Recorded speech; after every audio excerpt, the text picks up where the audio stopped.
Level up. Hint, current player level increased to LV 20. Hint, through your talent skill, you gain an additional 59 zombie body doubles. The current number of zombie body doubles the player has 35. Around Fang Hang, magic arrays appeared on the ground one after another. Zombie doppelgangers kept drilling out from the arrays. They swayed unsteadily, lining up behind Fang Hang. With a wave of his hand, the zombie doppelgangers charged towards the ceiling stone, not far inside the warehouse, and began sucking vigorously. Hint, to upgrade in the next stage, you need 300 tier to 0.5 fusion evolution crystals. Huh? Fang Hang was taken aback. Tier to 0.5 fusion evolution crystals. Has the requirements changed? Finally, moving on to tier to evolution crystals. The tier to evolution crystals that had been useless before were stored directly in his palm imprint. Alright, buddies, all those tier to evolution crystals hoarded finally had a purpose. The next moment, a game prompt popped up. Hint, current player has met the criteria for leveling up to LV 21. Upgrade. Hint, current player level has increased to LV 21. Hint, through your talent skills, you have gained an additional 71 zombie doppelgangers. Player currently has a total of 422 zombie doppelgangers. Beside Fang Hang, the newly darkened magic arrays lit up again. More zombies crawled out from the arrays, rising to levels at once. An additional 130 zombie doppelgangers emerged. The zombie doppelgangers immediately filled up half the room. Fang Hang looked at the group of zombies behind him, feeling very satisfied. Not bad, not bad. Finally, a slight relief to the labor shortage. After returning to the main base prison, he could proceed with the next step of transforming the zombies into lickers. Hint, player's requirement for the next stage upgrade, 333 tier 1.5 fusion evolution crystals, 999 tier to 0.5 fusion crystalline crystals. Fang Hang quickly scanned through the game prompts. A bit troublesome. Leveling up to 22 still requires collecting a large number of tier 1 and tier 2 evolution crystals. In this game, it makes sense that higher level players are rare. Upgrading is truly difficult. As he was pondering, another game prompt appeared. Hint, your basic sacred studies has been elevated to LV 10. You can try finding other ways to elevate your sacred studies skills to another level. Hint, you have successfully stopped the central hub node of the Holy Court magic array, receiving additional mission contribution of 2,310 points and gaining 240 points of reputation in the Blood Clan Elder Council. Hint, the strength of the Way City Sealing Magic Array has weakened. Affected by the Sealing Array, your Blood Clan heritage attributes are reduced by 28%. Finally, the sacred studies have been absorbed to the brim. Nearly a 2,000 to 1 absorption rate is truly taxing. It took absorbing 6 seals to fill it completely. Fang Hang glanced at the game prompts once again. After continuously breaking the 7th central hub node of the magic array, the overall effect of the Way City array on the Blood Clan began to decrease significantly. As a result, the combat capability of the Blood Clan has been mostly restored. It was time to consider letting the Blood Clan join the battle. Generally speaking, this wave was quite profitable. Sacred Studies upgraded. Check. Completion of upgrade mission, extra completion, and even surpassing the expectations. Fang Hang contemplated, then waved his hand to command the zombie doppelgangers to start digging tunnels. Following the usual routine, the zombie doppelgangers would dig tunnels, transport the ceiling stones back to the sewer, and then use explosives to destroy the entire building, eradicating all traces. Just as he was thinking, Sandy knocked on the door outside the warehouse storage room. Boss Fang Hang. Sandy entered by pushing the door. Boss Fang Hang, that vampire underling is looking for you outside the warehouse. Let's go. We'll go check it out together. While the zombie workers were busy, Fang Hang followed Sandy to the outside of the warehouse. Opening the warehouse door, Venerate, flying in the air, slowly descended. He stopped in front of Fang Hang, half kneeling on the ground with a somewhat uneasy expression. Fang Hang's heart skipped a beat. This expression doesn't seem good. Venerate, what happened? Lord Count, Viscount Keto has already arrived at the outskirts of Wei City. He is very angry about the destruction of the Blood Clan mansion and is extremely unhappy with your unauthorized actions. He demands that you come to see him immediately to explain the situation. Fang Heng sneered. Blood Clan Count Keto, acting quite shamelessly. Perfect. Leveling up to 22 also requires a large number of evolution crystals. Fang Heng rubbed his chin thoughtfully. Should he just kill him now and get some evolution crystals? The magic array that counters the Blood Clan in Wei City is still active, weakening the Blood Clan by 28%. The highest rank among the Blood Clan's reinforcements is just a count. With careful planning leveraging the liquors, they could potentially eliminate most of the Blood Clan. The problem is, now he is part of the Blood Clan camp. Taking action might impact the current main mission. If there were issues with camp division later on, kicking him out of the mission would backfire. So, after contemplating the key point, Fang Heng quickly put on a gentle smile. Another tactic is needed to handle them and obtain the evolution crystals. In a few seconds, an immature wicked plan formed in Fang Heng's mind. Looking up, Fang Heng said to Venerate, "Let Count Keto know, since Wei City doesn't welcome me, I will leave now. I wish him good luck." Venerate heard this rush statement. Lord Count, you must not have Fang Heng, his savior, had also saved the entire Wei City. Venerate knew Fang Heng's power the best. Without Fang Heng, the entire Blood Clan within Wei City would have long been wiped out by the Holy Court. Fang Heng waved his hand to signal Venerate to stop. Enough.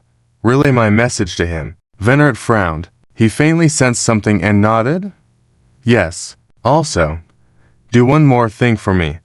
Immediately go to Jiao Nan and Liu Maozu. Have them come here to see me.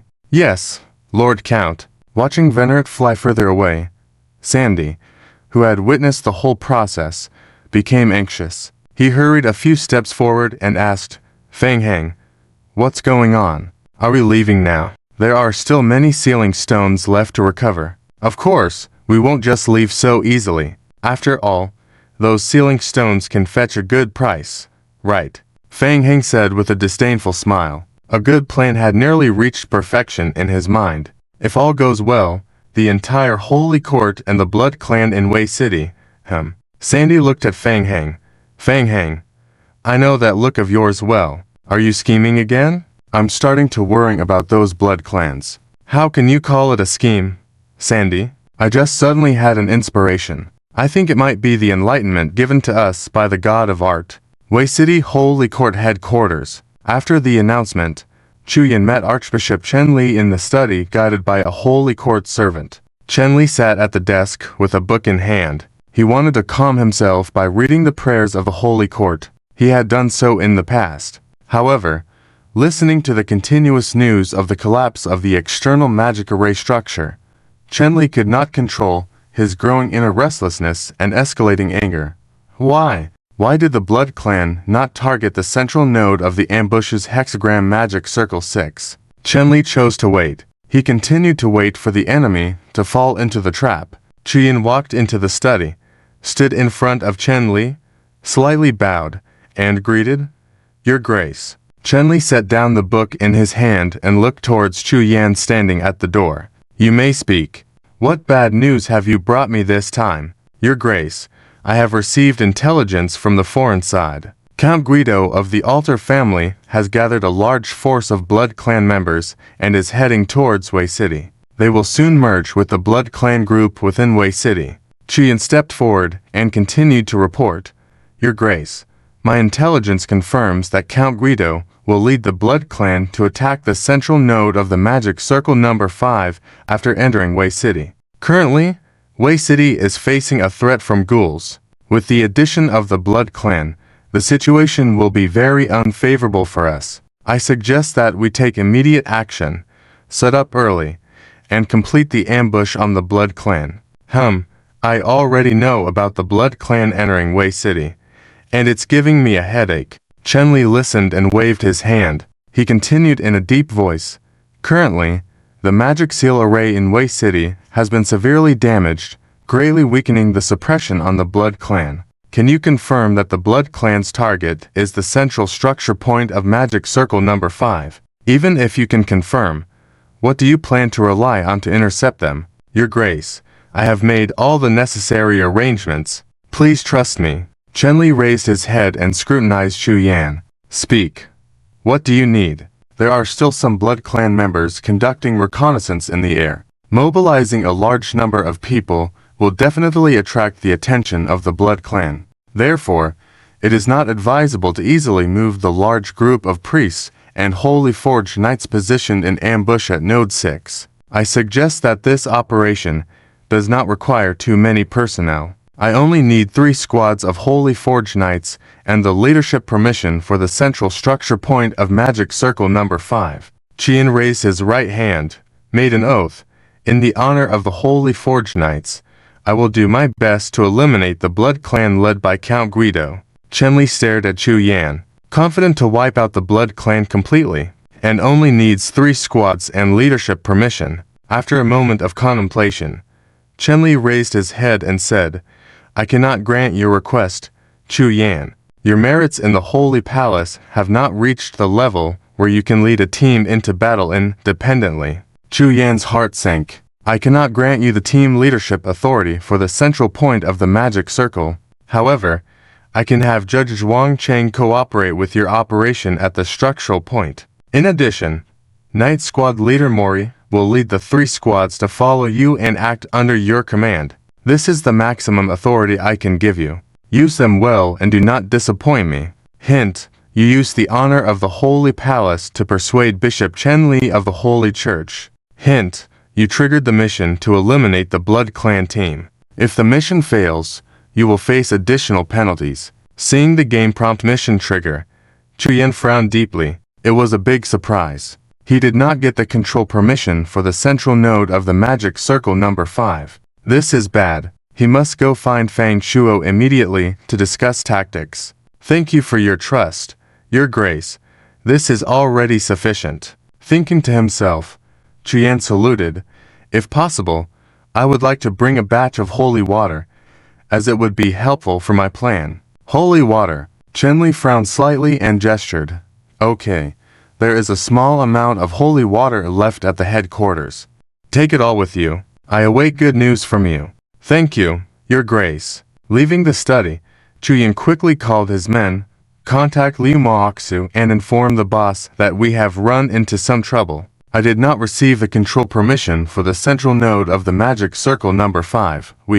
20 minutes later, Chu Yan led 3 squads of Holy Forge Knights and his players to defend inside a large private mansion. The large mansion is one of the 12 central structure points of the Magic Circle within Wei City. Captain Mori of the Holy Forge Knights squad, who was cooperating with Chu Yan, was extremely puzzled at the moment. Just over 5 minutes ago, when they had just arrived here, the mansion had been recently attacked. According to survivors, ghouls and a masked man had assaulted the place about 15 minutes ago, killed Judge Zhuang Cheng, and left. Isn't that strange? How did the undead suddenly come and then just leave?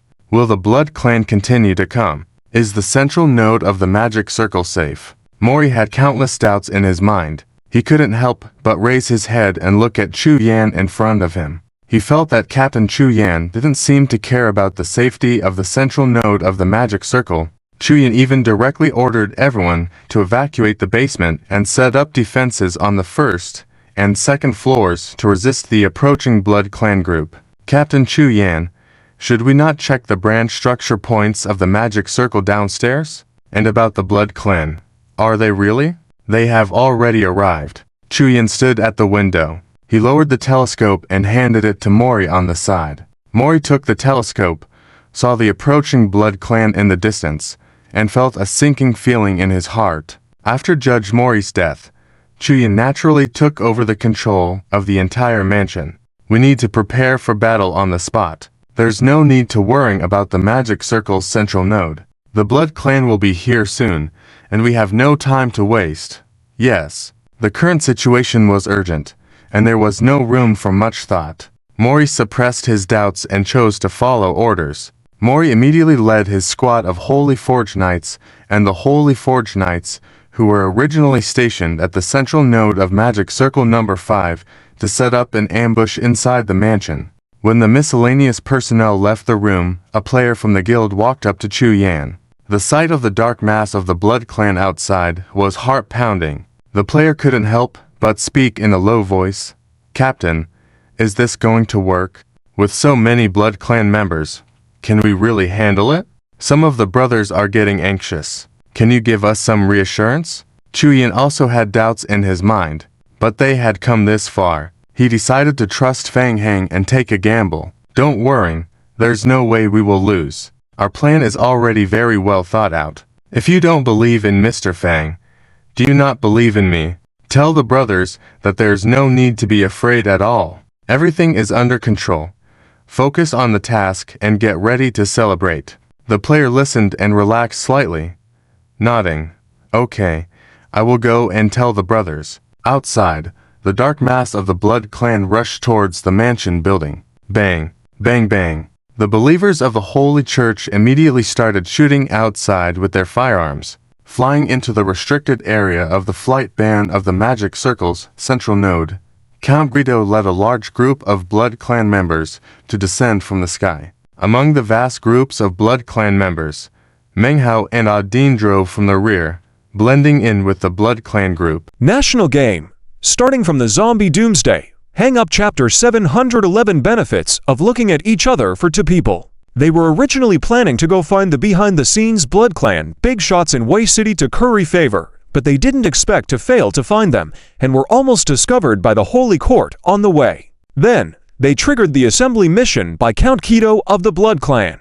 So, they hurriedly ran to the villa area to gather. About 15 minutes ago, they saw with their own eyes a masked mysterious person leading a group of zombies into the villa. Later, the zombies dispersed. But that mysterious person never left. Afterwards, the Holy Court brought a group of reinforcements. Just now, Count Kido successfully gathered the Blood Clan population and began to attack the villa building. Menghwa at this moment felt a bit confused. Is the masked person controlling the zombies the mastermind behind the Blood Clan? There's a probability of over 80% that it's the same person. But why didn't he leave? And why stay in the villa? Up to now, Menghwa still hasn't figured it out. But he is very clear that there are problems here. Aiding looked at the villa being besieged in the distance, blinked, and muttered quietly, "Boss, do you think that Kido has some major problems in his head?" Clearly, he could have just followed and curried favor, but instead, he shooed the thigh away. What if he can't stand up, Menghwa also cursed Count Kido, the idiot Blood Clan, inwardly. But he could understand Kido's intentions. It's all about interests, competing for the position of Blood Clan Marquis. You don't understand the matters of the Blood Clans. Anyway, this situation is very tricky. Let's not go inside that building. Why aren't we here to reap rewards? Even if we want to reap rewards, we need to be alive to do that. Menghwa shook his head, analyzing, considering everything before. We judge that the mysterious person who blew up the Blood Clan building is a player, right? Aiding nodded quickly. Yes, that's right. Both players, both accepting Wei City's mission. Would you give up the reward just based on the Count's word? Moreover, they have put in a lot of effort to destroy many magic node centers in Wei City. They're about to wipe out the Holy Court. Would they just leave like this? Ordinary people might, much less that person who is so greedy. In my guess, that big shot most likely set a trap in the villa to kill both the Holy Court and the Blood Clan people. Menghwa looked towards the large villa ahead, squinting slightly. This villa looks fishy, clearly a trap. Anyone who enters would be a fool. Oh, I see. Aiding clapped, realizing. But boss, should we not warn Kido? Kido, that idiot. Forget it. I don't want to communicate with idiots.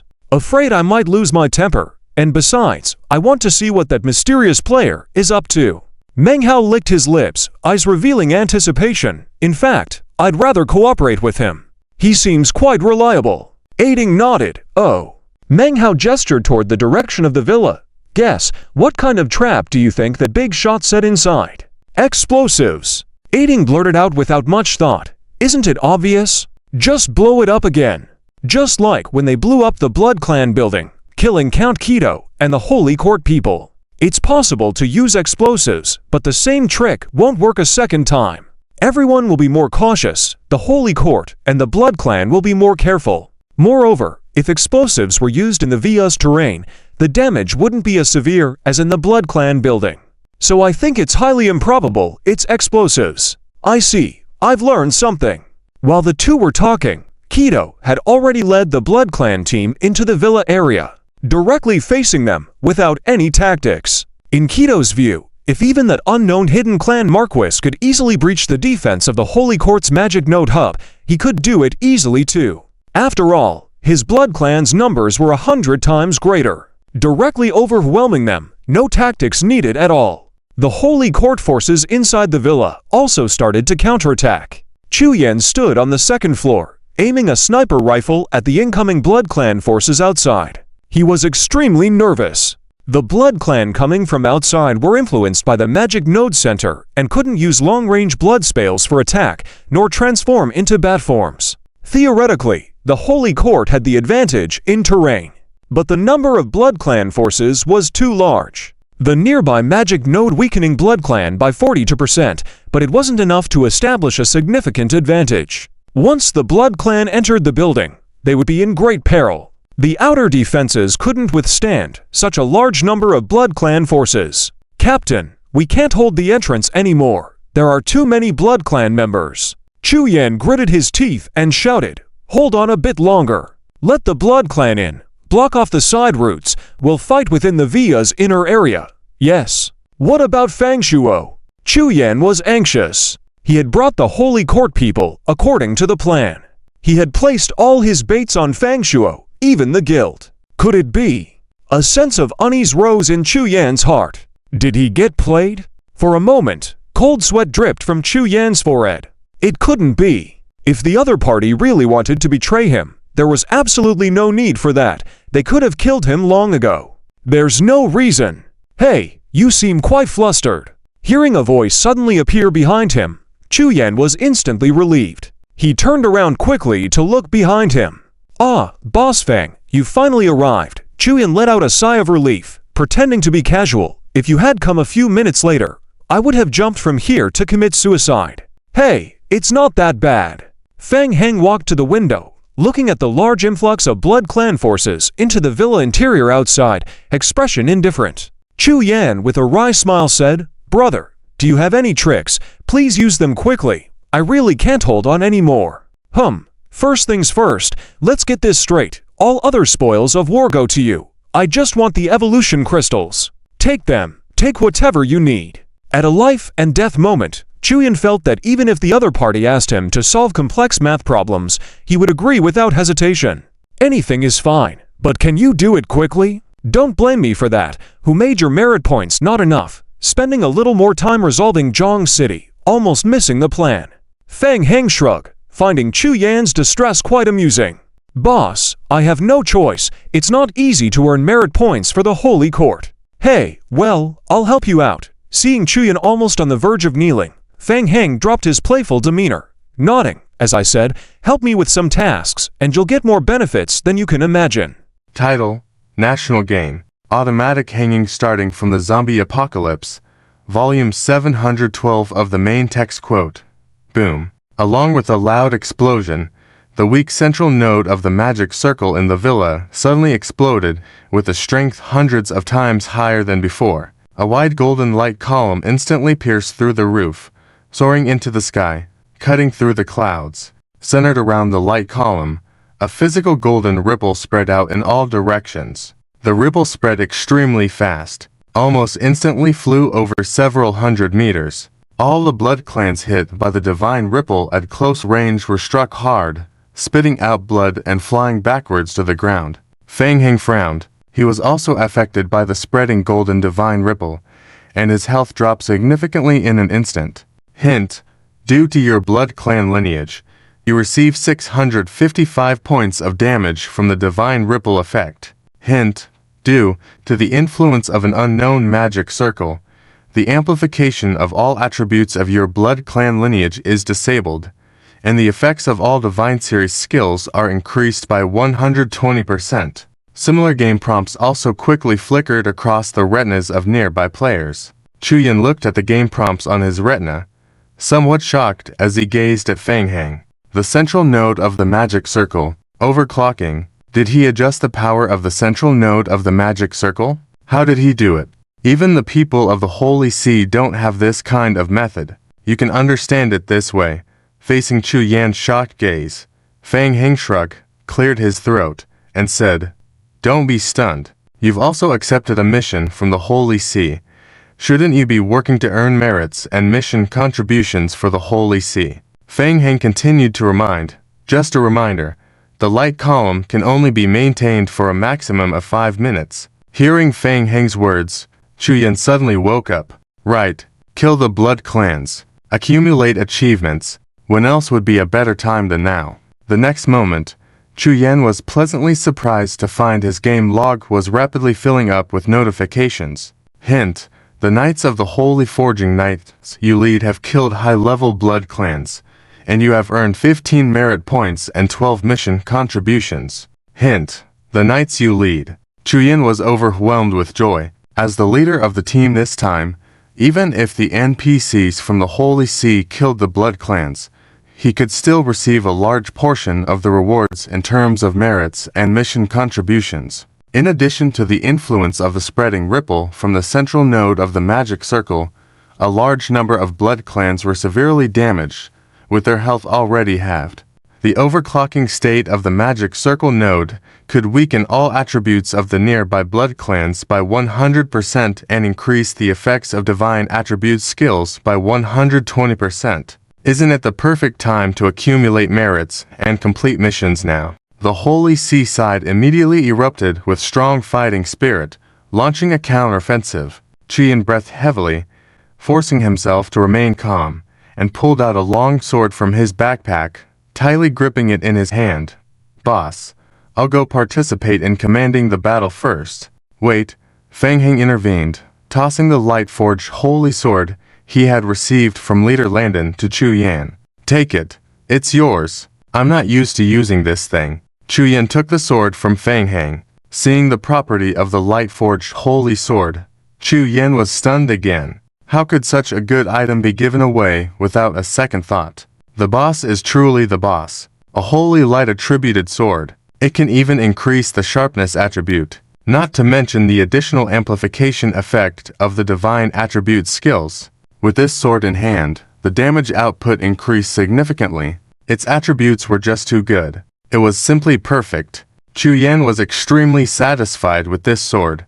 He was also not polite, immediately swinging the sword in the air a few times. "Thank you, boss," Chu Yan thought to himself. For the boss, this was probably just a casual gift. As a token of gratitude, he naturally planned to kill more monsters to earn more for the boss. Remember, I need to evolve the crystal. And also, that blood clan count leading Keto. He must die. "No problem, he will die for sure," Chu Yan replied without hesitation. Not needing Feng Heng to mention it, the leading Count Keto must also die, whether for the experience contribution gained from killing him, or for the merits of the Holy See. Now, Keto had one more reason to die. The boss wanted him dead. With the divine sword in hand, Chu Yan felt a strength he had never experienced before and was eager to fight a dozen enemies at once. Outside the villa, Meihao and Adin, who had just lost a good portion of their health from the spreading divine ripple, looked at the huge light column emerging in the distance and fell into silence at the same time. The two were somewhat shocked. Menghao was stunned for a long time before he finally realized and muttered, "Good comrade, is he actually using the Holy Sea's magic circle to overclock?" Hearing what Menghao said, Adin also just recovered from his daze. "Boss, are you saying this magic circle is also manipulated by that mysterious figure behind the blood clans?" Meihao affirmed. "Absolutely, but ... Adin scratched his head in confusion. Is that even possible? Why didn't the people from the Holy See use this trick before? Are they foolish? Menghao furrowed his brows too. Yeah, so many central nodes of the Holy Sea's magic circles were destroyed. Why hadn't they seen the people from the Holy See use this trick before? Was it because they didn't know how to? The methods of that mysterious person were just too numerous. How did he do it? Seeing the blood clans being slaughtered terminally, Adine cautiously asked, "Boss, should we go help?" Menghwa nearly rolled his eyes at this suicidal suggestion and said sarcastically, "Help? Are you sure you're not going to go and get yourself killed?" The blood clans inside the building lost their power boost from the overclocked magic circle and turned into a group of lambs to be slaughtered when facing the Holy Forging Knights. It was a one-sided massacre. Count Keto's face changed drastically. Under the immense illumination of the Holy Light Column, his strength was only about a tenth of his original, while the Holy Forging Knights on the other side shone brightly with their holy armor charging forward. Run. Retreat immediately. Trying to escape. Seeing the blood clans attempting to retreat, the players who had been previously mistreated and the Holy Sea faction wouldn't let them have their way. After being beaten for so long, in the players' eyes, the blood clans were all clearly written with the words "contribution reward" on their faces. The players, with red eyes, rushed forward to kill the blood clans. Nobody noticed that amidst the chaos outside, Feng Heng quietly made his way to the basement beneath the villa. National game, hanging out from the beginning of the Zombie Doomsday, Chapter 713 of the main text. To solve the basement hall, a large number of zombie clones are gathering around a sealed stone in the center. "How about it, boss? I told you, with my optimized transformation, isn't the sealed stone now full of artistic beauty?" Sandy excitedly looks at the masterpiece he has set up, his face full of pride. "Too bad. Time is not enough. If you give me a few more months to perfect it."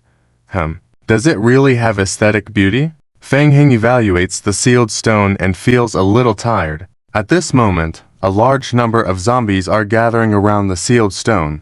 The sealed stone is set up in two circles, inner and outer. The zombie clones have one hand touching the inner circle sealed stone, and the other hand touching the outer circle sealed stone, just brought over from the sewer. In simple terms, Feng Heng followed Sandy's suggestion. It is probably to use the bodies of zombie clones as temporary storage channels, extracting the energy inside the original sealed stone and transporting it to the empty outer circle sealed stone just brought over. After all, Sandy doesn't need to do any modifications, just adding more sealed stones. Then, instantly activate all the columns around the original stone pillar. In analogy, it is probably to directly increase the power of the magic circle nodes by increasing the power supply, unleashing a power several times higher than before. The rate of energy consumption has also become hundreds of times higher than before. The most basic use of the sealed stone, extremely wasteful of energy. If the people of the Holy Court were here, they would definitely explode in anger. It took several months just to collect these energies, and they were wasted so easily, only blooming for 5 minutes before being completely depleted. But for Feng Heng, the effect he wanted to achieve has been perfectly presented. Not bad. I'll remember your contribution.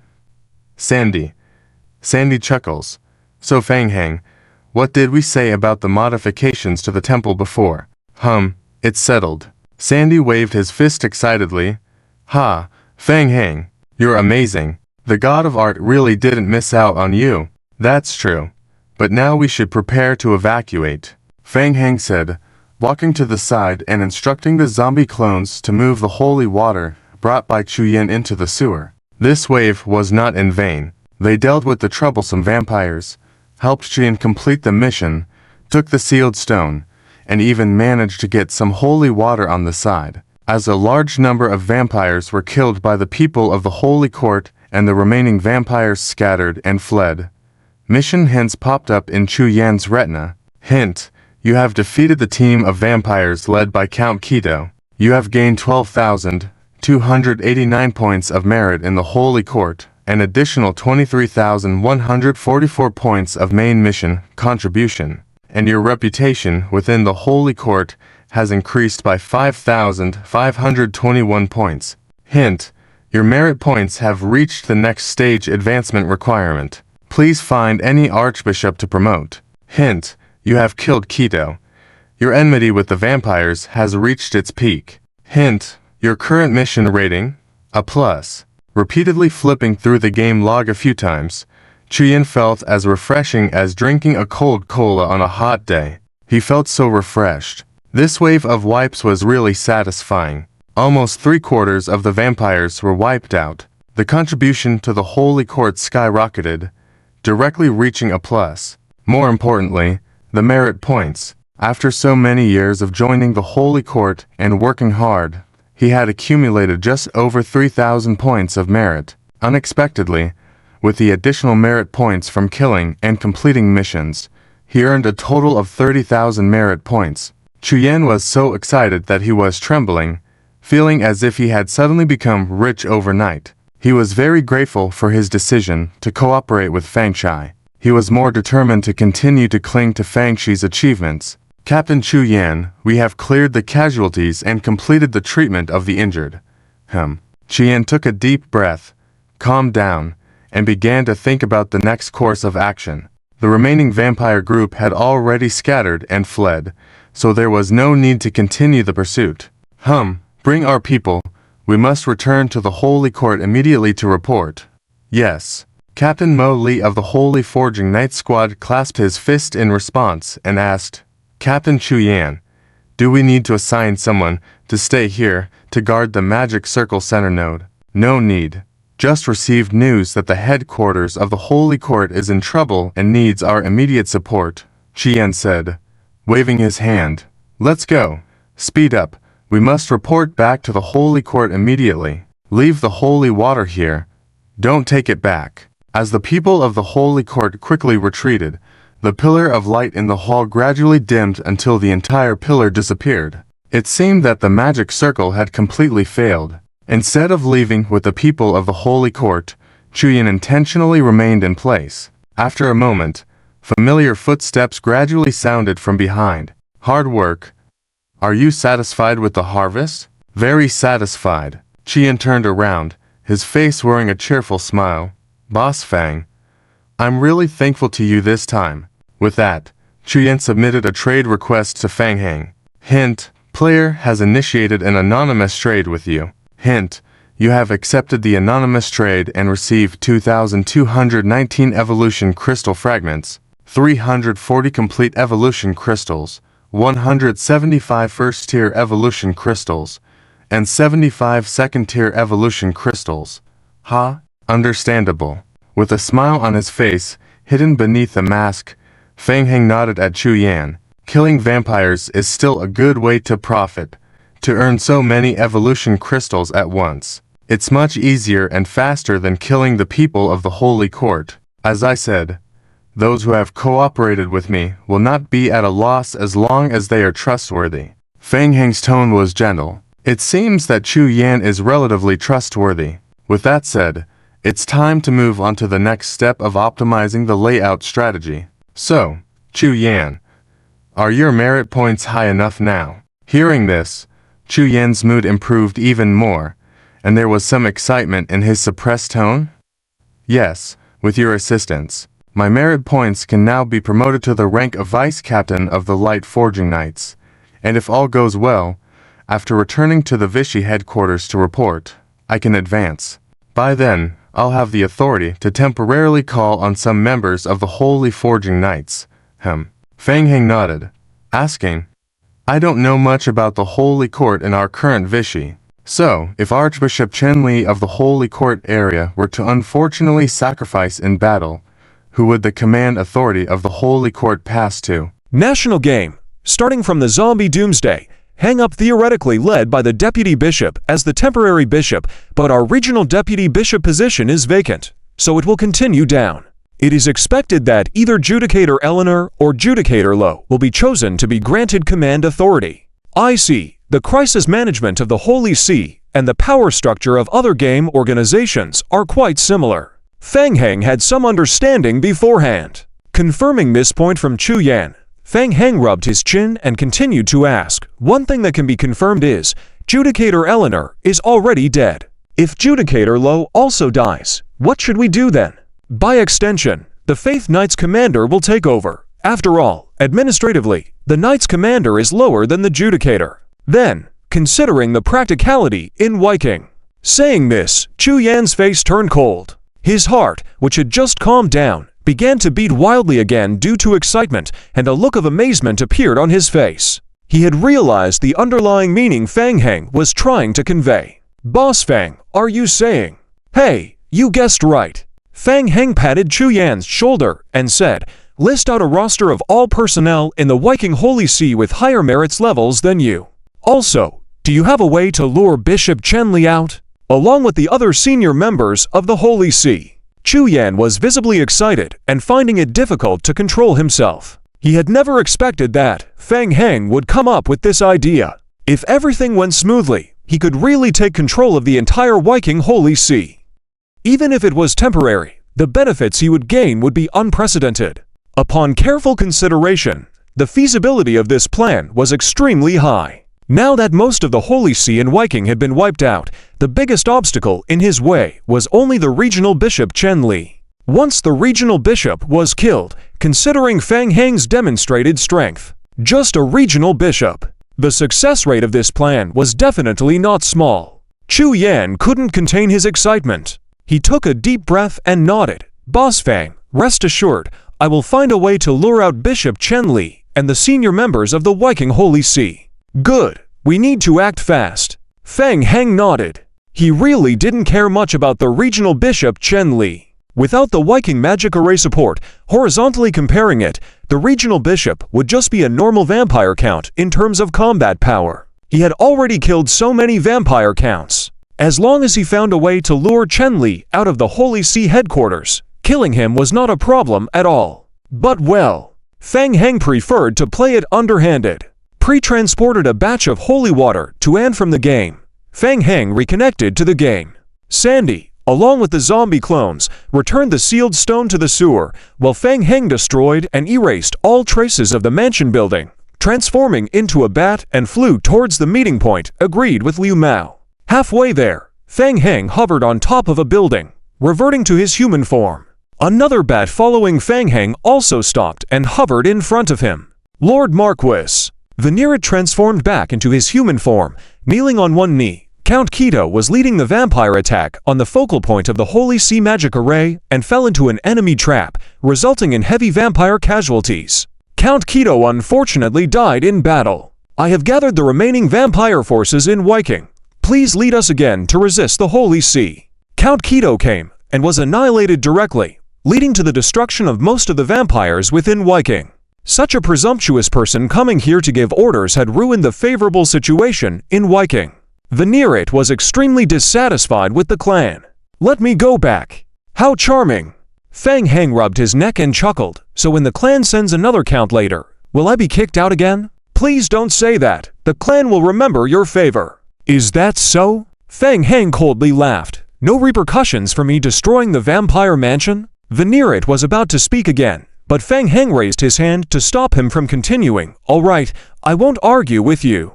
Continue to scout. Report to me immediately if there is anything." "Yes, Lord Marquis."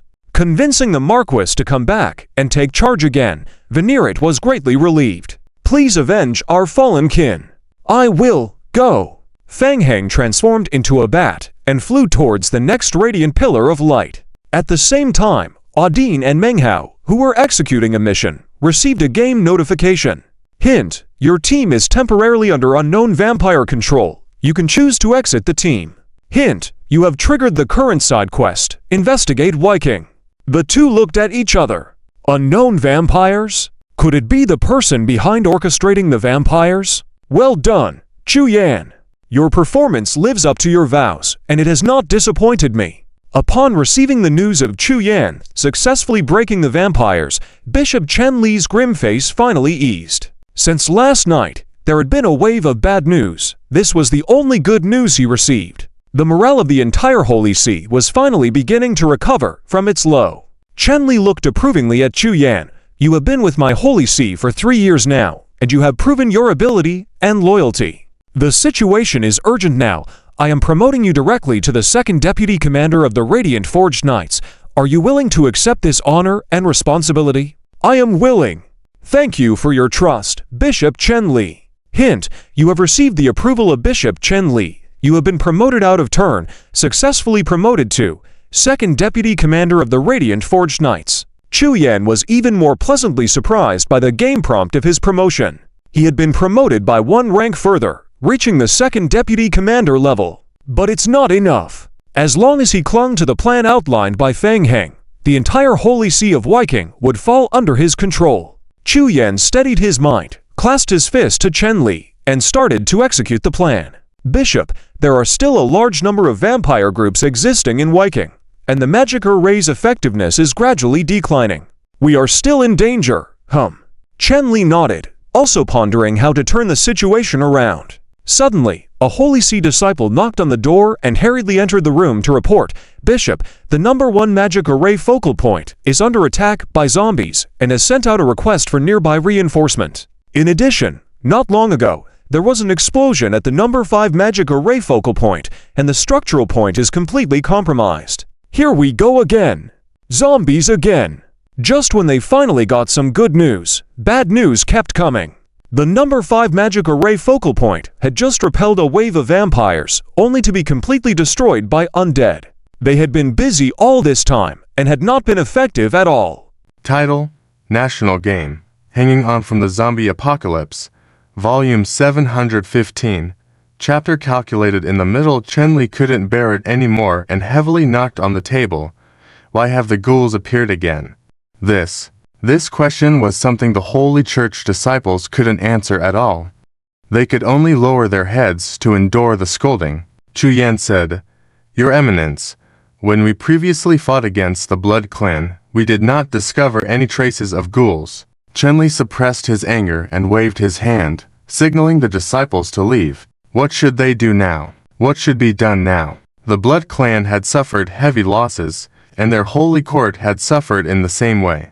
They had limited means of support available, only a few small teams. Aside from passive defense, what else could they do? It was even more hateful that the traps they had set at the 6th branch node. Up to now, not a single ghoul had stepped into the trap. Seeing the hall fall into silence, Chu Yan said in a low voice, "Your Eminence, may I suggest that we consider ending the plan early?" Chen Li suddenly turned his head and looked at Chu Yan, saying coldly, "What did you say?" Chu Yan had already prepared his speech in his mind and said, "Your Eminence, the enemy is very strong. More and more Blood Clan members will come to support them, and combined with the destruction of the magic circle nodes one by one, our suppression of the Blood Clan is no longer sufficient. Continuing is not to our advantage. I believe that the best current strategy is to abandon other magic circle branch nodes, gather our current personnel,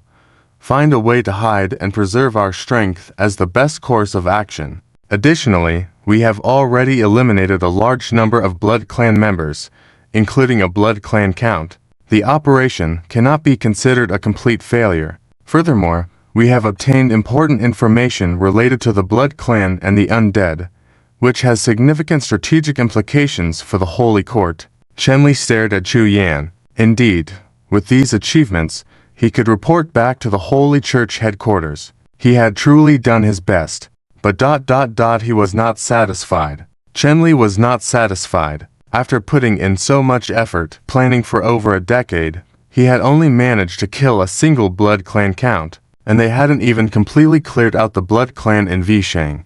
The current result was too far from what he had envisioned. "Your Eminence, regardless of how you choose, we need to make a decision quickly. It is not yet the end. Do not say such things in the future. I will have someone from Lo go to support branch #1. We will contract our defense line. Have Emma come in?" "Yes, Your Eminence," Chu Yan said, clenching his fist. Chen Li saw Chu Yan still standing in place without leaving and furrowed his brows, asking, "Chu Yan, is there anything else? If you are still trying to persuade me to give up, there's no need to continue." "Your Eminence, if you insist on continuing, I have a method here that can completely reverse the situation," Chu Yan said. "Oh?" Chen Li's eyes lit up, leaning forward slightly and asking, "What method is it?" "Just now, through my subordinate alien, I learned about the next moves of the undead. They have already joined forces with the Blood Clan. We believe that, if we set up a trap in advance to exterminate all the undead and Blood Clan in one fell swoop, but the premise is that we need your personal participation. Me? Yes, Chuyin explained meticulously. The undead have already learned about the ambush at Node 6 of the Magic Circle and are closely observing. We found out that their next target is the final Node 4 of the Magic Circle structure. If you are willing to trust me, after listening to Chu Yan's general arrangement, Chenli closed his eyes. Chenli furrowed his brows, but the main magic circle needs to be controlled. If I leave, the effectiveness of the magic circle will drop significantly. Your Eminence, forgive me for being straightforward. We are already at our wits' end. This is now our best opportunity. Moreover, the magic circle has no effect on ghouls, and only you have the ability to seal a large number of ghouls. If we can successfully defeat the Blood Clan in one move, all our disadvantages will be thoroughly reversed. Chenli hesitated. What is the success rate of your plan? If it's only me, less than 10%. But with your assistance, the success rate is absolutely 100%, Qian said in a low voice. I swear in the name of the Holy Light that my plan will definitely succeed and wipe out all the ghouls. After much consideration, Chenli nodded. All right, I will go and meet those undead with you. I won't let your trust down, Your Eminence. Upon hearing Chenli's agreement, Chu Yan was completely relieved. He felt that he had taken a big step forward towards the position of the regional bishop. Beachside Large Warehouse District. A beam of light shot up into the sky, surrounded by a large group of bats hovering around the periphery of the light column. Menghwa and Aiding were hiding and observing in a high-rise building on the edge. Half an hour ago, they received the game mission together, and then they waited for more than half an hour without any movement. Aiding, a little impatient, put down his binoculars. Big brother, we've been waiting here for half a day. Why haven't they made a move yet? Could it be a decoy? Don't be in a hurry. They will come, Menghwa said confidently. Viewing from the perspective of the behind-the-scenes manipulator, what would the next move be from the other side? The fight between the Holy Court and the Blood Clan had reached this point, and both sides had suffered heavy losses. If it were him, Menghwa would concentrate all the Blood Clan's forces to attack a single location, relying on superior strength to gradually wear down the other party, destroy their magic circle, one step at a time, choosing the most stable method of attack. Just as he was thinking, the two of them received a game prompt. Hint, player-triggered mission, attack the target node mission requirement, attack the central hub of the area's magic circle. Here it comes. Startled by the mission prompt, Aiding exclaimed, Big brother, they're really acting now. Don't rush over there. Let's wait a bit longer. After the bulk of our forces arrive, we'll go in together and mix things up. Remember, try to find that big shot and get in touch with him. That's our main task this time. Got it.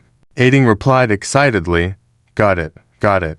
Through the binoculars, Menghwa stared at the distant warehouse. In just a moment, all the Blood Clan forces in Visheng, under Fang Heng's guidance, completed their assembly and once again circled in the high sky around the column of light. Following that, the Blood Clan received orders and began descending from the sky, attacking the warehouse from all directions. The Holy Church believers inside the warehouse fired back. The battle erupted instantly. In the warehouse basement, Chenli stood with two high-ranking adjudicators and two squads of high-ranking priests around the seal stone on the second floor. Chenli heard the chaos outside. Just as Chu Yan had said, the remaining forces of the Blood Clan in Visheng were attacking the central hub of the Magic Circle branch at the seaside warehouse. However, so far, the ghouls they truly wanted to lure had not appeared. Your Eminence. A believer rushed into the basement, reporting loudly, There are a large number of lickers entering the interior of the warehouse through the east window area,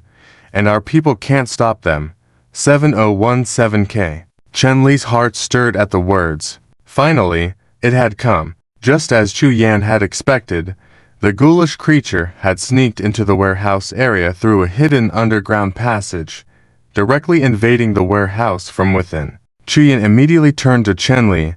Bishop, The person controlling the ghoulish creature from behind will definitely come along. As long as we can deal with him, we can completely resolve the trouble of the undead, crush the vampire clan in one fell swoop. As for the warehouse and the central node of the magic circle, please leave it to us. We will devoutly guard the safety of the warehouse. Good. Chenli waved his hand, leading all the NPCs in the underground chamber briskly towards the underground warehouse on the right. Once everyone had left, Chuyin nodded at the remaining players in the room. Let's go. The players immediately rushed towards the exit. The underground warehouse on the right side of the abandoned building. Area Bishop Chenli arrived with the Holy Court team. Looking intently, a large number of ghouls were crawling out of the sewer tunnel exit. Two squads of Sanctified Knight led by the squad leader of the Sanctified Forgers were bravely resisting. Undead. Finally, we see you. Anger surged in Chenli's heart as he flipped open the initial book in his hand and raised it forward. A golden light flashed. Several ghouls that were about to pounce had golden chains appearing on them, causing them to drop from midair. They were firmly trapped in place. Hiss, hiss, hiss. The ghouls struggled, constantly howling from their mouths. Most of the team brought by Chenli were senior priests of the Holy Court, as well as to senior judges. Almost simultaneously, the priest team released purification on the group of ghouls, accelerating the process of expulsion and purification. The number of ghouls was not large to begin with, and in almost an instant, the Holy Court side had control of the situation. After purifying several ghouls in succession, Chenli furrowed his brows slightly, his gaze sweeping over the entire backup warehouse. Strange. The ghouls were no longer emerging from the sewer. However, the mysterious person that Chuyin mentioned, supposedly controlling the undead from behind, still had not appeared. Had the plan gone awry? It couldn't be considered a complete failure, as at least this wave had dispersed and purified a large number of ghouls. But for some reason, Chenli had a faintly uneasy feeling in his heart. Why hadn't that person shown up? Leading the team that had already controlled the situation, Chenli left a senior judge and the Sanctified Knights to continue purify the remaining ghouls, bringing the rest of the Holy Court members back to the warehouse's underground hall for inspection. Just as they entered the gate, Chenli's pupils suddenly contracted. A masked young man was stepping towards the ceiling stone. It was indeed a decoy tactic. Chenli shouted loudly, "Stop right there!" Fang Heng, who was walking towards the ceiling stone, halted his steps, turned around, and looked back. His brows unconsciously furrowed. "Oh, surprised to see me here." A while ago, Fang Heng had been treated as a vampire prisoner by Chu Yan, openly brought into the abandoned warehouse. Then, a room was prepared in advance. All the Holy Court members were asked to leave the room, and Fang Heng agreed on the planned time with Chu Yan before logging out on the spot. Afterwards, Bishop Chenli arrived with people to thoroughly inspect the entire warehouse to ensure safety. In general, Fang Heng acknowledged there had been a slight timing error in the plan. He had just logged in half a minute ago. That's why he coincidentally met Chenli, who had rushed over. But it wasn't a big problem. The Sanctified Knights and senior priests cautiously spread out behind him, attempting to surround Fang Heng. Chenli sternly stated, "Indeed. I'm curious how you came here. Why was nobody able to notice you? If you're willing to give me an explanation, I would be grateful." "Don't talk about gratitude. You people of the Holy Light are hypocritical," Fang Heng said, standing in front of the ceiling stone, facing Chenli. "Stop. Do not come any closer. Repent, undead." Chenli's face was extremely serious as he pulled out the initial book with his right hand and stared at Fang Heng. "You're completely surrounded. You won't be able to escape. Even if you manage to break the ceiling stone, you won't be able to leave this place." "Heh, is that so?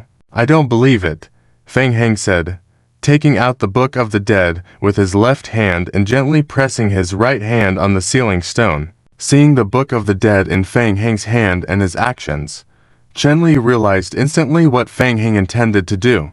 A horrifying thought rose in Chenli's mind. He was controlling the ceiling stone. How did he know how to control the ancient ceiling stone passed down through generations? You actually. Realizing what Fang Heng was doing, Chen Li's pupils shrank abruptly. He stood stunned for a moment, his face showing a horrified expression. Quick, stop him, Chen Li shouted. Sorry, it's too late, Fang Heng said, pouring the death energy absorbed from the Book of the Dead into the sealing stone. Almost immediately, all the Holy Court Knights charged towards Fang Heng. The senior priests pointed their hands towards Fang Heng. Over a dozen spears made of holy light thrust fiercely towards Fang Heng. Injecting all the undead energy into the sealing stone, Fang Heng turned to look at Chen Li. Goodbye. In the next moment, a red magic circle appeared beneath Fang Heng's feet. Hiss, hiss, hiss. The magic circle spun rapidly, forming a blood pool. Blood burst suddenly from the blood pool under Fang Heng's feet, completely enveloping him in a rising blood curtain. Click. The spears of holy light pierced into the blood curtain one after another. Boom. The blood curtain and the spears of holy light simultaneously exploded. Where did he go? Looking towards the center of the blood curtain again, Fang Heng had completely disappeared. The entire population game. Hanging up from the zombie doomsday, Chen Li was stunned in his heart. What special ability did the other party use? They disappeared completely in front of everyone. Bishop, shouted the senior priest behind him. Chen Li turned around and looked at the sealing stone in the center of the warehouse. After being infused with the breath of the undead, the sealing stone began to violently shake. It continued to emit golden ripples outward. Not good. The powers of the holy and undead were conflicting within the sealing stone. It's going to explode. Cold sweat broke out on Chen Li's forehead, and his hair stood on end in an instant. He sensed that death was rapidly approaching him, but he couldn't think of a way to stabilize the sealing stone to prevent the explosion.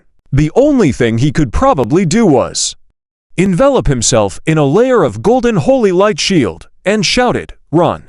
Get out of here! Hey, boss, are we going up or not?" On top of a building outside the warehouse, Aiding looked a bit anxious. The Holy Knight faction fought fearlessly, and large numbers of blood clans were launching suicidal attacks on the warehouse. Both sides were rapidly depleting their forces. What's the rush? Wait a bit longer. Are we going up now to be cannon fodder? Let's wait and see, Meng Hao said, then suddenly exclaimed, "Huh?" Looking from above, he clearly saw a team from the Holy Court rushing out in a chaotic manner from the right side of the warehouse. This team was very strange. They didn't seem to have any intention of dealing with the blood clans, but were instead madly running outside the warehouse under the cover of chaos.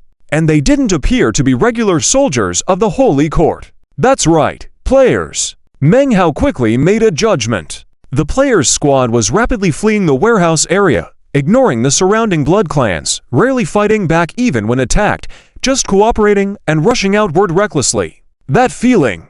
Why did it feel like they were escaping for their lives? These two words popped into Meng Hao's mind, and a sense of suspicion arose. Why were they escaping?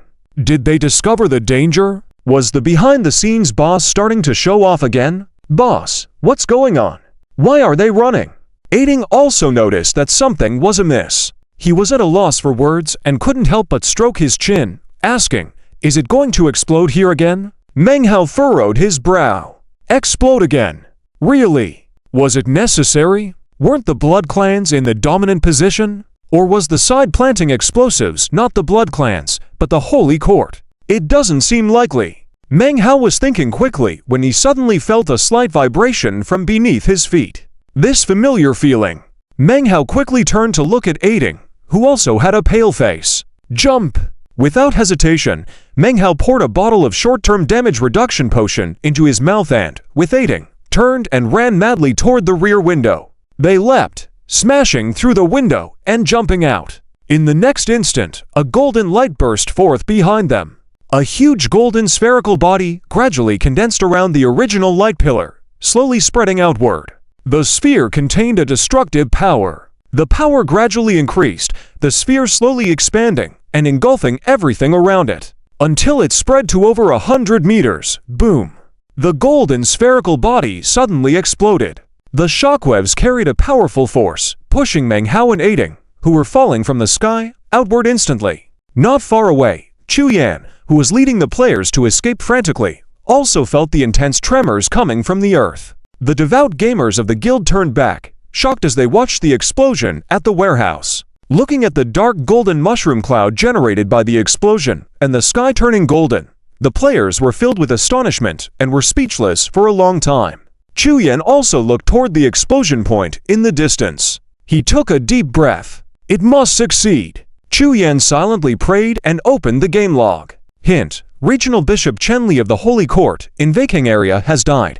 The morale of the Holy Court team led by Chen Li has significantly decreased, and all attributes of players in the Holy Court camp have decreased by 20%. Hint: You have become the Deputy Regional Bishop of the National District. Success! It really succeeded. Chu Yan was ecstatic beyond words. Under his and Fang Heng's joint arrangement and operation, in Vaiking, all the judges with merit levels higher than his were destroyed in the explosion. Next, he only needed to quickly return to the Holy Court, inherit the position of Deputy Bishop of Vaiking, and seize control of the Holy Court in Vaiking. Everything he had dreamt of was within his grasp in less than half a day. It was all thanks to Fang Shuo's presence. Chu Yan clenched his fist, controlling himself to prevent trembling with excitement. Liu Moxu swallowed hard and said, "Captain, with such a big explosion, is Mr. Fang Shuo okay?" Chu Yan took a deep breath and said, "Don't worry. Even if we die, he won't have a problem. Moxu, stay here and wait for Fang Shuo. Keep in touch." "Yes, Captain." Pa. Meng Hao brushed off the rubble covering his body, shaking his head dizzily. In front of him, the entire seaside warehouse area once again turned into ruins. The building where they had just been was completely destroyed by the explosion. Horrible! This explosion was far more intense than the previous one at the Blood Clan's building. Fortunately, the building had absorbed a large amount of impact for them. Otherwise, they would have fared worse, possibly even being buried alive by the building. Looking around, everything within a radius of 200 meters from the light pillar point was instantly engulfed and evaporated, including a large number of Blood Clan groups and Holy Court members. The mastermind who manipulated the Blood Clan and the Holy Court. Aiding also climbed out of the nearby rubble, his heart still racing. He drank a potion to recover and looked back at Meng Hao. "Boss, you said we wouldn't use that move twice, remember? You know nothing." Failing the mission and ending up covered in dust, Meng Hao was already in a bad mood. He pretended to lightly tap Aiding on the head in response. "Variety is the spice of life, you know." "Huh? Boss, look over there." Meng Hao's heart stirred, looking into the distance. In the center of the explosion, everything had turned to dust, leaving behind a deep pit. Clear in the center of the pit, they saw a person climbing out of the sand. His face was covered with a mask. Meng Hao was extremely shocked. Despite such a powerful explosion, someone still managed to survive at the epicenter of the blast. Hint: You have caused devastating damage to the team led by the Regional Bishop Chen Li of the Holy Court in Vaiking area. You have killed Regional Bishop Chen Li. You have killed Chief Judge Luo. You have killed Senior Judge Amu. You have killed the squad leader of the Light-Casting Knights. Hint: You have destroyed the main branch node structure in the magic array. Hint: You have gained 33,441 mission contribution points. You have gained 3,200 reputation points with the Blood Clan Elder Council, and your friendship with the Holy Court has significantly deteriorated. Hint: Current player contribution points, 103,767. Current main mission evaluation, SS. Hint: Current evaluation reward, random binding of S-level rewards. Struggling to climb out from the covered sand, Fang Heng patted his pants. He could taste the sand in his mouth. Fang Heng quickly scanned the mission prompt. Great. The completion rate of the mission has been raised to SS. If everything goes smoothly, Chu Yan should be able to resolve everything quickly on his end, recalling the remaining Sanctum guards from the magic circle nodes. Then he can swiftly go retrieve the sealing stones, completing the task and raising the main mission contribution to SSS level. So, for now, I can give Chu Yan some time. I'll go to the next teleport point. Fang Heng was contemplating his next plan when he noticed the people walking briskly towards him from the front. He looked up, quickly scanning the two individuals, players. Yes, Meng Hao pointed to himself. Hello, let me introduce myself. I'm Meng Hao, and this is He Ding, both from the Blood Clan. Oh, are you both looking for me? Faced with someone who could easily manipulate the Blood Clan and the Sanctum, Menghwa was a bit reserved. He cleared his throat and introduced themselves. We are from the Ding Yufan Game Company. We represent the company and would like to cooperate with you. We have a good network on the Blood Clan's side and can help you completely control the entire Vishang. Trust us, we are also willing to work with you. I see. Vishang, Fang Heng murmured, then looked upwards. Venerit descended from the sky and knelt before Fang Heng. He had received Fang Heng's orders previously and had not participated in the warehouse attack, instead conducting reconnaissance from a distance. My lord, are you okay? Not really. We fell for the sanctum's trick this time, and our losses were quite severe. Many ethnic groups died in the explosion. Fang Heng shrugged, not showing much distress. He continued, how's the sanctum doing? Please do not blame yourself. The sanctum also suffered heavy casualties. Venerit said in a low voice, we have observed that there are no major movements from the sanctum at the moment, only a small team heading this way. We discern it's a reconnaissance team. Understood. Continue the reconnaissance. Yes. After Venerit left, Fang Heng turned to Menghwa and He Ding, quickly calculating in his mind. Vishang was already a done deal. There was some finishing work left, which could be completed soon. To proceed to level up to 22, gather all the evolution crystals, and dealing with the sanctum members might not be enough. He might need to find a way into the Blood Clan. Some preparations had to be made in advance. Ahem. Noticing Fang Heng's gaze, Menghwa cleared his throat and added to their offer. Our guild is very sincere and willing to give up some company shares.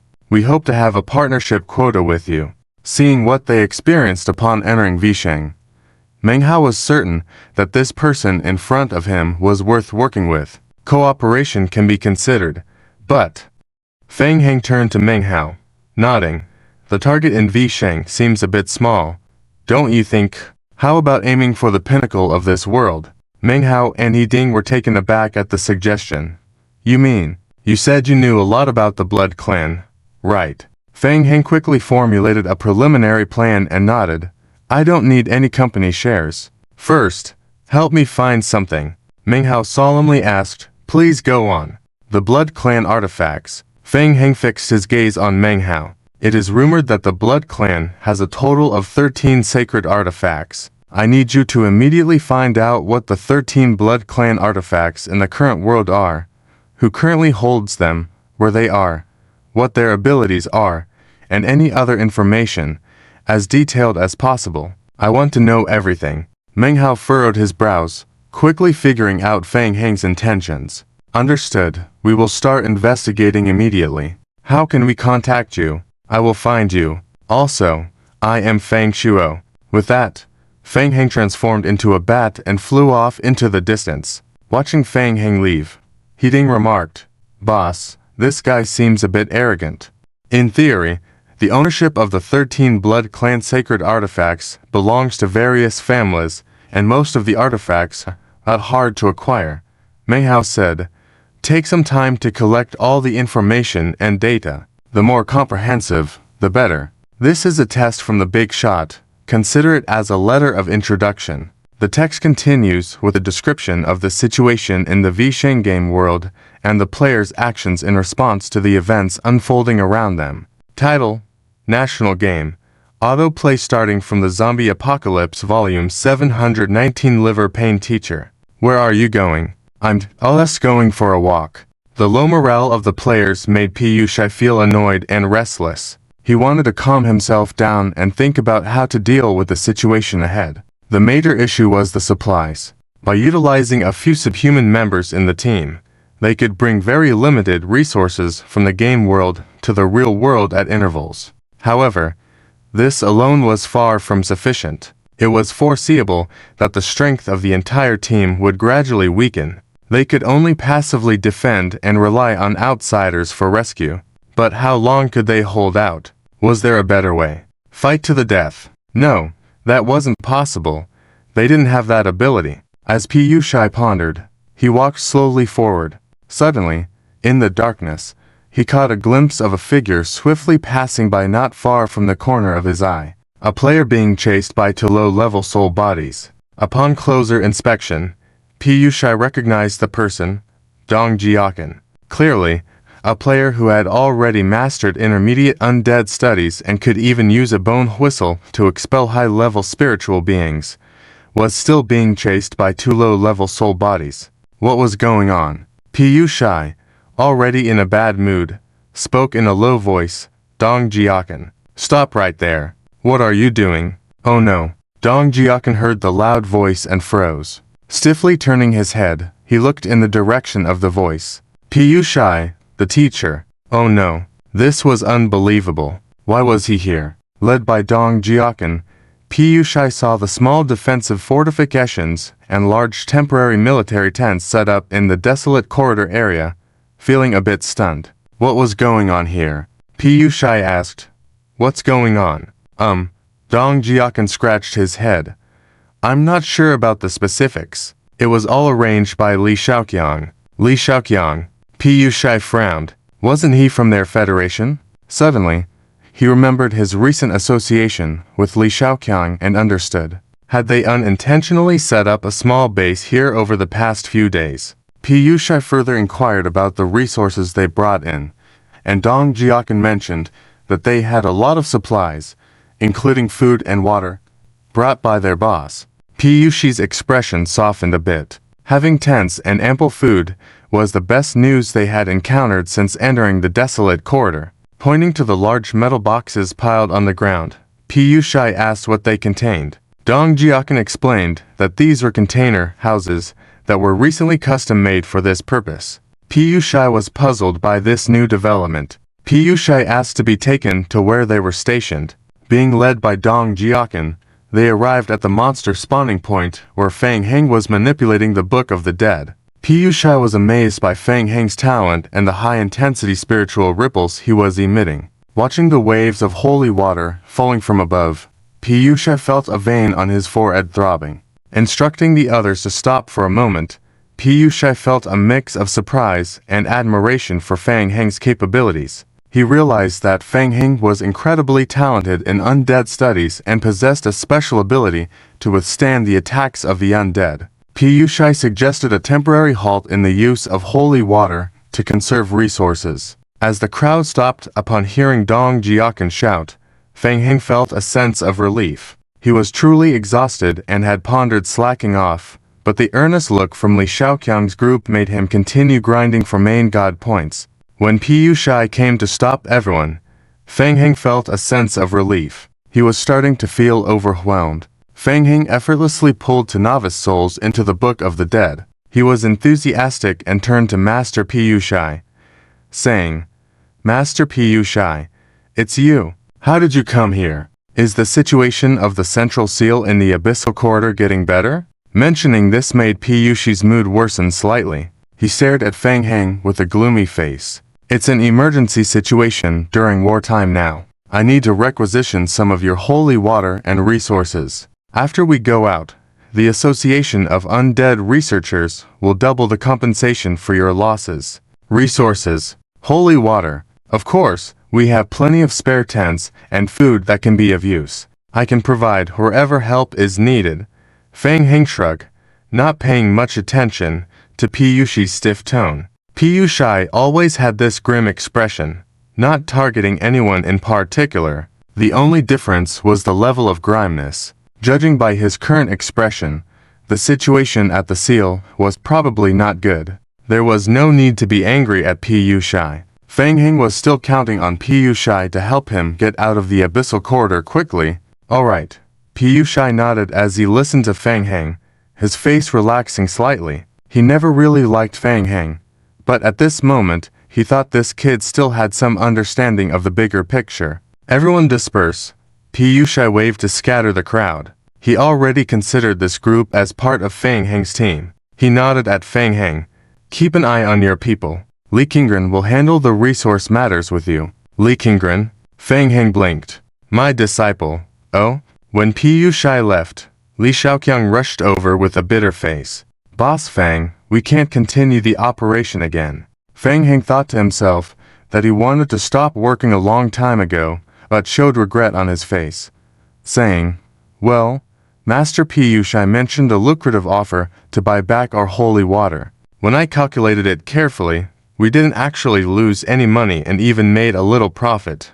Right. Li Xiaoqiang sighed inwardly. Yeah, that made sense. They were making a profit, but perhaps not as much as they hoped for, leading to a slight disappointment. No need to rush it.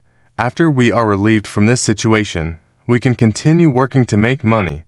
Feng Heng patted Li Xiaoqiang's shoulder, speaking with a touch of insight. Life is a marathon, so there's no need to rush making money. Li Xiaoqiang looked at Feng Heng with confusion, thinking, "Are you serious? Why did everyone say that you always greedily go all out every time?" As Feng Heng felt a wave of drowsiness hitting him, he couldn't help but yawn. He was a bit tired and thought about fetching a box of coffee from the game. Judging by the time, Chuyan should have already handled the situation at the Holy See. It was time to wrap things up in the game. Feng Heng pondered. Stop thinking about it. Get ready to receive refugees. Just now, Master Pu Shai looked like things were not good at the Central Seal. It would be best to separate our people from theirs for placement. Feng Heng whispered softly. If possible, make sure we and their people are placed separately. All right. I understand what to do. I'll go arrange that. Li Xiaoqiang nodded. Despite the complaints, he still understood the urgency of the situation. By the way, Feng Heng stopped Li Xiaoqiang about to leave. What is it that we lack most in our camp now? Huh? Li Xiaoqiang was puzzled, looking at Feng Heng. What were they lacking? What did he mean by that? Was the boss planning to get something? I suspect that Master Piyushi's situation ain't reliable.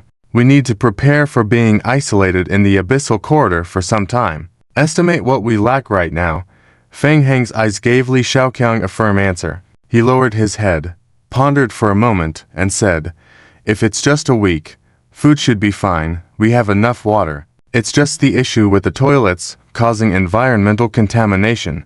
We should designate a specific toilet area. Yeah, you handle that. Feng Heng patted Li Xiaoqiang's shoulder. I'll go check things out myself. 2 hours later at the central hub node of the Vest City Magic Array, Feng Heng's zombie avatars absorbed the holy attribute energy from the last sealing stone. With that, all the branch structural points within Vest City fell. Notifications popped up in the game showing Feng Heng's successes, making him eager to continue and aiming for further achievements. With Chu Yan's assistance, destroying the central magic array wouldn't be difficult. Feng Heng directed his zombie avatars to dig tunnels and move the sealing stones, then walked out with Sandy from the basement. Boss Feng, Zhao Nan and Liu Maoxu were waiting outside already and immediately greeted Feng Heng. Liu Maoxu was particularly excited. Just a few hours after they had cooperated with Feng Heng, their guild managed to control a district of the Holy See. Due to his excitement, Liu Maoxu was trembling as he spoke. Boss Feng, Captain Chu Yan has already taken control of the Holy See in Vest City. Almost all Holy See personnel now concentrated in the branch office, and Captain Chu Yan hopes to meet with you soon to discuss the follow-up actions. All right. Feng Heng nodded. The bloodsuckers were taken away in the explosion when the sealing stone was destroyed earlier. As for his zombie avatars, he didn't want to expose their capabilities, especially since they were significantly weakened now. However, there was no need for combat at the moment. With one visit to the headquarters of the Holy See and Chu Yan's help, destroying the central magic array would suffice. Now is a good time. Lead me to meet him, and tell him I plan to complete the mission by destroying the central magic array. Ask him to prepare for it. Feng Heng instructed. All right. Liu Maoxu excitedly nodded. The car is waiting outside. Shall we leave now, boss? Just a moment.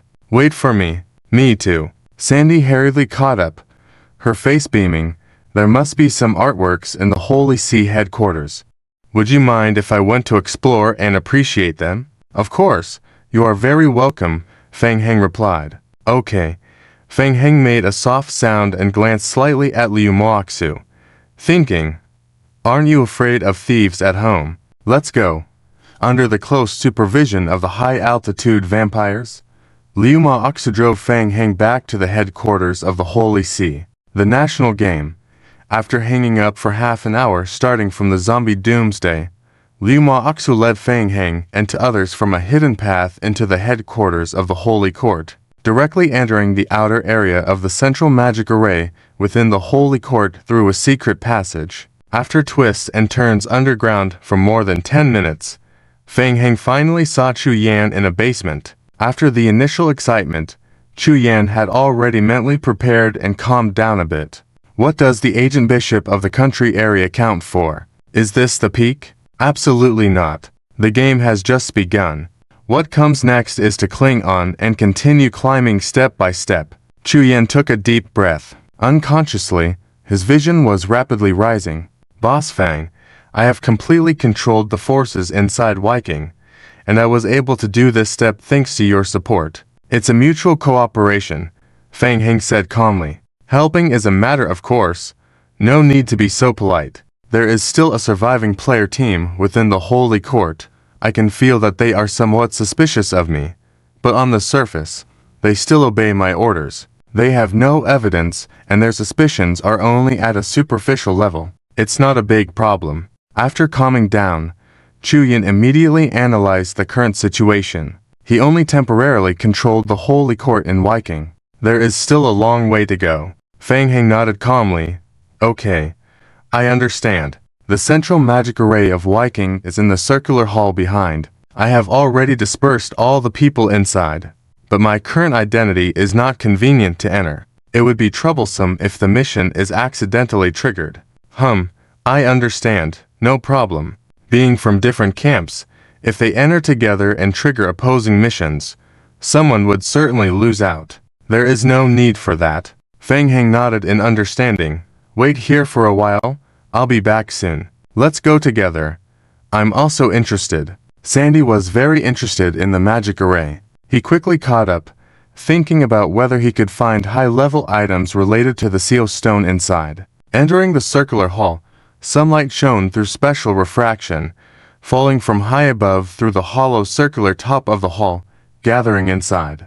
The magic array flowed slowly, occupying a third of the entire hall. Due to the lack of personnel activation, the rotating magic array was extremely slow. Fang Heng stood at the entrance observing. The super-large magic array established throughout Viking, with its complex core magic patterns, was incomprehensible to him. New game prompts followed. Hint: you have discovered an unknown special magic array. Hint: you do not possess the necessary skills to obtain more information. Upon entering the hall, Sandy curiously looked around, hesitated for a moment, then took out a camera and started snapping photos vigorously at the central magic array in the hall. Sandy, did you find anything? While taking photos, Sandy replied.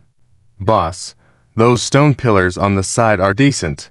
They are somewhat old items, can probably fetch a good price. Should we take them? Forget it. They're barely worth anything. Too much trouble. Fang Heng asked, what about the magic array? Any discoveries? None. Sandy put down the camera, looked down again at the densely packed magic array patterns on the ground, shook his head. I don't understand. It's not that I can't do it. It's just that the knowledge points in those books are not comprehensive enough. Very difficult to understand. The writers definitely have issues. Let's take it head on. Forceful destruction. Ignoring Sandy's rambling, Fang Heng walked up to the magic array. With a flick of his wrist, the Book of the Dead appeared in his hand.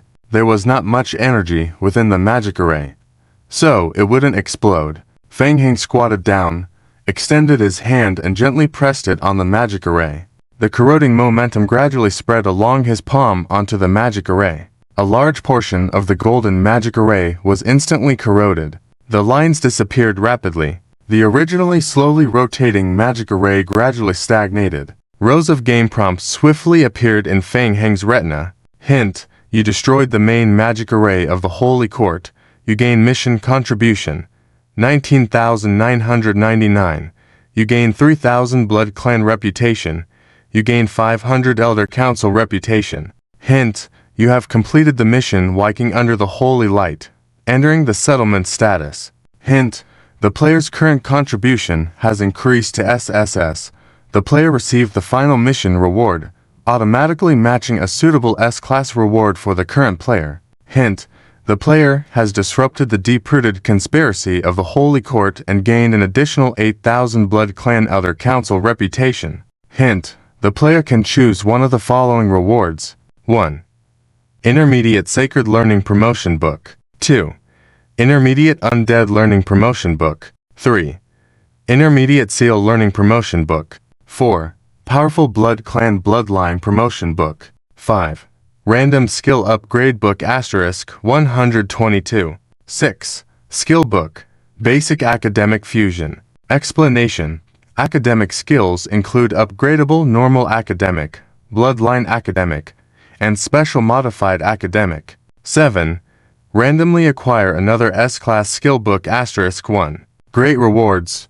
So many choices. Feng Heng was a bit dizzy for a moment, rechecking each one carefully. First, the promotion books for Sacred Learning, Undead Learning, and Seal Learning would ensure no concerns about skills disappearing before reaching high levels. Just need to quickly grind experience. When experience is full, they can be upgraded. Absolutely fantastic. Combined with the zombie clones that can grind skill experience, it's like cheating. Feng Heng pondered for a moment, as for which one to choose. First, exclude Undead Learning. After all, currently, it's closer to that path. Professor Dickey has paved the way. It won't be difficult to learn later. No need to waste the choice here. Comparing the remaining Sacred Learning and Seal Learning, the learning difficulty of Sacred Learning is noticeably higher. After all, the current relationship with the Holy Court is not pleasant. Feng Heng stroked his chin. Upon further thought, maybe there are other better options. Then continue to check it out. The vampire's lineage advancement skills are also quite decent. But upon careful consideration, it was clear that all he needed to do was find a way to reawaken Ongitas in the prison, then combine it with a large number of zombie avatars and the effect of the undead skill. Then he could rely on the zombie avatars to absorb wildly from the blood pool. By then, advancing the lineage would be no problem at all. He could even go a step further and not wait for Ongitas to be awakened, but directly run to the Elder Council in the vampire world to search for Ongitas in the 9th District and absorb the power of the blood pool to upgrade the lineage. With this, Random Skill Book Pass, Random Extraction Pass, Feng Heng's gaze focused on the new hidden skill, Academic Fusion. This was a new skill, and comparing it with the brain database, Feng Heng could confirm that this was a new skill he had never seen before, a hidden S-level skill, with exaggerated prerequisites for learning. Mastering this skill at the basic level would open up possibilities for further advancement. Seeing this skill, Feng Heng immediately felt relieved. This was it.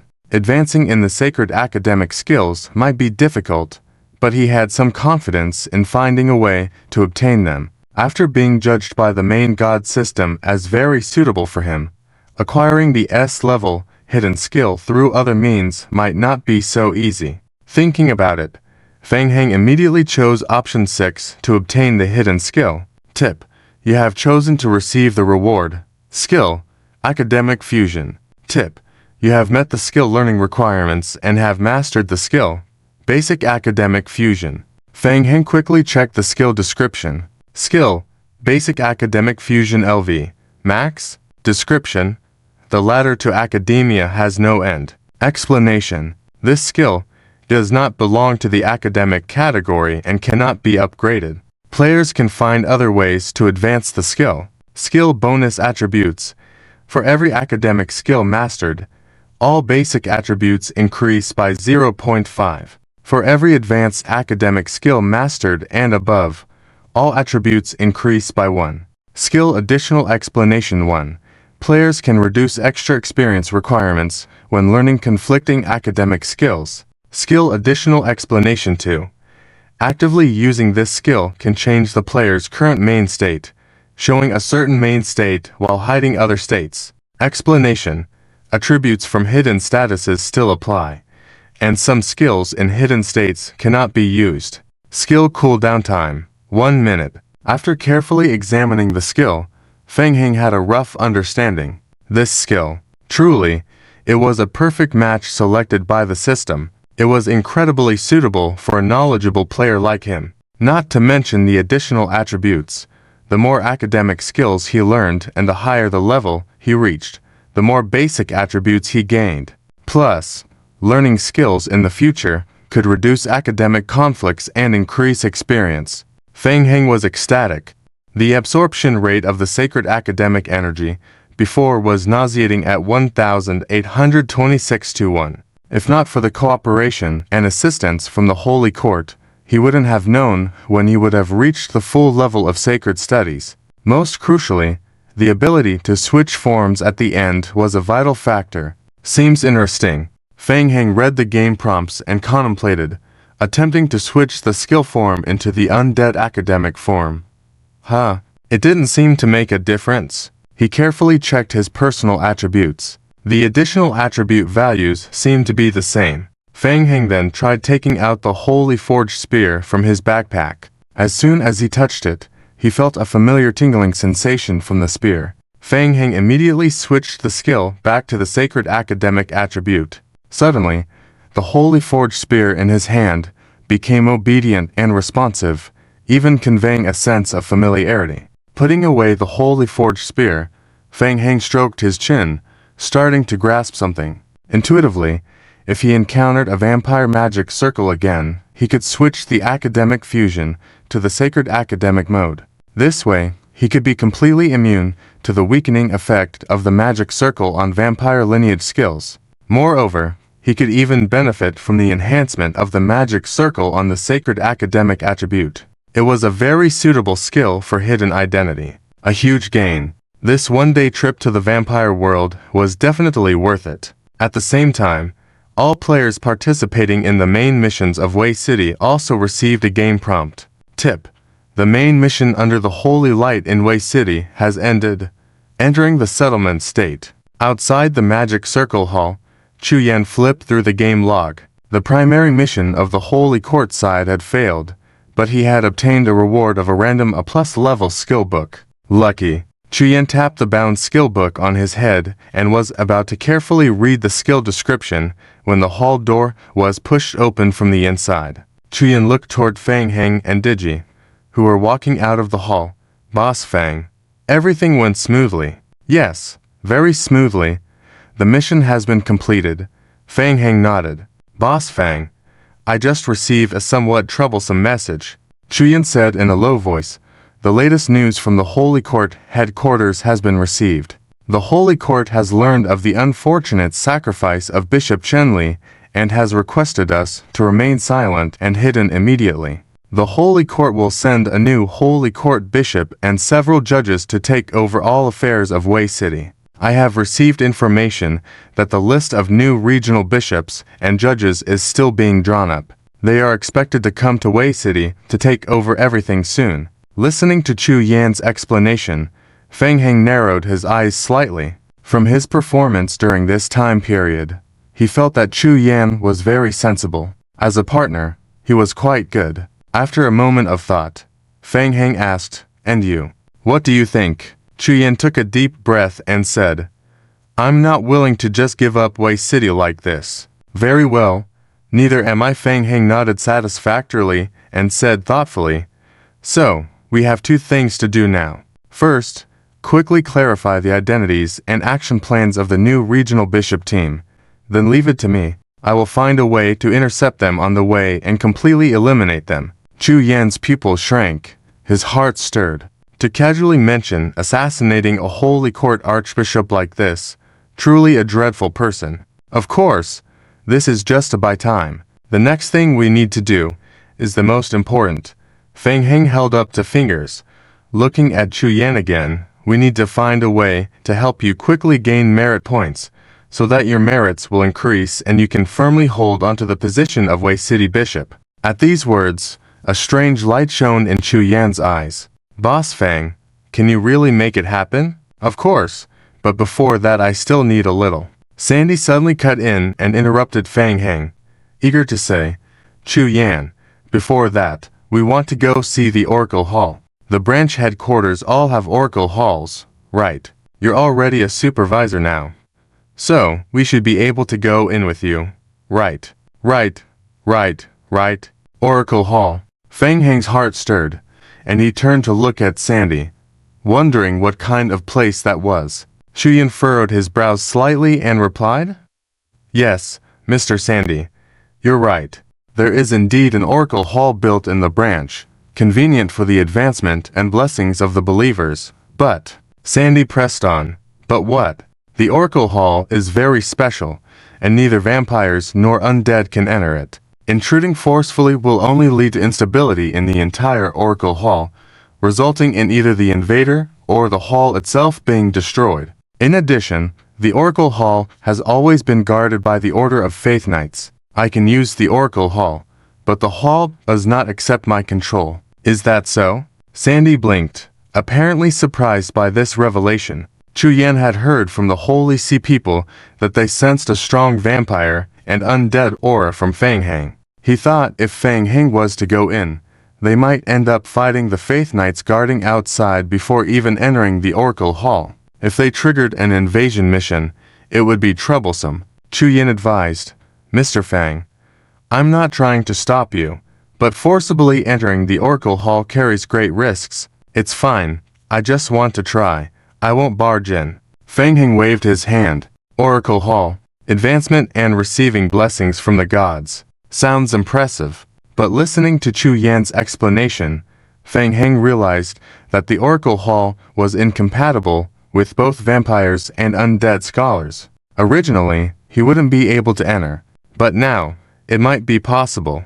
With the newly learned academic fusion skill, he could try switching to a sacred form to enter the hall and see. Contemplating this, Feng Heng used his skill to switch himself to Holy Light attribute mode. Chuyan thought for a moment. Okay, Mr. Feng, please give me some time to prepare. Watching Chuyan leave, Feng Heng turned to Sandy and asked, Sandy, what is the Oracle Hall for? I'm not clear on the specifics, but the book says that the believers of the Holy Church can communicate with the gods inside and receive some enlightenment, Sandy said with a chuckle. Mainly, I heard there are many high-level artworks left behind by the Holy See inside. Feng Heng raised an eyebrow. This buddy, is he doing this for artworks again? The Oracle Hall was set up on the other side of the branch building, deep underground. Guided by Chu Yan, Feng Heng and Sandy arrived at the corridor outside the hall. The Oracle Hall can enhance the skill experience of sacred studies, obtain recorded skills, and promote the rank of sacred studies skills. As they walked towards the gate at the end of the hallway, Chuyan explained more details about the hall to Feng Heng and Sandy. A somewhat troublesome aspect is that the Oracle Hall is directly controlled by the headquarters of the Holy See. In this situation, even though I have all the permissions for the branch headquarters, using the Oracle Hall still requires contribution points. Speaking, the group was about to reach the end of the hallway. Ahead, Feng Heng saw a row of Holy See Knights holding spears on both sides of the wide corridor. They are the Order of Faith Knights, directly subordinate to the Archbishop of the Holy See, and I cannot command them directly. Chuyan was a bit nervous, lowering his voice to remind, Mr. Feng, be careful. They might see through your identity. If an accident happens, please do not resist. I will find another way. Don't worry. Lead the way. With that, Feng Heng stepped forward, passing normally by the Faith Knights guarding on both sides. Chu Yan was surprised. It was different from what he had anticipated. Why were these Faith Knights not reacting at all? Could it be that they were unaware of Feng Heng's aura? But no. The Order of Faith Knights should be more sensitive to auras. The Faith Knights on either side of the corridor nodded at Chu Yan and then scrutinized the masked Feng Heng. Suppressing his doubts, Chu Yan continued leading Feng Heng and Sandy forward, until they reached the door of the hall. The last two knights stretched out their hands, blocking the way of the group.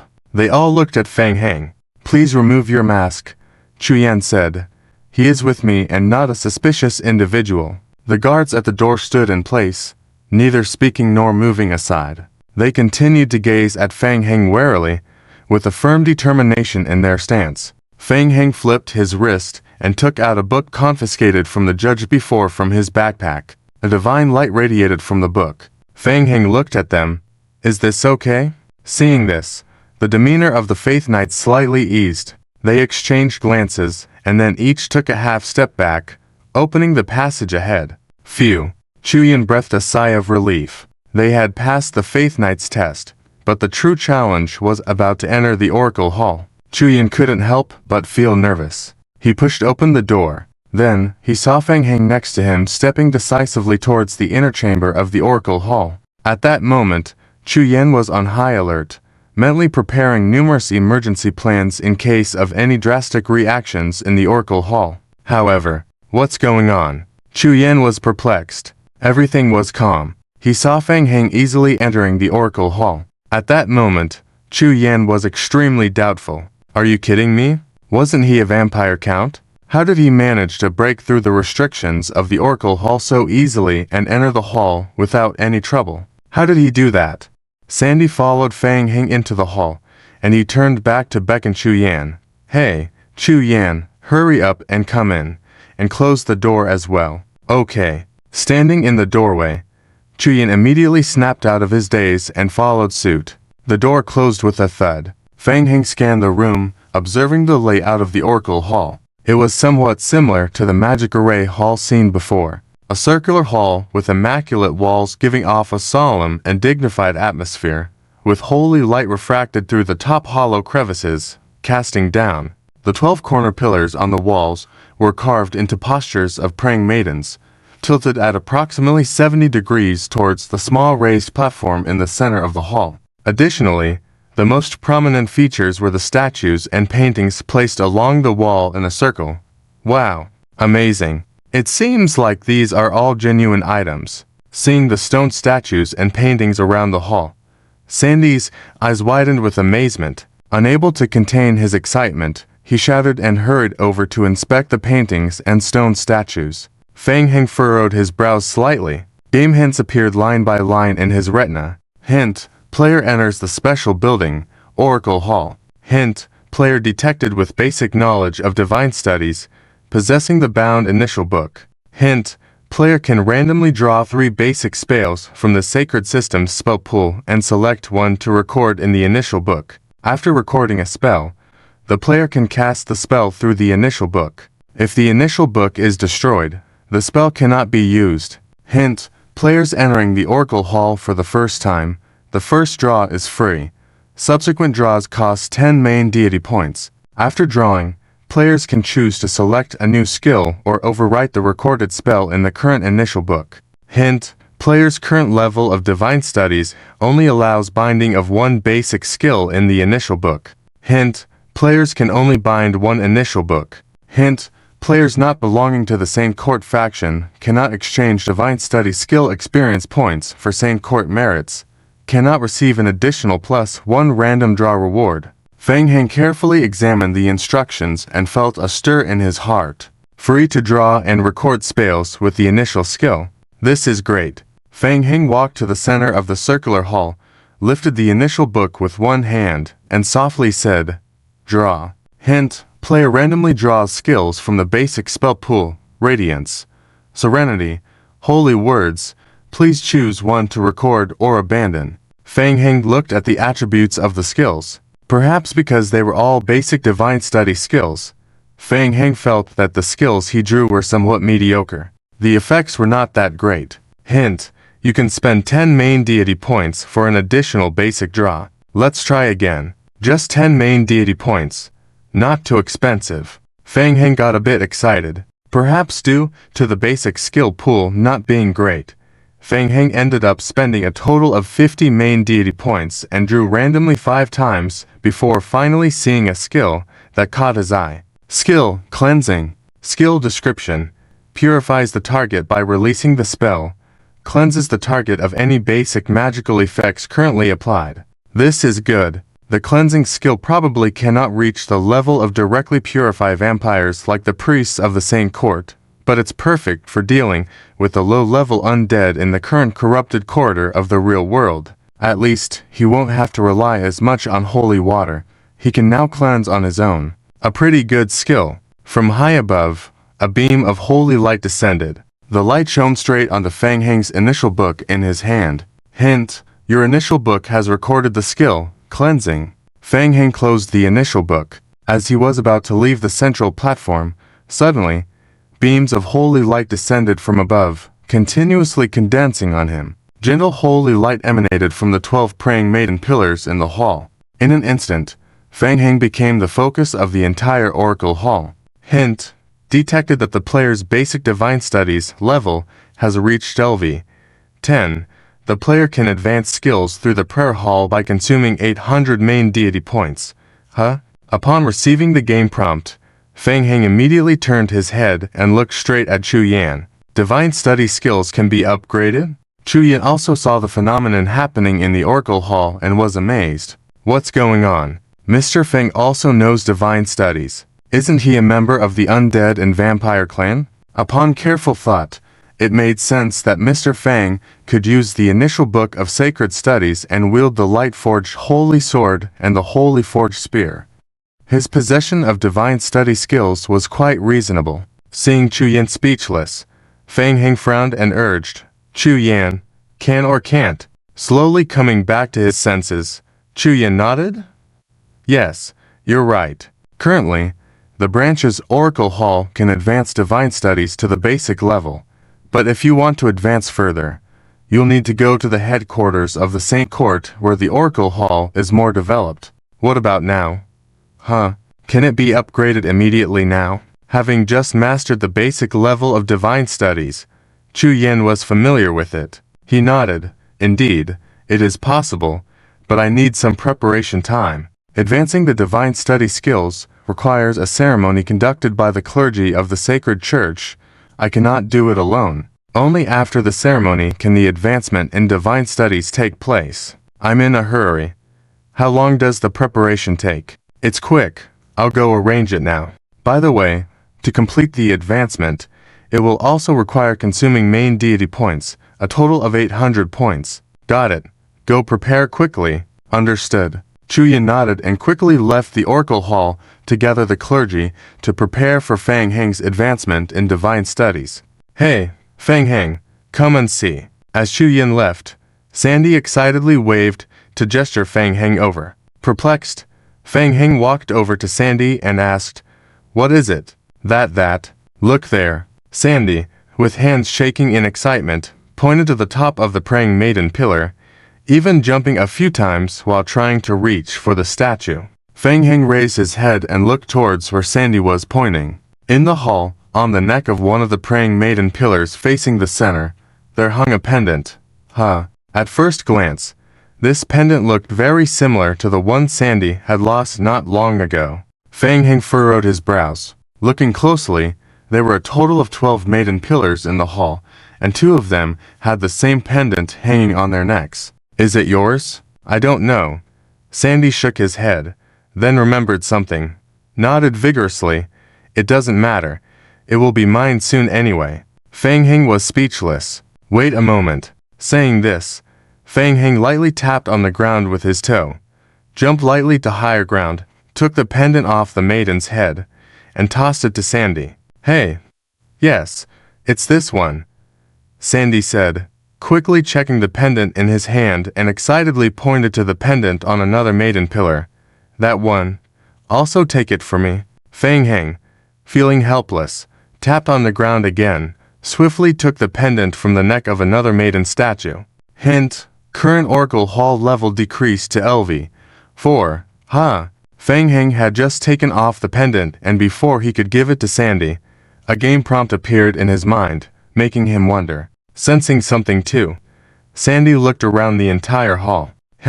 Seeing Sandy lost in thought, Fang Heng couldn't help but cough lightly and asked, cough.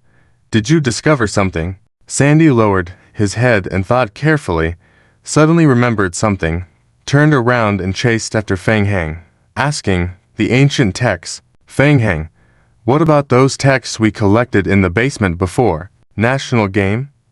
AFK from the zombie apocalypse. Which one are you talking about? The one with the green cover. Fang Heng took out 2 green-covered books from his backpack and tossed them to Sandy. Sandy opened one of them and quickly flipped to a page. He lowered his head to read, then looked around the hall before a realization struck him. So that's it. What did you discover? Fang Heng, this is a miracle. Fang Heng's pupil constricted. A miracle? Yes, to be precise. It's a replica of a miracle, built according to the description in the classics of the Zeus temple located in the divine realm. I was just thinking earlier why it felt familiar. Sandy rubbed his chin, scanning the entire hall once again. Fang Heng, I've checked. Many items in the hall are replicas, but they are all well crafted and hold significant artistic value. In the words of the book, they have been baptized by divine light. Fang Heng raised an eyebrow, looking at Sandy.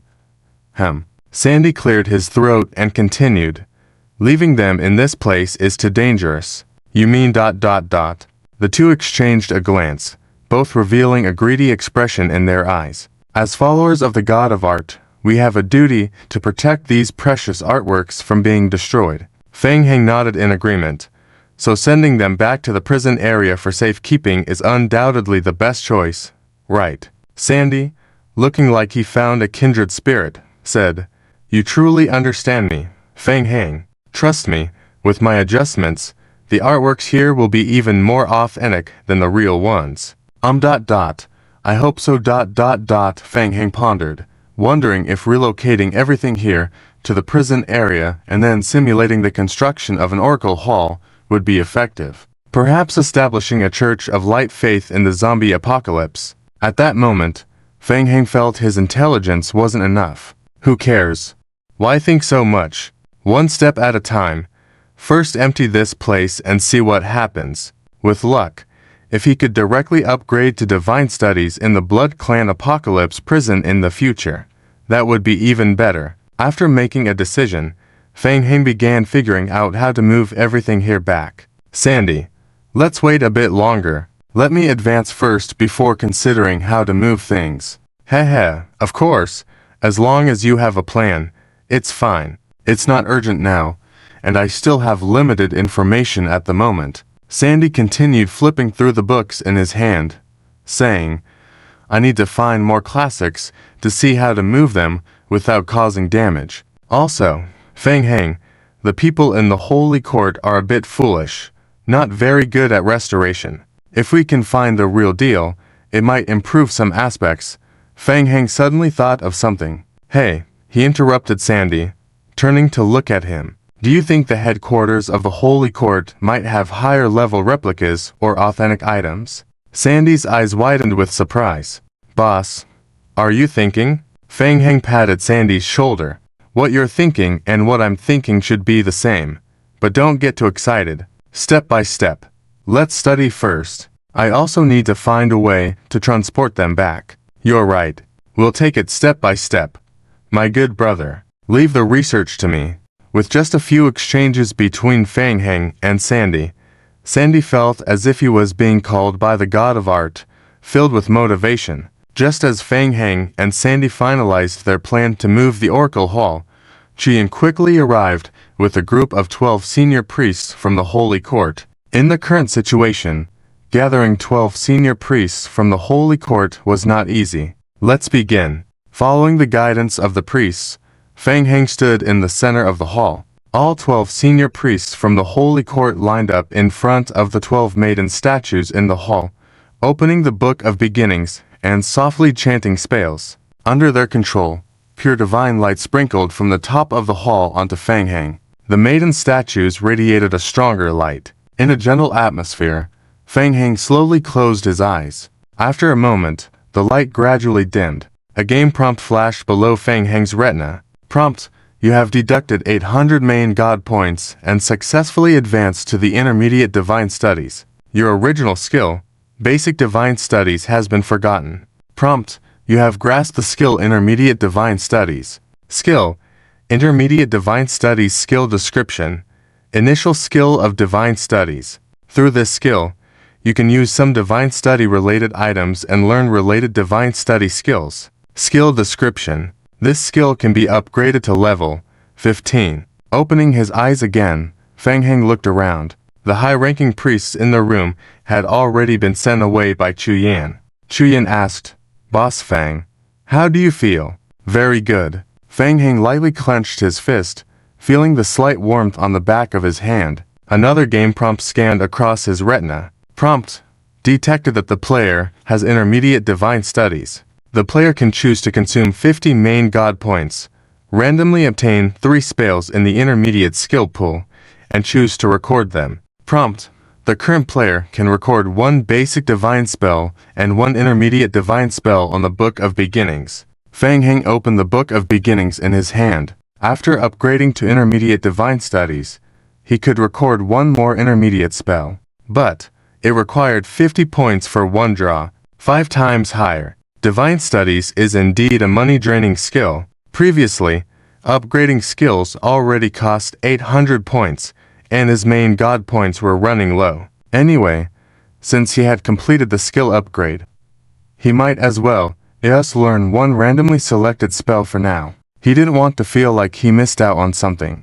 Fang Heng silently thought. Draw. Prompt: the player consumes 50 main god points, randomly gains the spells True Words, Strong, Painful Prayer, Making, Holy Water. In the intermediate skill pool, there were still basic skills mixed in. What a bother.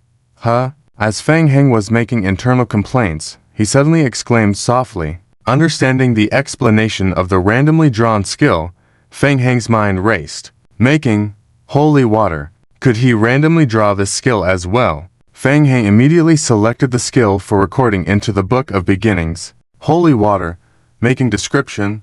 Place an item with holy light energy into ordinary clean water. Through this skill, ordinary water can be purified into holy water. Description: holy water can dispel certain curses, possess a weak purification effect, and deal slight damage to small life forms. Description: the effective duration of holy water depends on the intensity of the holy light items, lasting between 5 to 720 hours.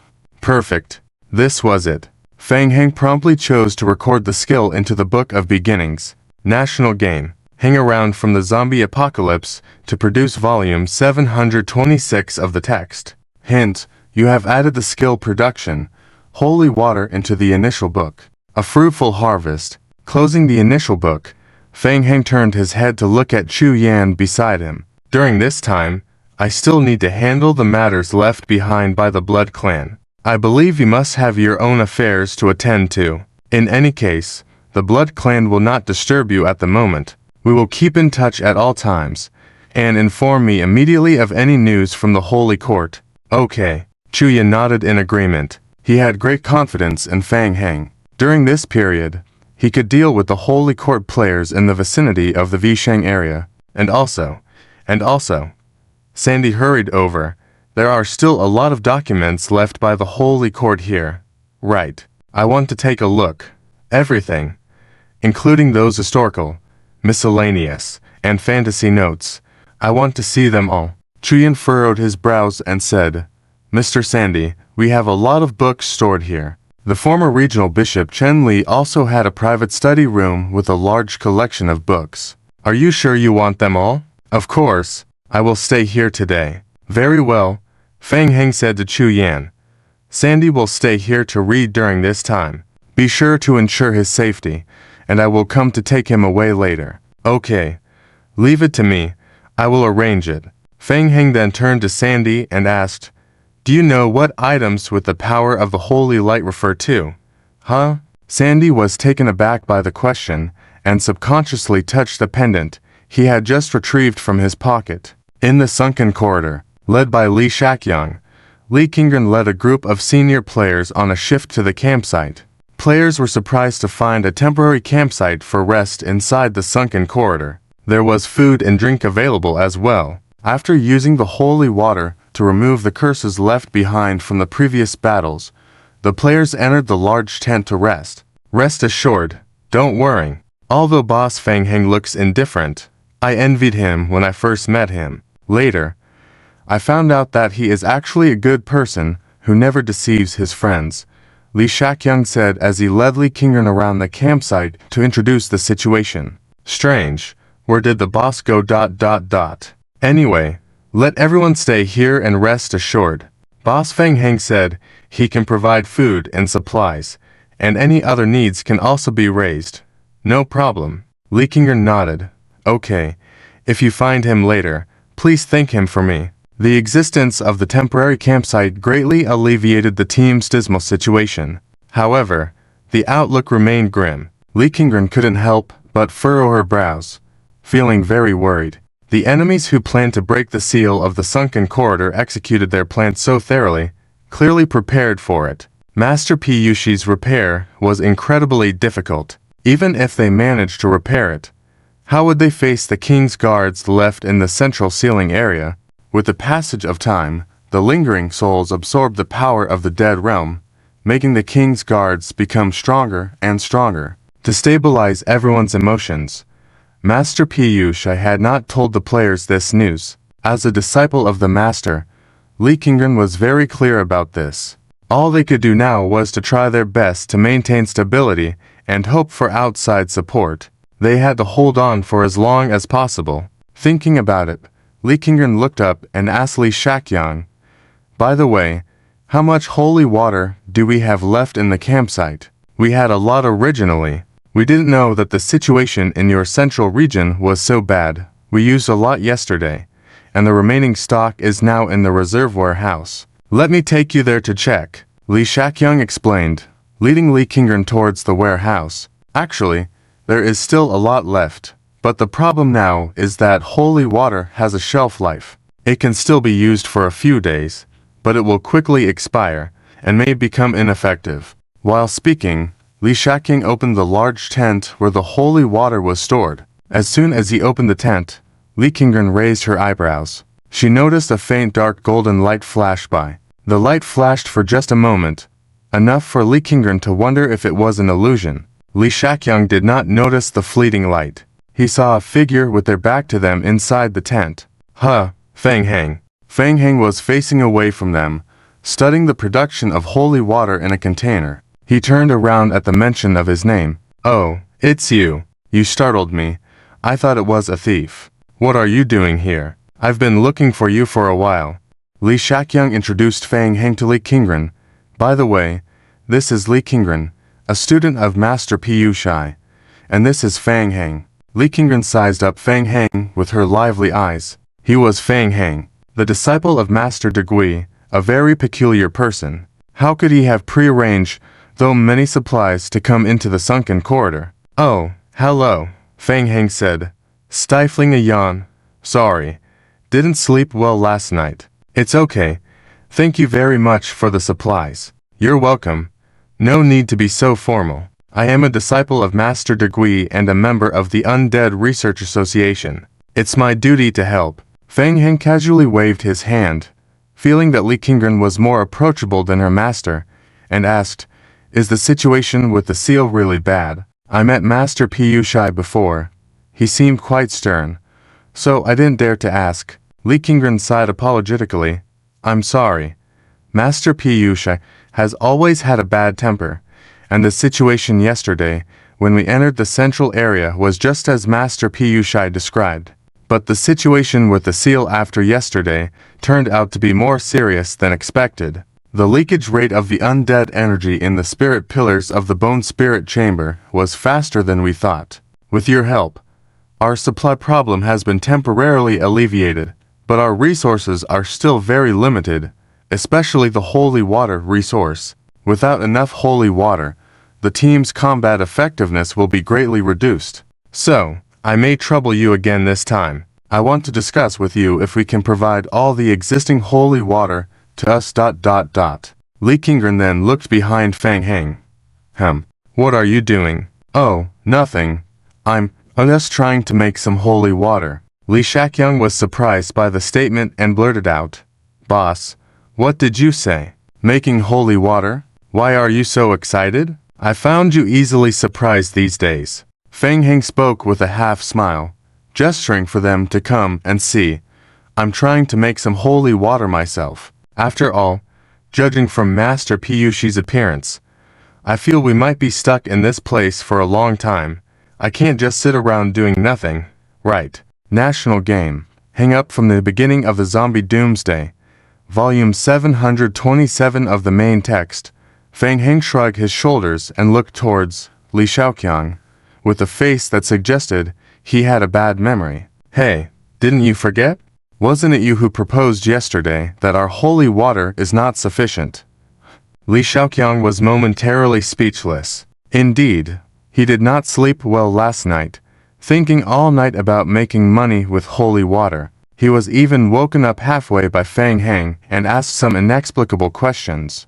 But make holy water by himself. Li Shaoqiang felt that Fang Heng's boss's proposed solution seemed a bit unreliable. Thinking this, Li Shaoqiang and the curiously Kingren walked up together, inspecting the large water tank filled with water behind Fang Heng. Boss, can you really do this? Can this thing really be made by yourself? No problem. Actually, I started thinking about it a few days ago. After all, we are all in business. Reducing costs would benefit us, right? If we can make our own holy water in the future, not only will the costs be greatly reduced, but issues like transporting holy water, logistics efficiency, etc., can all be effectively addressed. Li Shaoqiang listened to Fang Heng's explanation and was once again stunned. This guy, is he talking about making money again? So, the boss had been thinking about this already. Capitalists are really black-hearted, not even letting others make a profit on holy water. Boss Fang is right. Learning a lot, Li Shaoqiang felt that he still had many shortcomings compared to Fang Heng in terms of making money, with just a few levels difference. But, can this really work? Listening to the conversation between the two, Li Kingren immediately thought of the sacred aura she sensed when she first entered the camp. Undead creatures are more sensitive to the sacred system, so the aura she felt earlier was when he was testing the production of holy water. Although it sounded very unbelievable, if he could really make the holy water, Li Kingren couldn't help but interrupt. Fang Heng, how is the attempt to make holy water going? Did you succeed? Yes. I was just testing it. I think it's fine. You came just in time. You can help me try it out. Fang Heng picked up the Book of Genesis placed on the table next to the water tank. The Book of Genesis. Seeing this golden-edged Book of Genesis, Li Kingren's eyes lit up again. She looked at Fang Heng with extreme doubt. The Book of Genesis of the sacred system. Outside of the game, the difficulty of obtaining the Book of Genesis is much higher than that of the Book of the Dead. How did he get his hands on it? Was he related to those guys in the divine realm? Li Shaoqiang was completely stunned. He had just found Fang Heng the night before, but he had already started laying the groundwork before entering the abyssal corridor. No wonder he wasn't flustered when he mentioned the holy water issue to the boss last night. Did he already plan this step back then? Is he really gaming the system? Boss, you were really well prepared. TSK. Can I fool you? As I said, save resources. Fang Heng continued to speak and then grabbed the pendant he brought out from the game and threw it into the water tank. His left hand pressed on the Book of Genesis, emitting a faint sacred light. Gurgle. The water tank immediately reacted, releasing a series of bubbles. Watching Fang Heng manipulating the Book of Genesis, Li Kingren was completely amazed. An undead scholar, who actually studies the sacred path. Dual system cultivation. Cultivating into systems is not only extremely difficult, but especially practicing both the undead system and the sacred system, which are completely conflicting, becomes even more difficult as you progress, requiring 1,000 times more effort. How could Instructor Dickey allow his disciples to make such a choice? Li Kingren was completely perplexed. If he could focus all his energy on the undead studies, Li Kingren stopped in her tracks as she realized it was not appropriate to intervene. Mentor Dickey must have his own arrangements, and she was not aware of the specific circumstances. So it was best not to interfere unnecessarily. Hint, you have completed the production of holy water. Current duration of holy water, 12 hours. The skill activation completed, and Fang Heng retracted his hand. The pendant on his hand didn't seem to be of high quality. The holy water could only maintain a relatively low 12-hour duration. Thinking this, Fang Heng took out a small bottle from the water tank and handed it over to the two behind him. How is it? Want to try the effect? Both of them were a bit dumbfounded looking at the bottle of holy water. Normally, Holy water is not very precious, but it is usually held by sacred scholars. They have to spend some effort to get it from middlemen. It takes time and money. After all, sacred people not very fond of undead people and have always shown a hostile attitude, unwilling to trade with them, while the undead people are more indifferent. You don't like me. I ignore you. I've lived longer than you anyway. An undead scholar making holy water by hand. It sounded unreliable, but it actually happened right in front of their eyes. Boss, you're amazing. Li Shaoqiang quickly regained his composure and marveled, taking the bottle from Fang Heng's hand. I think this holy water must be reliable. I'll let someone outside try it out for the actual effect. Saying this, Li Shaoqiang hurriedly ran out of the camp. In the camp, only Fang Heng and Li Qingren were left. Li Qingren looked at Fang Heng and nodded. Classmate, do you mind showing me? Fang Heng stepped aside. Of course, please go ahead. Li Qingren walked to the water tank, reached her hand into the water, and carefully sensed the holy water inside. Indeed, it was holy water. The quality could be considered relatively poor, and the efficacy of the holy water was estimated to not last too long. This was probably related to the low level of his sacred system equipment. Li Qingren lifted her head and looked at Fang Heng. From setting up a temporary camp, acquiring a large amount of supplies, and now even working on holy water, a strange feeling suddenly arose in Li Qingren's heart. Although she felt a bit guilty towards Fang Heng, she was genuinely grateful. Fortunately, this time Fang Heng was unlucky and got trapped in the abyssal corridor. If it weren't for Fang Heng, she really didn't know what to do next. Ahem. Feeling Li Qingren's gaze on him, Fang Heng coughed lightly, scratched the back of his head embarrassedly. Classmate, don't stare at me like that. Familiar is familiar. We still have to charge our suppliers. As agreed by Instructor Pu, it would be double the market price. We'll settle it when we go out, all right. Upon hearing Fang Heng suddenly blurt this out, Li Qingren couldn't help but chuckle. PFFT. What are you thinking? Teacher Pu won't cheat you on money. Li Qingren nodded. Thank you very much, Fang Heng. With the holy water, we can hold on for a long time. Fang Heng politely replied. You're welcome, you're welcome. It's all about making money.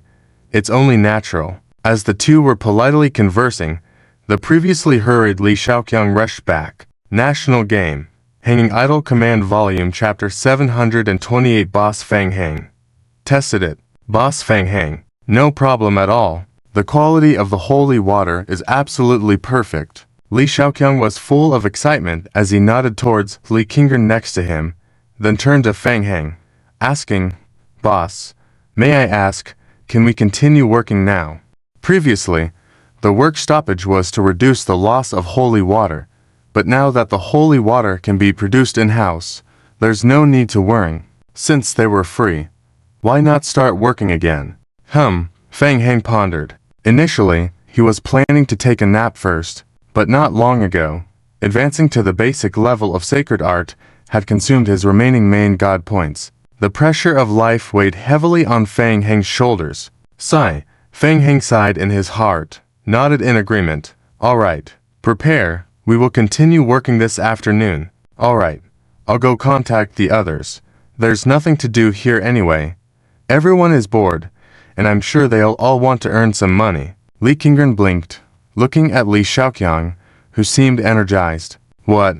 Still working? Everyone sealed off at work, facing life and death crisis and trapped in this dangerous place, unsure if they can get out.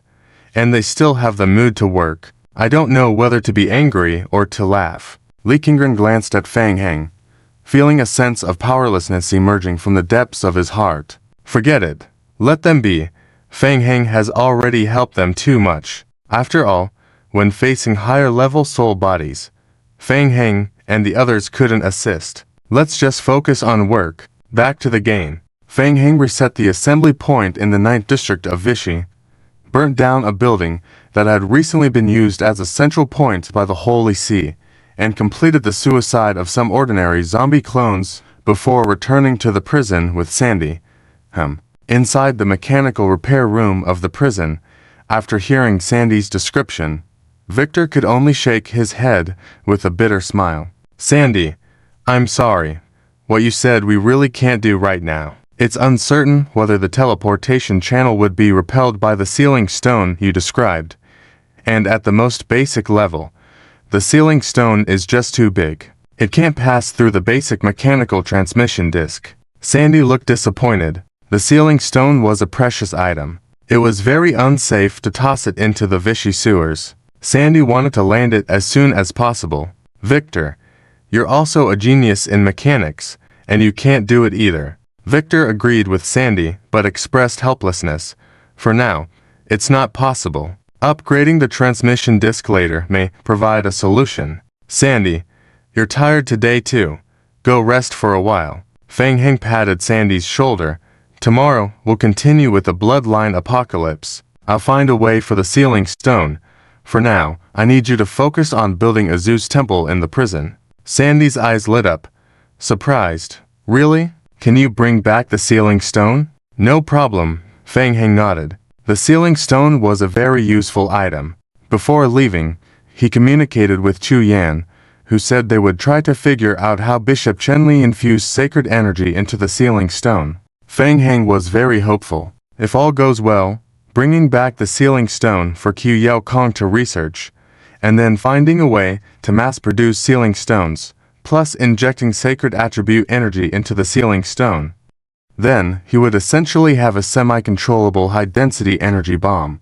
The power of the bomb would easily eradicate the bloodline counts. In this way, in the future, the fusion of the tyrant's body would also be able to carry out suicide, taking them to various game worlds. Unlike now, despite having the tyrant's body, suicide was impossible due to the thick blood volume. As for how to move the sealing stone, Feng Heng already had some ideas. Just like when handling samples from the Hela organization, next time he goes back, he'll try to use the sealing technique to wrap the sealing stone in layers, then bring it back when he returns to the 8th district of the zombie apocalypse. One piece at a time, no problem with bringing it multiple times. There are still plenty of sealing materials left in the room used for practicing seal techniques in the basement. He can directly bring some finished products back when he goes to the 9th district next time. Fantastic. Truly a young man who has attracted the attention of the god of arts.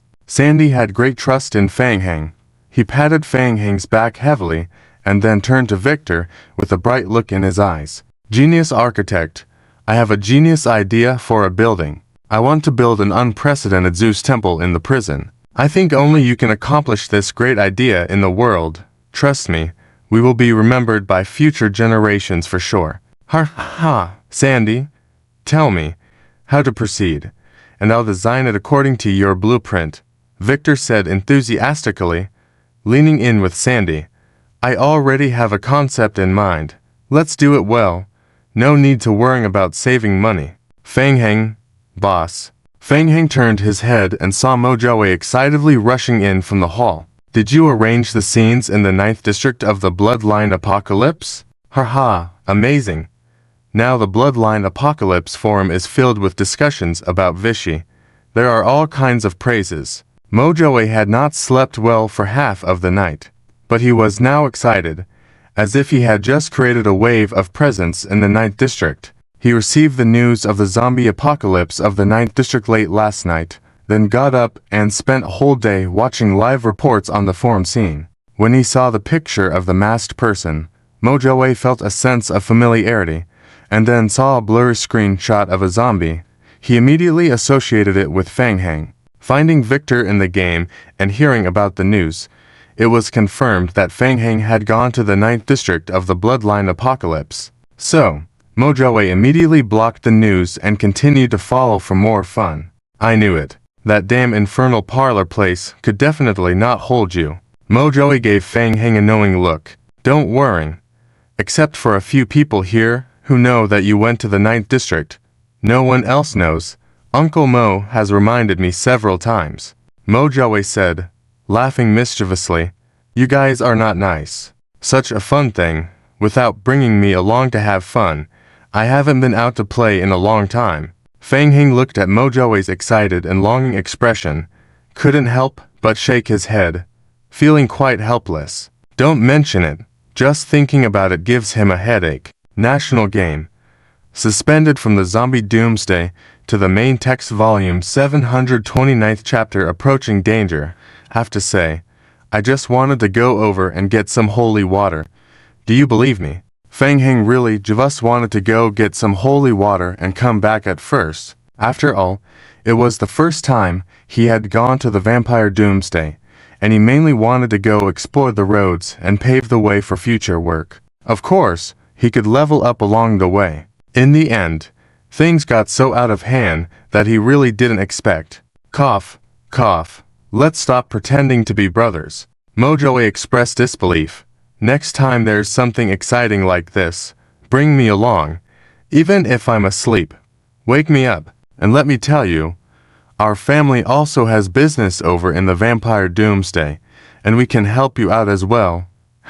Feng Heng raised an eyebrow, somewhat surprised. Right. He suddenly remembered that a large part of Beihao Heavy Industries was established in the Vampire Doomsday. In fact, Mo Yongxiao had once invited him to go to the Vampire Doomsday. But back then, he was not invited to the Zombie Doomsday 9th District. Alright, next time we can go to the 9th District together. Feng Heng nodded in agreement. Thinking carefully, the game in the 9th District had just begun. The vampire relics had not been obtained. The leveling plan had not been completed.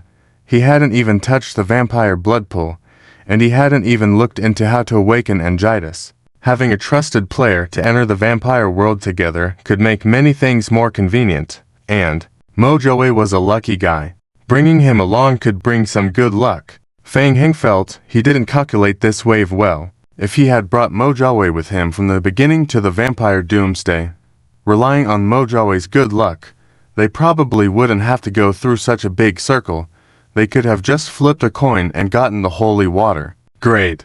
Mojoe excitedly waved his fist. I'll go collect relevant information about the 9th District for you, and contact people from the 9th District. Although on the surface Mojoe claimed to be a carefree second-generation rich kid, he actually wanted to contribute to the family business. Going to the 9th District would make those uncles look at him in a different light. Wait a moment, for safety reasons, the prison is currently closed to the public and on high alert. Apart from the current core personnel in the prison, do not disclose to anyone else about me entering the game. Also, I'm not very visible right now, so I need your help. Please go find Q Yao Kong and ask him to assist with the transformation of 100 liquors.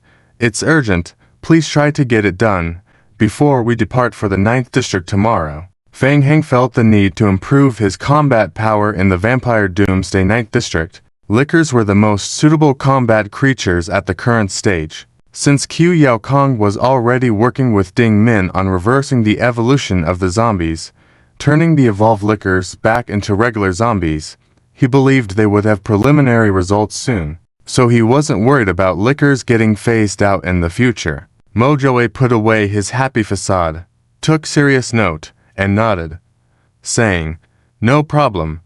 Leave it to me. Ha! Alright, I'll leave it to you. I'm going to rest first." Feng Heng yawned, stuffed 3 boxes of coffee into his backpack, and logged off on the spot. Vic City. The damaged city was gradually recovering and beginning to restore order. Humans, under the leadership of the vampires, began rebuilding the vampire mansion. Since the 12 Magic Pillars incident, Where and his vampire followers had searched the city thoroughly, but found no trace of Fang Shuo. It was as if he had vanished into thin air. As for the clan, after Count Keto's death, they chose to remain silent. It was an indication that Vic City was just a dispensable small town. Everything seemed peaceful and quiet again, except within the player community. A huge storm was brewing. It was so terrifying. Everything that happened that night was truly magical. Vic City, influenced by the Holy See, nearly wiped out all vampires with the 12 pillars that rose. The sudden appearance of undead, the collapse of the vampire mansion, the intense explosions, and the pillar rising to the sky. Everything sounded unbelievable. Players were discussing who was behind all this and how they could profit from it. Beneath the calm surface, there was a lot of turmoil. Many believed that the decisive battle between the Holy See and the vampires would start sooner than expected, and some even speculated that this incident was the masterpiece of the Brilliant Star River Game Company. Many seasoned players who had immersed themselves in the Vampire Doomsday knew that the Brilliant Star River was a large game company secretly controlled by 12 wealthy families. They were among the first to join the game after it launched. Under the support of the 12 families, joining the vampire faction, where their strength was formidable. At that time, inside the Brilliant Star River Game Company, a high-level video conference was being held. The events in Vic City last night had almost no impact on the Game Guild and the entire vampire population, not to mention that it was just a central building in Vic City that was bombed. Even if a dozen or so Vic cities were bombed, they wouldn't frown. Since entering the Vampire Doomsday, the main quest had been progressing smoothly, despite pressure from various guilds and federal zones in the game. Everything was under control. If all went well, they were projected to take control of the 9th District within 5 years. But now, they were being hit with shocking news. Undead Force, a player likely from a higher realm, or a vampire count with a vampire relic in hand. Based on various information, the Brilliant Star River Game Company smelled a dangerous air, especially with the vampire relic in Fang Shuo's possession. Company supervisor Linuo scanned the attendees with his eyes and emphasized, "It's clear from the top that we need to quickly confirm whether a player from a higher level has appeared and determine if they will affect the resurrection plan of the vampire domain and what's the deal with the vampire relic in his hands." Linuo pounded the table with his fist and reiterated, "The top's plan must not fail under any circumstances. At present, the visual data we've obtained is extremely limited, and we can't confirm the identity of the opponent. We only know that his name might be Fang Shuo, most likely an alias. Additionally, we found someone covering up the traces left by the Vic City magic array incident. Who is it? Still under investigation. We can confirm it's not a player from our western jurisdiction. Nothing came up by comparing databases." Linuo showed a pensive look. "Continue the investigation. I'll personally handle the next events in the game." The Elder Council hopes to use Fang Shuo's power to figure out the lost vampire relic situation. I've proposed an invitation to him on behalf of the Elder Council to test his attitude towards the 9th District. If he accepts the invitation, I believe we will soon know his true identity. 7017K. Mobile Games. Hanging out from the beginning of the zombie apocalypse. Chapter 730 of the Elder's House Invitation. The next day, Feng Heng woke up early, spending the morning in the Lost Corridor for work to earn God points, until close to noon when he went online and joined Mojowei and Sandy, who were all geared up to enter the Blood Clan Doomsday District 9. Work tirelessly, working people, it's really tough. A faint light flashed. Feng Heng and the others appeared in the sewer of Vishang. At this time, a large group of resurrected lickers had already gathered in the sewers of Vishang. After 18 hours, thanks to the effect of the multiplication skill, the number of zombie doppelgangers had tripled. In another 6 hours, after the latest research and development advancement by Q Yao Kong, the lickers who had completed suicide would also resurrect, increasing Feng Heng's combat power. "Wait here for a moment. I'll take care of some things, and I'll be back soon to pick you up." With that, Feng Heng switched his scholarly form to the Blood Clan's bloodline, transformed into a bat form, and flew out of a sewer exit towards the sky. Mojowei opened his mouth, looking enviously in the direction Feng Heng had left. "Hey, Sandy, look. This move is pretty cool. I want to learn."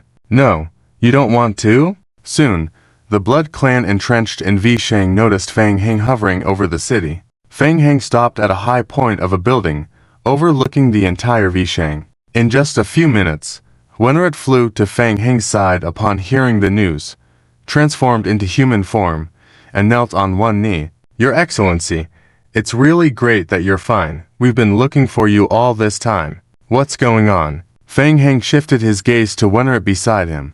"The Elder's House wants to see you." "Huh?" Following that, a series of game prompts popped up. Tip: player triggered optional quest, Elder's House Invitation. Quest name, Elder's House Invitation. Quest description. Your reputation with the Elder's House has reached the limit, catching the attention of the Elder's House. Quest requirements. The Elder's House invites you to enter. They may have tasks for you, and you can choose to ignore the Elder's House invitation. Quest rewards, none. Quest penalties, none. A thought crossed Fang Heng's mind.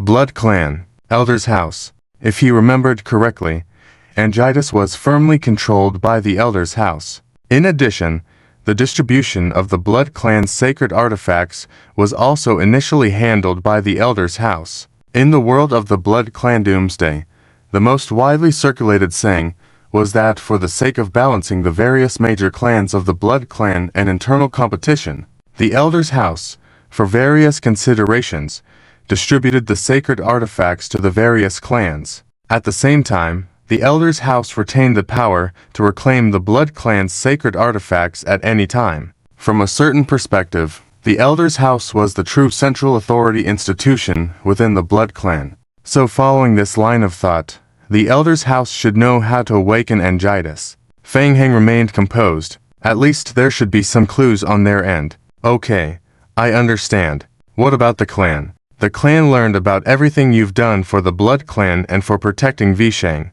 They are very grateful for the help you provided to our clan. If you are willing, the clan is willing to entrust the full control of Vishang to you. Well, thank them for me. Winner respectfully bowed again. This is our honor, Your Excellency. Tip: you have obtained the actual control permission of the Vishang Blood Clan, and your reputation in the Blood Clan has been increased. Tip: you have unlocked the Vishang operation interface. Fang Heng's gaze swept over the game prompts. Having already controlled the entire zombie apocalypse District 7 and 8, he had no interest in the small Vishang, quickly shifting his focus to a distance. For now, there was still no news from Chu Yan of the Holy Court Church, so he could take the time to visit the Elder's House of the Blood Clan and make use of the blood pool there, completing the next stage of the Blood Clan bloodline upgrade to improve his strength. Regardless of the time, improving strength was always necessary. Unfortunately, the Blood Clan central building was destroyed, and the teleportation channel was also lost. Otherwise, he could directly teleport there, saving a lot of time. Thinking over it, Fang Heng asked, "There's something I need to know. Where is Meng Hao? He should belong to your clan. Find out as soon as possible." "Yes, my lord. I will check immediately." 2 hours later, the city of El Kino, where the Blood Clan Elder's House is located, a Rolls-Royce driving on an empty road. Leading the way ahead were a group of Blood Clan bats. Aiding drove the vehicle, following the Blood Clan leading the way. He was somewhat excited. He couldn't even dream that he was now on his way to the headquarters of the Blood Clan Elder's House. That's the Elder's House. They actually came into contact with the core of the Blood Clan. The big boss sitting in the back seat was really amazing. He's simply unfathomable. In comparison, Meng Hao was much calmer. He handed over the data he had meticulously organized for a day and a night to Fang Heng. "Boss Fang, this is part of the data we collected. The time was a bit tight, so the data is not complete yet. With more time, we can make it more complete." "Okay, thank you. You've worked hard." Fang Heng thanked, taking the file bag from Meng Hao's hand on the co-pilot seat and carefully examining the documents. Detailed information about the Blood Clan's 13 sacred artifacts. Meng Hao had detailed it very well. In the current District 9, 6 of the Blood Clan's sacred artifacts are in the hands of various clan viscounts. 2 are in the hands of Blood Clan dukes of various clans. 1 is in the hands of a Blood Clan prince, and the remaining 2 are temporarily held by the Elder's House. As for the last 2, they are currently missing and not in the hands of the Blood Clan. Fang Heng quickly browsed the document. Thinking carefully, he already had 9 pieces of the Blood Clan's sacred artifact set. 2 boots, 2 armors, belt, necklace, spirit staff, wrist guard, blood eye, a total of 9 pieces. In addition, there were 2 spirit staves belonging to different Blood Clan world servers. That adds up to a total of 10. Among them, the most valuable would be the blood belt that came out after killing the Blood Clan Duke. It was the most difficult to obtain. The remaining 4 pieces needed were the blood cross, blood ritual, blood headdress, and blood ring. In the current District 9, the blood headdress belonged to the Blood Clan prince. The prince was still asleep. The information said that the rumored place where the prince was sleeping was in the elder's house, but the specifics were unknown. It was also unclear if the headdress was still on the sleeping prince. The blood ritual was currently in the hands of the Blood Clan Duke. The blood rings whereabouts were currently unknown. The data suggested it might still be with the elder's house or possibly lost. These 3 were more challenging, and the easiest to acquire was the last one, the blood cross, currently in the hands of the Duke of the Rainan clan. After reviewing the various information, Fang Heng looked up and asked, "Have you heard any rumors about the Blood Clan's sacred artifacts?" Popular game, Auto Farm from the Start of the Zombie Apocalypse, Volume 731, Chapter 731. Guards? That's right. It is said that the Blood Clan's great secret is hidden inside the Blood Clan Holy Relic. As long as all the Holy Relics are collected, this secret can be revealed, said Aiding, who was driving the vehicle, after hearing a lot of gossip. But boss, in my opinion, I think these rumors are all fake, just to fool us newcomers, he continued. Why do you say that? Because the Blood Clan Holy Relics were originally distributed by the Elder Council. If the rumors were true, wouldn't the Elder Council have already unlocked the secret long ago? Why go through all this trouble? Wow, brother, you have a clear mind, exclaimed Mojaway, sitting next to Fang Heng, giving Aiding a thumbs up. Pleased with the praise, Aiding smiled. Heh heh, not bad. Thanks, bro. Mojaway, who was not wearing a mask, claimed to have just met Fang Heng and represented by Lu Heavy Industries, and had finally managed to join the team. Seeing Mojaway, Aiding realized that another heavyweight had joined the team, making the situation even more stable. Fang Heng nodded in agreement with Aiding's reasoning. However, during the game, it was clearly stated when obtaining a Blood Clan Holy Relics that they contain secrets, which can be revealed by gathering them all. What could this secret be? Fang Heng was particularly interested in decoding such things, especially when the rewards were generous. Thinking about it, Fang Heng turned to Meng Hao in the co-driver's seat and asked, "Meng Hao, what do you think?" Meng Hao replied, "I doubt it. I heard that the 12 financial consortiums have been secretly collecting Blood Clan Holy Relics, even investigating the specific locations of several lost relics, and the prices these consortiums offer on the black market are exorbitant.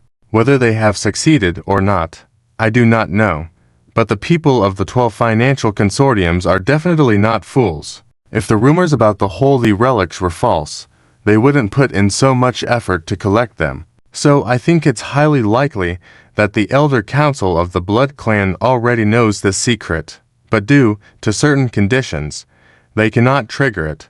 Or perhaps the Elder Council is not qualified to uncover the secret for various reasons." Fang Heng nodded in agreement. He secretly opened his system notebook and noted down the objectives of this mission, prioritizing them based on importance. First, figure out how to awaken Angitis. Second, find the blood pool to enhance the Blood Clan's bloodline skills. Third, find a way to gather all the Blood Clan holy relics and uncover the Blood Clan's secret. Fourth, along the way, exploit the Blood Clan for some extra evolutionary crystals for upgrades. Fifth, find out about the conspiracy of the 12 financial consortiums and trick them. As Fang Heng carefully listed the tasks, he realized that there was quite a lot to do at the moment, and they were all quite challenging. Taking it step by step, Fang Heng slowly shifted his gaze to the distant outside scenery. As the vehicle gradually entered the suburbs,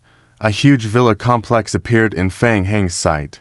The Blood Clan members, before the vehicle transformed into human forms and guided the driver, Aiding, to park the Rolls-Royce at the parking lot behind the villa area. "Lord Marquis, I'm very sorry, but the Elder Council is the sacred place of the Blood Clan and only allows Blood Clan members to enter. We will take your friend to the nearby vacation home to rest or they can wait in the car, the senior Blood Clan member explained to Fang Heng and Mo Jiawei. Fang Heng and Mo Jiawei exchanged a brief glance. Mo Jiawei waved his hand, saying, "Never mind. I don't feel like moving.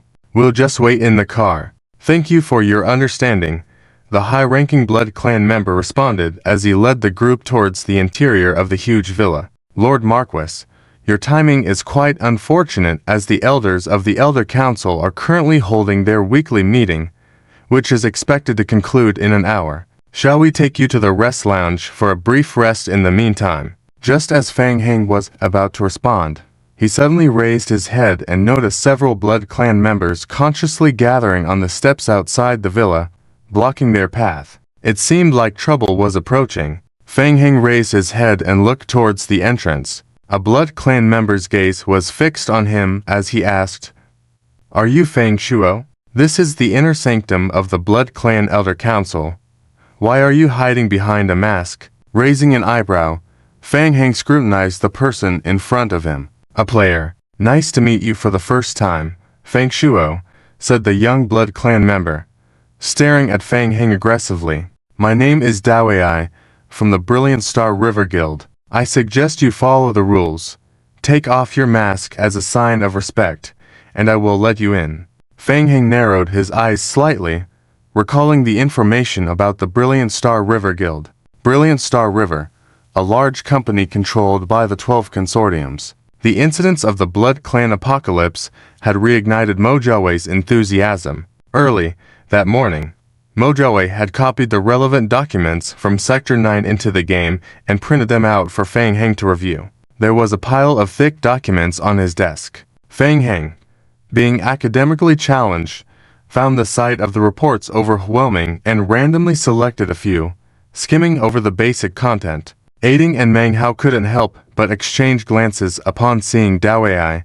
Sensing the trouble that was brewing, it was obvious that the people from the 12 consortiums were targeting Fang Shuo. They were looking for trouble. Fang Heng turned to the senior Blood Clan member leading them and inquired with a puzzled expression. The high-ranking Blood Clan member frowned and said, "Lord Marquis, they are the Elder Council's guards." "Just the guards?"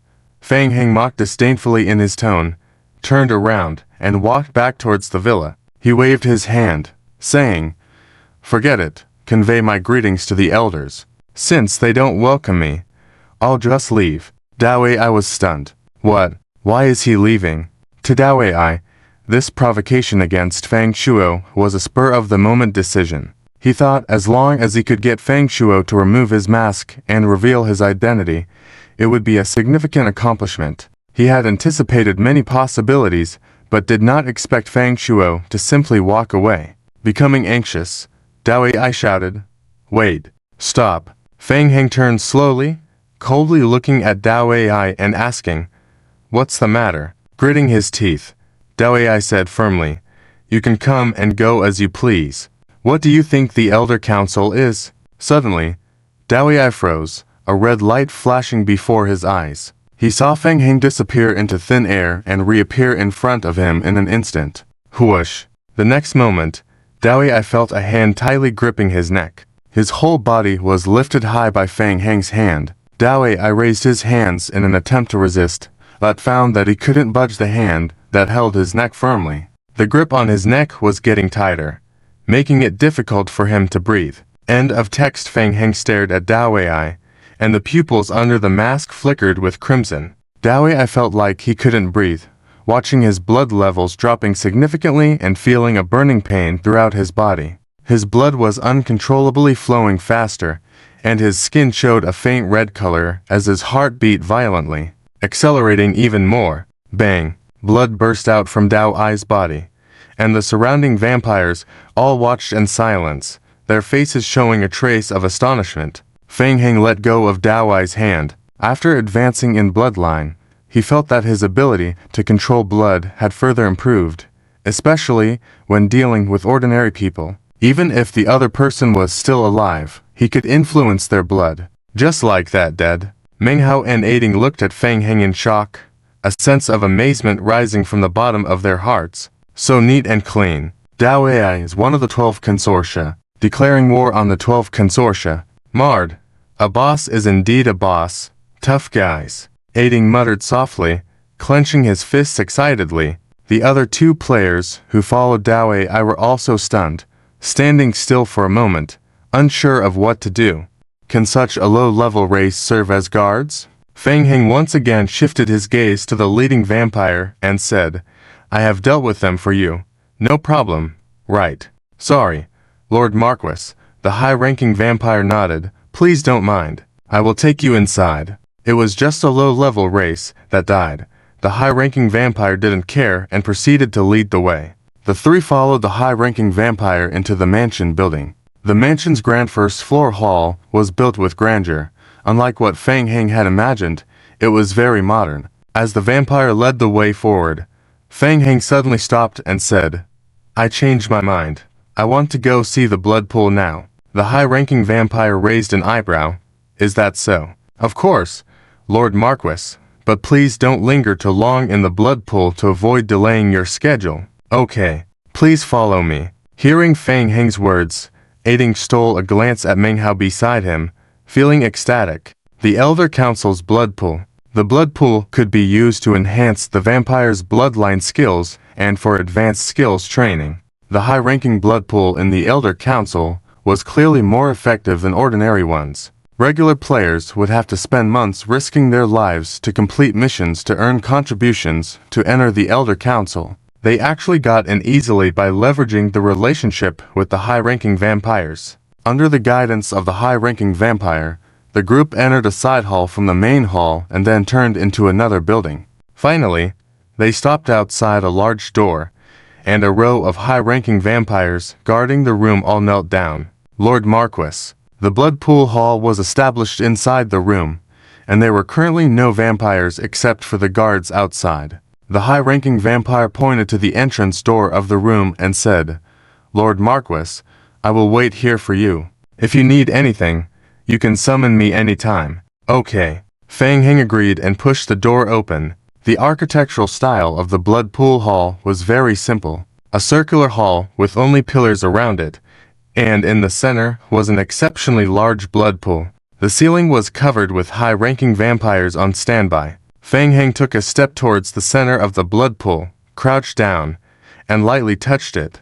Two game prompts immediately popped up. Hint: player has touched the blood pool. Hint: player's current vampire bloodline has reached the advanced level, and this blood pool cannot further refine the player's bloodline. Please find a blood pool with more powerful energy. Troublesome. Feng Heng muttered softly. His vampire bloodline skill had already reached an advanced level, and the Elder Council's blood pool level could no longer provide energy to continue his advancement. It seemed that only Angelitas's blood pool could help advance his bloodline. Feng Heng shook his head inwardly. No need to think about it. These high-ranking vampires outside probably didn't have the authority to let him go to Angelitas's side. Seeing Feng Heng remain silent, Aiding and Menghwa were prompted to ask, Boss Feng, any problem with this blood pool? No, no problem. Feng Heng stood up and nodded at the two. You have an hour to use the blood pool.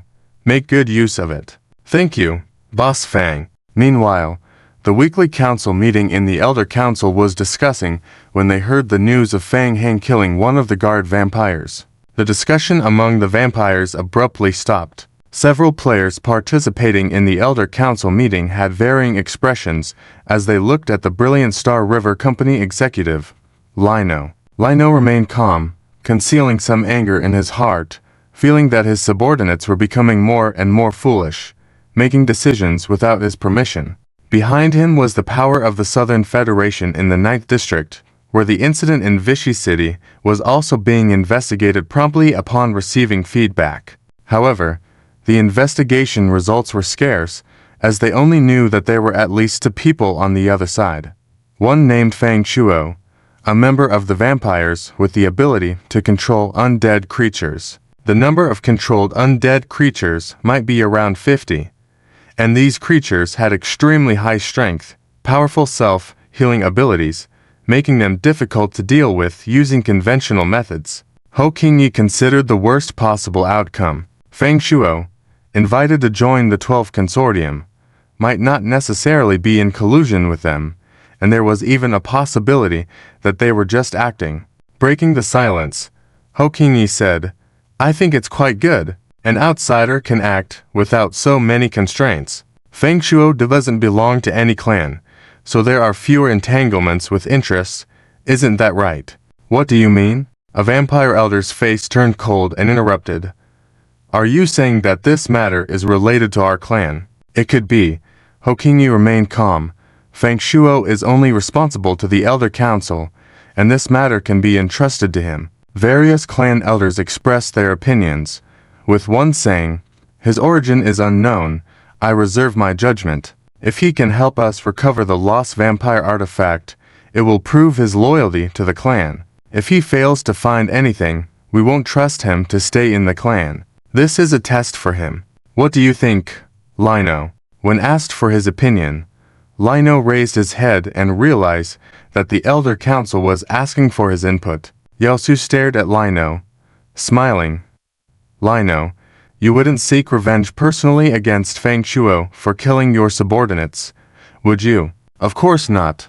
Lino was disdainful internally. Behind Yao Su was the interest group of players from various large guilds in the 9th District. They occasionally collaborated with players from the other 3 federations, especially when dealing with the West District Federation. Currently, as the West District Federation's control was expanding, Yao Su and Hokingi seemed to be leaning toward forming an alliance against Lino, making things difficult for him. Yao Su was doing her utmost in handling this matter, putting pressure on Lino without leaving anything behind.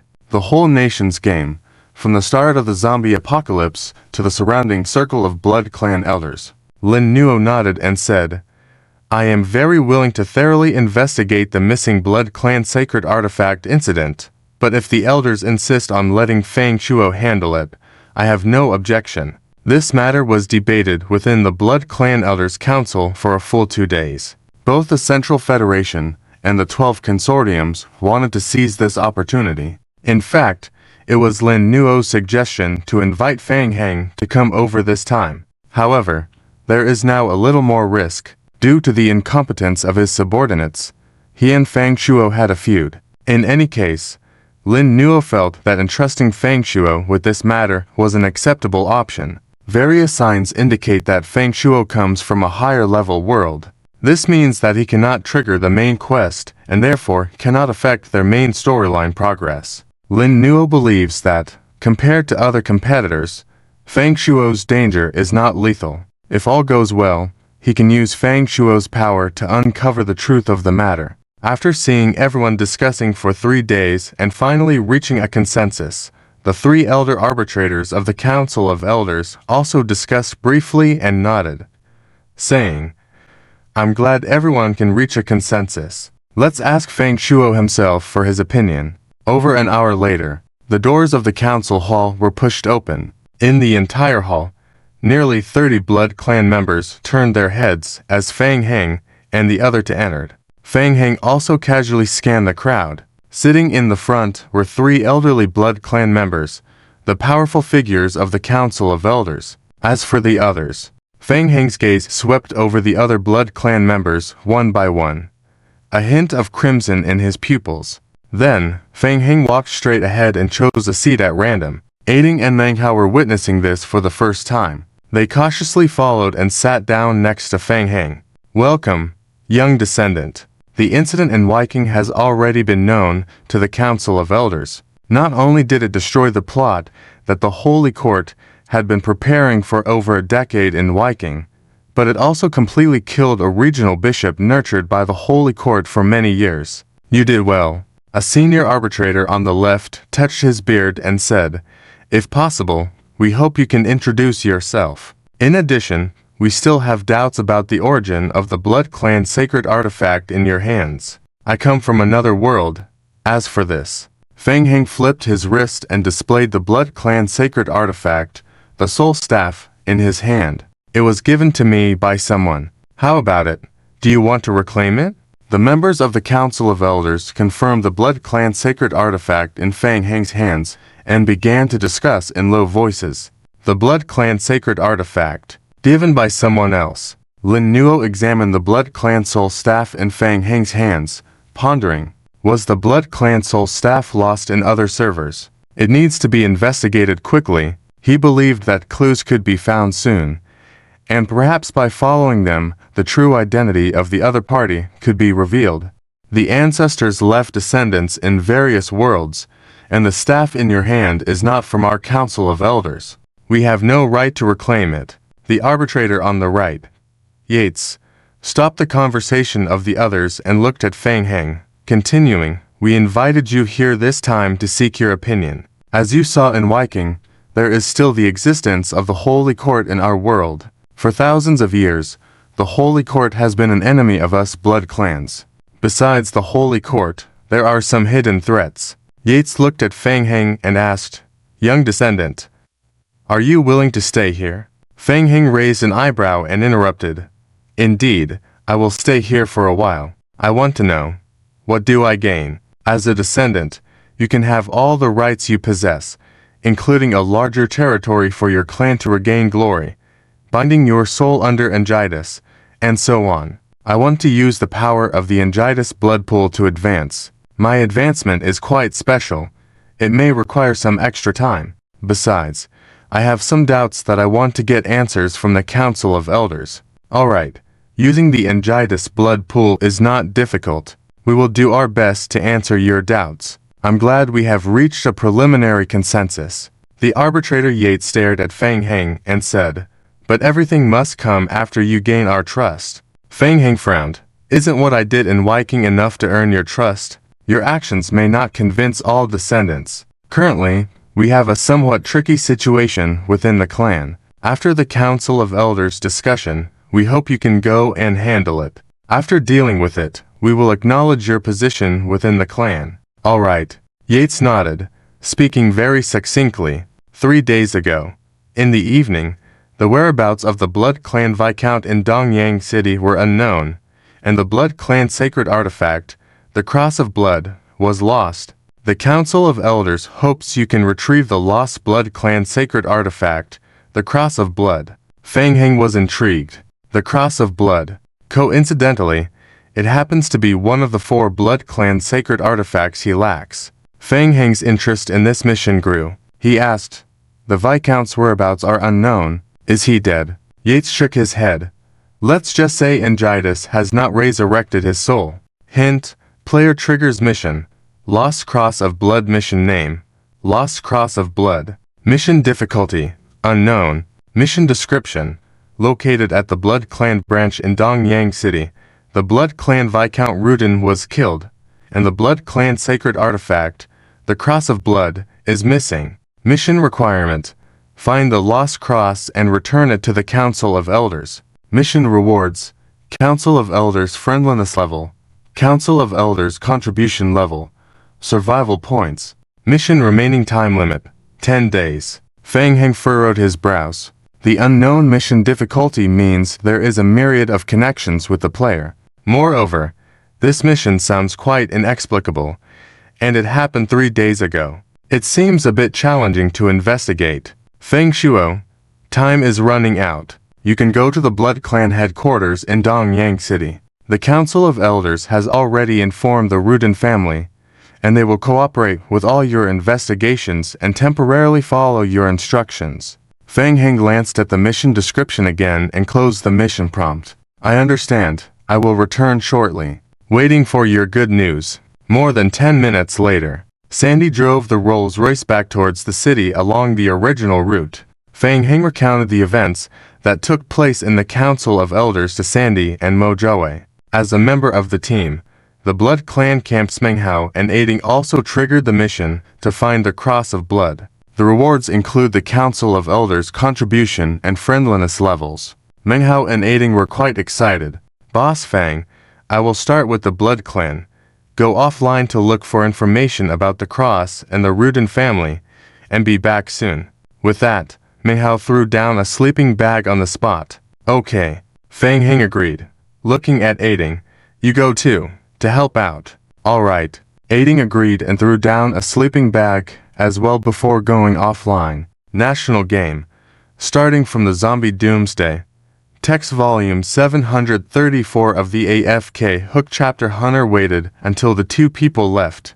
Mojaway hurriedly looked at Fang Heng and said, "Fang Heng, are you trying to ask the elder vampires how to awaken Angitis? Not only that, I also want to ask what secrets are hidden inside the sacred artifacts of the vampires. I think it's best not to. What's wrong? The combat power and concealed capabilities obtained by the Blood Clan of the End Times are the highest among the three major initial games. Don't underestimate our North River heavy industry. In fact, we have invested a lot in the Blood Clan of the End Times." Mojaway, who is rarely serious, explained, "In fact, after you brought Angitis back, I let the subordinates of the family business try inquiring to several district elder councils." Fang Heng asked, "Is the situation not good?" After inquiring, all of this is the top secret of the elder councils. Not only did it end in failure, but the friendliness and contribution of the players dropped a lot, leading to losses. Mojaway felt speechless about this. He was also criticized by his third uncle for this matter. Fang Heng slightly frowned. Conventional channels cannot obtain content related to Angitis, and it might even arouse the vigilance of the elder councils. It seems like they need to try a different approach. I understand. I will assess the situation again later. Alright, boss, you handle it? Mojaway leaned out the window and suggested, "By the way, I just looked outside. The defense of the Blood Clan headquarters doesn't seem to be that strong. So why don't we take the direct approach? When the lickers resurrect, let's just rush in. We could slaughter the entire Blood Clan Elder Council directly, and then all their secrets will be revealed. It's not appropriate. The difficulty is a bit high." Fang Heng also did not consider this brute force approach, but thinking carefully, the Elder Council also has teleportation arrays. Although the arrays are not usually open to the public, if the Elder Council is attacked, Blood Lords from all over will swarm, coupled with the Blood Clan group created by Angitis, facing a large number of Blood Counts and to Blood Dukes, and most importantly, the Sleeping Blood Prince, the pinnacle combat power of the Blood Clan world. After estimating the combat power of both sides, Fang Heng felt it was not the time yet for a direct confrontation. It's better to proceed slowly, playing it safe. He is still good at it. Besides, the Blood Cross is what I'm missing right now. Let's just grab the sacred artifacts first. Okay, you contact Chuyan from the Devout Guild and see if there are any clues from the Holy See. Okay, I'll go now. Saying that, Mojaway also disconnected from the conversation. Sandy felt that this trip was quite boring, coming empty-handed, and her affinity with the Blood Clan was close to zero, so she silently drove the Rolls-Royce towards the city center. As the teleportation channel of the Elder Council was not open to the public, they could only go to the city center building to use the Blood Clan teleportation array. After more than 10 minutes, Menghao and Adine were the first to come online and return to the car. "Boss Fang, I integrated the information from the Blood Clan. 3 nights ago, the building of the Blood Clan in Dongyang City was attacked by unknown enemies. The Count went missing, and the Blood Clan sacred artifact, the Cross,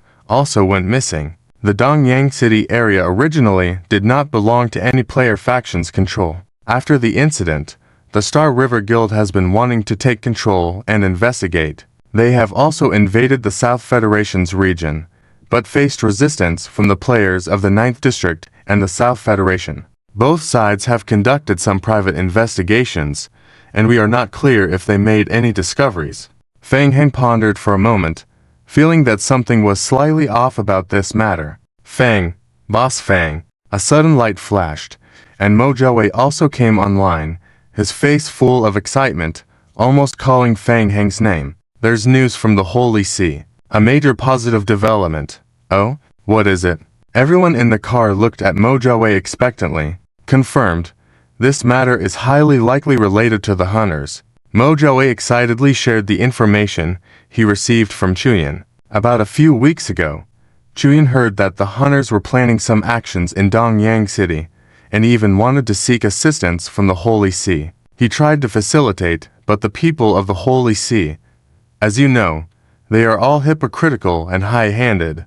None of them agreed. Later, the matter died down, so this matter might be related to the Hunters faction. Fang Heng stroked his chin. Meng Hao thought for a moment and nodded in agreement. It's very likely. The Hunters specialize in hunting down vampires. They have special abilities to kill vampire counts and strangle their souls after death, preventing them from being resurrected by Angitis. Mojoe continued, there is also information about the Hunters faction. Chuyan sent over some highly confidential information about the internal workings of the Hunters. I just received it and haven't had a chance to look at it yet. Everyone take a look. As a better student than Fang Heng, Mojoe forced himself to read a few lines of the document before feeling dizzy and having a high blood pressure. He quickly made copies and distributed them to everyone. Fang Heng took the information and quickly scanned through it, furrowing his eyebrows. The glory of blood. Yes, a game company under a giant corporation in the real world. The company's main body is based in the South Federation's large region, with branches in the 3 major regions of the Federation. After entering the 9th district, they accidentally triggered a mainline mission related to the Hunters, prompting them to compete with the 12 consortiums for the greatest benefit. Mojoe explained, the glory of blood knows that their own strength is limited, so they secretly collaborated with a few large companies. Only the top tiers of these companies know about this. Coincidentally, Chuyan's Devout Guild is one of the collaborating companies, so he knows a lot of inside information. Upon hearing this secret information, Meng Hao immediately gestured to Adine to be discreet. Fang Heng nodded at the information and quickly flipped through the documents in his hands. As he flipped through, he saw a familiar company name on the document. North River Heavy Industry. Huh? Mojoe was surprised and looked at Fang Heng in confusion. You called me. Fang Heng opened the document and pointed to a line above. Has your North River Heavy Industry secretly reached an agreement with the Glory of Blood and joined the Hunters faction? Oh, there's also this kind of thing. Mojoe was also stunned. He blinked and looked at Fang Heng, then said with a smile, sorry. My family has too many industries. It's hard to remember them all at once. Ha, it's my own doing. Give me some time to log off and check. I'll be back soon. Saying that, Mojoe disconnected again. The text is quite lengthy, but here is the translation. National game. Starting from the zombie doomsday, the idle rich second generation doesn't know how many industries are in their family. Flaunting wealth. Right. Aiden couldn't help but sigh in his heart, feeling irritated. After a few minutes, the vehicle just entered the outskirts of the city, and Mojoe came online again. Boss Fang, I've investigated it. Our Bay River Heavy Industries really did connect with the Demon Hunters in District 9, and I heard that 3 days ago, they did indeed take action against the Blood Clan in Dongyang City. However, the person in charge there happened to be doing a mission in the game and couldn't be reached. I have already contacted them. We can now go to Shinshu Town on the outskirts of Dongyang City. The Demon Hunters camp is there. I've asked the person in charge to wait for us there. We can go directly to the Demon Hunters camp to ask them directly. Good. Well done. Fang Heng praised. In less than half an hour, the plan was clear. Find the Demon Hunters. Find the cross. Mojoe's luck was still good. If he had been in charge, he might have had to take a detour to find the Demon Hunters. Just like the night before last. Lucky. Lucky. Mojoe smiled and said, oh, and Chuyan said before, the team sent by the Holy See to replace them also has news. The Holy See personnel gathered from various places will complete their gathering in Eking tonight and then take a train to Winning City. Eking. Fang Heng lowered his head and glanced at Meng Hao. What do you think? Meng Hao was excited and volunteered, saying, leave it to us to handle. It shouldn't be difficult to deal with only the Archbishop and a few high-ranking judges of the Holy See. With the help of the local Blood Clan forces, as long as led by the Blood Clan Count, eliminating this team shouldn't be a problem, and we can gain a lot of merits and points. Can you handle it? Eking is not far from Dongyang City. But Feng Heng didn't want to waste too much time on this. Hearing this, Meng Hao became even more excited. Look, a high-quality mission is just within reach. We will do our best. Well, I entrust it to you. Your bloodline is not suitable for direct contact with the demon hunters. Feng Heng nodded. We will split up to carry out the mission. You to go to Eking to arrange for dealing with the Holy See team. I will go to the demon hunters camp in Shinshu town to take a look.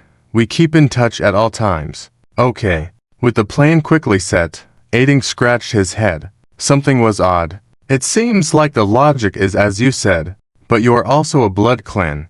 How can you openly go to the demon hunters like that? Shinshu town, the train station. In the blood clan doomsday world, flights are prohibited. This is also one of the blood clan's means of control over humans. Feng Heng and his two companions used the blood clan transmission channel to reach the city closest to Shinshu town and then chose to take the train. As soon as they got off the train, Meng Hao's phone rang. Boss Feng, I'm Meng Hao. We are in big trouble here. What's the situation? The 12 consortium's people have a lot of influence within Eking, and the blood clan guarding the Iasino National District in Eking may have been influenced by the 12 consortium. They don't trust us and are unwilling to provide us with assistance. We can't even meet the blood clan count guarding the National District. Meng Hao was furious. Blame those idiots from the 12 consortium. This is bad.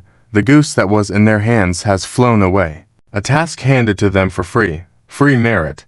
And the blood clan actually believed the nonsense of the 12 consortium and doubted them. Meng Hao now has a legitimate reason to suspect that the blood clan has a serious problem. Moreover, this is their first time following Feng Heng's orders, and they messed up right at the beginning, making Meng Hao feeling even worse. Well, it's not your fault, Feng Heng said lightly. It's not a big problem.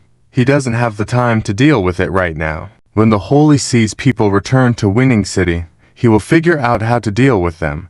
It's just a matter of spending a little more time. Okay, I understand. Meng Hao didn't want to give up just like that, and couldn't help but say, Boss Feng, I want to give it another try. Okay, keep in touch. Just as he hung up the phone, a group of players approached Feng Heng and his party. Young Master, Yi Young is in charge of infiltrating the Demon Hunter faction's team. Upon hearing that the young master of the East was here, he naturally didn't dare to neglect, hurrying to finish his tasks before rushing to the train station to meet them. After waiting for more than an hour, they finally saw Mo Joe. Huh? Yi Young saw the young man wearing a mask next to Mo Joe and his heart jumped. That person looks familiar. It's so coincidental that he's also wearing a mask. Could he be Feng Shuo who caused a stir in Winning City a few days ago? You must be Yi Young. Right. We are short on time. Let's get on the car first and then talk. Yes. Young Master, please follow me. Yi Young's car was parked outside the station. After getting in the car, they immediately headed east towards the small town. Cough. On the car, Mo Joe cleared his throat and asked, Yi Young, introduce us to the situation on your side. Yes. Young Master. Yi Young roughly sorted out his thoughts and slowly said, We connected with the Demon Hunters about half a year into the game. Before us, the Blood Honor Guild had already joined the Demon Hunters, and we reached a cooperation agreement with the Blood Honor Guild. In recent years, our team of about 30 people has been here cooperating with the Demon Hunters on various operations, completing some side missions to earn merit points. Mo Joe waved his hand. Get to the point.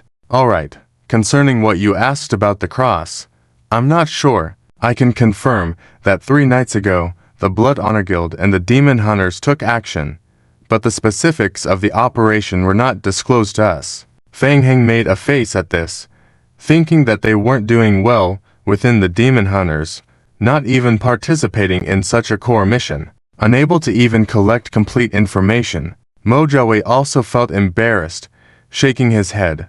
Alright, we'll investigate the specifics. Anyway, take us to the Demon Hunters camp. We want to make contact with the Demon Hunters. Yi Young looked hesitant and continued. Young Master, the Demon Hunters are not very willing to interact with outsiders. Even if I bring you over, They may not be willing to talk to you. Besides, although I know where their base is, I have never been truly allowed to enter there before. We have always met outside. No problem, just lead us there. Fang Heng said. Time is urgent. I need to find the demon hunters immediately. Weren't they recently asking for help from the Holy Sea people? You can say that you found someone knowledgeable in sacred studies as the reason. Huh? Yi Young was puzzled. Are you a member of the Holy Sea camp? Fang Heng quickly switched to sacred studies, took out the Book of Beginnings from his backpack. I am not from the Holy Sea, but it just so happens that I have some knowledge of sacred studies. Ah, this. Watching the faint golden light shining from the Book of Beginnings, Yi Young opened his mouth, but couldn't say anything. Strange. Wasn't this big shot related to necromancy in the Blood Clan? How did he suddenly become related to sacred studies? In the popular game, starting from the zombie apocalypse hanging up for about half an hour, Yi Young drove his vehicle to stop outside an abandoned clock tower on the east side of the town. Sandy sat in the car and roughly surveyed the clock tower, showing a look of interest in her eyes. Wow, this place is nice. It looks like it's been around for a while. I wonder if there are any artworks hidden inside. Everyone, the clock tower is the base of the demon hunter. Please follow me. Yi Young led everyone to the front of the clock tower and tried knocking on the door. No response. Everyone looked at Yi Young. Yi Young looked slightly embarrassed. No one. Yi Young, are your sources reliable or not? Mo Jiawei, impatient, walked forward, pushed open the wooden door. Creak. The door was gently pushed open, making a sound of decay and hoarseness. It seems like no one here. Mo Jiawei walked into the clock tower first, looking around the dim surroundings, saying, Come in, take a look. Yi Young dare not stop the young master, so he remained vigilant and followed behind him into the clock tower. Fang Heng walked to Mo Jiawei's side, glancing around the environment of the clock tower. It was very old. Stepping on the rotten floor made a creaking sound, but there were clear traces on the ground, indicating frequent movements. Suddenly, in the darkness, a figure flashed before everyone's eyes. Clang! With a light sound on the ground, a shadow rushed towards Mo Jiawei on the side. Back off! Fang Heng was the first to notice the attacker in the darkness. He pulled Mo Jiawei back and took out a handy iron whip from his backpack, swept it towards the shadow in front. Bang! A heavy impact sound. The gray figure flying out as a result. Fang Heng quickly chased after the person who was thrown. Bang! Bang! Bang! Instantly, gunshots rang out. Fang Heng avoided vital parts, ran to the person, raised his fist, and knocked the gun out of the person's hand, grabbing his neck with his right hand. It was a young man in a gray robe, his face slightly pale with fear. Stop! Fang Heng turned his head to look behind, a flash of red light in his pupils. Within a few seconds of the brief conflict, several demon hunters emerged from the shadows. They surrounded Fang Heng and his group. Seeing everyone being surrounded, Yi Young hurriedly shouted, Don't panic. Everyone, it's a misunderstanding. Relax, we are all on the same side. Put down your guns, they are friends. I brought them here to find Chen Lin. It's urgent. Fang Heng let go of the demon hunter he held by the neck. Cough, cough, cough. The demon hunter sat on the ground, coughing violently after being released by Fang Heng. Then, a young man with short hair emerged from the depth of the clock tower. He had clear black tattoos on his exposed skin and carried a large sword on his back. The sword seemed heavy, making his footsteps very heavy. Yi Young, seeing the newcomer, quickly stepped forward, blocking the group, saying, It's one of us. I introduced him. Chen Lin looked at Yi Young and said, You brought these people? That doesn't seem quite proper, brother. It's urgent. I can assure you that he is trustworthy. He's not from the Holy Court, and he even knows a bit of sacred studies. Oh! Chen Lin raised his eyebrows in surprise, gestured to stop Yi Young from continuing, then turned to Fang Heng. Hey, you seem very capable. Let's postpone any matters and have a fight first. With that, Chen Lin's figure ducked and quickly rushed towards Fang Heng. Fang Heng narrowed his eyes, gripping the iron whip tightly. The opponent seemed skilled in close combat and moved extremely fast. Suddenly, while rushing forward, the large sword behind Chen Lin appeared in his hand. Ha! The large sword created a strong gust of wind in the air, carrying a chilling aura. Fang Heng also raised the iron whip, putting all his strength into confronting the attack. Bang! A heavy sound. Chen Lin felt a slight pain in his wrist, his eyes showing surprise, then his pupils contracted. Although the opponent's figure was similar to his, the force emanating from the opponent seemed even stronger. The huge impact from the opponent caused Chen Lin to lose control and stumble backward. Chen Lin realized that Fang Heng was quickly closing in on him. Then, a sharp pain hit his abdomen. Chen Lin was kicked by Fang Heng and heavily slammed against a pillar. The demon hunters in the area looked at Fang Heng in surprise, raising their firearms at him, filled with amazement. Where did this person come from? How could he be so strong?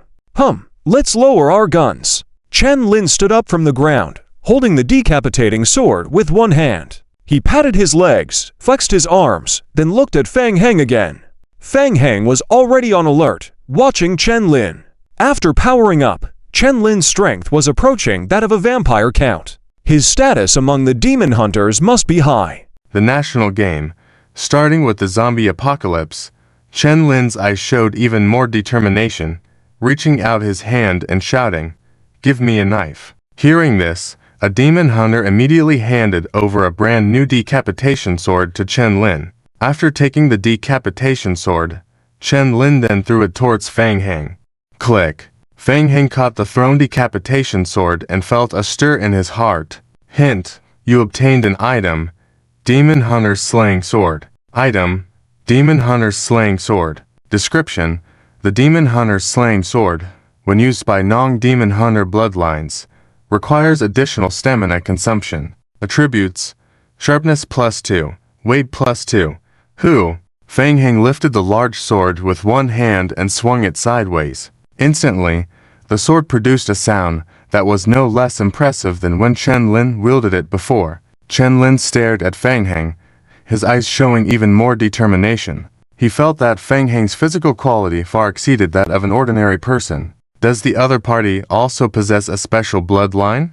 Come again? Chen Lin shouted, stomping on the rotten wooden floor and leaping towards Fang Heng again. Bang! The two swords fiercely clashed against each other. Fang Heng narrowed his eyes slightly. The battle was evenly matched. The other party only had a slight advantage. However, the next moment, Fang Heng realized that Chen Lin's eyes were completely covered in red. His eyes couldn't even see his pupils, and the tattoos on his body suddenly burst into crimson light. His strength surged once again. It's the third stage. Bang! The tremendous force transmitted through the sword sent Fang Heng flying backwards. Adjusting his posture quickly in the air, Fang Heng had an idea. It seemed that it was impossible to suppress the opponent solely relying on physical attributes.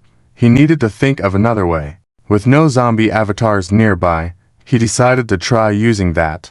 Fang Heng quickly formulated a plan in his mind and took several steps back. However, to his surprise, he noticed that Chen Lin did not pursue him. Chen Lin just stood there. The red glow in his eyes gradually faded, the tattoos on his body calmed down, and a smug expression appeared on his face. Haha, how about it? Did I win this round? Well, alright. Even if you won, it's impressive to defeat a summoner without summoning any creatures, isn't it? Fang Heng silently put away the decapitation sword in his hand. Anyway, having a handy decapitation sword for free was still quite nice. You're pretty good, especially as a human. Your strength is commendable. Take the sword as a gift from me. As Chen Lin spoke, he casually slung the large sword behind him and looked at Fang Heng. By the way, who are you? Do you know about divine theology? Fang Heng flicked his wrist and took out the Book of Origins. The book emitted a sacred light, illuminating the surroundings. Right. I heard that you demon hunters are looking for someone knowledgeable in divine theology. I have some urgent matters to discuss and wanted to collaborate with you. So here I am. All demon hunters present, including Chen Lin and Yi Young and their group, looked at Fang Heng with curiosity. As for why the demon hunters harbored such deep enmity towards the bloodline, Fang Heng remained uninterested. Chen Lin continued, incidentally, a while ago after I arrived here, I did a thorough cleaning and discovered a secret room in the basement, where we found some strange relics. We took what we could use, but a few items seemed related to the Holy Court, so I wanted someone to take a look. While discussing, Chen Lin had already led everyone to a room full of clutter. In the room, abandoned materials were piled up in a mess. My grandpa is old-fashioned. He thinks we should return the Holy Court's items to them. The things are inside that box in the corner. Chen Lin pointed to a small wooden box. I don't want to hand over the items to the Holy Court. It's our demon hunter ancestors' loot and belongs to us. Chen Lin became increasingly agitated, showing his disdain towards the Holy Court. All right. Let's follow my grandpa's advice and invite the Holy Court people to take a look. But who knows? Those folks from the Holy Court are all self-important. They claim to be busy dealing with the bloodline, so they'll come later. Damn it. I've never seen them fight the bloodline. I've only seen them being chased by the bloodline. By the way, did you hear about the incident in Vichy City? It's hilarious. They planned for over a decade. But that's it. Feng Heng listened to Chen Lin's complaints along the way and walked up to the box pointed out by Chen Lin, asking, "Do you mind if I inspect it closely?" "Of course.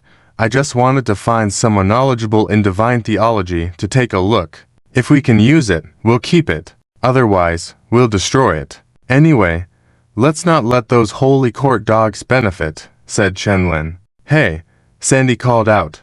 "Don't insult dogs." "Oh," Chen Lin slapped his cheek. "My bad. Everything else has been taken, and the remaining weird stuff is in the box." National game. Starting from the zombie apocalypse, Feng Heng checked the items in the box while AFK. Hint, you found 5 old firearms, to warn founders books, 5 holy light explosives, 7 holy court signal flares. Hint, you found a fragment of prayer, holy word * solid. A fragment of prayer is considered a good item, equivalent to learning a sacred skill. Feng Heng nodded, checking and said, You said a lot. These are all related to the sacred system resources, set with special restrictions. Need sacred study to be activated." Chen Lin shrugged at the words. "Sounds like it's not very useful. Can you unlock the restrictions?" "Not sure. I can try." "Thanks, huh?" Feng Heng suddenly made a light "huh" sound, flipping out something resembling a blade from the bottom of the box. Examining it in his hand, he felt a faint sacred aura emanating from above. Hint, you found an unknown sacred item. Hint, you can unlock more information by checking scriptures or improving related skill levels. Huh? Even basic sacred studies can't determine what this thing is. Feng Heng was curious. Seeing Feng Heng's puzzled expression, Sandy blinked, approached. "What good thing did you see? Let me take a look." Feng Heng handed the blade to Sandy. Taking the blade, Sandy's expression also became slightly serious. He carefully inspected the blade back and forth for a moment, but then shook his head repeatedly, showing a regretful look. Sighing, "It's a pity. Too old. This thing originally had good sacred attributes and was quite valuable." With that, Sandy threw the blade back into the box, secretly gesturing to Feng Heng. "It's not possible now. It can only be treated as scrap for recycling." "Is it?" Chen Lin scoffed. "Aren't things from the Holy Court supposed to be quite sturdy? How could this thing rust?" Feng Heng didn't want to talk more about this. He shifted his gaze away from the box, looking at Chen Lin. "Chen Lin, I have something I want to ask you Hunter about." "Oh, what's the matter?" "It's related to the missing Blood Clan relic. 3 days ago, the Blood Clan Tower in Dongyang City was attacked, and the Count who guards the Blood Clan Tower is still missing, along with the Blood Clan relic, the Blood Cross." Feng Heng looked at Chen Lin and asked, "I heard some rumors outside that the attack was related to the hunters. Was it your doing?" A shrewd flash passed through Chen Lin's eyes. "So, what if it is? What if it isn't? I want to cooperate with you. I need to obtain the Blood Cross." "Asking for a lot, huh? How can I trust you with such a precious Blood Clan relic?" "We can make an exchange." Feng Heng thought for a moment and said, "I can provide you with a Blood Clan relic in exchange for the Blood Cross you hold. What do you think?" "Oh really? Do you think a Blood Clan relic is as common as cabbage? And we're going to exchange?" Chen Lin didn't take Feng Heng's words seriously. He laughed as he listened. Well, alright. Next door, Count Hill of Galjabaro has the armor of the Holy Relic, which has a great impact on me. I see he's been in a bad mood lately.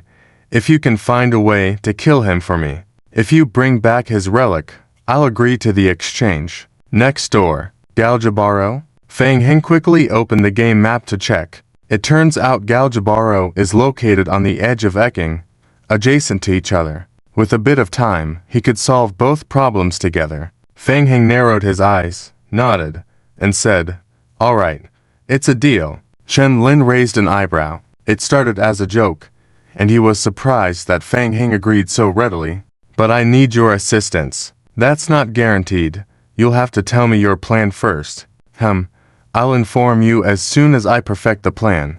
Fang Heng quickly calculated in his mind. Soon, his liquors could be resurrected. However, for now, as liquors would be his trump card, he preferred not to reveal them completely. "Can I borrow these things to use? It seems good to deal with the Blood Clan using them." "That's not possible.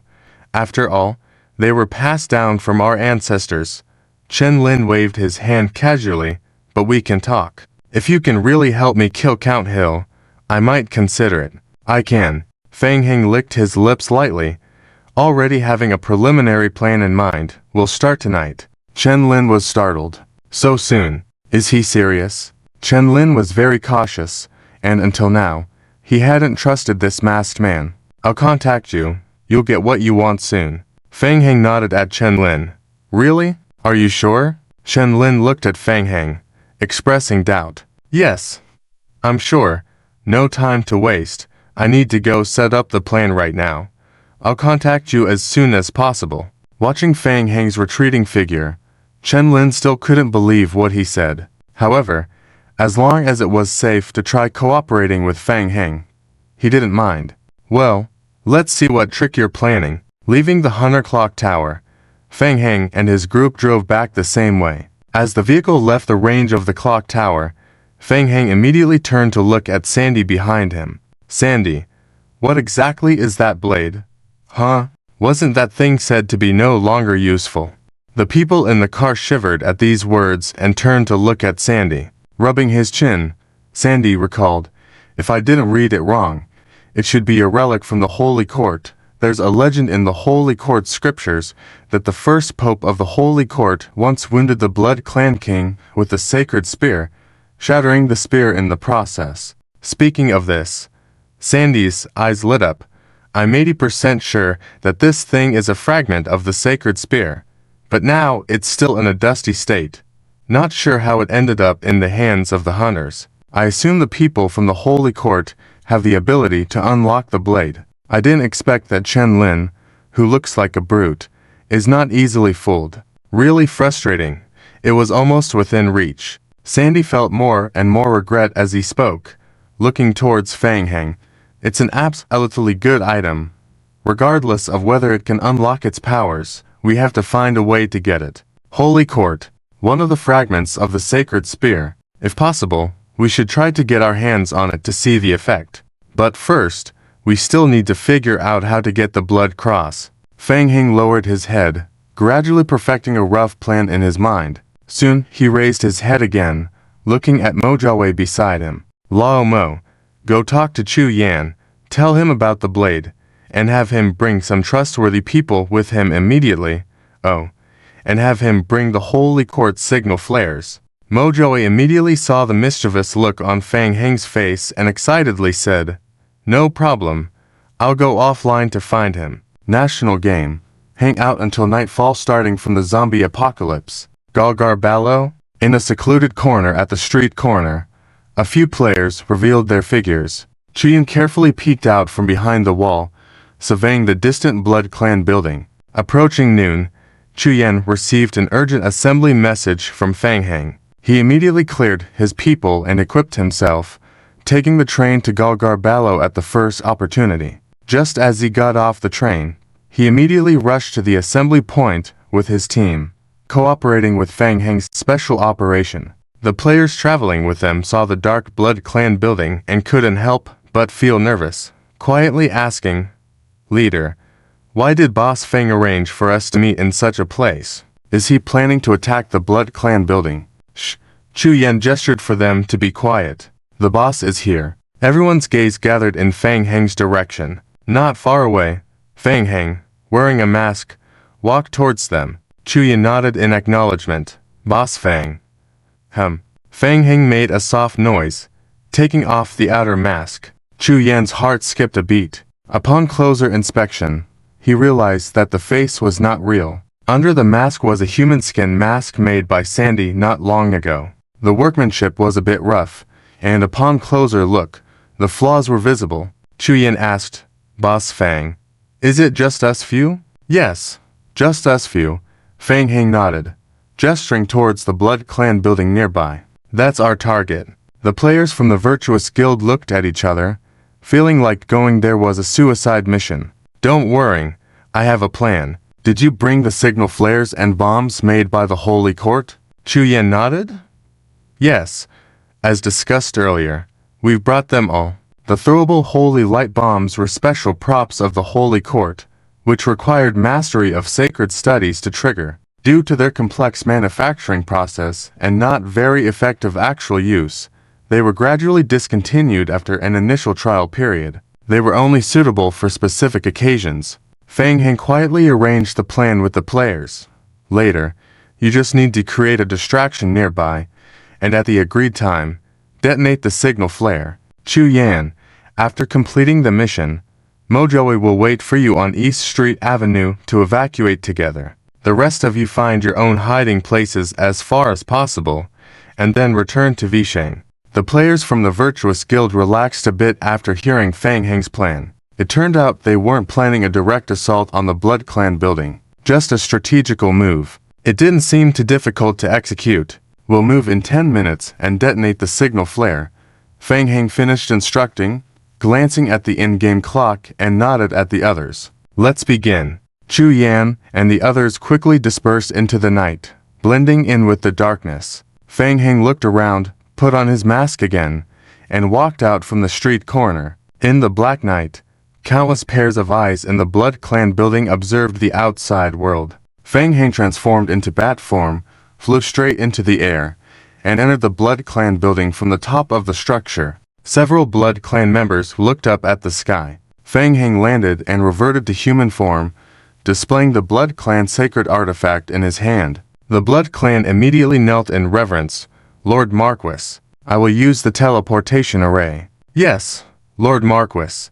The senior Blood Clan members led Fang Heng to the second underground floor and proceeded to the teleportation hall. As they passed through the corridor, Fang Heng, Meng Hao, and Adin, who were approaching, brushed past each other. They exchanged quick eye signals, indicating readiness. Fang Heng entered the teleportation hall. Looking up, there were numerous high-level Blood Clan members hanging from the ceiling. The teleportation array inside the Blood Clan building was not used frequently. Players who joined the Blood Clan could choose to use their contributions, reputation, or main god points to teleport. A respectful Blood Clan member inquired, Lord Marquis, where would you like to teleport to? Fang Heng glanced at the Blood Clan member. Let me think. Boom. As the explosion rang out, the entire hall shook slightly. The Blood Clan members hanging from the ceiling became agitated. What happened? Several Blood Clan members looked around, puzzled, searching for the source of the noise. Fang Heng looked up proudly. I sense the power of the Holy Court. Almost simultaneously, Adin and Meng Hao burst into the hall from outside. Kneeling down, Lord Marquis, it's the Holy Court. They are invading the Blood Clan building from outside. Go. Everyone, go outside to support. I'll handle things here? Yes. Without hesitation, the Blood Clan members accepted the command and flew out to investigate outside the teleportation hall. Outside, Chu Yan and some players from the Virtuous Guild detonated a large number of emergency signal flares from the Holy Court in the air. The entire Blood Clan building descended into chaos. In an instant, the Black Blood Clan building boiled over, with hordes of Blood Clan members flying out of the building, almost completely obscuring the sky. Hey, this is a bit exaggerated. Chuyan boarded Mojawe's flatbed truck at the street corner, glancing back at the Blood Clan building. Where are we heading? Heh heh. Mojoe chuckled.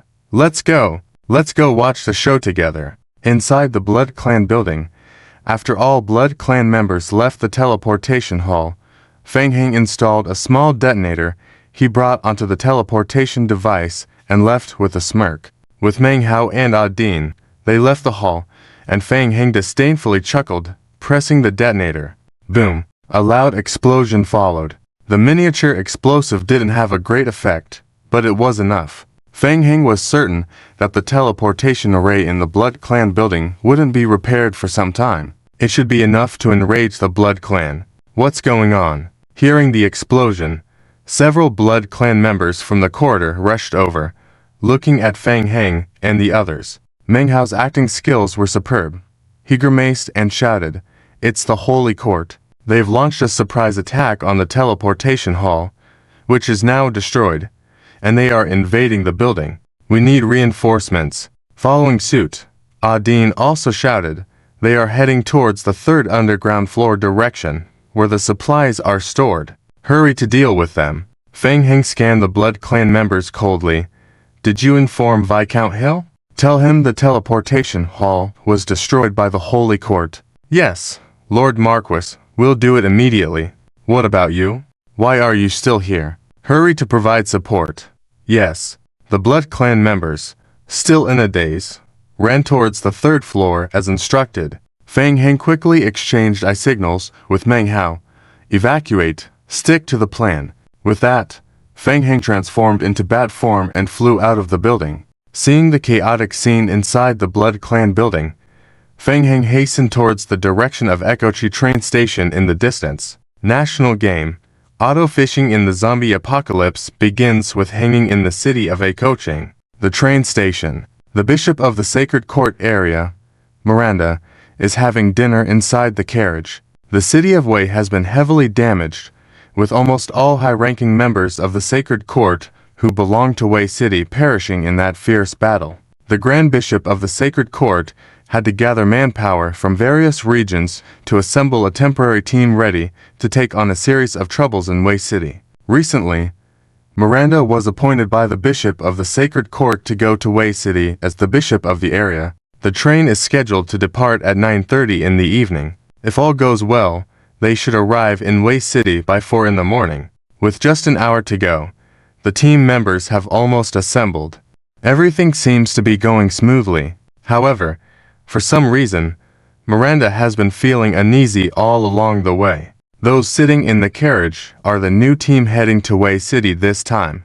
To avoid drawing attention, they are using a freight train this time, minimizing contact with outsiders. Suddenly, Miranda senses something. Furrowing his brows, he looks out the window. In the distance, it seems that the Blood Clans are causing a disturbance. What are the Blood Clans doing? Is something happening? Report, Bishop Miranda. A Sacred Court Knight knocks on the door and enters the carriage. Reporting to Miranda, we have just noticed a distress signal from the Sacred Court. The location of the signal in the central building of the Garshulbenro Blood Clan city in the neighboring district, but the specific information is yet to be confirmed. Miranda is taken aback, filled with questions. A distress signal. Is it from the Sacred Court? In the Blood Clan central building, she lowers her head, trying to clear her thoughts. This is too strange. If it's a special operation, there is no reason why they wouldn't have received any prior information. Moreover, Garshulbenro's regional country does not have a branch established by the Sacred Court. What should we do, Bishop? Miranda thinks for a moment, then looks up and says, "It's too late for us to go support now. Let's stand by and stay vigilant. Have the believers try to get information. I want to know what's happening at the Blood Clan building as soon as possible." "Yes, Bishop." Miranda rubs his temples, looking out the window. Tonight, the Blood Clan outside seems particularly restless. Miranda can't help but ponder the distress signal he received earlier. The many Sacred Court Knights and judges in the carriage show expressions of confusion. About 10 minutes later, the train carriage door is knocked on again. Bishop, the same Sacred Knight who just came in earlier, enters once more. Miranda puts down the teacup he was about to sip and looks at the newcomer. Speak. Bishop, we've received information from the believers that confirms an attack on the Blood Clan Central Building. The teleportation array at the Blood Clan building has been severely damaged. Strangely, there hasn't been a large-scale battle between the Sacred Court and the Blood Clans, which leads us to suspect it was a surprise attack. Additionally, the Blood Clan is conducting a large-scale search in Garshulbenro. Count Hill, who guards the Garshulbenro regional country, has just arrived with his team. The room falls silent. So, the restless Blood Clans outside are searching for the Sacred Court that launched a surprise attack on the Blood Clan Central Building. Their brows furrow even deeper. A surprise attack. If it was a surprise attack, why would they use a distress signal of sacred light? Was the surprise attack successful or a failure? Who planned the surprise attack? The nearest Sacred Court division to this place is, in the Acoching area, Bishop Dolores. As the group is filled with doubt, they all hear a clear gunshot. Bang! The gunshot came from nearby, and very close. Miranda instinctively turns to look out the window. It's too dark outside. Visibility is limited, and he can't see clearly. Go out and see what's happening outside, the Sacred Knight says with a serious expression. Yes, Bishop. On top of the train, Fang Heng leisurely changes magazines. Game prompts appear on the retinas. Prompt, you have killed a high-ranking Blood Clan member. Prompt, the system currently recognizes you as being in a hidden identity state. You can make the following choices. 1.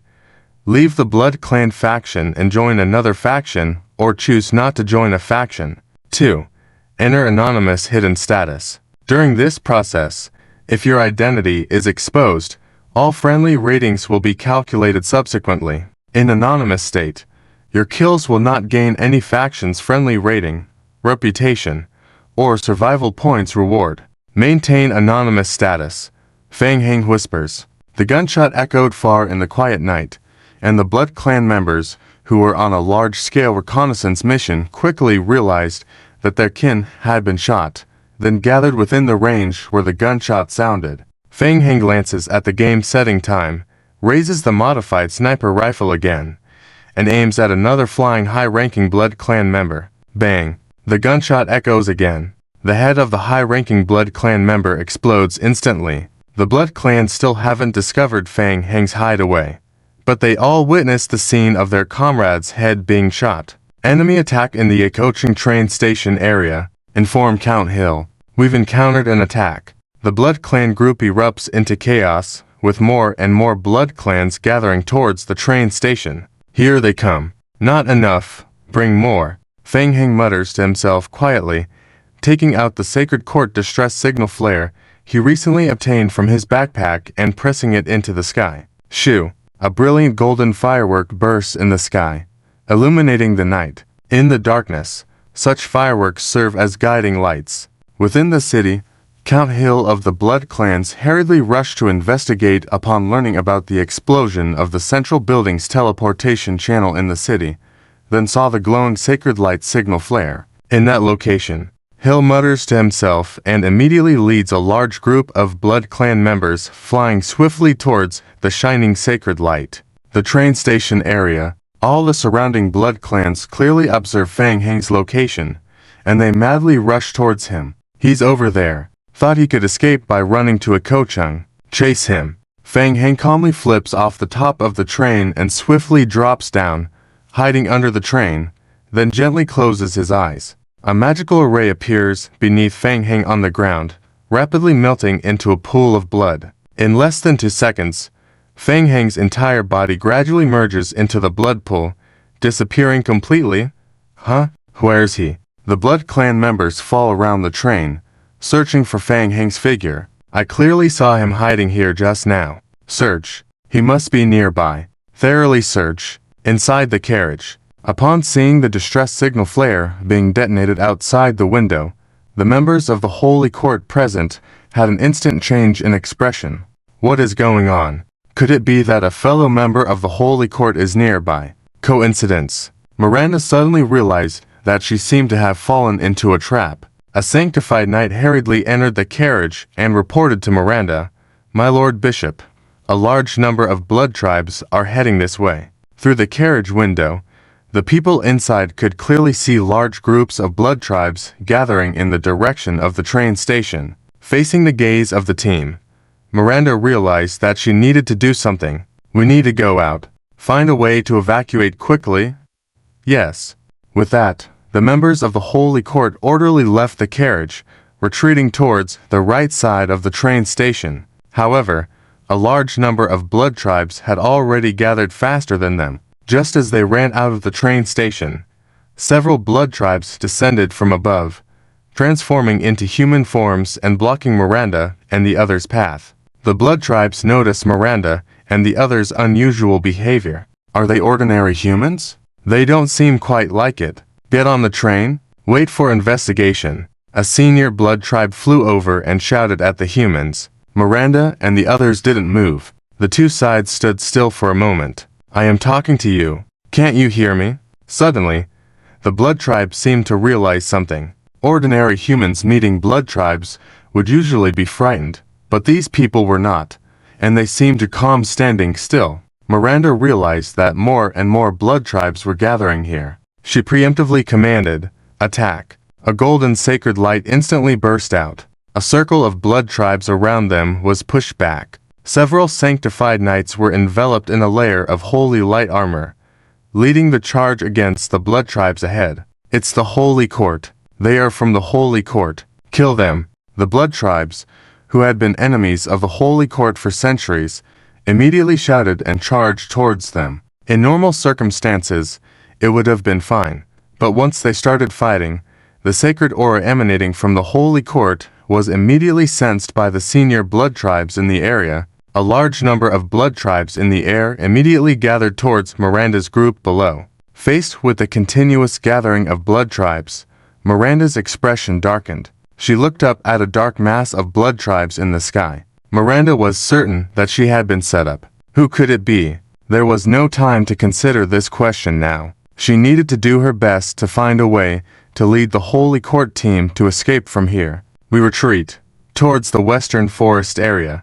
The sanctified judges work together to release a holy light barrier, escorted by the sanctified knights, retreating towards the west in an attempt to evade the pursuit from the Holy Court. My Lord Bishop, the blood tribe is gathering more and more, and the pressure on us will only increase. It may be impossible to escape like this, Miranda lightly acknowledged, also understanding the crisis they were facing now. Being chased by a large number of blood tribes, Miranda thought quickly. The Holy Court had prepared an emergency plan. In times of danger, they would retreat towards the western area. There was a large protected forest area there where they could evade the pursuit of blood tribes. However, with the large number of blood tribes behind them, their grip was too tight, and they needed to find a way to stop them for a moment. Miranda made a decision. Protect me. I will do my best to eliminate the blood tribes. After that, my ability will decrease, and I will need your assistance to retreat together. Yes, my Lord Bishop. Miranda did not run away, but instead invoked the Book of Origins. Uttering an incantation, a golden sacred light faintly emanated from within the Book of Origins. Sacred Judgment. The golden sacred light detonated around Miranda. The dark golden sacred wave quickly spread outwards.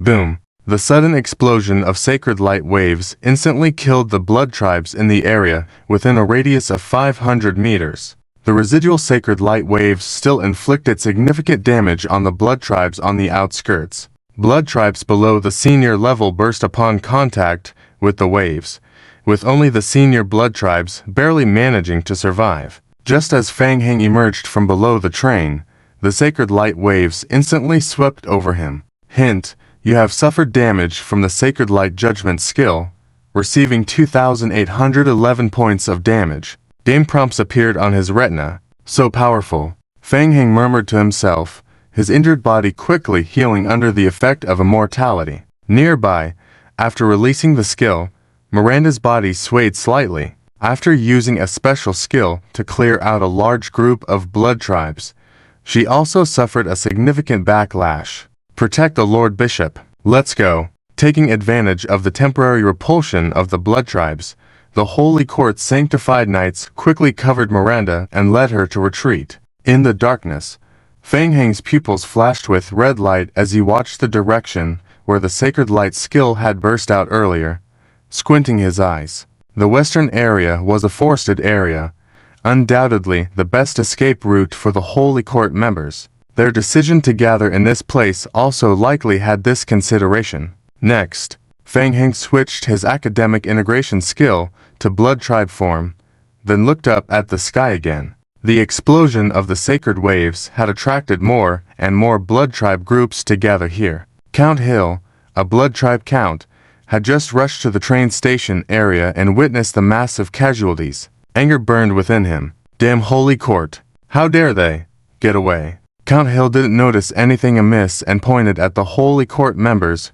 who were fleeing into the dense forest area. Chase them up. I want them dead. Leave none behind. Yes, Count Lord. The blood tribe group hovered in the air and, under Hill's lead, once again chased towards the dense forest ahead. Watching the blood tribe group pursue, Feng Heng smirked, his expression revealing his understanding of the situation. All was under control.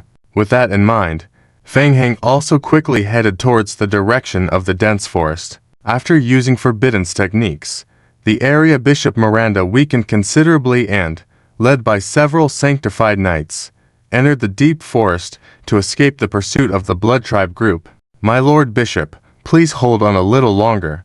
Once we enter the depths of the forest, the blood tribe will have a hard time finding us. We can find another route back to Vichy City, Judge Buddha said, raising his eyebrows and gesturing for everyone to stop. He attentively looked at a nearby thicket of short trees. Rustle, rustle, ... A gust of wind passed, and a faint rustling sound came from the thicket. Buddha focused on the thicket, sharply saying, "Who's in there? Come out." The thicket moved, and a few people emerged from the surrounding shrubs. They had obviously been lying in ambush here for some time. Buddha's pupils contracted slightly. The familiar tattoos on the newcomers' bodies. National game. Starting from the Zombie Doomsday to the 742nd chapter of the main text, hanging up with ambushes demon hunters. TSK. Chen Lin spat to the side. Sacred Court, still in such a sorry state. Miranda furrowed his brows tightly, realizing that this group of demon hunters had obviously been lying in wait here for a while. Why are you here? Chen Lin showed disdain. He didn't have a good impression of the people from the Sacred Court, sneering inwardly, his face expressing even more disdain. Ask me. That should be a question for you. How did you end up here? In fact, Chen Lin wasn't entirely sure what had happened. He just followed Feng Heng's plan and brought people here to ambush, ready to deliver a fatal blow to the weakened vampires. As for how Feng Heng had managed to get to this point, he didn't know. Even half an hour ago, Chen Lin had approached the situation with a try-a-land-error attitude. If things went south, he could always make a run for it. Never had he expected that he would actually witness the scene of the Sacred Court and the vampires fighting here. Honestly, the feeling of reaping benefits without much effort was quite satisfying. Judge Buddha was filled with doubt. What's the matter? Do you still want to continue chatting with us? I don't mind, but those vampires. Heh. Chen Lin said, coldly laughing again, nodding with his mouth towards the vampires that were about to catch up from behind. Aren't you leaving yet? Too many things were happening, and everything was too chaotic. Miranda felt overwhelmed with thousands of thoughts, but didn't know where to start. He felt that everything happening was too coincidental, as if a series of events that night had been orchestrated by an invisible hand from the beginning. With no time to rethink, Miranda could only decide to make the most optimized choice given the current situation: to escape. Let's go. Miranda made the decision, leading the Sacred Court party to continue fleeing into the depths of the forest. To avoid detection, they had fewer personnel accompanying them on this mission, rendering their combat power ineffective. But there was an advantage to having fewer people. They were easier to hide. Once deep into the woods, it would be difficult for the vampires behind them to track them. Milan, sir. Seeing the team gradually venturing deeper into the forest and the chances of being pursued decreasing, the sound of the battle between the demon hunters and the vampires gradually growing distant behind them. Judge Buddha of the Sacred Court couldn't help but frown. He asked, "Those demon hunters give me a very strange feeling, as if they were already lying in wait there. Do they know something?" "Yes, I felt it too," Milan replied, his tone heavy. "There are many doubts about this matter. It's not the time to think about it now. Let's consider it after we escape." "Yes, sir. We need to determine the next course of action. Find the nearest city's train station and figure out a way to return to Wei City as quickly as possible." "Okay. The nearest train station is..." Buddha was interrupted as his brows raised, halting their conversation. Rustling. Once again, faint rustling sounds emanated from the nearby bushes. "What's that sound?" Buddha furrowed his brows. The team from the Sacred Court also heard the gradually increasing sound and fell silent at the same time. The night forest was filled with faint insect sounds, as well as the heavy breathing of the group. Furthermore, there were sporadic eerie rustling sounds coming from the surroundings. These strange sounds were getting closer and more intense. Buddha furrowed his brows tightly, taking a step forward and gesturing for the team to form a circle for vigilance. Judging from the sounds, it seemed that a large number of hidden creatures were swiftly approaching them from the surrounding darkness. A strong sense of crisis enveloped everyone. Buddha commanded in a deep voice, "Gao. Holy light sphere." Yes. In the night, the burst of light from the holy light sphere would draw the attention of the vampires. But at this critical moment, Buddha had to make a decision. The team had reached an extremely dangerous situation. Judge Gao raised the Book of Origins with one hand. A golden sphere gradually condensed from the book, suspended in the air 3 meters above. Boom! The sphere of holy light burst instantly, and the golden ripples spread out in all directions. The golden ripples immediately blew away the nearby low bushes and illuminated the surrounding area as if it were daytime. Then, the members of the Sacred Court saw the eerie creatures lurking beneath the nearby bushes. They crawled on the ground, climbing on all fours, with sharp claws and gray-brown skin. "Ghouls!" Gal exclaimed in astonishment. For a moment, several thoughts flashed through the minds of the Sacred Court team. Why were ghouls here? Had there been reports of undead appearing in Wei City before? Were these ghouls related to those reports? Had they fallen into a trap? Who was behind this? The vampires or the demon hunters they had encountered earlier? With such a dense group of ghouls, they were easily close to 100 at a glance. If those advanced ghouls that appeared in Wei City that night were among them, they wouldn't stand a chance. The members of the Sacred Court team were shocked, with cold sweat dripping down their foreheads.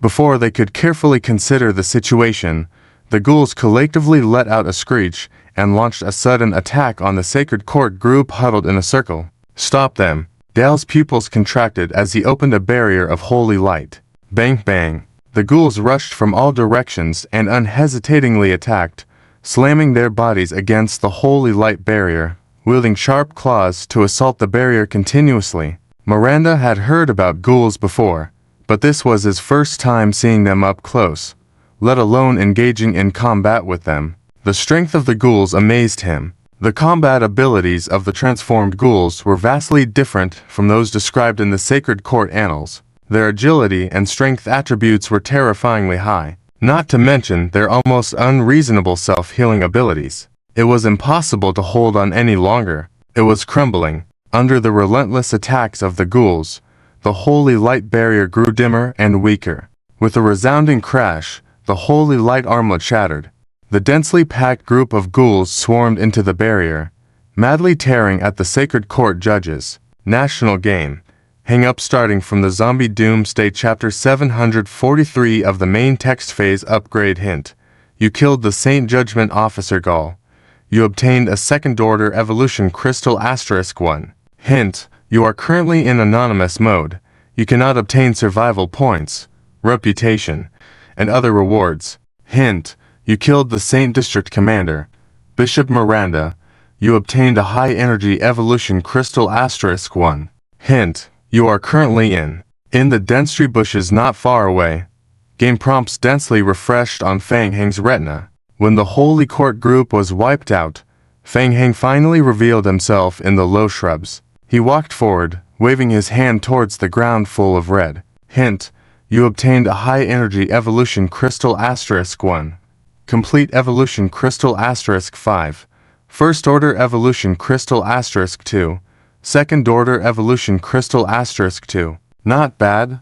A high-energy evolution crystal. The upgrade space-tearing device is one step closer. Next, Feng Heng looked towards the direction where the Blood Clan and Demon Hunters were fighting not far away. I don't know how Chen Lin is doing over there. Thinking of the Demon Hunter Chen Lin, who could have 3 forms before, Feng Heng couldn't help but twitch his eyelids. I hope he's not too brave. I need some soup too. Thinking so, Feng Heng controlled the liquors to disperse again and returned along the original path. The Demon Hunter team lying in ambush in the bushes had already engaged in battle with the early troops of the Blood Clan. At first, they only encountered the reconnaissance team of the Blood Clan, and Chen Lin did not immediately activate the magic array. Suddenly, a wave of divine light erupted from the depths of the jungle, causing the Demon Hunters to be somewhat distracted. Many Demon Hunters couldn't help but turn back to look more at the direction of the divine light eruption.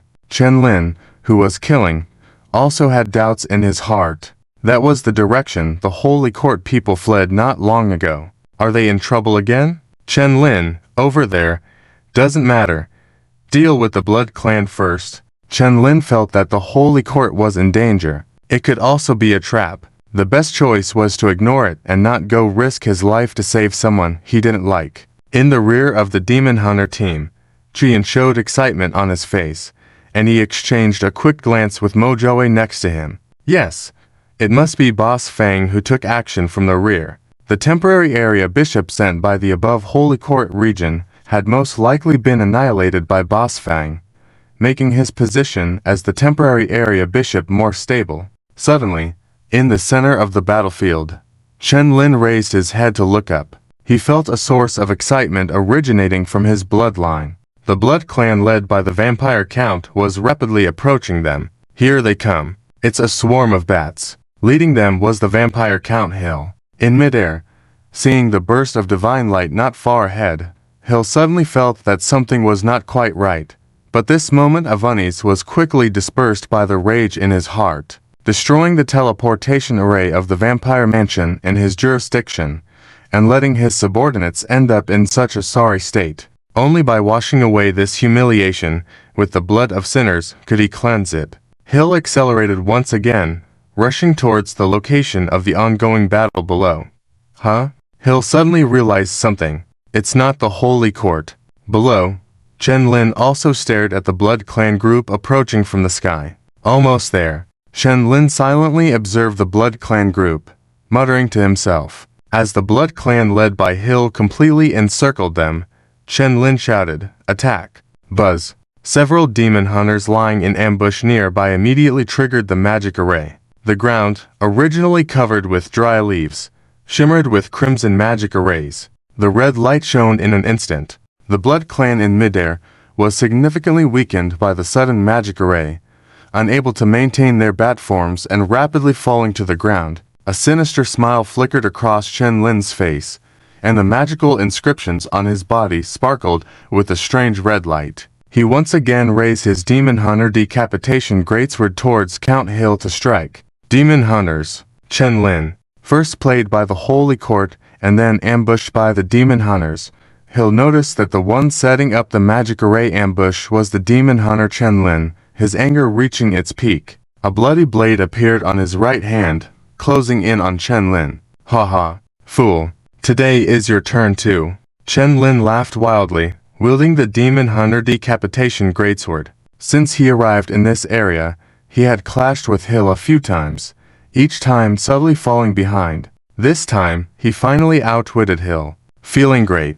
Bang. The decapitation greatsword collided with the blood blade, the immense force pushing Hill backward. Then, a circle of Blood Clan encircled Chen Lin and engaged him. "Get lost." Chen Lin shouted loudly, sweeping his decapitation greatsword forward. With a strong wind, several Blood Clan members were killed. Chen Lin furrowed his brow, chasing after Hill once again. Although the demon hunter's magic array had played an impressive effect, a large number of Blood Clan members continued to join the battlefield. The magic array under their feet was constantly being consumed and destroyed by the Blood Clan. "Hey, is your boss capable?" Not far away, watching the situation gradually turn into a stalemate, Mojoe felt a little worried. He thought it was finally a well-set trap, but wondered if they could win or accidentally get caught in it themselves. Several demon hunters beside him were too busy shooting the surrounding Blood Clan members to pay attention to Mojoe.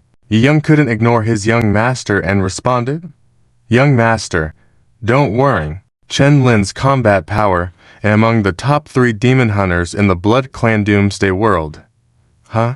Top 3? Does that mean the top 3 demon hunters can only fight evenly with Fang Heng without using summoned creatures or undead bodies? Are the demon hunters really that weak? Mojoe suddenly felt that the situation was a bit unfavorable, thinking if it's best to make a quick escape. Boom! A loud explosion, followed by a burst of red light ahead. Mojoe raised his eyebrows and looked towards the center of the battlefield. The red inscriptions seemed to burn on Chenlin, a reddish glow beneath his skin. He actually has a 4th stage. Mojoe was surprised. He wanted to take back his previous words. The Demon Hunter clan still had something to offer. Whoosh! Chenlin's attributes soared once again. He took a deep step in the ground with his right foot and bolted towards Hill like an arrow released from the bow. Hill's pupils suddenly tightened as he held his hands in front of his chest. Boom! The immense force sent Hill flying. Anger made Hill lose his mind, but the imminent death quickly brought him to his senses. This can't go on. He'll really die. Escape. Making a decision, Hill used the momentum to quickly retreat. Chenlin seemed to have not fully mastered this explosive power and stood still for a full second. Taking advantage of this gap, a large number of Blood Clan members flocked towards him, buying time for Hill's escape. 7017K. Title: Popular Game. Begin Hang Up with Zombie Apocalypse. Chapter 744. Processing. Chen Lin sweeps forward with a knife. The knife radiated with vigor. The substantial red radiance dispersed the surrounding Bloodline clan members. Upon contact with the blade, the Bloodline members exploded in midair. Amidst the burst of blood, Chen Lin stepped forward towards the fleeing Hill with determination. Mojoe opened his mouth. The 4th stage of the Demon Hunter is indeed a bit awesome. However, so powerful. Why didn't he start in the 4th stage from the beginning? Must he be beaten for a while first?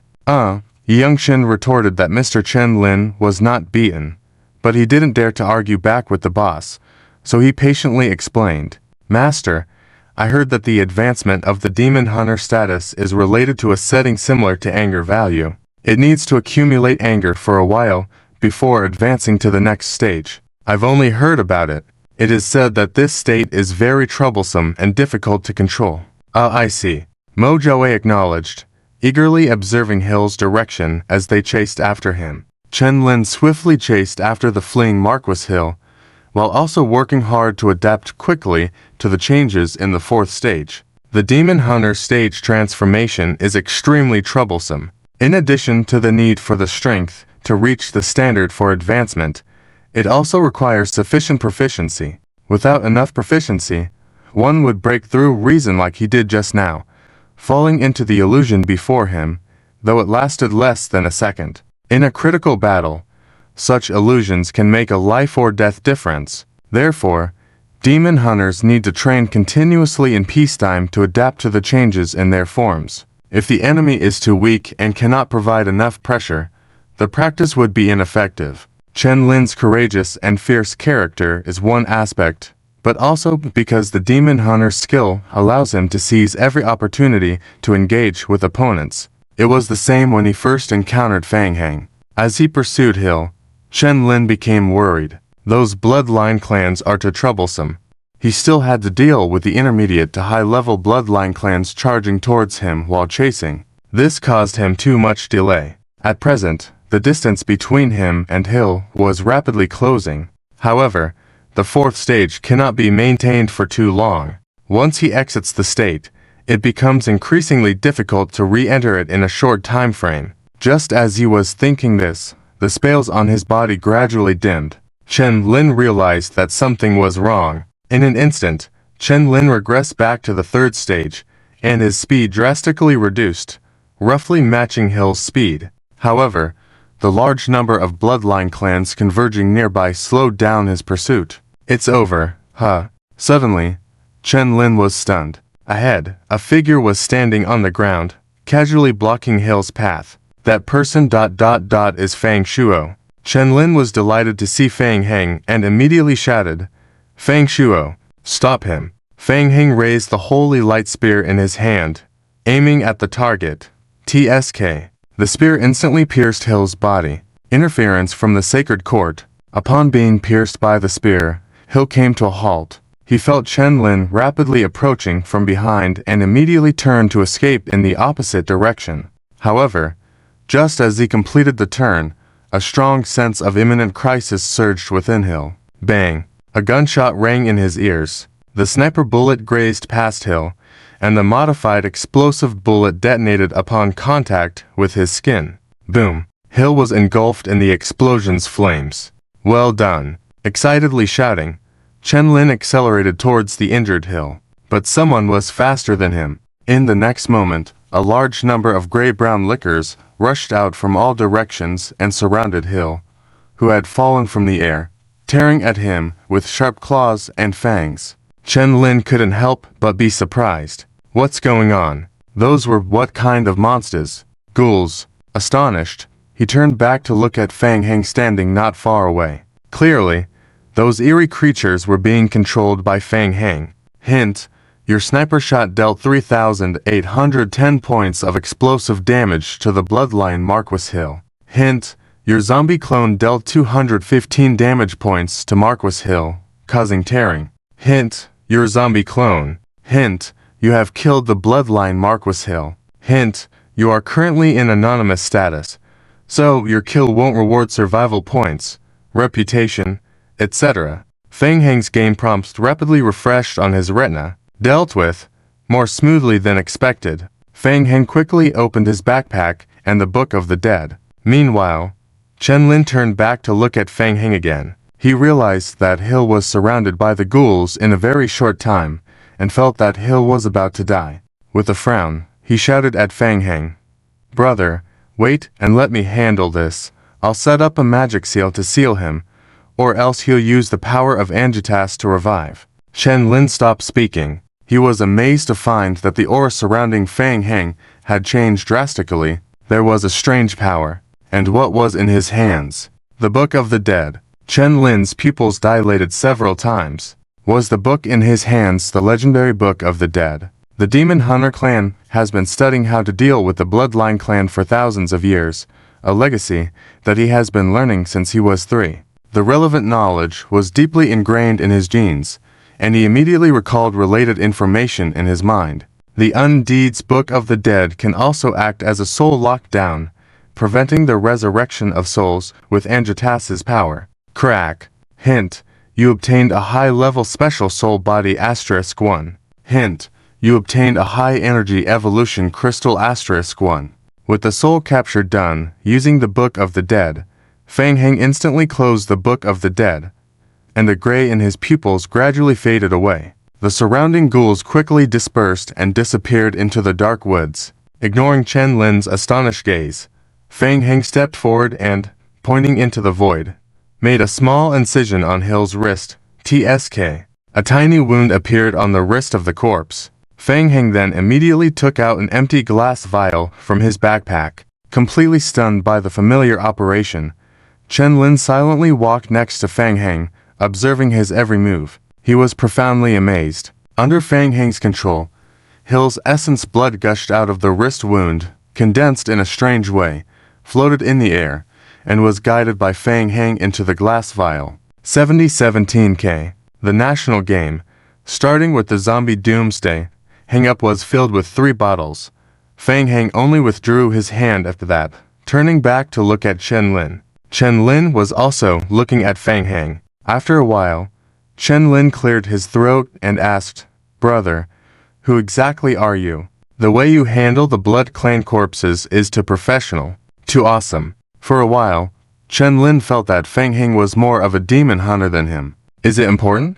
Anyway, he is not an enemy, Feng Heng said, raising his hand towards the corpse of Il. Since Feng Heng's blood clan bloodline upgraded to high level, combined with a large amount of blood clan sacred artifacts attached blood affinity properties, he can now rely on manipulating blood to do many things, like automatically drawing blood from the bodies of the dead, a trivial matter. Hint, you obtain the blood clan sacred artifact, arm armor. Looking at Feng Heng easily holding the blood clan arm armor, Chen Lin was completely dumbfounded. Even their demon hunter clan needs to go through some sealing before being able to easily pick up the blood clan sacred artifacts like this. But him ... let's go. Feng Heng patted Chen Lin's shoulder. He is already dead. No need to waste time here. Let's go back and talk. Chen Lin was still a bit dazed, turned his head, looked at Feng Heng, and silently nodded. What? Earl Hill was killed. Who did it? The news of the attack on the Galgarbanolo city center and the death of Earl Hill reached the Elder Council, who immediately held an emergency meeting. Various pieces of information were immediately reported to the Elder Council. Hill's death was indeed unexpected. The loss of the Blood Clan sacred artifacts was the big deal. How could this happen? From the initial encounter with the Holy See, to the subsequent chase of the Holy See, and encountering the Demon Hunters, being killed by the Demon Hunters. The Blood Clan Council chamber was in chaos with no clear explanation. Among the many people, Linus lowered his head and pondered. The whole thing indicated to words. Strange. Is it related to that person? When the incident happened, Feng Shuo also happened to appear in the Galgarbanolo area. Lino quickly considered in his mind. In fact, he knew from the beginning that the loss of the Blood Clan cross was related to the Demon Hunters. He also knew that the Demon Hunters had a close connection with the Blood Glory Guild. All the information was leaked from within the Blood Glory Guild. The internal of the Blood Glory Guild had been infiltrated by the 12 plutocratic forces. The Demon Hunters have a special ability. They can sense the specific location of the Blood Clan sacred artifacts with an error of about a kilometer. The 12 plutocratic forces have been collecting Blood Clan sacred artifacts, which is why they have been secretly supporting the Demon Hunters to ensure they are not weakened by the Blood Clan. But now was different. The sacred artifacts belonging to the Blood Clan were lost outside. Lino would not sit idle by, nor would the Blood Clan. President, a player quietly approached and whispered to Lino, just confirmed from within the Blood Glory Guild. Today Chen Lin did indeed have contact with an unknown person.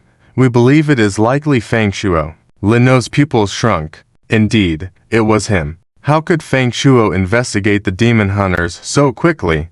What he couldn't understand was, even if Feng Shuo really did investigate the Demon Hunters, why did it end up with the death of the Blood Clan this time? The incident of the loss of the Blood Clan cross was very strange. Lino originally planned to use Feng Shuo to find out the truth of the matter, to find the missing Blood Clan sacred artifact cross, but now the artifact was not found. The Earl died, and more sacred artifacts were involved. Lino quietly asked, any feedback on the investigation of the Blood Clan sacred artifact spirit weapon?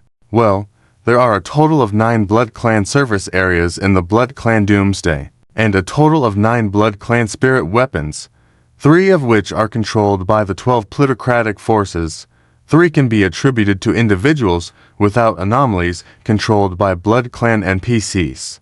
1 cannot be traced, and the remaining to have a high probability of being in the hands of Feng Heng, the Lord of the 7th and 8th districts of the Zombie Doomsday. Feng Heng. Lino's brows furrowed. Such a coincidence. To people with the same surname. In recent months, the name Feng Heng was quite popular in the early game world.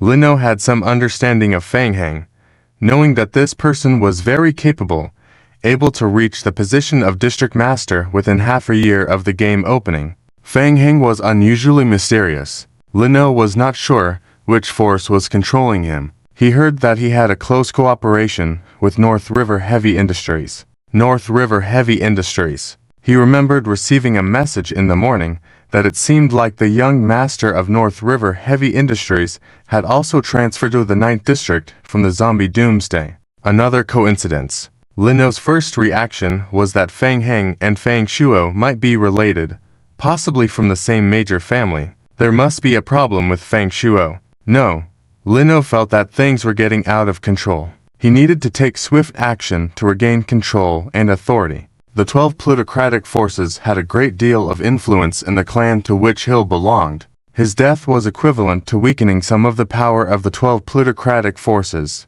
Lino had reason to believe that Fang Shuo was targeting their 12 plutocratic forces. As for who was behind Fang Shuo, it was too early to think about it now. Immediate action was necessary to completely resolve this trouble. Lino immediately made a decision: execute the emergency plan. Let's go see Duke Stewart. A subordinate blinked slightly, confirming with him, do we need authorization from the 12 plutocratic forces? Lino shook his head, feeling increasingly uneasy. No, there's no time, Huang Hao. I'm very uneasy. New city of the primordial, Clock Tower Demon Hunter Camp. Chu Yan was in a very good mood. Not only did he resolve the bishop, who came from the Holy See to seize power in the area, but he also killed many blood clans following the Demon Hunter camp, and gained a lot of merit points, earning a lot. It feels like waking up from a dream. After everything was resolved, he returned with Fang Heng and others, preparing to confirm the artifact blade found in the Demon Hunter camp. Chen Lin quickly waved away the others and left Fang Heng and the others alone in the room for a secret conversation. Then, Chen Lin detailed the matter about the blood cross. What? You mean the blood cross is not in your hands? After listening to Chen Lin's account, Mojoe couldn't help but exclaim, with a look as if he had been completely fooled. Buddy? Are you kidding me? Are you the one behind everything, right? Ha ha ha, do not say that. It makes me sound as sly as those people in the Holy See. Chen Lin apologized with a rueful smile, pinching his cheek with his fingers, feeling quite embarrassed. I'm sorry. Mojoe and Sandy looked at Chen Lin with eyes that indicated their deep agreement. We think you're even more sinister than the Holy See. Ha ha. Chen Lin laughed awkwardly. He originally thought Fang Heng and the others were joking. Who would have thought they would actually casually take down a vampire count like this? Moreover, drawing souls and blood and taking sacred artifacts by hand. This is just too illogical. The national game, starting with the zombie apocalypse. After all, if someone comes knocking on the door randomly, I wouldn't dare to trust them easily, right? Put yourself in my shoes. I hope you can understand. Anyway, it was my fault. I apologize, and I will compensate you. That thing, the blade, I'll give it to you. I know it's a good thing.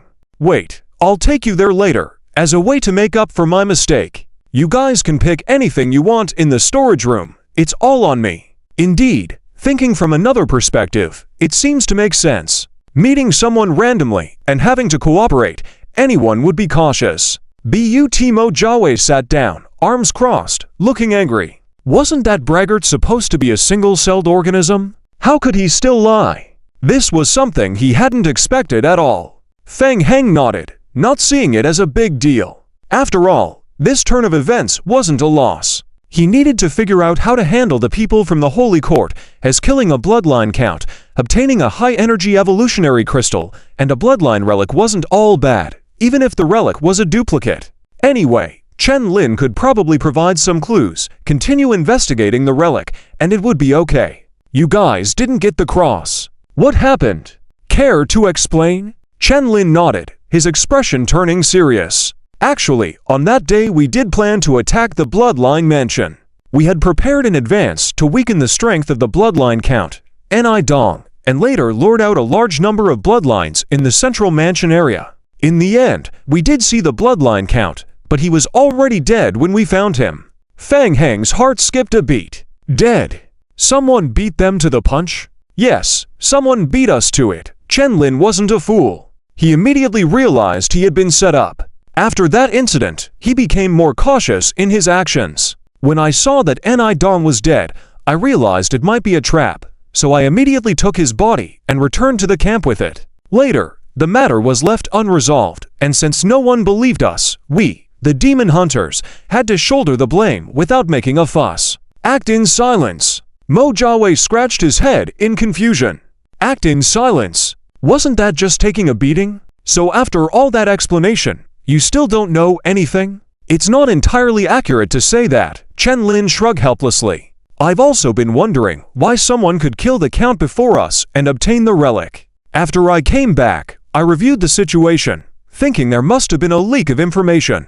Someone knew our plans in advance, beat us to killing Enai Dong, and took the bloodline relic. What's strange is, the other party somehow knew our entire plan.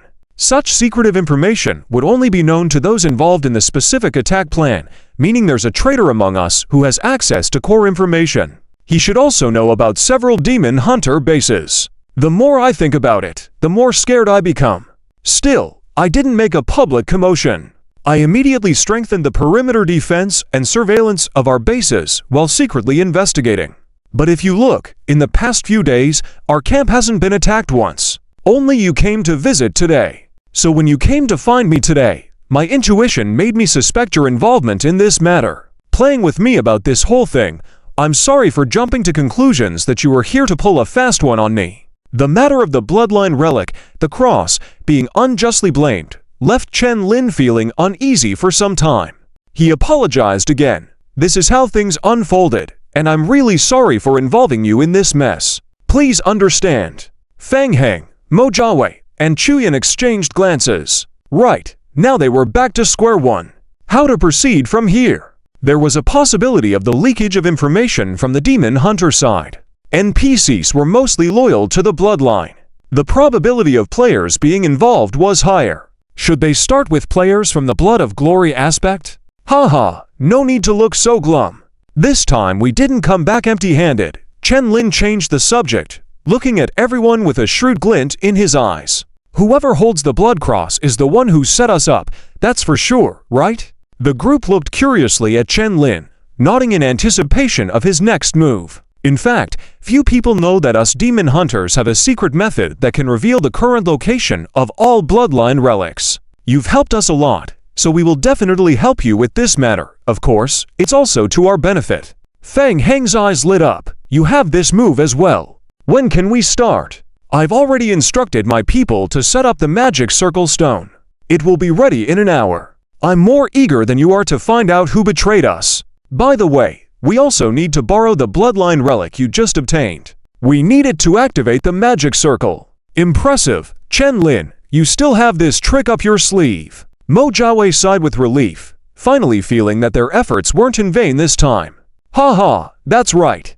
Demon hunters are not to be trifled with when it comes to dealing with bloodlines, Chen Lin said confidently. Chu Yan was more concerned about the fragments of the relics of the Holy Court. He turned to Chen Lin and asked, "Is there still time now? Can you show us the blade?" "Oh, sure, follow me." The group once again followed Chen Lin to the storage room, where they unearthed an old wooden box. Chu Yan flipped out the blade from the bottom of the box and carefully examined it. Mojaway curiously approached and asked, "How is it?" "Indeed, it is a fragment of the sacred long spear." Chu Yan nodded, signaling the others to make some space. "Help me clear this area a bit. I need some space to unseal it." Hearing this, everyone immediately stepped back, clearing a small area in the center of the room. Chu Yan walked up and gingerly laid the blade flat on the ground. Before coming here, Chu Yan had searched for information within the Holy Court and prepared to unseal the relic. He took out a blue book, and as he held it, a faint golden light emanated from it. A magic circle appeared on the floor, slowly rotating. The golden light flowed on the blade.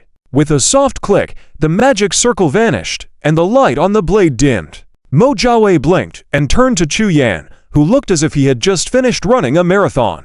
"Is it done?" he asked tentatively. "Yes," Chu Yan nodded, wiping the sweat from his forehead. Controlling the Book of Prayers was very challenging for him. He followed the path of the Holy Forger, but fortunately, he succeeded. Fang Heng stepped forward, switching to his divine scholar form, picking up the blade from the ground to inspect it. Hint: detected that you possess sacred knowledge.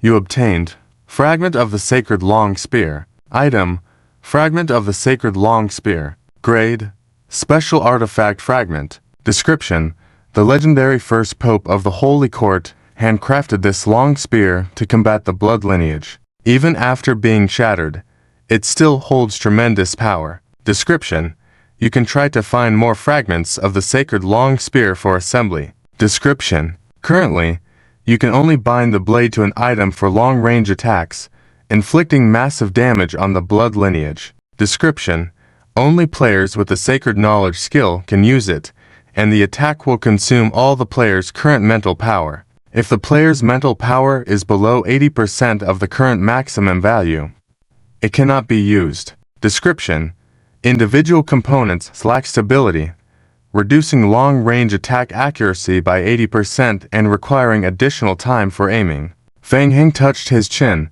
something exclusive to deal with the blood lineage. Fancy, long-range attack, with an accuracy rate of only 20%. Attributes are touching. It should be somewhat useful. Thinking, Feng Heng put the fragments into his portable backpack. Chuyin walked to Feng Heng's side and whispered, "Boss Fang, I heard that there are broken parts of the gun barrel over at the Holy Court headquarters, needing contribution points for exchange. Next time I go back to the headquarters, I'll check if we have enough to gather more components." "Thanks, brother.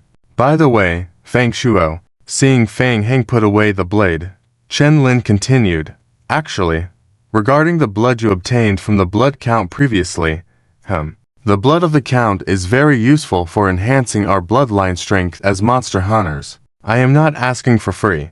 You can pick anything you like from our monster hunter camp." With a pause, Chen Lin added, "I know the value of the count's essence is very high. We are willing to believe in you and exchange it with the monster hunter heritage. But you also know, heritage is very rare. So, we need more essence." Feng Heng's eyes widened at the mention of bloodline. Game prompts popped up one after another. Feng Heng and his companions all saw the game prompts pop up. Hint: you have gained Chen Lin's trust. Hint: you have reached the friendship limit with the Monster Hunter camp. Hint: you triggered a special trade. Monster Hunter Bloodline Heritage. Optional mission: Monster Hunter Bloodline Heritage. Mission difficulty: SS. Mission requirement: Blood count essence *5 bottles. Mission reward: accept the Monster Hunter Bloodline Heritage under Chen Lin's guidance. Monster Hunter lineage. Good stuff. Feng Heng had noticed it when dealing with the blood count hill before. Besides the Tier 3, Chen Lin could also unleash terrifying melee abilities of the Tier 4. Very powerful, already suppressing the blood count. Such things as bloodlines, the more the merrier. As long as there are no conflicts, more could still improve basic attributes. Mo Jiawei was also envious on the side. Every top-tier good support player has a heart to carry the team. Feng Heng saw Mo Jiawei's eager gaze and understood his intention. He had plenty of blood counts essence. Previously in the invaded zombie apocalypse District 7, Feng Heng had scooped up a lot of counts essence from the blood count. He had initially planned to make some blood marrow to sell, so he had brought them all in his backpack when entering the blood count apocalypse. Unexpected benefits. Thinking, Feng Heng looked at Chu Yan and Sandy again. "What about you guys? Do you want to learn self-defense too?" Chu Yan was momentarily stunned. Bloodline. Learn self-defense. Why does it sound like handing out flyers for swimming or fitness by the street? "I don't want to." Sandy shook her head repeatedly, feeling nauseous at the thought of fighting. "I am an artist, and those charms on them are really not aesthetically pleasing. Such ugly things on their bodies." Feng Heng looked at Chu Yan again. Chu Yan hesitated slightly in his heart. He had seen the performance of the monster hunters before, indeed very envious. However, mastering sacred knowledge was already enough for him. Greediness would lead to higher learning requirements for both bloodline and academic skills, more apparent in the later stages. Pity. Chu Yan knew what he wanted. He resisted the temptation and shook his head. "Thank you. I have mastered sacred knowledge. It's enough for me. I'll pass." "Good." Feng Heng nodded, thinking it was also true. After all, ordinary players hadn't learned academic fusion skills, nor had zombie doppelgangers to grind experience like him. Initially, he had gained nearly 2,000 points for sacred knowledge acquisition rate, which made him feel sick. Feng Heng took out 10 bottles of Count's essence from his backpack, lined them up, and looked at Chen Lin beside him. Thanks, I need to exchange for 2 quotas of Monster Hunter bloodline. This, seeing Feng Heng being so bold, Chen Lin was even more surprised. Where did he get so much blood count essence from? Chen Lin thought Feng Heng would have to work harder to get them, but it turned out to be so simple. Feng Shuo, you are my eternal good brother. Chen Lin was overjoyed. With so much high-level blood count essence, it would be enough for his entire Monster Hunter camp for a long time. Chen Lin gestured for his men to carefully collect the bottles containing the essence, turned his head, and said, "The Monster Hunter heritage does not need much complex preliminary preparation. Time is of the essence. Shall I take you there now?" Mojaway excitedly said, "Of course, right away." Underground 3rd floor of the Monster Hunter camp, in front of an ancient Monster Hunter statue. The elderly Monster Hunter elder narrated the heritage story of the Monster Hunter to Feng Heng and Mojaway. Starting from the origin, it lasted for more than 20 minutes. Feng Heng was feeling drowsy. However, he managed to grasp the general idea. Monster Hunters were also a widespread race. Their inherent mission was to hunt and kill monsters. Blood count was just one type of monster, and the Monster Hunters were just a small faction in this world. In the Monster Hunter records, when the Monster Hunter ancestors pursued killing the Count ancestors, they came to this continent, leaving behind the Monster Hunter heritage. What happened next was unknown, but anyway, they just kill bloodline beings. Monster Hunters need blood from the bloodline to advance and gain skill experience. In conclusion, using the words of the Monster Hunter elder, the deep-seated enmity between the two sides could only be washed away with blood. After the narrative, the Monster Hunter heritage elder looked at Feng Heng and Mojaway. The ceremony needs to be conducted separately once. Who will go first? Feng Heng waved his hand, indicating the excited Mojaway should go first. Hey, thanks, brother. I won't be polite then. Title: National Game. AFK Hanging from the Beginning of the Zombie Apocalypse, Volume 748, Chapter XIII. Mojaway was really excited, his hands trembling uncontrollably. When he ambushed the Blood Clan before, he had personally witnessed Chen Lin's fighting power. The Demon Hunter looked very strong, with that feeling of punching flesh. Definitely worth learning from. Following the guidance of the Elder Demon Hunter, Mojaway walked to the front altar, sat cross-legged in the center of the altar inscribed with runic symbols, facing the stone statue. Around the altar, 6 demon hunters cooperating for the inheritance all crouched down, their hands pressing on the edge of the magic circle, activating the magic circle. The incantations gradually lit up from the edge of the altar. At the same time, faint incantations also appeared on Mojaway's body under the red light. The red incantations gradually spread all over his body and were inscribed on Mojaway. After 5 minutes, the light gradually faded. The incantations on Mojaway's skin also gradually disappeared. Impressive! Mojaway observed the game prompts, confirming his increased attributes and newly learned Demon Hunter exclusive skills, feeling delighted. He quickly jumped off the altar and eagerly said, "Boss, we hit the jackpot this time.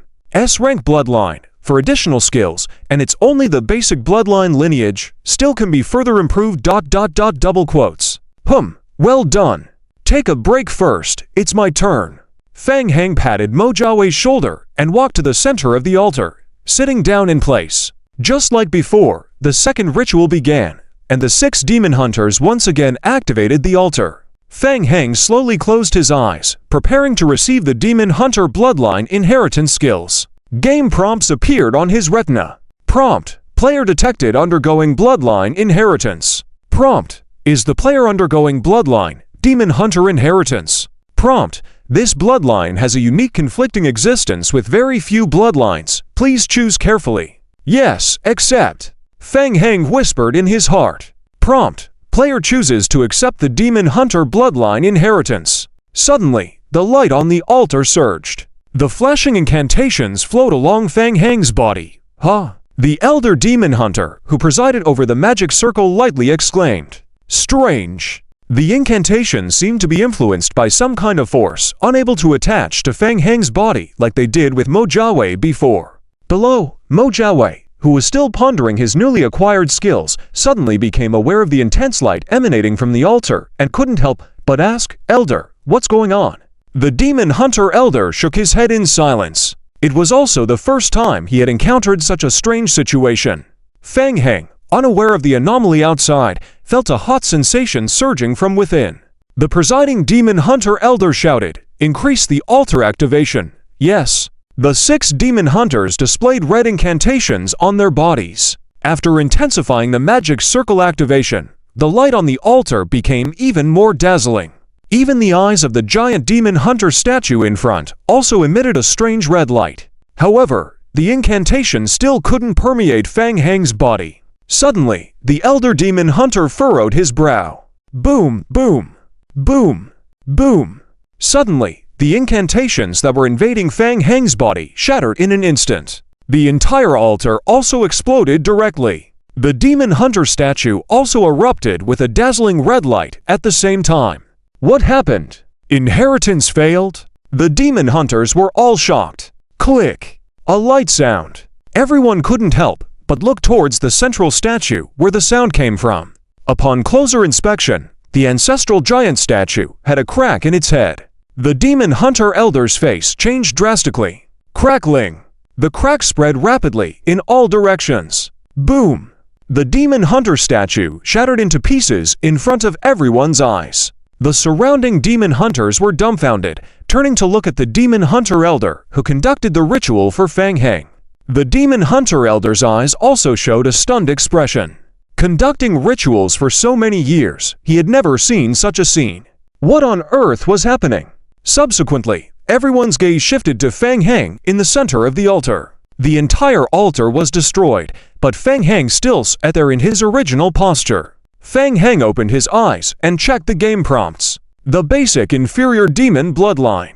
Bloodline rank, S explanation. The lowest level demon survived in hell, able to withstand the burning hellfire. Additional attribute from the skill. All fire resistance increased by 20%. All basic attributes plus 1.5. Explanation. This skill cannot be leveled up. Players can try to find ways to increase the rank of the skill. Fang Heng was taken aback. His brain was a bit confused for a while. Strange. Inferior demon? Creatures from hell. When did his body get contaminated with this hidden special bloodline? Is everyone okay? Hearing the commotion in the inheritance hall, Chen Lin, who had been waiting outside with several demon hunters, rushed in to check. Seeing the shattered giant statue and Fang Heng in the center of the altar, everyone's faces showed puzzled expressions. Fang Heng was equally bewildered. The demon hunter bloodline acquisition failed, but instead activated a strange inferior demon bloodline. However, one was the demon hunter bloodline, while the other was the inferior demon bloodline. Just hearing their names sounded conflicting. Chen Lin, there was an anomaly during the demon hunter inheritance process. The elder demon hunter also didn't know what had happened. Glancing at Fang Heng when he spoke, his eyes filled with doubt. He felt there might be something wrong with Fang Heng, but he wasn't sure. Was it him? Did he cause the altar to be damaged? Did he have that ability? Unrealistic. The elder demon hunter dismissed this unrealistic idea from his mind. Chen Lin was at a loss for words. He had never thought it could be Fang Heng who caused the statue to shatter. He looked at the scattered statue fragments with a glimmer of hope and asked, "Elder, can we continue? It's probably not possible in the short term. The statue has suffered irreparable damage. We need to go to the headquarters to get a new one." Chen Lin scratched his head and looked apologetically at Fang Heng. "Brother, as you've heard, this is really unexpected. We probably have to wait for a while and try again with a new statue."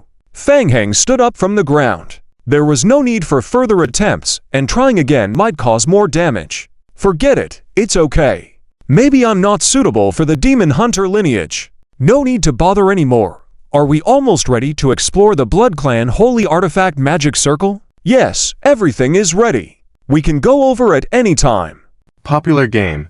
Starting from the zombie apocalypse to hanging out in the clock tower basement, several demon hunters sat around a stone slab inscribed with a small magic circle. "Let's begin."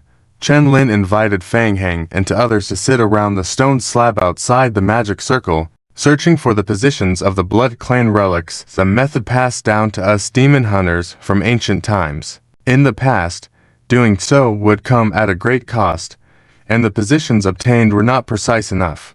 But now it's different. The Blood Clan relics have a weak connection to each other. Once we obtain one, we can more easily and efficiently search for the approximate locations of the other relics, Chen Lin said, looking at Feng Heng. We need your recently obtained relic to conduct the investigation. Place it on the magic circle. Feng Heng nodded in understanding, took out the Blood Clan relic armor he had just acquired, and placed it in the center of the stone slab. Chen Lin looked around at everyone. Go ahead.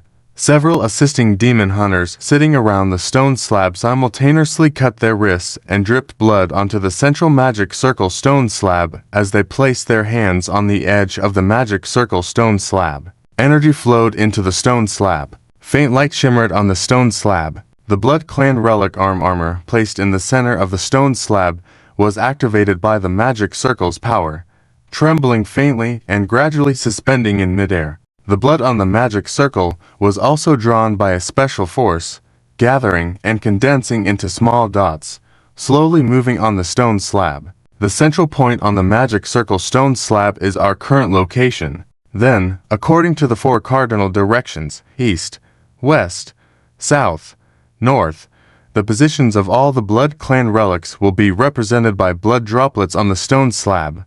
Chen Lin continued. The margin of error won't be significant, probably around a kilometer. As he said that, Chen Lin lowered his head to look at the center of the magic circle stone slab once again. What? Chen Lin was stunned. What was happening now? On the stone slab, a large lump of blood gathered into a mass and moved towards the central position. The demon hunters also looked puzzled. Did something go wrong? Chen Lin frowned. Was the secret method left by the ancestors wrong? Or was there a mistake in the operation?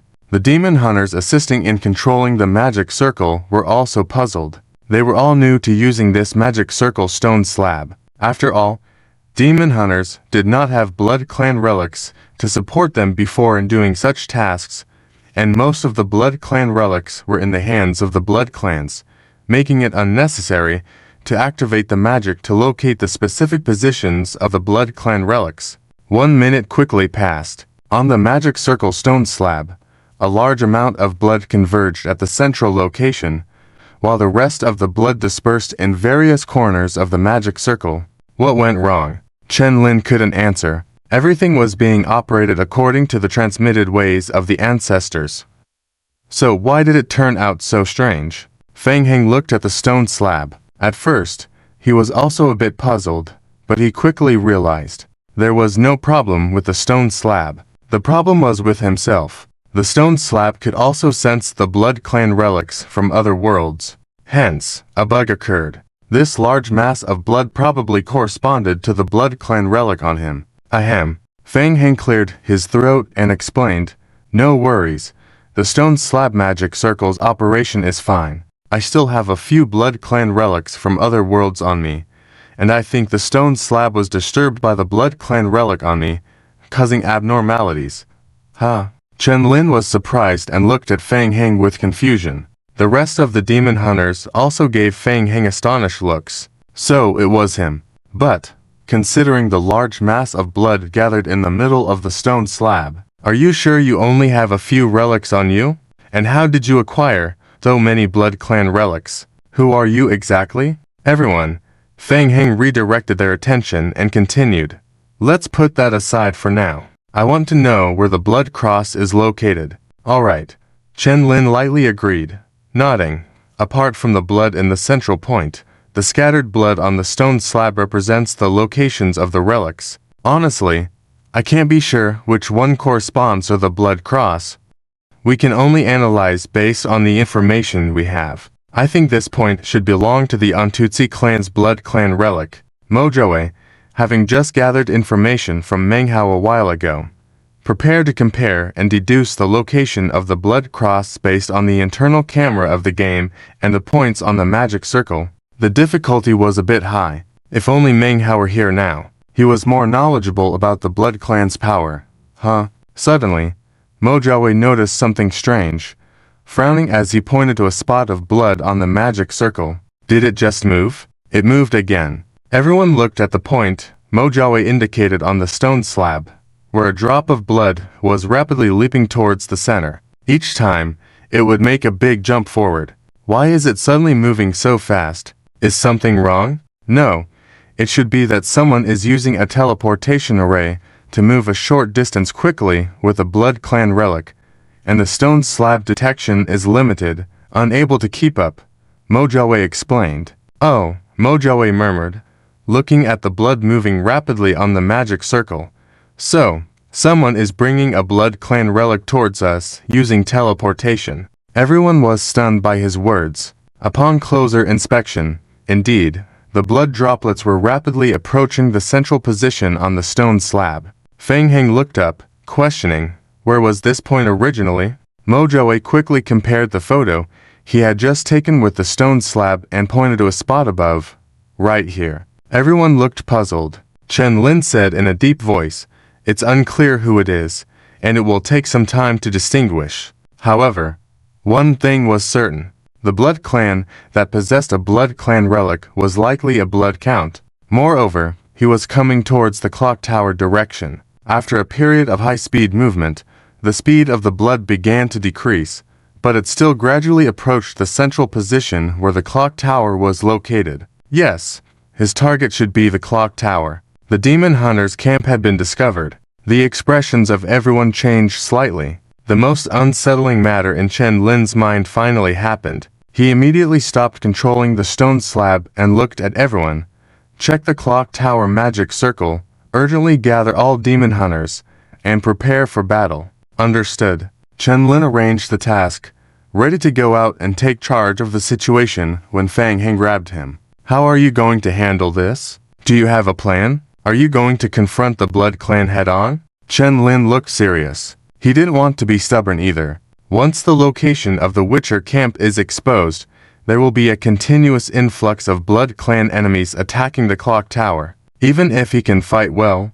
So, what? At most, he will bring a few more Blood Clan members to their grave, and he will soon be consumed by the continuous influx of Blood Clan forces. Moreover, among the enemies, there is also a Blood Clan count. Blood Clans are not easy to deal with. Feng Heng continued, the Blood Clan is coming straight for the clock tower. Your previous judgment should be correct. The coordinates of the clock tower camp have long been leaked. Killing Hill earlier and provoking the Blood Clan with his relic directly made them chase after us. Yeah, that's what I think too. Chen Lin nodded in agreement. He had long judged that there was a mole within the Witcher camp, and now he was even more convinced of it. I understand. We don't need to hold the camp and waste the Witcher's life forces. I will lead my people to try to evacuate to a secret safe point outside.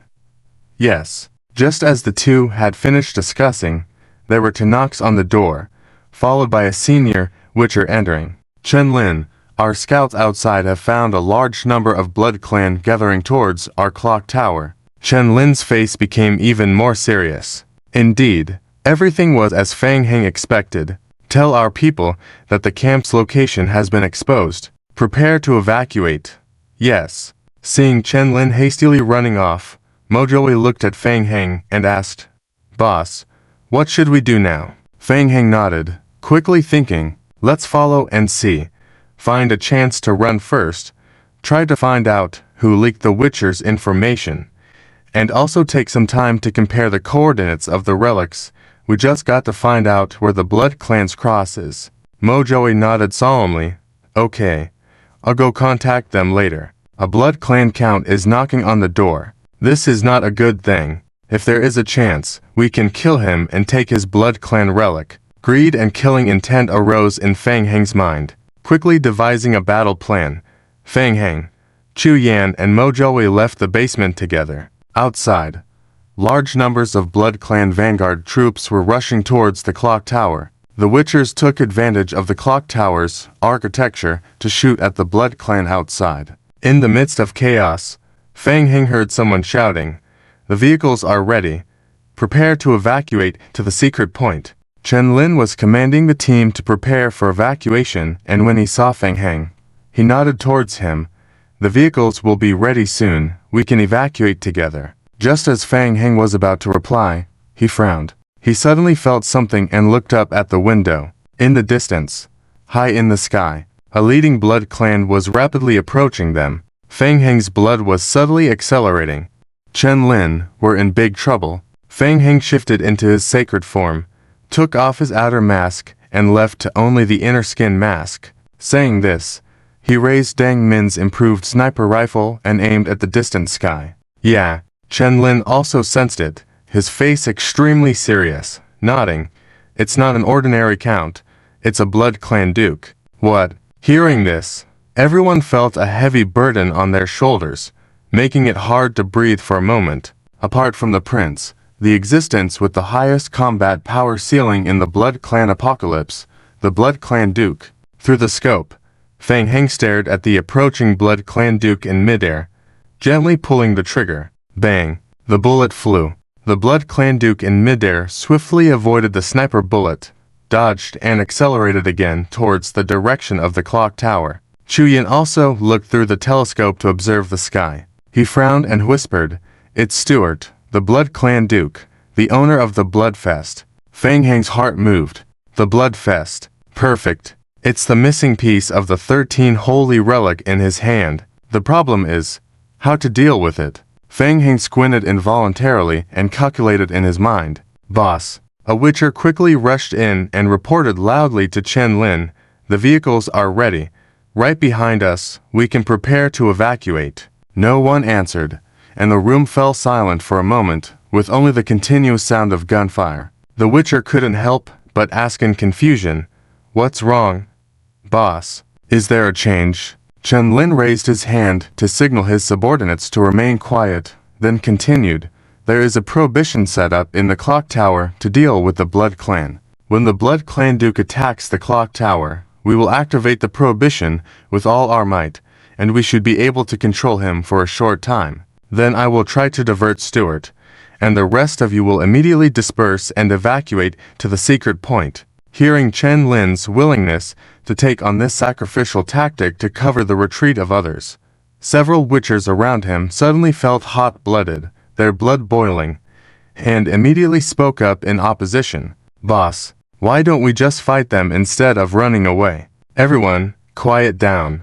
This is the tactical arrangement I have made." Chen Lin coldly looked around at everyone. "Now is not the time for bravado. We need to preserve our strength. I choose to divert him, and we will find a way to escape naturally. You are too weak. Following me will only cause trouble." Chen Lin waved his hand. "Do as I say. This is an order. Prepare to activate the prohibition." The witchers heard Chen Lin's confidence in being able to escape and nodded in agreement, no longer arguing, and continued to work quietly. "Chen Lin, let me help you divert him." Fang Heng calmly followed Chen Lin's lead, continuing to squeeze the trigger in his hand. Bang! Another gunshot. The blood clan Duke Stuart's flight speed towards the clock tower was interrupted again, and he had to accelerate again. Chen Lin was somewhat surprised that Fang Heng was willing to stay and risk such a big danger with him. He was about to say something when he saw a signal from Fang Heng. This signal seemed familiar to Chen Lin.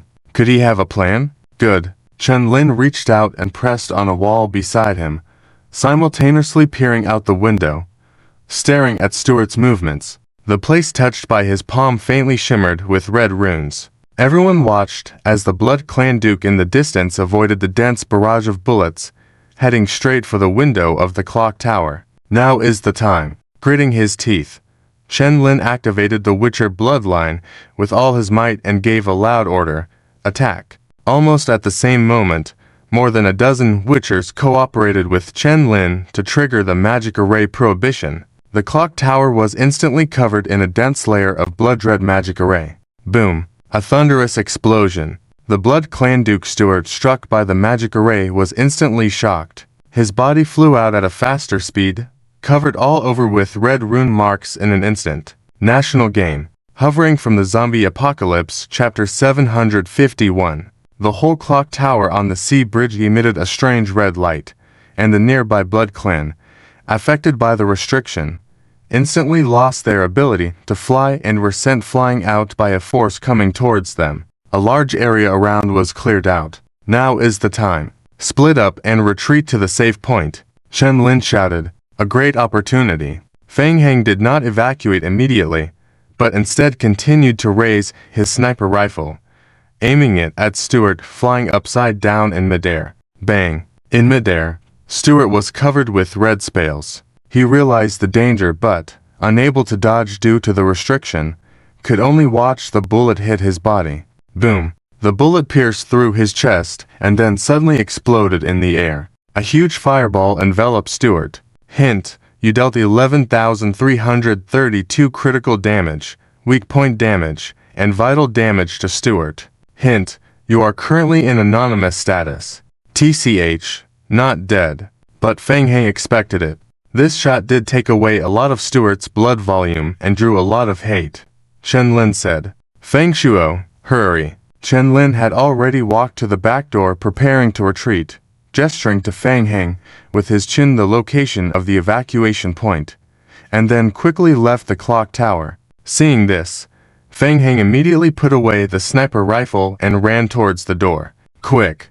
Big boss, get on the car. Outside the door, Mo Jiawei had already started the large truck and stepped on the gas pedal as soon as Fang Heng jumped on the truck. The group rushed along the road quickly. Chen Lin looked back at the Blood Clan group behind and said in a deep voice, "We need to find a way to attract the Duke's attention, to buy time for my people to escape." Fang Heng lightly responded. He raised his sniper rifle again, observing Stuart in the distance through the scope. Just a while ago, being hit twice by the clock tower's restriction and sniper rifle had left Stuart injured. After landing and being surrounded by many Blood Clan members, his wounds were slowly healing. Large numbers of subsequent Blood Clans also arrived and joined the battle, gathering behind Stuart flapping their wings. Hunter, despicable race. Stuart smirked, his anger rising uncontrollably. You hurt my noble body, and you will regret it.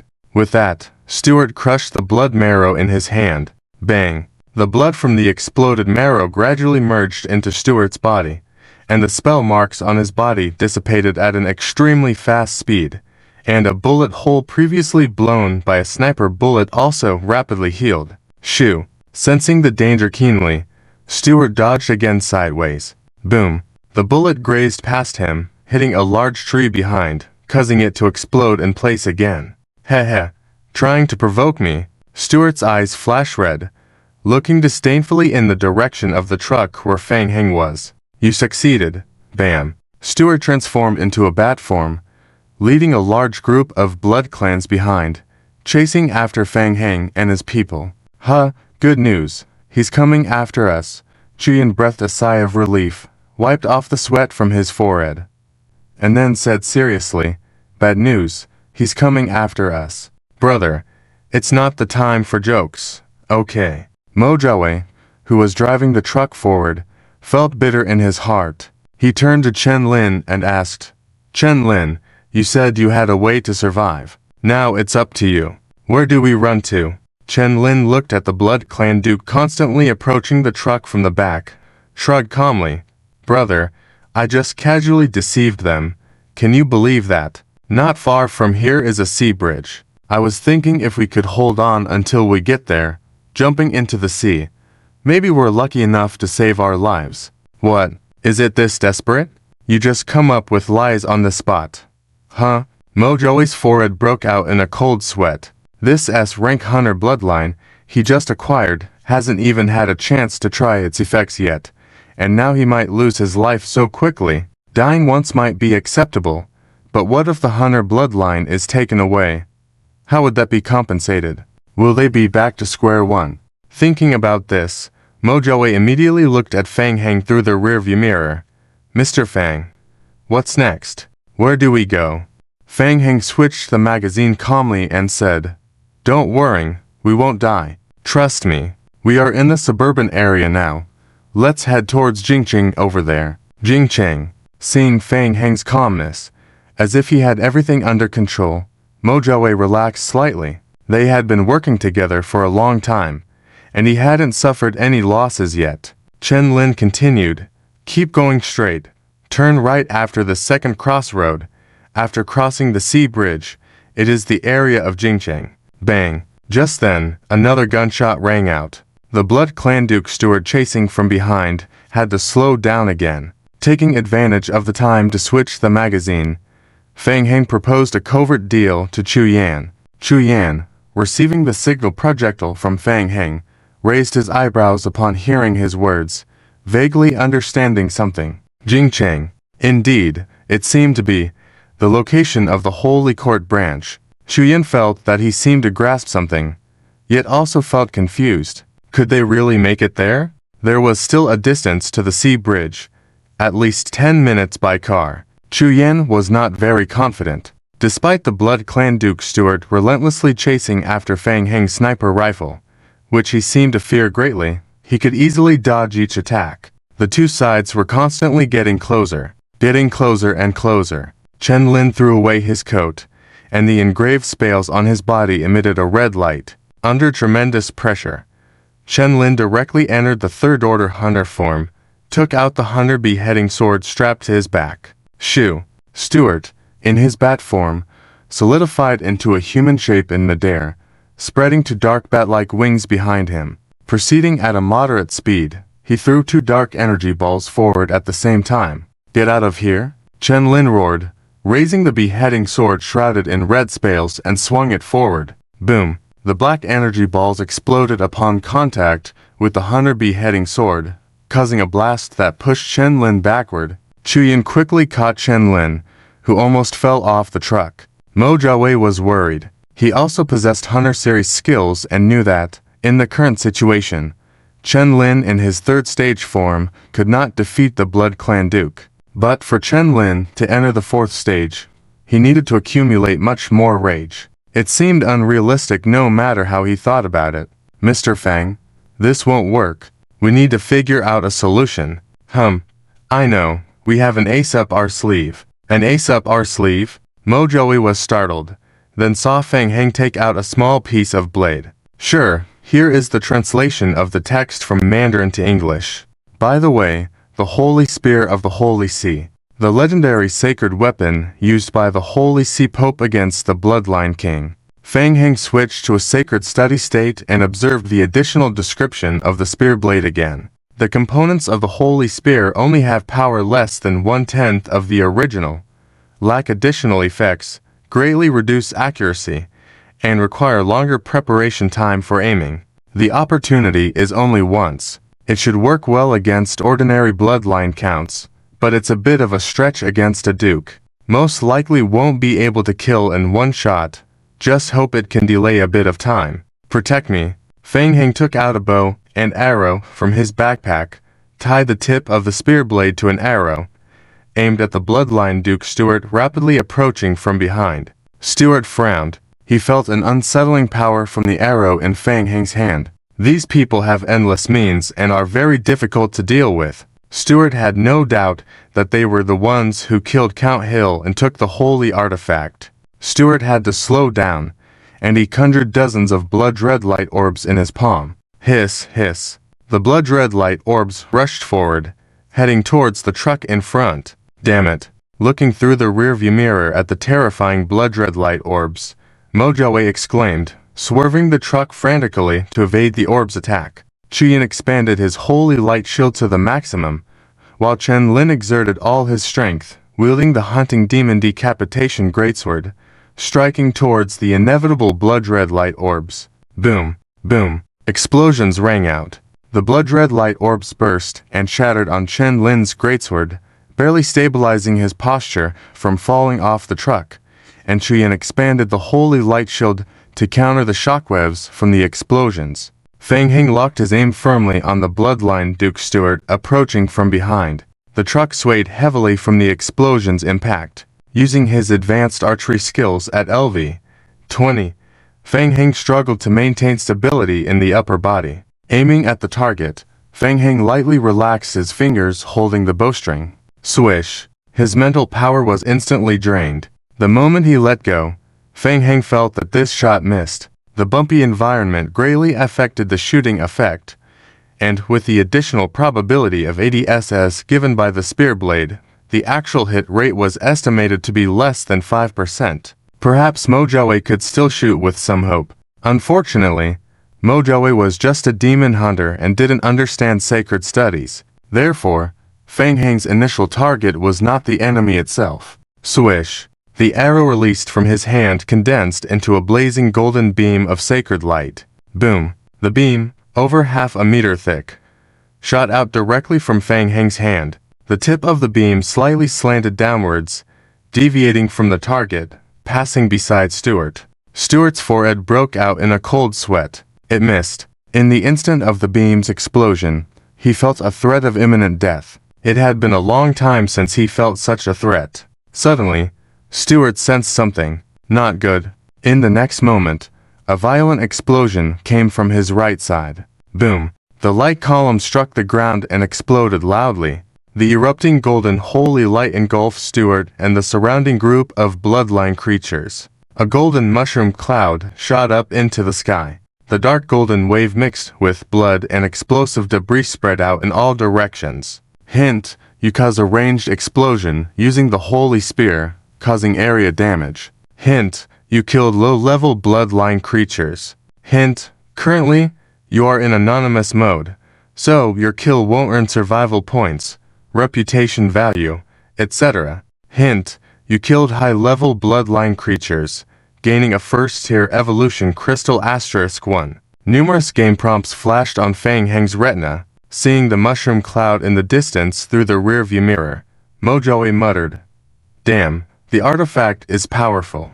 Seeing the approaching explosion, causing shockwaves, Chuyin expanded the holy light shield and shouted, "Boss Mo, stop looking and drive cautiously. Rush through. Rush my ass. This is a damn truck." Mojoe saw the swiftly approaching shockwave from behind and shouted, "I'm jumping out."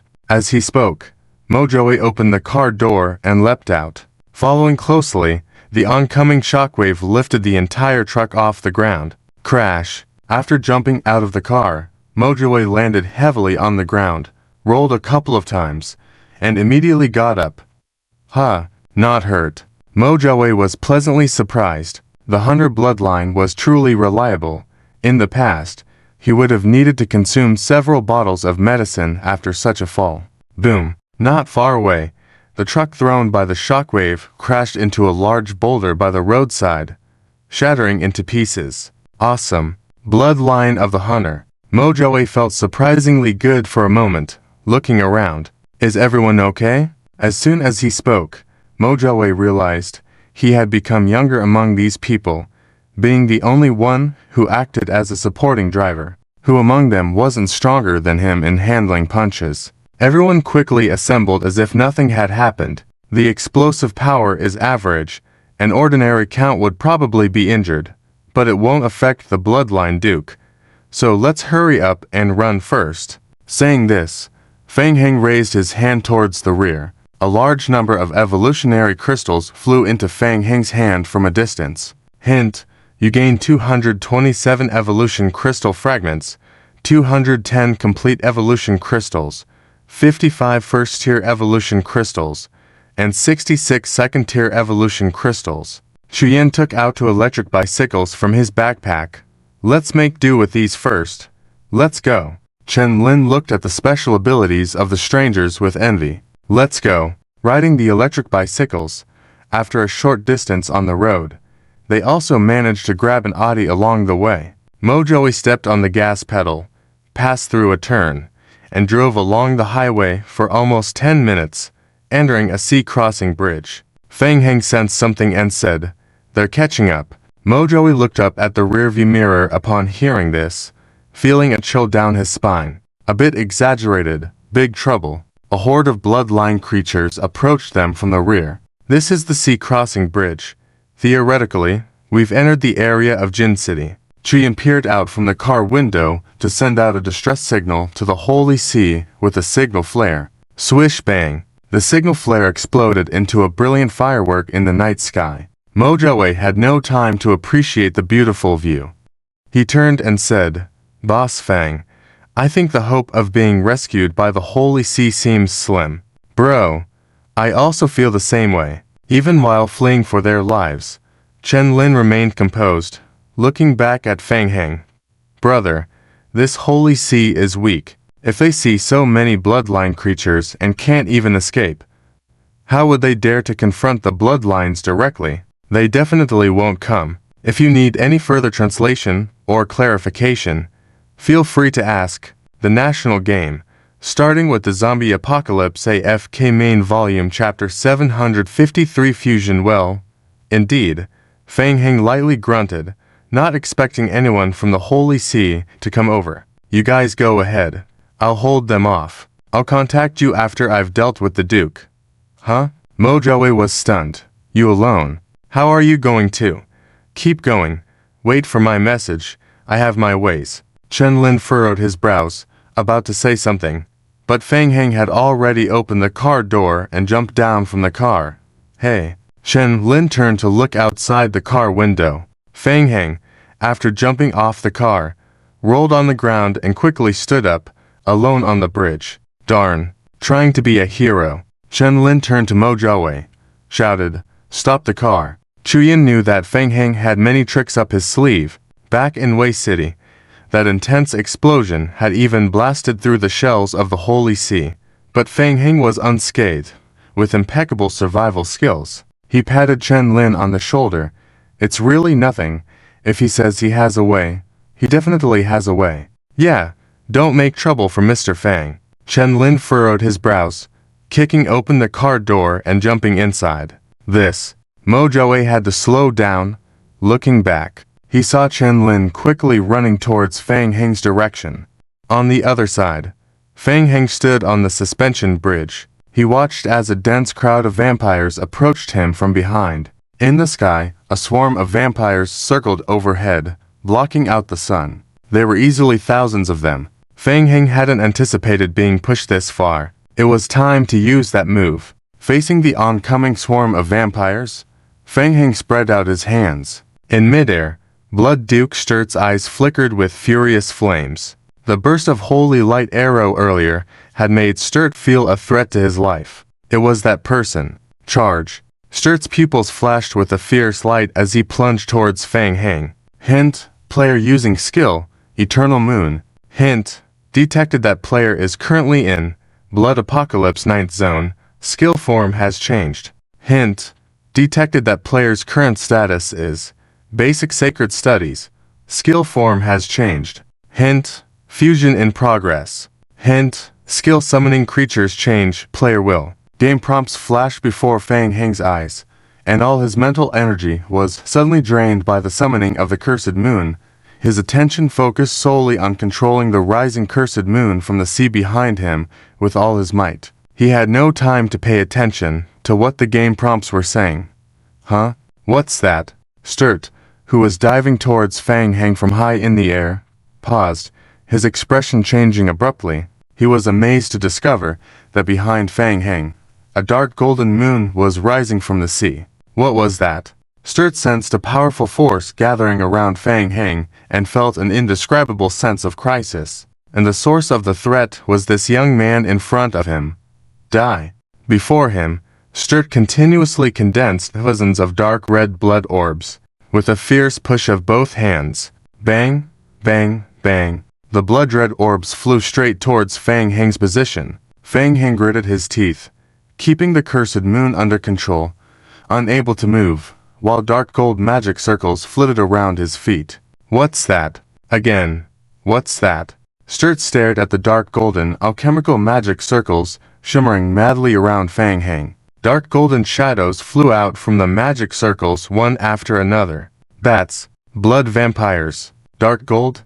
What the heck was that thing? Sturt's pupils suddenly contracted. Whoosh! A bat emerged from the alchemical magic circle, flapping its bone wings and flying high into the air. Sturt was horrified to realize those were actually a group of bats. They had no flesh, just completely skeletal bats. Necromancer abilities. What made Sturt feel extremely strange, though, was that the bones of those skeletal bats were dark golden color.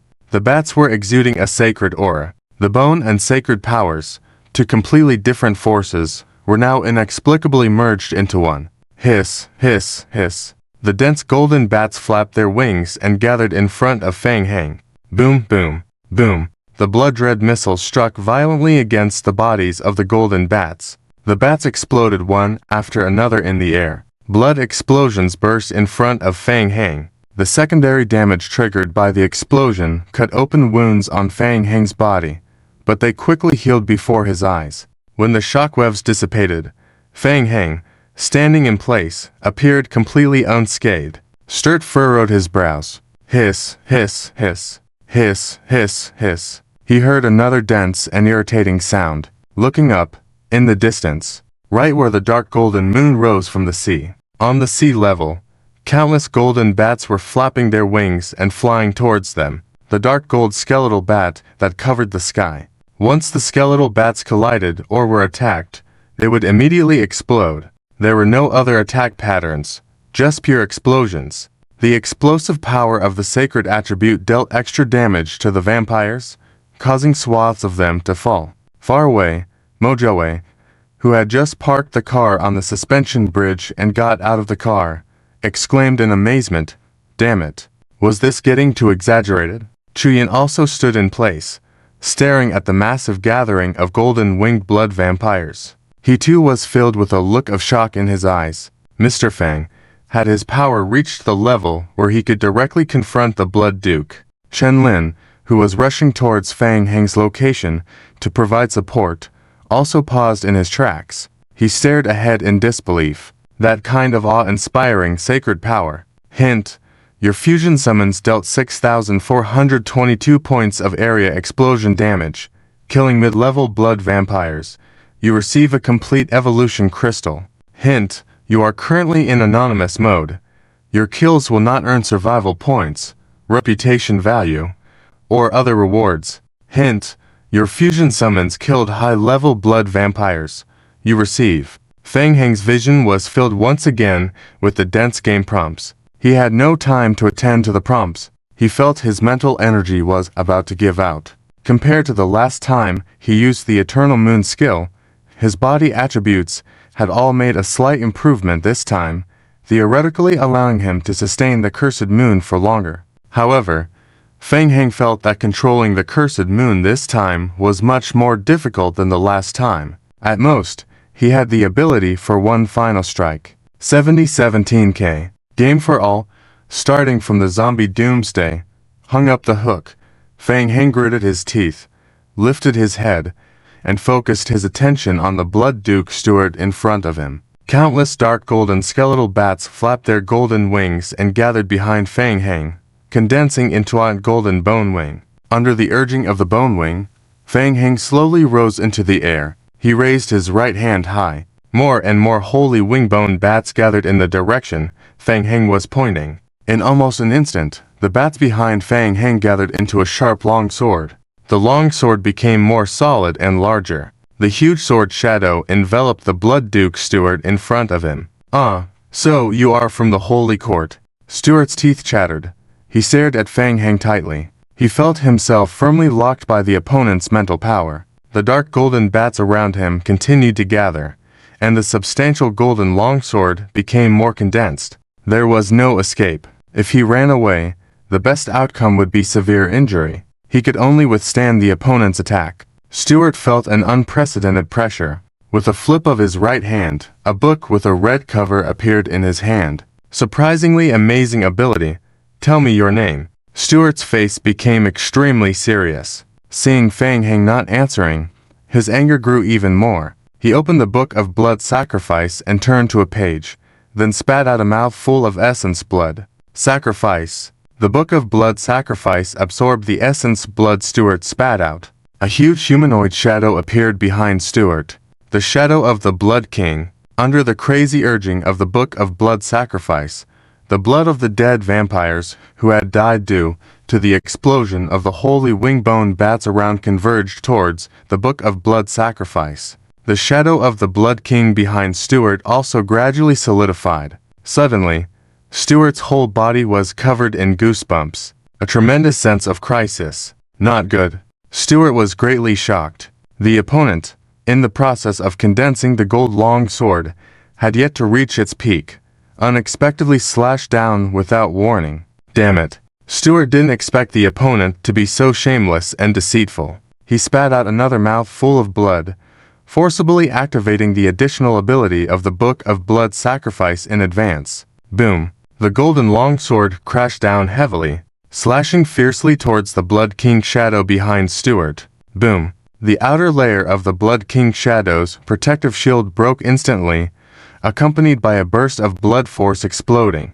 The power of the divine attribute also instantly released, madly spreading outwards. With a violent divine light aura, the sword struck the Blood King shadow. Boom. A huge column of divine light rose on the horizon. The sea was stirred up by the divine light, causing a massive commotion.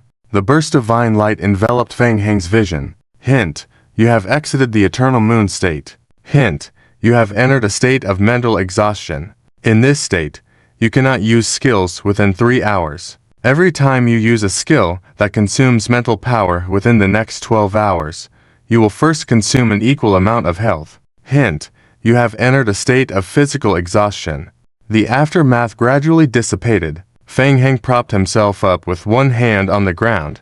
With mental exhaustion came instant weakness and mental fatigue all over his body. Even the effect of the undead body couldn't easily dispel it in a short time. Feng Heng laboriously raised his head to look ahead. Stuart was not dead yet. His condition was not much better either. Affected by the explosion of the divine attribute, large cracks appeared on his skin, and his whole body showed signs of burning typical of the divine attribute. His face was twisted, but he managed to support his body without falling. The bloodline of the vampires was slowly repairing Stuart's body. Feng Heng stared at him. Stuart also stared back at Feng Heng. Both remained silent, quickly recovering their physical and severely injured bodies. Greater recovery ability. Feng Heng didn't seem worried at all.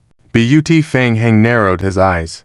Noticing Stuart's difficult movements, he wanted to run. Feng Heng couldn't help but sneer. Can he run away? In terms of recovery ability, Feng Heng wasn't worried at all. Swish. At this moment, a figure swiftly darted out from behind Feng Heng, passing by him at a rapid speed and heading towards Stuart. Chirp. In the air, the Scarlet Demon Hunter's beheading greatsword swept across with a crimson blade aura. Hint: your team member has killed the Blood Duke Stuart. Hint: based on the team's judgment, your kill contribution is over 98%.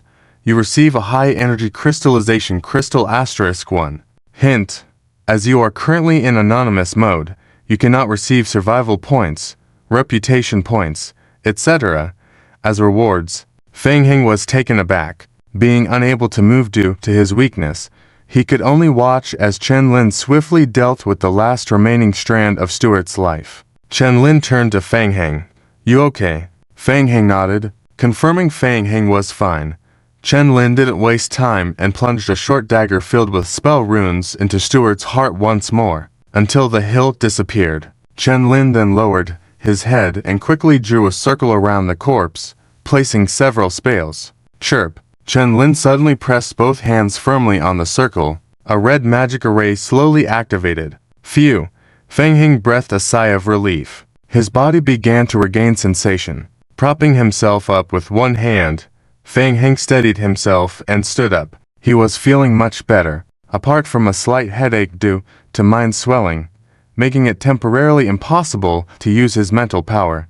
His body had fully recovered. How did you come back? Of course, the demon hunter has never abandoned a partner to escape alone, Chen Lin said solemnly, still working hard to activate the magical array. Thank you. I didn't expect you to swoop in for those bounties. Feng Heng was speechless. Oh well, since he was in anonymous mode anyway, the high-energy evolution crystal reward was already in his hands. It didn't matter who got the bounties.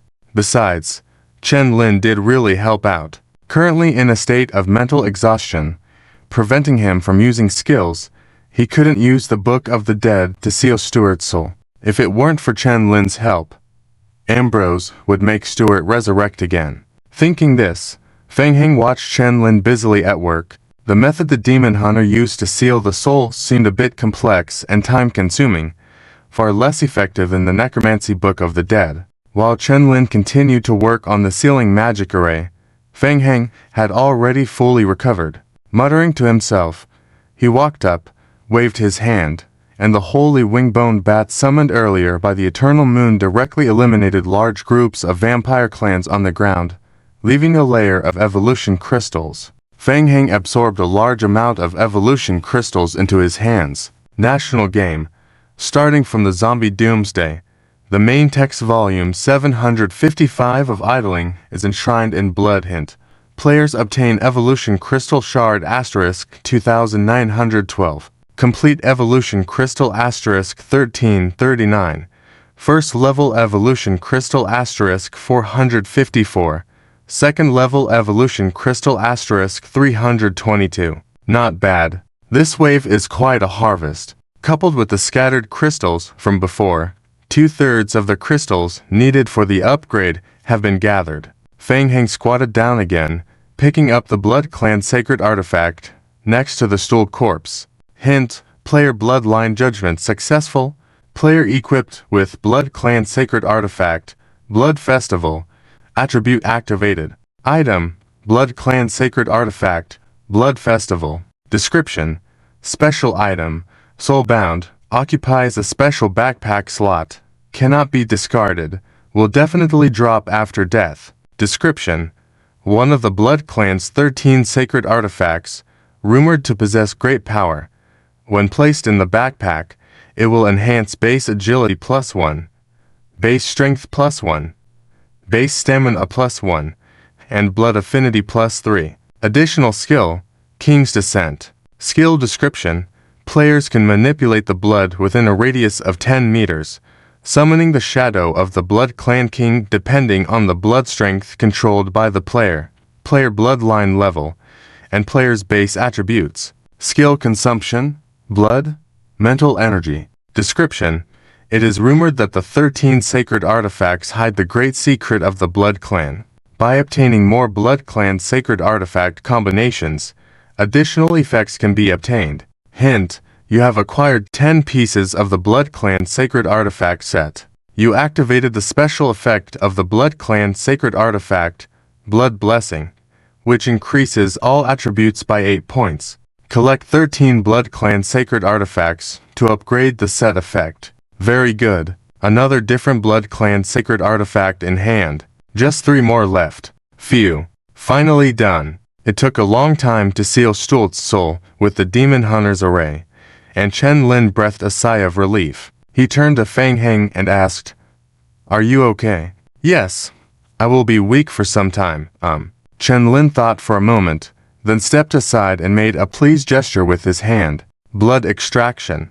The Demon Hunter knows a bit about blood extraction, but it's not as clean and efficient as Feng Heng's. Chen Lin felt that professional matters should be left to the professionals. Feng Heng understood. With a slight flick of his finger, a wound was drawn on Stult's wrist. Under Feng Heng's guidance, the blood was drawn out from the wound, suspended in the air, and directed into a glass bottle. The blood of a Duke-level Blood Clan not only contains more powerful forces, but also more blood. He filled 5 bottles. Of course, without the soul being sealed, the amount of blood obtained would be reduced by at least half. Big profit. Chen Lin looked at Feng Heng with a somewhat envious look. Feng Shuo. Chen Lin scratched his head, showing unusual hesitation, and said, "Can I have some of that blood? As a demon hunter, you know that we need Blood Clan blood for promotion. Your demon hunter inheritance is with me. I will do everything I can to get it for you.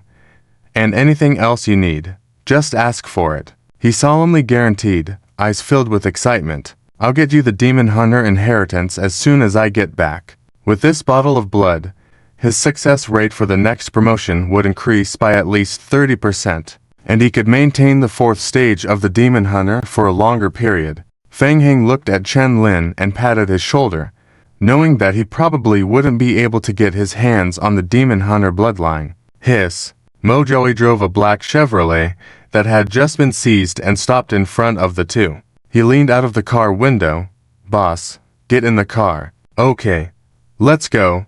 The last blow had caused a violent wave of holy light, and a large number of bats would soon gather, so there was no need to stay here any longer. Fang Heng urged Chen Lin to get into the car quickly. Don't rush to leave, we still need to find the weapon blade artifact. 10 minutes later, the group searched the path they had come from. Chuyan peeked out the window, still seeing bats flying by from time to time. The outbreak of holy light had caused quite a stir, and the news was spreading all over the internet.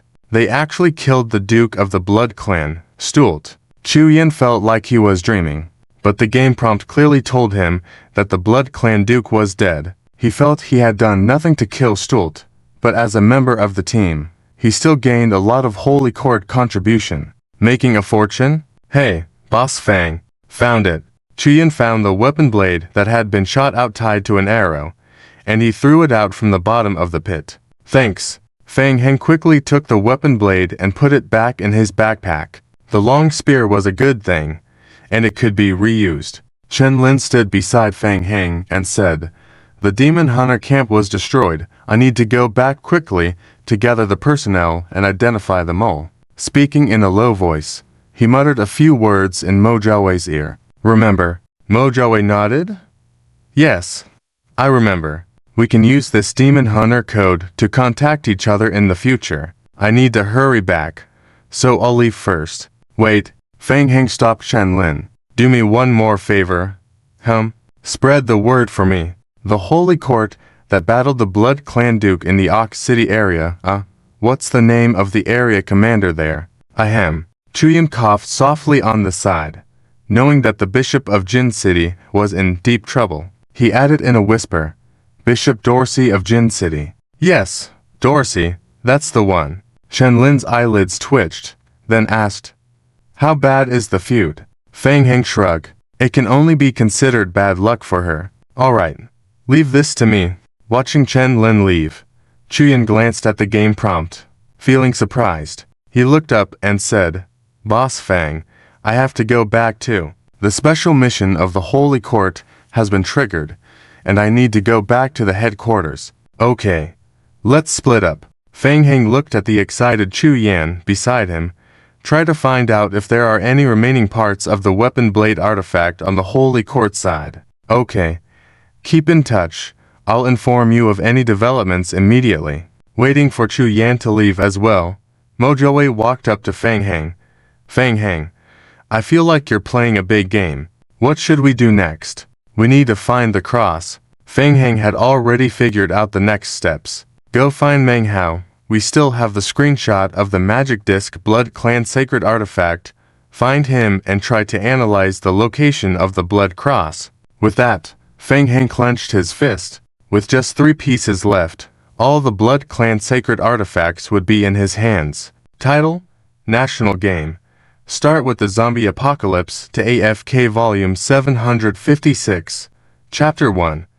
Finding Death. Is the Duke of Bloods also dead? Through internal channels of the Bloods, Meng Hao and Aiding were shocked to learn of Stuart's death. They were speechless for a long time. This is completely different from what was planned. They were supposed to go look for clues for the cross, but suddenly, with the turn of events, bang, their boss killed the Duke of Bloods. Aiding swallowed hard and looked at Meng Hao. Is it Boss Fang? Or someone from the Holy See? It must be Boss Fang. Analyzed Meng Hao. The hunting camp attacked by Stuart's team is where Chen Lin and they are located. The Holy See and the hunting camp do not have such a close relationship to go save them. Big brother. Does this mean their teammates are even more powerful than the Duke of Bloods? They discussed quietly. Meng Hao then received a message from the survival radio. Boss Fang is here. Downstairs. The two hurried downstairs and saw Fang Heng and Mo Jiawei walking out of a stolen black Chevrolet. They didn't look like they had just been in a big battle. Did you kill the Duke of Bloods? Is it difficult? Mo Jiawei showed a mysterious look and shook his head. Just a duke. Not worth boasting about. Fang Heng interrupted, getting to the point. There's something we need your help investigating, urgently. Hiding their excitement, Meng Hao agreed. Okay, follow me and I'll explain as we walk. Upstairs, Mo Jiawei showed the recently obtained picture to everyone. To avoid trouble, he had slightly modified the picture on the way there, making the big red points where they overlapped a bit smaller. Listening to Mojawe's explanation, Menghao's mind raced. He immediately opened the character attributes panel and pulled out the information data corresponding to the 9th District game world. It's the Hunter's special technique. Feeling proud as a new member of the Hunters, Mojawe asked, "What do you think? Can we use that to determine the location of the Holy Cross of Blood?"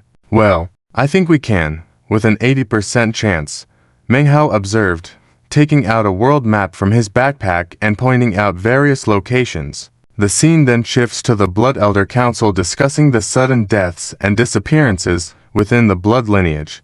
The elders are in shock and grappling with the implications. Amid speculations and revelations about a powerful artifact from the Holy See, the council makes decisions to investigate further. The narrative then shifts back to Fang Heng and Mojawe embarking on a mission to locate the final blood cross, encountering resistance, but ultimately reaching a confrontation with the player holding the artifact. The conversation that follows between Fang Heng and the player reveals hidden truths and a web of political manipulation within the game setting.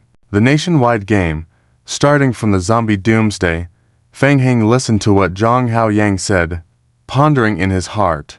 Lin Nuo has always wanted to use the power of the demon hunters to obtain all the sacred artifacts of the blood race. Obtaining the Cross of Blood is one of his layouts. He wants the demon hunters to get the cross, use their power to track down the locations of all the blood race artifacts. I don't want the 12 Consortium to complete this plan so easily, so I took a step ahead and got hold of the Cross of Blood in secret. We don't intend to be enemies with you. If possible, we can work together to bring down the 12 Consortium, whether for the Southern Confederation or for immediate benefits. After Zhang Haoyang finished speaking, he took out the blood race cross from his backpack and placed it on the table, pushing it towards Fang Heng. As a gesture of goodwill, "It's yours now." Fang Heng looked at Zhang Haoyang suspiciously and asked, "You?" "I also have my boss, who holds a high position in the Western Union.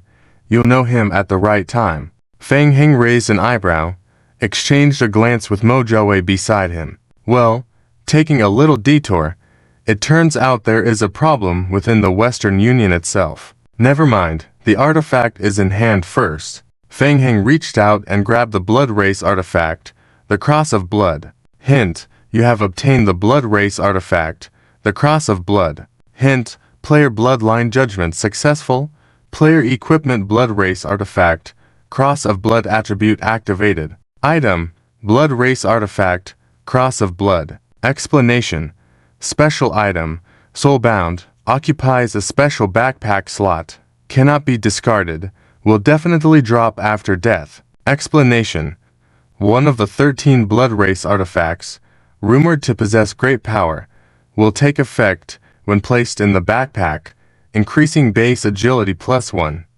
base strength +1, base endurance +1, blood affinity +3. Additional skill, Blood Seal. Skill description, players can apply a blood seal to a specific item. The sealing strength is related to the player's bloodline level, base attributes, and blood affinity. Skill consumption, blood, mental power. Explanation, it is rumored that the 13 artifacts hide a huge secret of the blood race. Acquiring more blood race artifacts will grant additional effects. The 11th artifact, acquired. Only the last to remain. Hint, player completes the mission. Find the missing blood race artifact. Player can return to the Elder's house to report, complete the mission, and receive rewards. Fang Heng placed the cross in his backpack, then looked up and said, "I'm not interested in the Federation and such, but I see your sincerity. I think we can consider cooperation. Things that are mutually beneficial I will consider." The Guild of the Shining Stars has always been searching for the 13 blood race artifacts. Zhang Haoyang nodded. The Demon Hunter clan has a special method to sense the 13 artifacts, which is why the 12 Consortium has kept the Demon Hunters, trying to infiltrate their team to find all the blood race artifacts. The superior mission I received is to try to stop them as much as possible, prevent them from gaining control of the 9th District of Zombies, and weaken their power. Ideally, If we could find a way to eliminate Lin Nuo, I could strive to temporarily gain partial control of the 9th District Federation. I see. Eliminate Lin Nuo. Fang Heng thought to himself. That person is quite hostile towards him. It seems like a good proposal. Give the 12th Consortium something to deal with, and they won't have time to bother him. Fang Heng licked his lips lightly and said softly, I will try to deal with Lin Nuo. As a condition, I hope you can help me obtain the Prince of the Blood Race's artifact headdress. How does that proposal sound to you?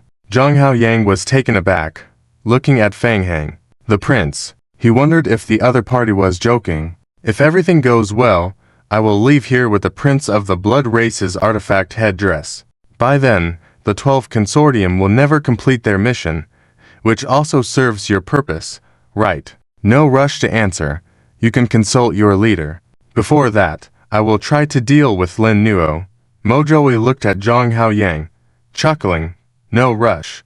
Let's add each other as friends first. Having found the lost cross of blood, the mission is concluded for now. Fang Heng prepared to give the blood race some time to digest the news of the tragic death of the Duke of the Blood Race. He also needed some rest offline and a good sleep. The next morning at dawn, in the corridor of the Abyssal Abyss, Fang Heng began his daily work routine. In a corner of the outer layer of the Abyssal Abyss, the waves of undead ripples spread out through the power of the Book of the Dead in Fang Heng's hands. One by one, the low-level spirit bodies were drawn into the Book of the Dead for storage. Watching as the last Book of the Dead was filled, Fang Heng exhaled a breath. That's it for today. Thank you everyone for your hard work. The Book of the Dead was stacked with 3 full cards. He needed to deal with the blood race matter in 2 days, then rush back to the zombie doomsday prison to find a way to make a profit. Thinking that 3 cards of the Book of the Dead could exchange for a large amount of God points, Fang Heng's mood instantly improved. The mood of the players was also quite good. After finishing work, they gathered in small groups to discuss quietly. Manager Fang. Just after dispersing, Lei Shuo with another player, Lei Wei, hurriedly approached Fang Heng. Lei Wei anxiously spoke before Lei Shuo. Senior Fang Heng, Sister Li is in big trouble on the other side, and we need to bring some holy water over, the more the better. Fang Heng was somewhat surprised, frowning. What happened? It's a curse. Sister Li is injured and needs your help urgently. It's very urgent. We'll explain the details along the way. Alright, you guys take the holy water first. I'll go back and get the Book of the Beginnings. Equipped, on the way, Lei Wei and Lei Shuo explained to Fang Heng what had just happened. The spread of the aura from the Bone Spirit altar had already stagnated. After completing the perimeter cleanup, the teacher pushed him had started to handle the internal area of the Abyssal Abyss yesterday afternoon. Subsequently, pushed him divided into 3 teams and developed a plan to clear the mutated soul bodies. Earlier this morning, Li Qingren led the team into the mid-layer area of the Abyssal Abyss when they encountered a high-level mutated spirit body. While retreating after covering everyone, she was accidentally attacked. The attack was not fatal, but the accompanying intermediate curse effect was critical. So Lei Wei came back first to get holy water, hoping to alleviate the curse effect on Li Qingren with its help. Fang Heng understood and followed Lei Wei. The group had just entered the outermost layer of the Abyssal Abyss when a group of people hurriedly walked towards them. National Game. From the Zombie Doomsday, the main text volume 758 of Hanging Up begins the purification led by Li Qingren's player team. Li Qingren doesn't seem to be in too bad a situation. Her expression looks quite normal, with a calm face and her left hand holding her arm, leading the team at the front. When she saw Fang Heng, for some reason, Li Qingren felt relieved. Everyone gathered ahead. Fang Heng. Li Qingren nodded to Fang Heng. It's easier when you're here. Fang Heng stepped forward, sizing up Li Qingren, then his gaze focused on her arm. Are you injured? Yes. I encountered a tricky character, Li Qingren said, undoing the bandage on her arm. Hiss. When the surrounding players saw the wound on Li Qingren's arm, they all gasped in cold air. A long, narrow wound was slashed on her originally clean arm. The blood from the wound showed a dark red color, and upon closer inspection, One could see black energy emerging from the wound. The black energy was spreading outward, gradually corroding Li Qingren's body. After being injured, I used holy water to clean the wound for the first time, but the effect was very limited. Holy water washing only delays the spreading curse and cannot completely remove the curse effect. Along the way, we've been using holy water to wash, and we quickly ran out of holy water. Li, we brought some holy water, Lei Wei said as he pushed a cart filled with holy water over and handed a bottle to Li Qingren. Li Qingren opened the bottle and poured the holy water down the wound. Hiss! As soon as the holy water touched the wound, it instantly steamed and emitted white mist, dispersing a small part of the black energy. However, after a while, the black color started accumulating back in the wound, continuously corroding outward. Sweat broke out on Li Qingren's forehead, and her arm involuntarily twitched. The pain was nearly doubled from before, but the effect was not good. Li Qingren looked up and said to Lei Wei, "Continue pouring holy water to clean the wound." "Okay." Lei Wei nodded and took out another bottle of holy water from the side and poured it down the wound. Li Shaoqiang looked at Fang Heng and quietly asked, "Fang Heng, you understand the making of holy water and know a bit about sacred studies. Do you think there's a way to remove the curse on her?" Fang Heng pondered. Purification. He happened to learn this skill. Unfortunately, he only learned the basic level of purification. The effect was quite limited. Fang Heng thought the success rate was not high. "I'm not sure. I can only try." Fang Heng walked over to Li Qingren and carefully examined the wound on her arm. Li Qingren nodded to Fang Heng. With continuous application of holy water on the wound, her face also turned unusually pale. "Endure a bit." Fang Heng stopped Lei Wei from continuing to use holy water and directly used his hands to open the wound. With a strong squeeze, thick black blood flowed out of the wound on her arm. Li Qingren gritted her teeth, cold sweat dripping from her forehead. Fang Heng felt a heavy heart. The wound was deep. Due to the curse, the flesh inside the wound had already rotted, exuding a black deathly aura. The aura was continuously spreading outward and inward, accelerating the body's decay. This black aura should be the curse. Fang Heng furrowed his brows. It seemed to be an intermediate or high-level curse, and his basic purification was probably not very effective.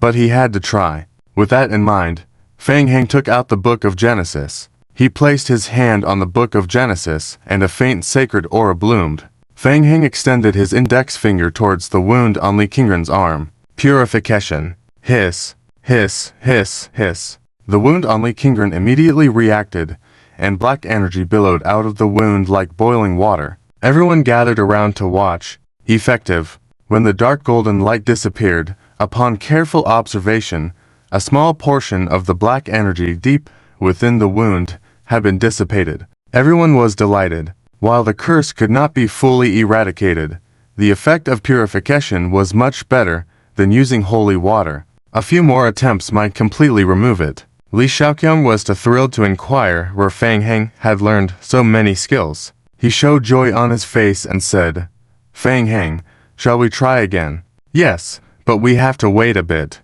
Fang Heng shrugged, explaining, "The skill is on cooldown, so we have to keep using holy water to prevent further spread." Unfortunately, the basic purification spell was truly limited in effect, and the cooldown time was long. "I'm okay. I can hold on," Li Qingren said, looking up at Fang Heng with grateful eyes. "Thank you. I feel much better now." Fang Heng was puzzled and asked, "By the way, where is Instructor Piyushai? He should be able to help, right?" Instructor Piyushai asked us to take Li Qingren back to the base camp first and instructed us to keep using holy water to clean the wound. After that, he disappeared, probably to find a solution. Fang Heng understood. Some of Piyushi's subordinates had the ability to enter and leave the game, so he must have gone in to find a way to remove the curse from Li Qingren. Fang Heng nodded, turned to Li Qingren, and said, "Let's go. Hold on. We'll return to the base camp first." "Okay." With Fang Heng's support, Li Qingren stood up and they returned to the base camp. Along the way, they continued to use holy water to clean the wound. Every 5 minutes, when the cooldown was over, Fang Heng applied the purification spell to dispel the curse effect. By the time they reached the base camp, about a third of the curse effect on Li Qingren's shoulder wound had been cleared. After waiting for more than 10 minutes, Piyushi returned with a few undead scholar attendants in a hurry. Piyushi's face was grim. He was particularly agitated. The situation in the abyssal quarter was worse than he had imagined. He thought there wouldn't be high-level vengeful spirits in the middle area, but the influence of the Bone Spirit's mausoleum was surprisingly strong. Upon hearing that Li Qingren had been cursed, he hurried back into the game with the undead attendants to find a potion. If they couldn't make it in time, Li Qingren might have to undergo amputation at worst. Seeing the players crowding together, Piyushi loudly commanded, "Make way." At his words, the players all made way, bowing respectfully. Instructor. Piyushi's face was somber. He didn't speak and urgently went to check on Li Qingren's wound. Seeing that Li Qingren's wound hadn't deteriorated as he imagined, Piyushi couldn't help but raise a light suspicion. Not only had the wound not worsened, it had actually improved compared to before. "What's going on?" Li Qingren explained. "It was Fang Heng who helped me. He performed an emergency treatment using the purification spell." Fang Heng. Again. Piyushi's brows slightly furrowed. It sounded like something strange he heard. With a puzzled look, he asked, "What did you just say?" "The purification spell." Fang Heng raised the Book of Genesis in his hand. "Instructor Piyushi, I self-studied a bit of sacred studies, and the Book of Genesis happened to have the purification spell in it." Title: National Game, Idle Through the Zombie Apocalypse Volume 759, focused on making a scene. Vespenchi's eyes twitched, unable to resist the urge to lecture on the spot. Not long ago, he heard Li Qingren mention that Fang Heng could produce holy water. At that time, he did not inquire in detail and simply thought that Fang Heng was using the ability of a rare in-game item. But he actually learned sacred studies. Isn't that ridiculous? Other academic subjects may be acceptable, but conflicting sacred studies with necromancy, practicing both at the same time, not only significantly increases the difficulty of studying sacred studies, but also greatly affects the path of studying necromancy in the future. Clearly possessing outstanding talent in necromancy, why would he dabble in sacred studies? Misguided? Seeing Vespenchi's darkened expression and questioning gaze, Fang Heng felt like he was caught skipping school to go to an internet cafe by a teacher in the past. He couldn't help but add, "I didn't really learn much. It's just for self-defense." Vespenchi controlled his temper and shook his head. No matter what, it turned out to be a blessing in disguise. After going out, he would find a way to help Fang Heng forget about sacred studies, minimizing any possible repercussions, even if it meant compensating. Vespenchi disliked owing others.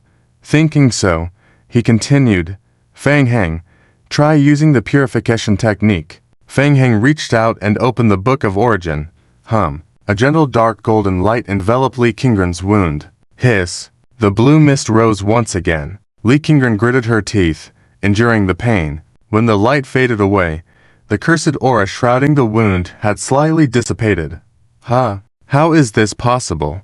Vespenchi widened his eyes, feeling a stirring in his heart. He turned back, staring at Fang Heng as if trying to reevaluate him, his gaze fixed on him. Not basic sacred studies. He had already mastered beginner-level sacred studies. How is that possible? An ordinary person advancing from basic to beginner-level sacred studies would take at least 1 or 2 years of effort, even longer if studying within the game. Not to mention that Fang Heng possessed necromancy skills completely contrary to sacred studies, making it less effective to study both at the same time. Theoretically, he couldn't advance to beginner-level sacred studies. Vespenchi surveyed Fang Heng, suppressing his doubts. He felt that Fang Heng's secrets were becoming increasingly numerous. Wait, if it's beginner-level sacred studies? Vespenchi thought of something. He couldn't help but scrutinize Fang Heng, his eyes showing a pensive look. There was no doubt that Fang Heng's beginner-level sacred studies could greatly benefit their entire team. Unfortunately, he was still too weak, and his abilities were not enough. "Teacher, is there a problem?" After staring at Fang Heng for more than half a minute, Pespenchi pulled back his gaze, and the other players were surprised to hear the teacher's approval. Coming from Pespenchi, those few words signified a significant achievement.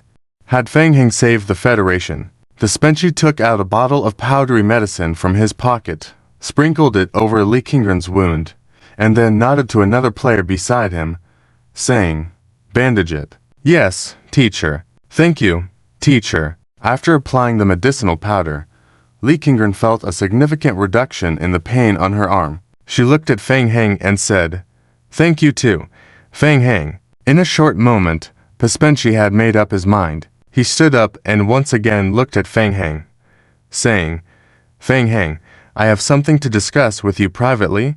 Follow me." Suddenly so serious. Could teacher Pespenchi have discovered something? Feng Heng's heart skipped a beat and he nodded. "Okay, teacher." Pespenchi led Feng Heng to explore the outer maze of the sunken corridor. When there was no one around, he finally asked, "How long have you been studying sacred studies?" Feng Heng was unsure of Pespenchi's intentions and evasively answered, "For some time now." "Humph." Pespenchi snorted lightly, not being truthful. Feng Heng thought that Pespenchi had a sharp eye, seeing through him in an instant. Indeed, it hadn't been long. He had only been studying for a couple of days. "Forget it. You're unwilling to say so be it," sighed Pespenchi, then continued, "The situation in the central area of the sunken corridor is dire. Your sacred skills can provide significant assistance to the team, and I hope you can continue to study sacred studies in depth for some time." Huh. Feng Heng was taken aback. He didn't expect Pespenchi to say that. Surprised, "Your current level of sacred studies is low, and I will find a way to boost your skill level moving forward." Dichi should have mentioned the drawbacks of practicing multiple academic disciplines simultaneously. "I must remind you again, studying sacred studies will have a significant negative impact on your future study of necromancy. The path you take in the future is your choice. Consider the consequences carefully, and let me know if you are willing to continue studying sacred studies in depth." Feng Heng was once again stunned, not understanding what Pespenchi meant. What? He wanted to help him improve his level of sacred studies. Isn't that a great opportunity? Feng Heng had long been aware of the negative effects of studying sacred studies. Initially, he was upset by the absorption rate of ceiling pillar 1821-1. But things were different now. With the academic fusion skill, the negative effects had been mostly eradicated. Coupled with his zombie avatar's overpowered abilities, the increased difficulty of multiple times in studying could almost be ignored. At that moment, Feng Heng felt like he had been hit by a pie falling from the sky, a bit confused and at a loss. He quickly asked for clarification. "Teacher Pespenchi, are you saying you want to help me study sacred studies?" "Yes." Pespenchi nodded and continued to explain. "The situation in the sunken corridor is dire, and time is running out. Training is only supplementary. The main progression will rely on the accumulation of equipment. You don't need to worry about this. I will collaborate with the Undead Research Association and the Federation to tailor a plan for you, provide equipment, and enhance your skills." Feng Heng happily agreed. "I'm willing. Thank you, teacher." Pespenchi silently nodded at Feng Heng's decisive response. "I understand the damage this has caused you. After this is over, the Undead Research Association will compensate you. I also promise you that I will do everything possible to help you resolve the conflict between your two academic pursuits." Pespenchi patted Feng Heng's shoulder. "Feng Heng, I'm sorry, but we need to rely on your strength to get out of the sunken corridor. It's a last resort." After saying all this, Pespenchi let out a sigh. The power of the Bone Shrine was too strong. He had completely lost confidence in being able to resist the shrine's power. "Go back now. I will communicate with your teacher.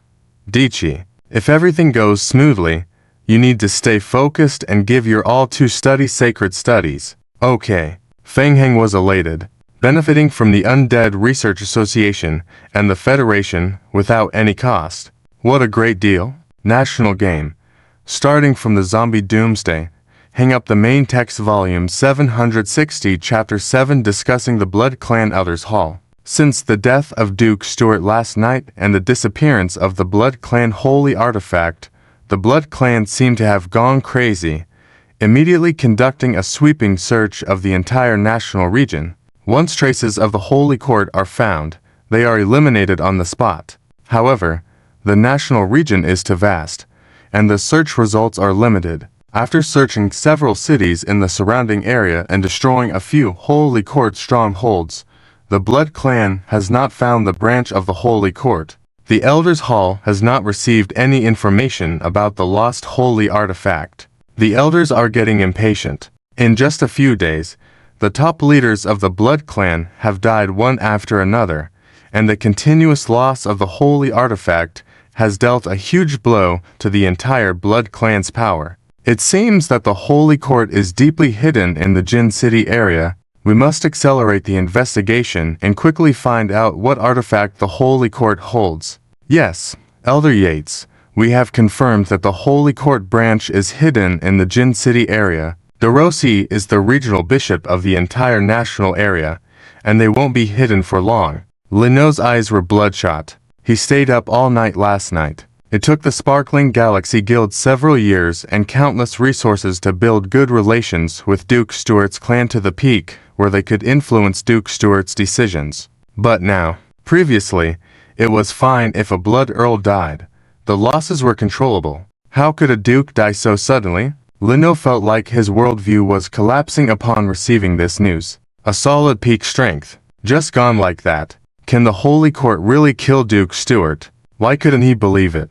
And the rumored Holy Court artifact. There was no clue or evidence about the Holy Court artifact before. Suddenly, the Holy Court plays an ace card, and it kills the Blood Clan Duke. Now that Stewart is dead, the influence of the Sparkling Galaxy Guild within the Blood Clan has greatly diminished. Lino felt that things were far from simple on the surface. Someone is manipulating everything behind the scenes. That person is likely aiming at their Sparkling Galaxy Guild. But so far, he is unclear who the enemy behind the scenes really is. Could it be Fang Shuo? Lino thought of Fang Shuo. His sixth sense told him that Fang Shuo was not normal. Everything started after Fang Shuo appeared, and Fang Shuo happened to be in the Jin City area last night. Among the other representatives from the Central Federal Forces and player forces sitting by the side, 2 players remained silent, observing like onlookers. They also had doubts in their minds. Who could it be? Whether or not they used the Holy Court's artifact to eliminate Stewart, the other side had the power to confront the Blood Clan Duke head-on. As the elders discussed, a Blood Clan member came to report. Elders, Fang Shuo has come to report. It is said that he has found the lost blood cross. Oh. Inside the elders' hall, everyone's faces showed surprise. The missing blood cross has been found, just within a day. Such efficiency. Elder Yates waved, saying, "Bring him in." Momentarily, Fang Heng entered the elders' hall with 2 high-ranking Blood Clan members. According to the protocol, Fang Heng roughly described the process of this mission and finally held the cross in his hand, showing it to everyone in the elders' hall. When they saw the blood cross, discussions erupted once again inside the elders' hall. It really is the blood cross. Lino stared at Fang Heng intensely. Something's not right. After careful consideration, Lino increasingly felt that something was off. How could such a coincidence happen? The death of the Blood Clan Duke last night is definitely related to Fang Shuo. As Lino pondered, he raised a question. Fang Shuo, were you also near Jin City last night? Did you hear about Duke Stewart's death? And did you notice anything? Should I have noticed something? Fang Shuo turned to look at Lino. I've made it clear. I followed the clues to investigate and cleared out a broken demon hunter camp, seized their supplies, and finally found the cross in their camp. Just like that. Can I go to the blood pool now? There was a quiet whisper in the elders' hall. No. There must be a problem. Lino had insiders in the demon hunter camp, and even the demon hunters didn't know where the blood cross was. How could Fang Shuo find it in their camp? This lie just doesn't hold up. Lino turned his gaze to the 3 arbitration elders in the elders' hall. Elders, I think last night's events are related to Fang Shuo. Until the investigation is clear, we should not make such hasty decisions. seeing Lino's significant reaction. Several players present had varying expressions. Ho Qingyi from the Federation slightly moved her mind. She thought, could this matter be related to Fang Shuo? Yao Su was feeling good. She had the support of the major guild players from the 9th district behind her, and they had long since fallen out with the Sparkling Galaxy Company. At this moment, seeing Lino's misfortune brought her joy. At this moment, throwing stones at someone who's down was undoubtedly more satisfying. Not to mention that standing with Fang Shuo could help build a relationship with him. I don't necessarily agree. Fang Shuo has indeed made a contribution by finding the blood cross for the blood clan, but his changing stance is a great blow to the Elders Hall's credibility. Yosu stood up and looked at the 3 arbitration elders of the Elders Hall. I don't object to investigating last night's events, but since the Elders Hall has agreed to let Fang Shuo enter the Angitas blood pool for bloodline tempering, this must be fulfilled immediately. Fang Heng felt that Yao Su was trying to make a good impression on him and nodded towards her. The 3 arbitration elders exchanged glances. They also felt that something was off about Fang Shuo. The elders of various blood clan families have joined the discussion one by one. Seeing the Elders Hall embroiled in controversy, Fang Heng became a bit impatient. He had a lot to do. So, what was this arguing all about? Ahem. Fang Heng cleared his throat to attract everyone's attention. He looked at the 3 arbitration elders again, raised his voice. Anyway, elders, the investigation conclusion you wanted is already here. I confirm that the Blood Clan Earl, who possessed the Blood Cross, has died, and I have brought back the Blood Cross. My request is simple.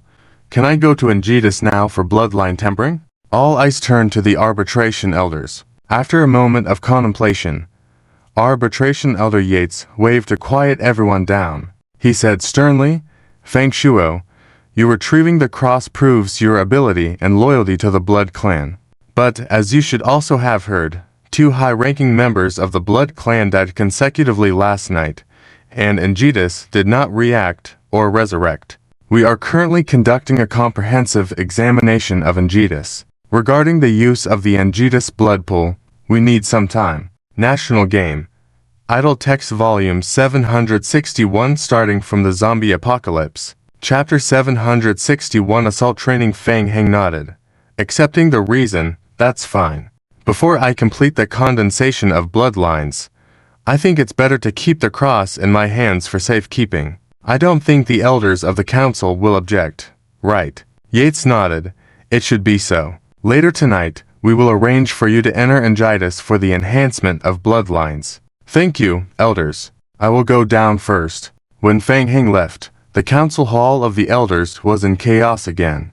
The elders of the Blood Cross had planned to retrieve the cross, and they had no reason to stop Fang Heng from entering Angitas, and there was no evidence linking Fang Heng to the deaths of 2 senior Blood Cross members last night. Also, can Fang Shuo kill the Blood Count Duke? So after some discussion, the Blood Cross agreed to let Fang Heng enter the Blood Clan Holy Cave where Angitas is located. After everyone left the hall, Lino stayed behind. Elder, Fang Shuo must have some problems. I understand the difficulty of the elders. I have an idea and I hope to get the elders' permission. Go ahead. Please allow me to temporarily take charge of Angitas and lead Fang Shuo into the blood pool of Angitas. I want to make sure that there are no accidents during Fang Shuo's blood condensation process so that the elders can easily retrieve the blood cross. The arbitration leader stared at Lino, vaguely guessing something. Okay, go ahead, but be careful. The elders won't help you if you mess up. Stay for the time being in the Blood Clan Elder Hall. Fang Heng returned to the temporary guest room outside the Elder Hall and exited the game. Sinking corridor. After going offline, Fang Heng left the tent. Today's camp was a bit strange. Fang Heng was puzzled. Usually, the camp is quite lively, so why suddenly no one today? Thinking, Fang Heng walked towards the outskirts of the camp. Fang Heng. Li Qingren was outside the tent coordinating with several players to reinforce defenses. Seeing Fang Heng walking out of the camp, Li Qingren waved to greet him. Fang Heng walked towards Li Qingren and the others. Didn't go inside the corridor today? No, There was a little accident in the cleaning of the corridor yesterday, so the instructor decided to stop for a day and arrange for us to reinforce the outer defenses temporarily. After yesterday's medical treatment, Li Qingren's recovery was quite good. She nodded to Feng Heng and said, "Thank you for yesterday. I've thanked you yesterday.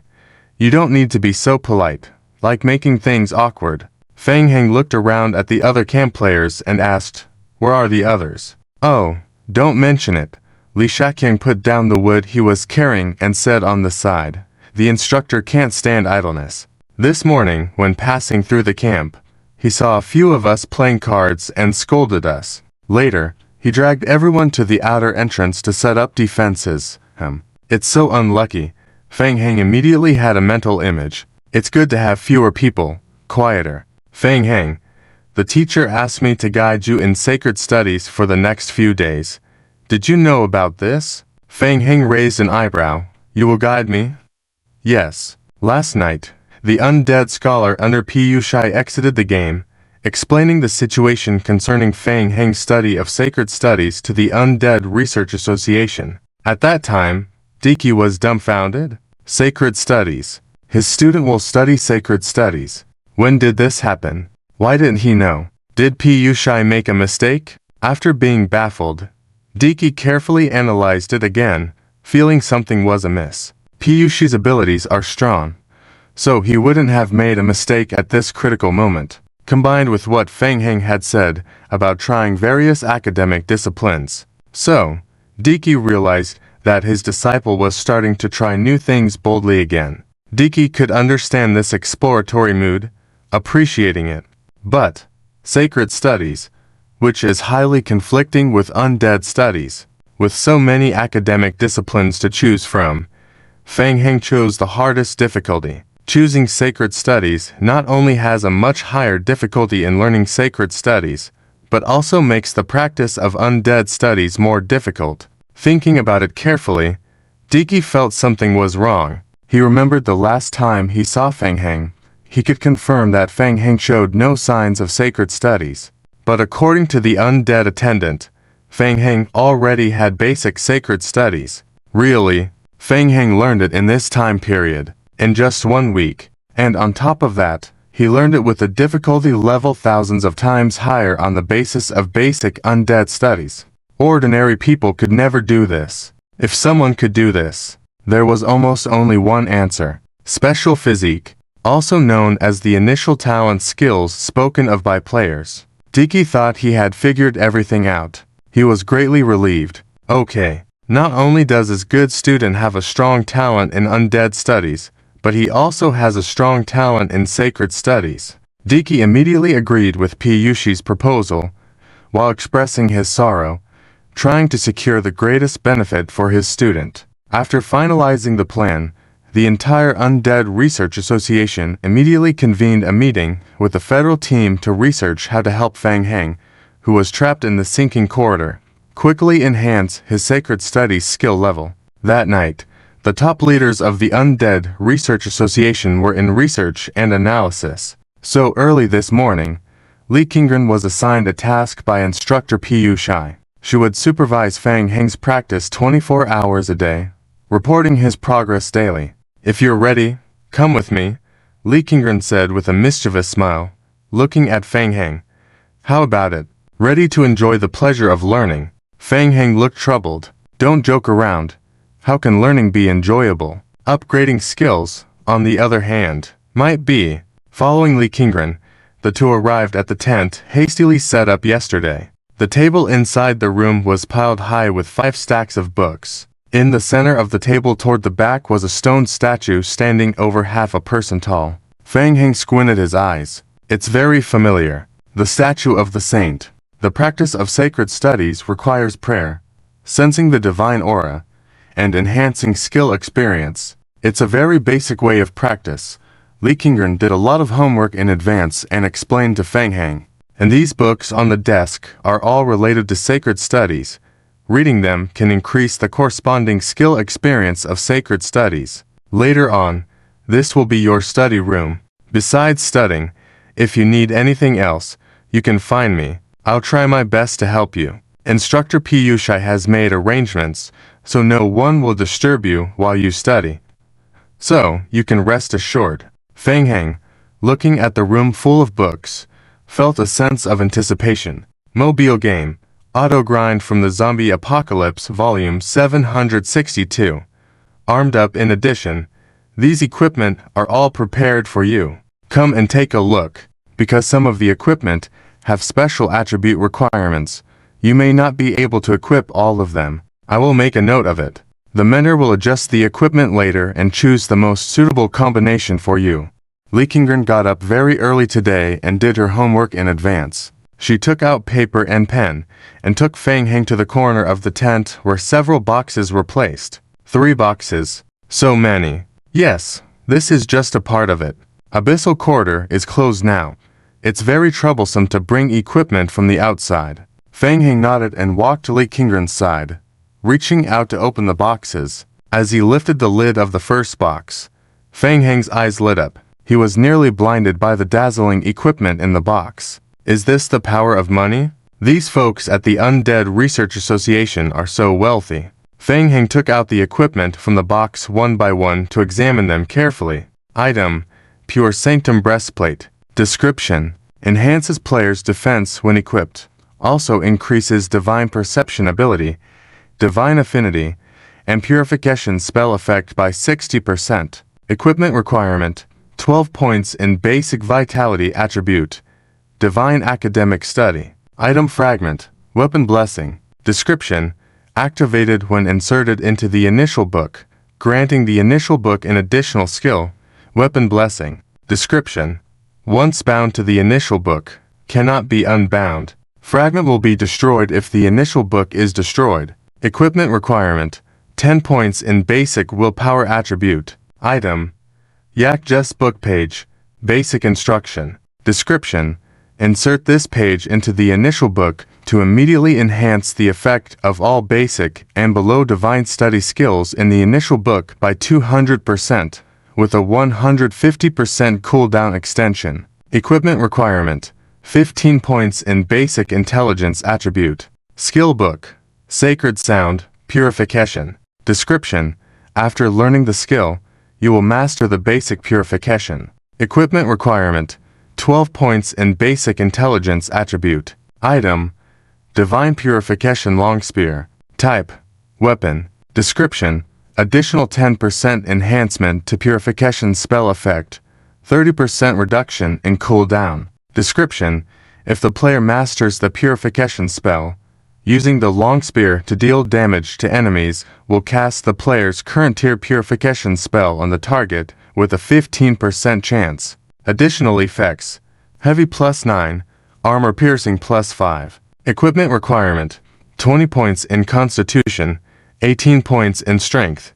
Can be single-wielded if Strength exceeds 26 points. Item: Power of Purity. Slot: Earring. Description: equipping this allows your purification magic to deal damage to demon, undead, impure life forms, etc., increasing purification magic cooldown by 20%. Equipment requirement: 22 points in Basic Spirit attribute. Item: Secret of Weapons.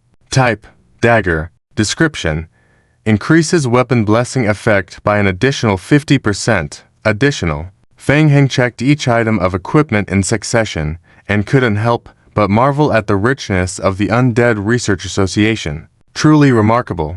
With over a dozen pieces of equipment, he was practically geared up to the teeth. All the equipment was geared towards enhancing the effects of purification spells and weapon blessings. Equipping all the items would allow his purification spell, under the equipment's influence, to forcibly transform into an intermediate purification spell. This, in addition to directly increasing the effect of the final intermediate purification spell by nearly 500%. And that's not all.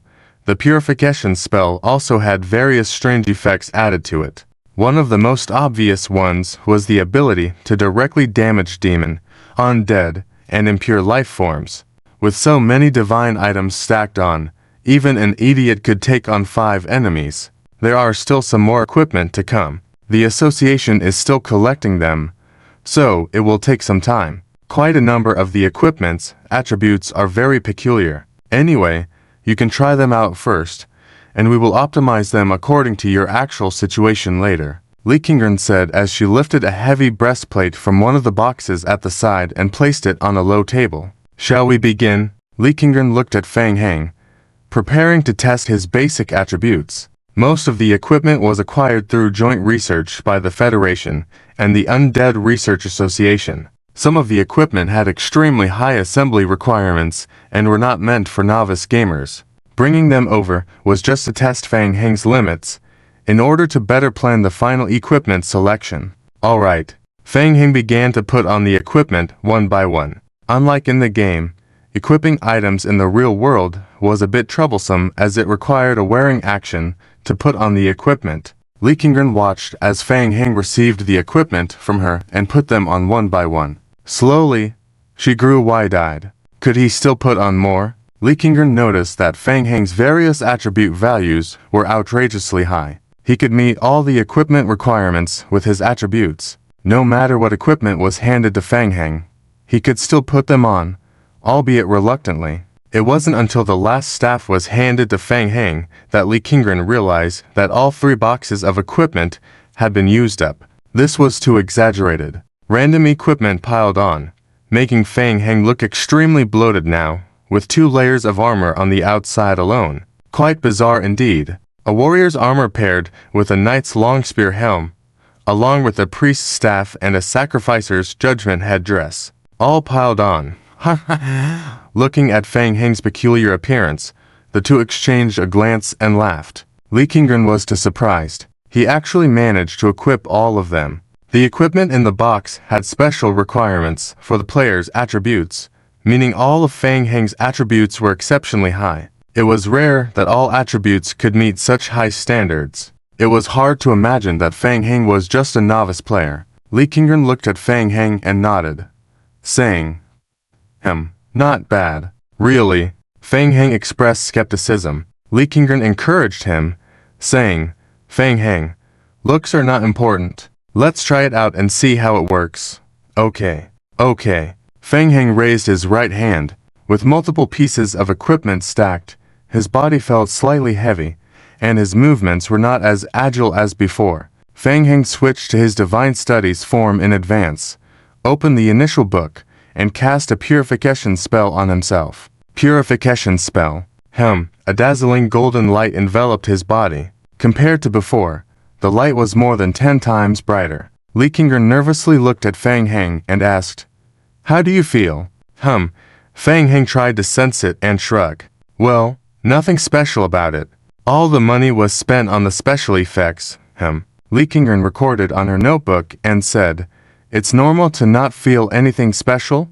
Purification magic doesn't have any buff effects, and there are no negative effects to be purified on you. 7017K. Lee Kingren made another note in his notebook and continued saying, It seems like there are no issues with the equipment. Using too many overlapping pieces of equipment might affect movement, but since you're not participating in battles, it shouldn't be a big deal.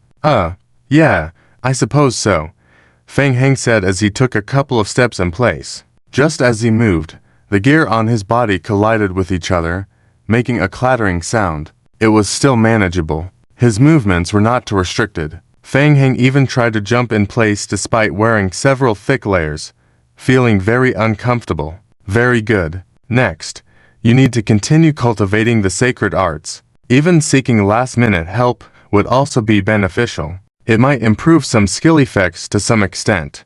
I'll go back first to discuss the specific situation of the equipment with the teacher. Alright, no problem. Fang Heng cooperated with Lee Kingren and took off the heavy armor, giving a thumbs-up gesture. Cultivating the sacred arts and comprehending the power of the divine was out of the question for him. He didn't have the patience for that. Reading books was better. There were hundreds of little brothers in the game who could read for him. As long as there were books to read, he was invincible. After Lee Kingren left, Fang Heng randomly stuffed the books into his jumping bag and returned to the Blood Race Apocalypse. After resting in the guest room for a short time, the survival radio received a message from Mo Joe.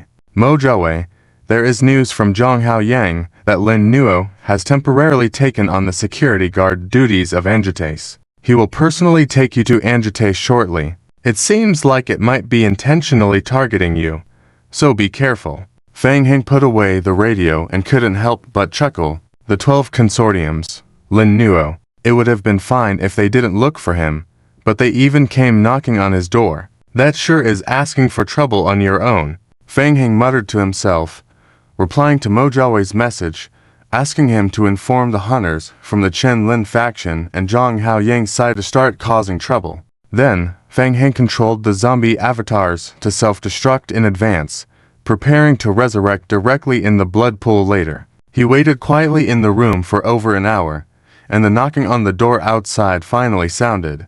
A voice came from outside. Lord Marquis, the inspection of Anjitace has been completed. If you're ready, we can take you to the blood pool of Anjitace now. Okay. Fang Heng opened the room door and looked at the 2 senior vampires kneeling at the doorstep. Lead the way. After passing through a long corridor and several security checks, Fang Heng finally followed the 2 vampires to the heavily guarded area beneath the Elder's Hall. Anjitace cave entrance. Rows of senior vampires stood on both sides. The 2 guiding senior vampires stopped, reporting, Lord Marquis, the entrance to Anjitace cave is ahead, and we do not have the qualifications to enter. Okay. Under the gaze of many vampires, Fang Heng took big strides and walked into the cave where Anjitace was located. Inside the cave, the entire ceiling was covered with a dense crowd of vampires, and Anjitace was positioned in the center of the cave. Compared to the Anjitace retrieved from Zone 7, the Anjitace here was one size smaller. There were only 2 blood pools by the side. It seems Zone 9 isn't very suitable. Fang Heng pondered in his mind while observing the surroundings of the cave. Many senior vampires hung on the dense branches of Anjitace. Around 20 blood puppets were near the blood pool. Lord Fang. Lin Nuo stood in front of the divine tree of Anjitace and turned to Fang Heng. It seems you have bad luck. Fang Heng frowned and stared at Lin Nuo, asking, what do you mean? Unfortunately, Anjitace is currently in a period of weakness. It can provide limited energy to the blood pool, and the blood pool cannot operate at full capacity for the time being. Okay. Fang Heng lightly acknowledged and looked at Lin Nuo, thinking, are you trying to play tricks? Lin Nuo didn't mind Fang Heng's attitude. He walked forward and led Fang Heng to the blood pool, gesturing, please. As Fang Heng touched the blood pool, game prompts appeared in his sight. Prompt, you have discovered the blood pool. Prompt, current blood pool level, LV to 3. Fang Heng checked his personal attributes. The high-level vampire bloodline level had already increased to LV 18. Last time in Zone 7, due to level restrictions, he couldn't continue increasing the skill level of the high-level vampire. The LV 23 blood pool should be sufficient for the skills to improve again, right? Thinking so, Fang Heng completely immersed himself in Anjitace. Opening his mouth, he swallowed the blood's foul energy. Prompt, you have absorbed blood with high energy. Your skill, Vampire Bloodline Experience plus 533. Prompt, you have entered the Advanced Vampire Venom state, and all your attributes have greatly decreased. Please be careful. Prompt, through the skill, Undead Body, you have successfully mitigated the effects of the venom. Oh, I see. Looking at the game prompts, Fang Heng suddenly realized, compared to the blood pool he swallowed in Zone 7, the blood pool in Zone 9 was full of more impurities and weaker energy.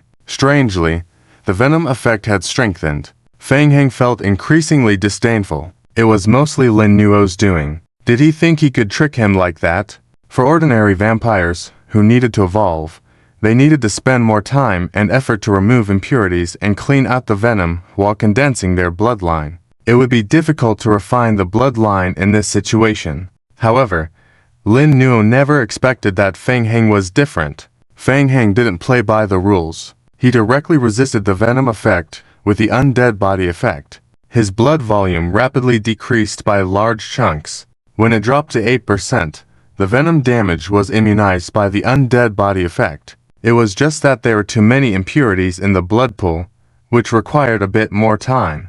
Fang Heng just quietly soaked in the blood pool, absorbing the blood within. Seeing Fang Heng immersed in the blood pool, Lin Nuo's face darkened, and he remained silent, which seemed like a problem had occurred. Has Fang Heng not noticed any issues with the blood pool? Or has he noticed but not reacted? Should they continue waiting here and exhausting the situation? Lin Nuo stood by the blood pool, hesitating, calculating various possibilities. While still hesitating, a senior vampire flew in from outside and approached Lin Nuo.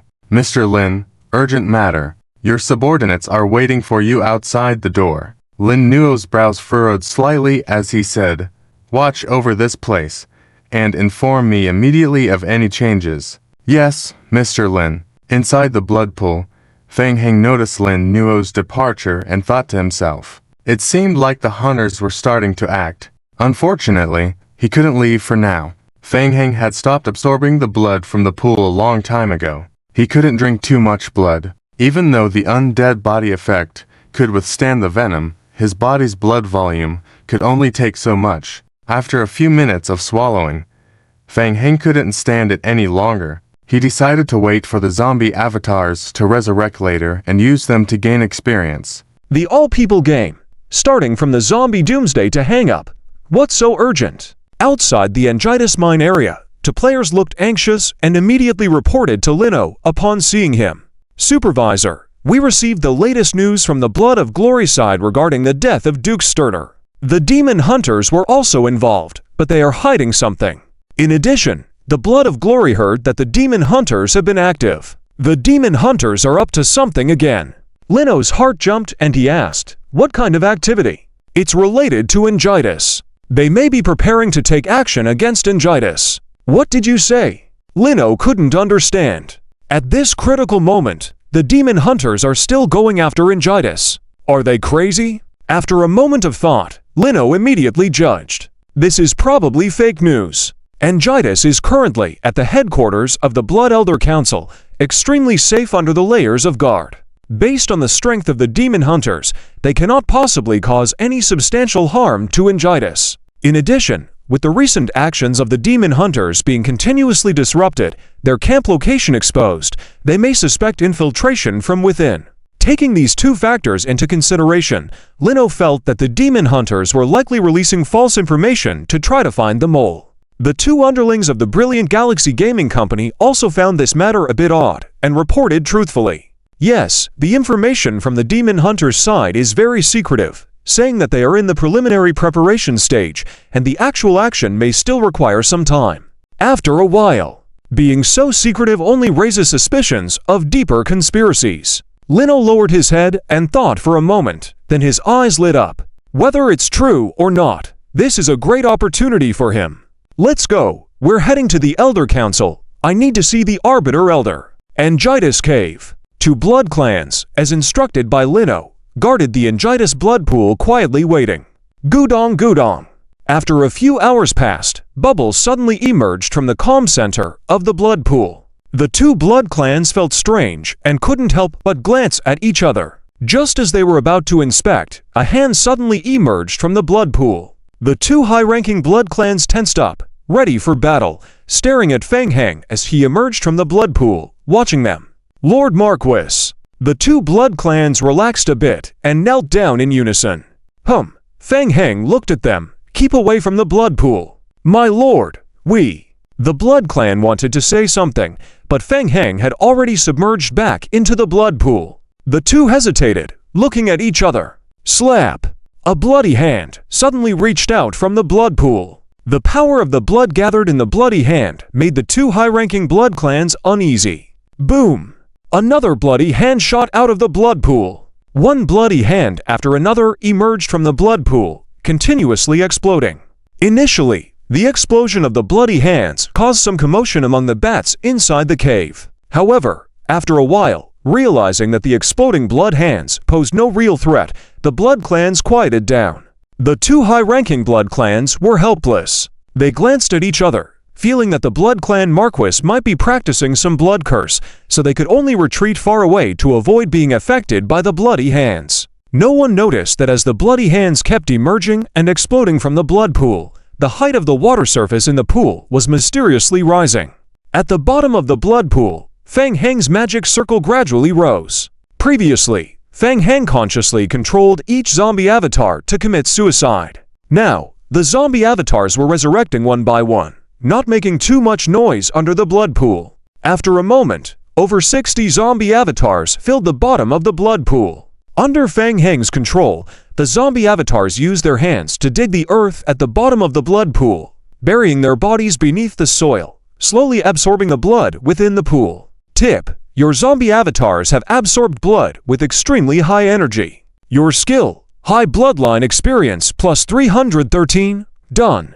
60 zombie avatars began absorbing blood energy at the same time, causing a faint reaction from Angitas in the cave. Like a gust of wind passing through, Angitas trembled slightly. The Angitas here was weaker than the one intruded in the 7th district, so Fang Heng couldn't absorb too quickly to avoid arousing suspicions from the blood clans. Fang Heng made a judgment. It wasn't time to act yet. He needed to wait and control the absorption rate.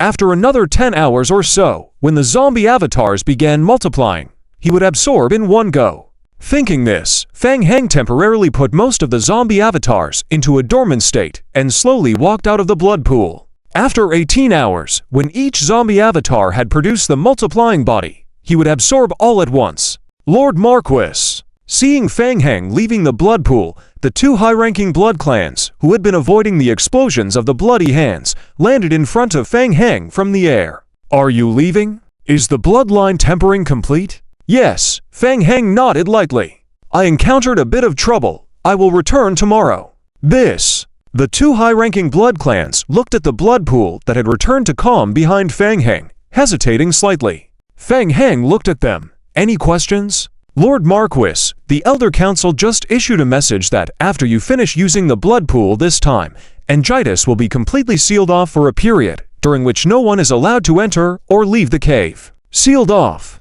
Fang Heng asked. Why? We're not sure of the specifics, but there are rumors that the demon hunters are planning a special operation against Angitas. For safety reasons, the Holy See is preparing to temporarily close Angitas. Is it Lino? Can't be. Such a big reaction? Fang Heng had a thought. He instantly realized that Lino had found another way to stop him from using the blood pool. Good buddy, can't resist jumping into the pit, even before it's dug deep enough? I'm really amazed. Fang Heng was secretly pleased and forced a smile. Fine, since you're so eager to find death, I'll dig this pit a little deeper for you to make it easier for you to jump in and die. I understand. Fang Heng withdrew his gaze. Since there was nothing else to do now, he could take this time to train and evolve. How is the search in Jin City going?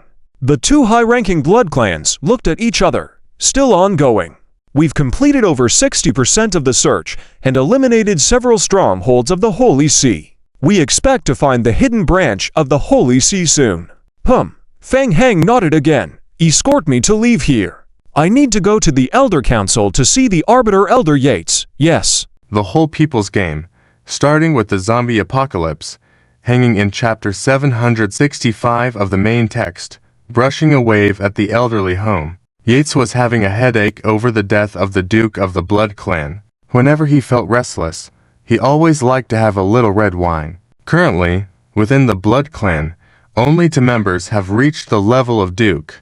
Based on the information currently available, it is highly probable that Stuart is dead. The strength of the Blood Clan has greatly diminished. They haven't even recovered their lost Blood Clan artifacts. Seeing Fang Heng walk into the room, Yates put away the red wine glass on the table, raised his head, and said, Fang Shuo, has your bloodline condensation been successful? It's not as easy as I imagined. I encountered a small problem. Fang Heng shrugged and casually began to set up the ambush. He continued, I suspect that Angitas may have been tampered with, so I immediately came to find the elders. I think this may be related to the Hunter's family. The Hunter's family. Yates raised his eyebrows, straightened up.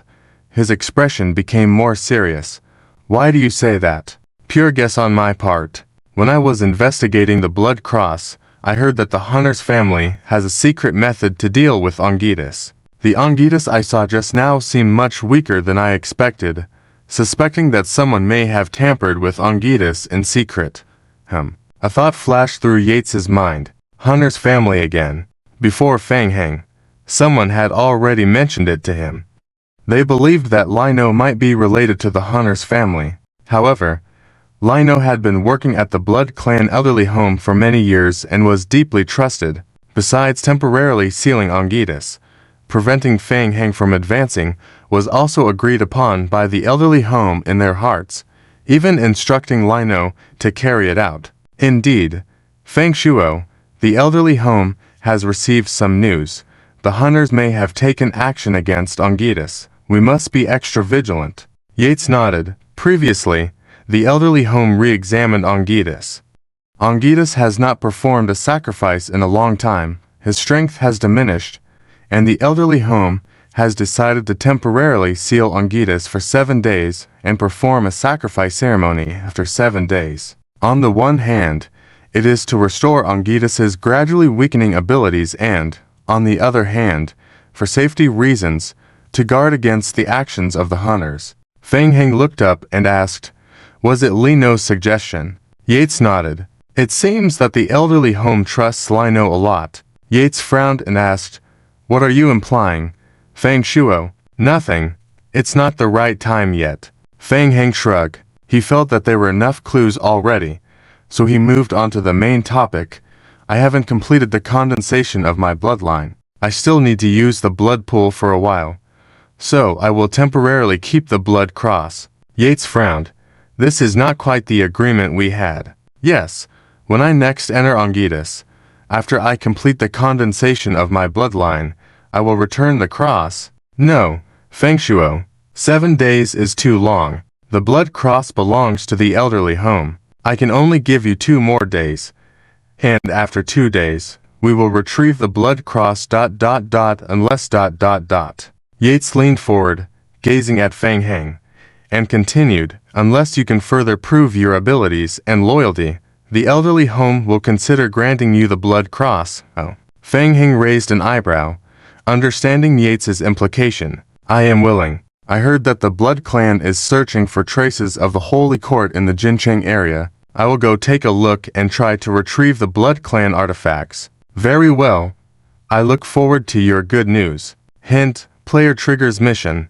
The elderly home's second test. Mission requirements: break the branch of the Holy Court in Jincheng and achieve a contribution rate of over 30%. Mission reward: elderly home's goodwill. Jincheng, branch of the Holy Court. Since last night, large bats have been flying repeatedly in the air, thoroughly searching every corner of Jincheng.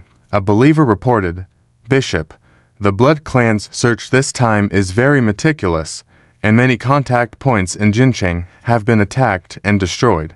The Blood Clan has already completed the search of the entire country district, and they will soon sweep over here. We don't have confidence to evade this search. Time is running out," the believer reported. Bishop Dolorosi, "Should we evacuate now?" Dolorosi fell silent at the words. The rumors about the death of the Duke of the Blood Clan, Stuart, by her hand had already reached her ears. The death of the Blood Clan Duke was indeed a good thing, but she didn't do it? She had no clue at all. She noticed the distress signal from the Holy Court on the Transia Bridge that night, but was still hesitant about going to help. Then she witnessed the burst of sacred light. The power of the sacred light burst was extremely strong. Even separated by the entire city, the spread of the power could be felt. Until now, reminiscing about that night, Dolorosi was a bit shocked. She didn't know which bishop of the Holy Court had acted.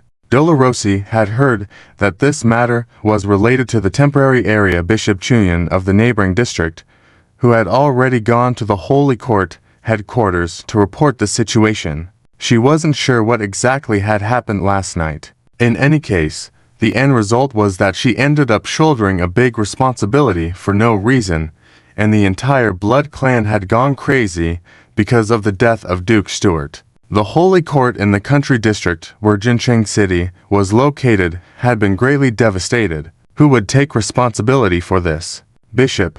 In addition, we have just received news from the Holy Court headquarters that the area Bishop Chuyan has been officially appointed by the Holy Court to be the bishop of the Viking area, and he has led a team to support our Jincheng country district. We tried to contact Chuyan's team, but was blocked by the Blood Clan and couldn't complete it for now.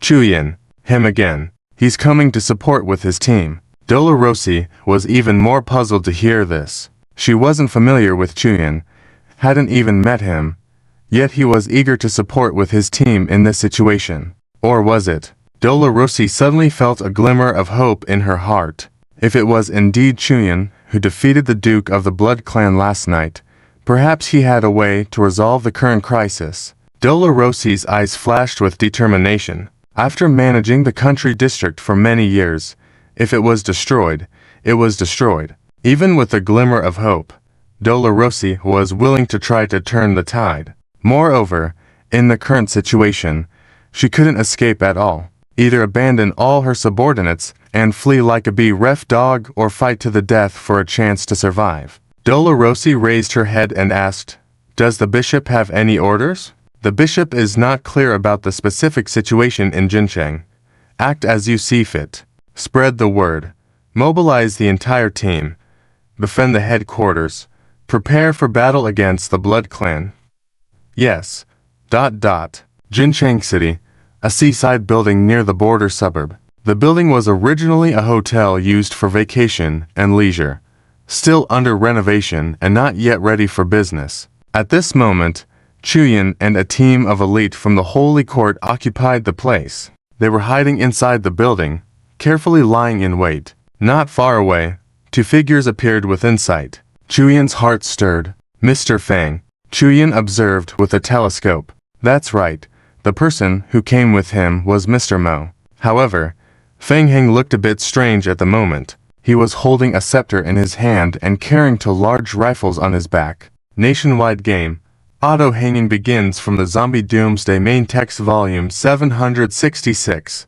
Chapter 766 Combination.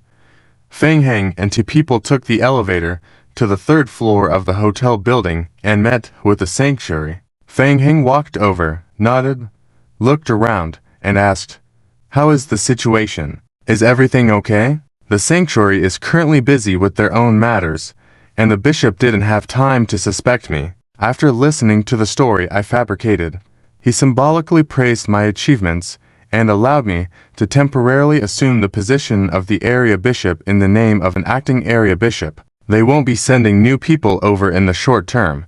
Then, as you said, I suggested to the sanctuary that I wanted to use the power of the artifact Long Spear to destroy the blood vampire, Angitis. And then, what did the people of the sanctuary say? The sanctuary hesitated a bit, but eventually agreed to lend out the sanctuary's artifact Long Spear. Chuyan said, taking out a wooden stick from his backpack and handing it to Fang Heng. Things were not as simple as Chuyan described. He had to put in a lot of effort, even using the identity of an area bishop to persuade the sanctuary to lend out the artifact Long Spear components for a trial. Thank you. Hint. You obtain the component gun barrel of the sacred Long Spear. Fang Heng took the stick and took out the blade from his backpack, giving it a simple try. Click. There was a notch at the end of the stick. Easily fitted. Hint. Detected that you possess divine knowledge. You obtained the sacred Long Spear. Item. Sacred Long Spear. Rank. Special class artifact component. Explanation. Legend has it that the first pope of the sanctuary personally made this long spear to deal with the blood vampire, Angitis. Even though it fractured, it still possesses immense power. Explanation.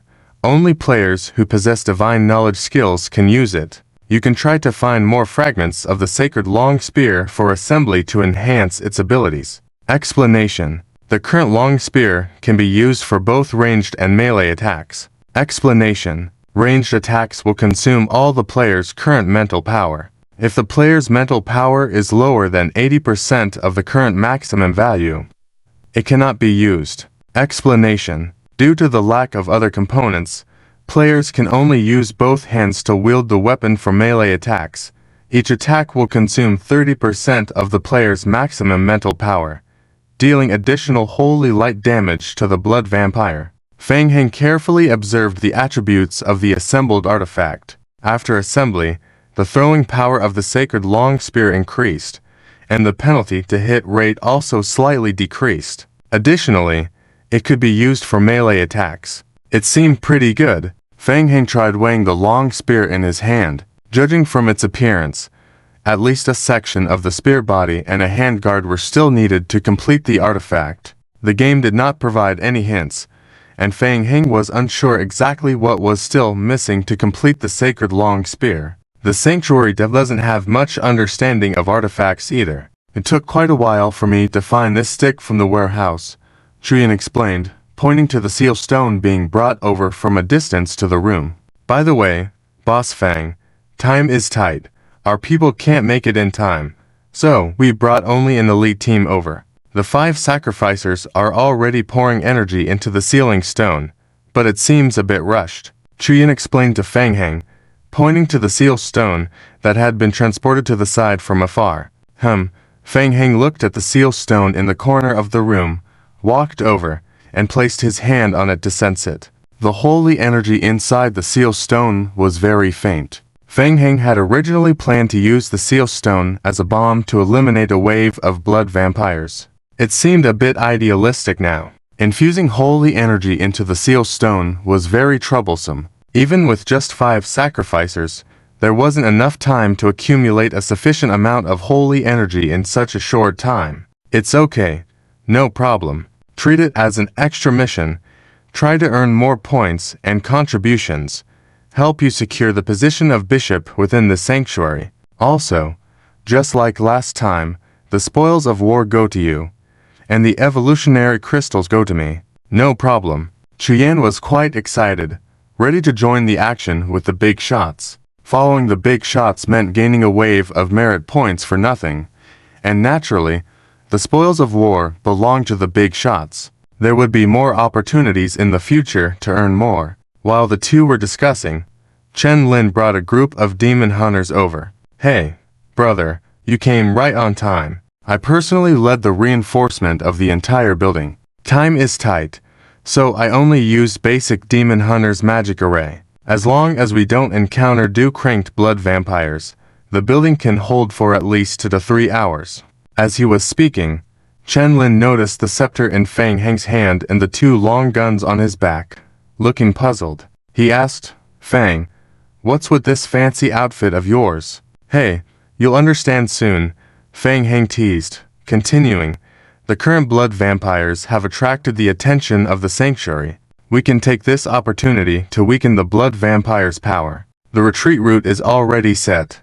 Safety is paramount. The goal is to kill as many blood vampires as possible. Mo Jiawei nodded along, understanding. Feng Heng's words translated as, monster hunting, fragment grinding. I got it. So, I just need to kill, right? This job I know well. Hearing about killing blood vampires, Chen Lin became energetic. He gave Feng Heng a thumbs up and said, Hey, brother, you know me well. I love these brainless tasks. I trust your arrangements. Before coming here, Feng Heng had carefully planned it out. Now, with the Blood Festival and Blood Cross in hand, the last 2 Blood Clan relics remained. One was in the hands of the Blood Prince, and the whereabouts of the last one were unknown. Previously, the demon hunters had searched for the locations of all the sacred relics through secret methods. After some investigation, 3 suspicious points were found but had not been explored yet. This time, as a large number of Blood Duke vampires entered the Jin City regional area, the locations of the Blood Clan relics had also changed. Feng Heng thought that this time was just for upgrading by collecting evolution crystals. If lucky enough to kill a Blood Duke vampire, obtaining a non-duplicate sacred relic would be a welcome bonus. Just in case, Feng Heng brought Mo Jiawei along to increase their chances of success. Boss Feng. Mo Jiawei glanced at the survival radio message, then nodded at Feng Heng and said, The main forces of the blood vampires have already found the sanctuary branch in Jin City and are heading there for support. We can take action now. Good, get ready. I'll lead the team. Saying that, Feng Heng removed the outermost layer of his mask, leaving only a lifelike human skin mask. He walked to the window, set up a sniper rifle, aimed at a blood vampire conducting reconnaissance outside the window. Bang! The flying blood vampire was instantly headshot. Boom! The blood vampire exploded into a fireball in midair. Hint: you killed a mid-level blood vampire. Hint: the system currently judges you to be in a hidden status.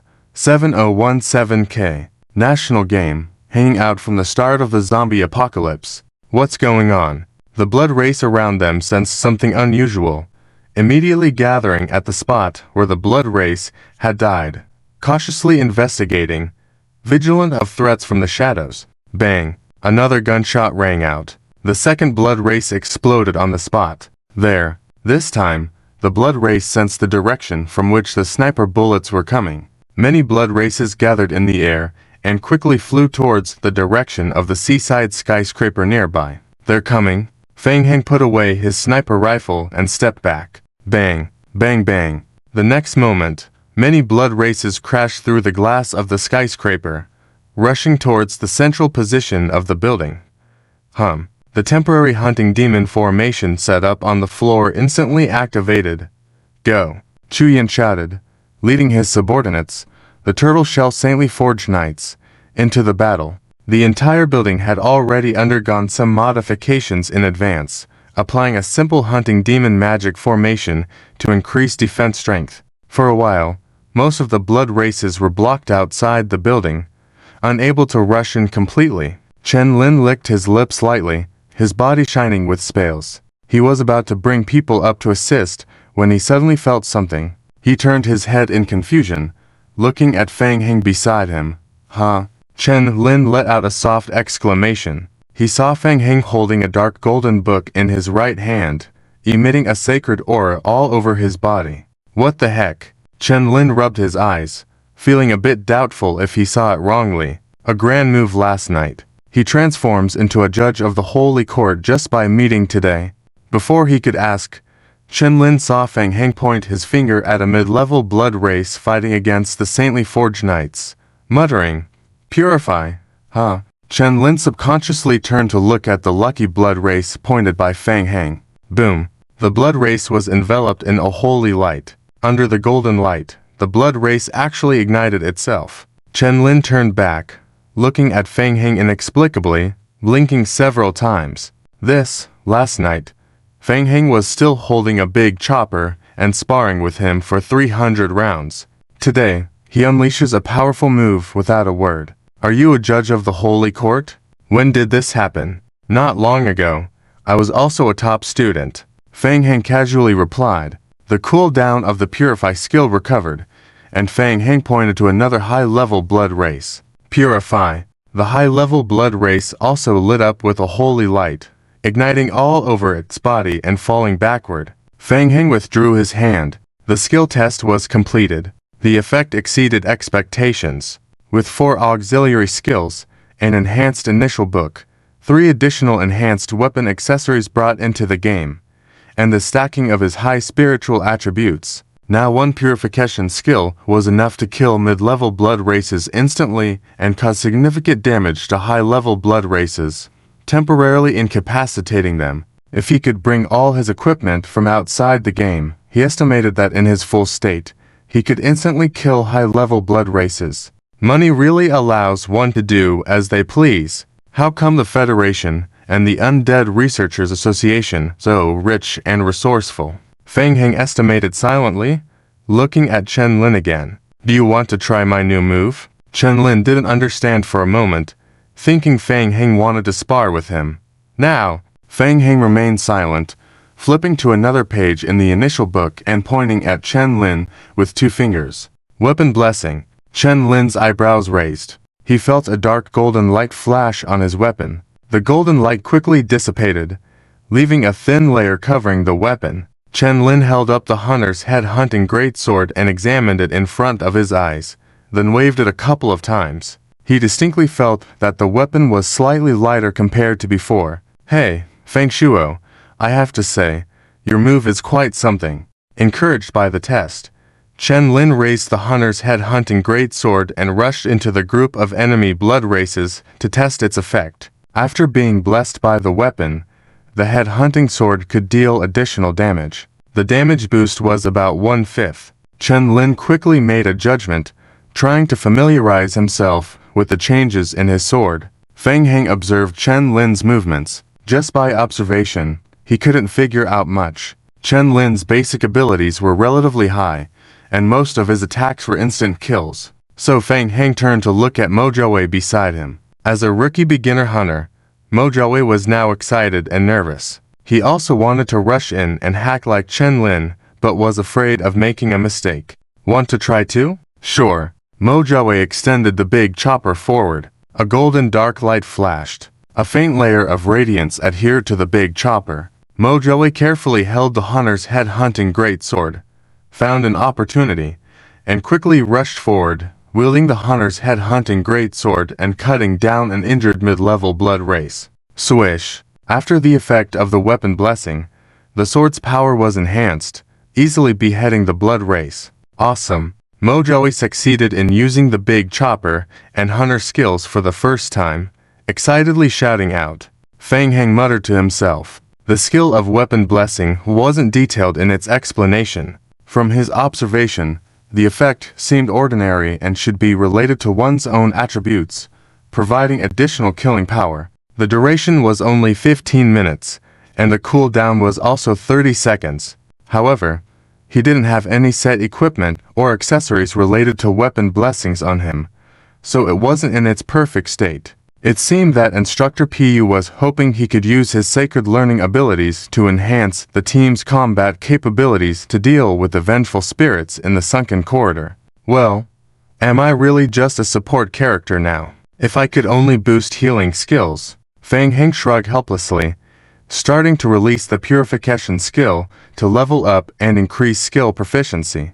With over 10 Holy Court priests in the team brought by the Sacred Court, along with basic healing abilities, they could heal the team and provide sustainability. The frontline Saintly Forge Knights could withstand the attacks of the Blood Race group well. The entrance of the seaside skyscraper was limited, mostly covered with the hunting demon magic formation. The large number of blood races outside couldn't all rush into the building at once. Leveraging the terrain, Feng Heng and his team fought for over an hour. Players were starting to feel a bit tired. The mental strength of the priest team gradually couldn't support the team's recovery. With continuous slaughter, more and more bat swarms were flying towards the seaside skyscraper. Instead of decreasing, the number of blood race groups outside was increasing. Boss Feng, if we continue like this, it would be very struggling. I suggest it's time to consider evacuating. Mo Jiawei, with limited capabilities, had already exited the battle after killing a few blood races for fun and said, Boss Feng, Menghao has news. A blood race count is coming towards us. Feng Heng's eyelids twitched. A blood race count. They really arrived. Good, good. Let's earn some sacred artifacts. Everyone, prepare to retreat. Leave what's left here to me. Saying that, Feng Heng took out the beheading machete in his left hand and blessed his own big chopper with a layer of a weapon blessing. Quickly, prepare to retreat. The national game, starting from the zombie apocalypse, outside the hanging building by the sea, Duke Kushan of the Blood Clan led a large group of Blood Clan members to gather. Originally, the team he led was preparing to support the headquarters of the sanctum located in Jingcheng. However, halfway there, they learned that a troublesome unknown team from the sanctum had appeared somewhere. The team held out for a long time under the siege of a large number of blood clans. The Elder Council had to take it seriously, so they temporarily let Ku Shan lead a large group of blood clans to come and investigate for support. How were they able to hold out for so long under the siege of a large number of blood clans? What was their background? Ku Xian also had some doubts in his mind. Why didn't the people from the sanctum go to rescue the branch, nor flee, but instead stay in this eerie place? There's a conspiracy. Ku Xian smelled a scent of conspiracy. With the team assembled, Ku Xian led a large group of Blood Clan members surging into the building. What's going on? Upon entering the building, Kushian was amazed to find that there was only one person inside. Judging from his aura, was he from the sanctum? The other person wielded a beheading great sword, maintaining formidable combat power even under the attack of numerous Blood Clan members. To be able to last for so long under the siege of a large number of Blood Clans. Just as Kushian was amazed, he noticed the other person lifting his head. That face looked strange. Was it a human skin mask? Kushian said in a deep voice, "Who are you?" "Hey, finally, I've been waiting for you," Fang Heng said lightly, suddenly disappearing from the spot. In the next moment, Fang Heng avoided the siege of many Blood Clan members, appearing in a position behind them. With a flick of his left hand, Fang Heng drew out the Book of the Dead, and with his right hand, he pressed it on the seal stone in the corner of the room. Kushian frowned, sensing a sense of unease, shouting, "Get him!" The Blood Clans rushed madly towards Fang Heng. Too late, Fang Heng put away the Book of the Dead, closed his eyes, and a dark magic circle formed under his feet. Countless skeletal hands formed from the magic circle shot out, enclosing Fang Heng within a cage made of skeletons. Undead, Kushian held a blood-colored spear in his hand and threw it towards the skeletal cage. Asterisk click. Asterisk. The spear hit the cage with a crisp sound. It couldn't penetrate the cage at all. Kushian was taken aback. It had no effect. Asterisk boom. Asterisk. The skeletal cage exploded. Along with Fang Heng, they disappeared from the spot. Gone. Kushian furrowed his brows, feeling puzzled, searching around, trying to sense Fang Heng's whereabouts. Kushian looked towards the seal stone that Fang Heng had just touched nearby. The seal stone was trembling weakly. Kushian realized that things seemed unfavorable. Quick. Back off. Asterisk boom. Asterisk. Just as the words fell, a beam of light suddenly rose, piercing through the night. The seal stone with the holy light attribute burst open. A wave of holy ripples spread out from the seal stone center. The holy ripples lifted Kushian off his feet. Kushian was blown away, burnt by the holy light attribute, his body of flesh and blood blur. The group of Blood Clan members nearest inside the building were instantly evaporated by the holy light ripple. Directly hit by the holy light ripple, Kushian was seriously injured.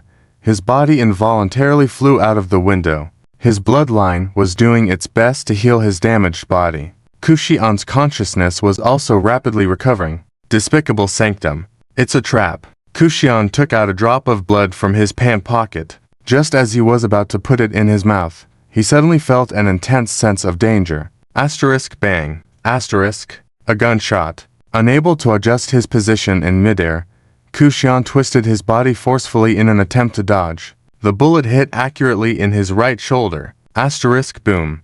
Asterisk. The secondary explosion caused massive damage to Kushian and sent him flying downwards once more. Kushian gritted his teeth, quickly swallowing another drop of blood. His entire right arm revealed a skeletal site in the explosion.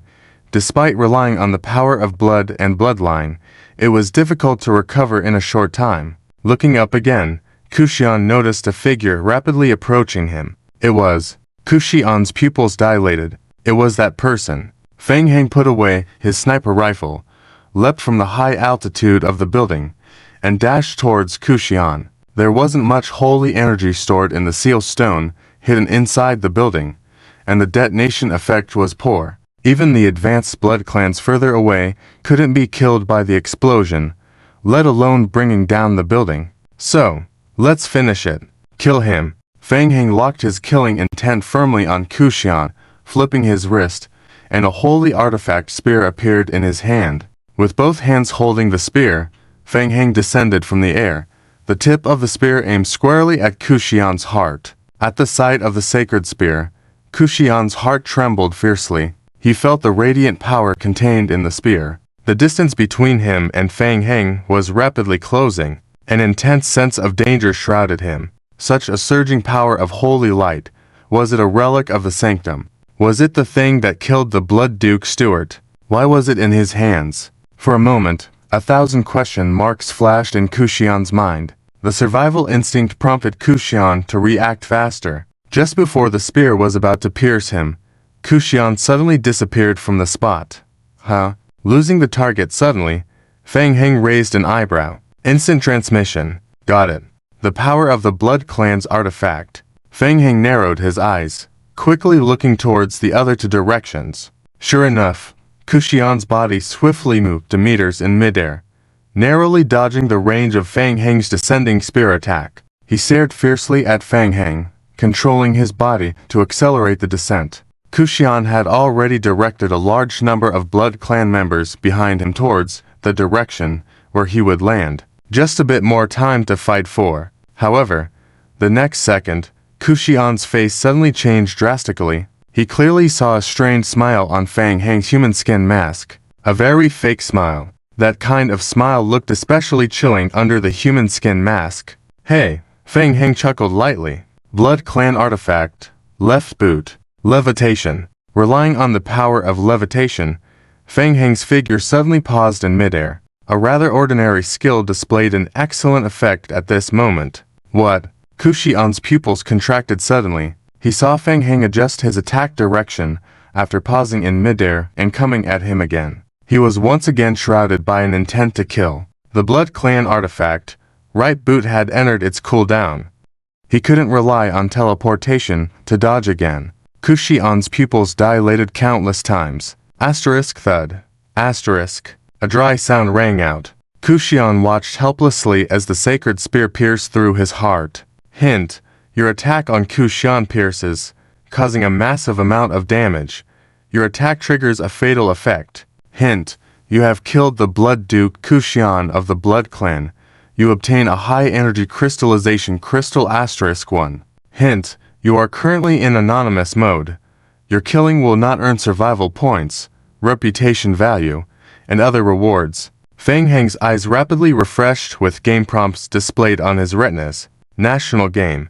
Starting from the Zombie Doomsday to the main text of AFK Chapter 769, swiftly killing the newbie. Unfortunately, the draw did not select him, and Kushian was not the owner of the Blood Eye. Fang Heng snorted disdainfully. It had to be said that after obtaining the attribute for close combat, the sacred long spear was indeed a good weapon for dealing with Blood Clan. Otherwise, killing a Blood Clan count would require more effort. Fang Heng landed, waved his hand, and stored the Blood Clan count's left boot in his backpack after it burst out of Kushan upon death. Hint: you obtain the Blood Clan sacred item, boots. Next, Fang Heng put away the sacred long spear, switching to the undead attribute state. In the next moment, a trace of undead aura emanated from Fang Heng, and his pupils revealed to gray irises. With the help of the gray irises, he could clearly see Kushian's soul leaving his body and flying towards the direction of Angitis in the distance.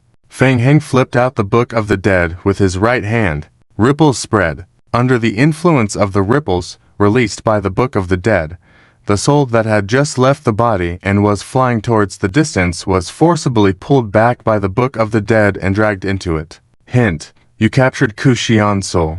Hint: you obtained a high-level special soul. Asterisk 1. Done. Finally, Fang Heng made a slash at the corpse. The blood flowed rapidly from Kushian's body, floating in the air, and under Fang Heng's guidance, flowed into a bottle. Swish, swish. Just as he filled two bottles, several blood arrows attacked from behind. Boom. Two blood arrows exploded behind Fang Heng. Caught off guard, Fang Heng's control over the blood in the bottles was lost, and it exploded on the spot. Hint: your blood control state was interrupted. Control failed. Fang Heng turned around. It was the Blood Clan. A large group of Blood Clan quickly gathered and closed in. Unfortunately, nearly a third of the essence blood was wasted. Helpless, Fang Heng closed the last bottle of blood and quickly flew towards the forest on the right side. Following closely, the Blood Clan group landed in droves. They discovered the dead Blood Clan Count Kushian.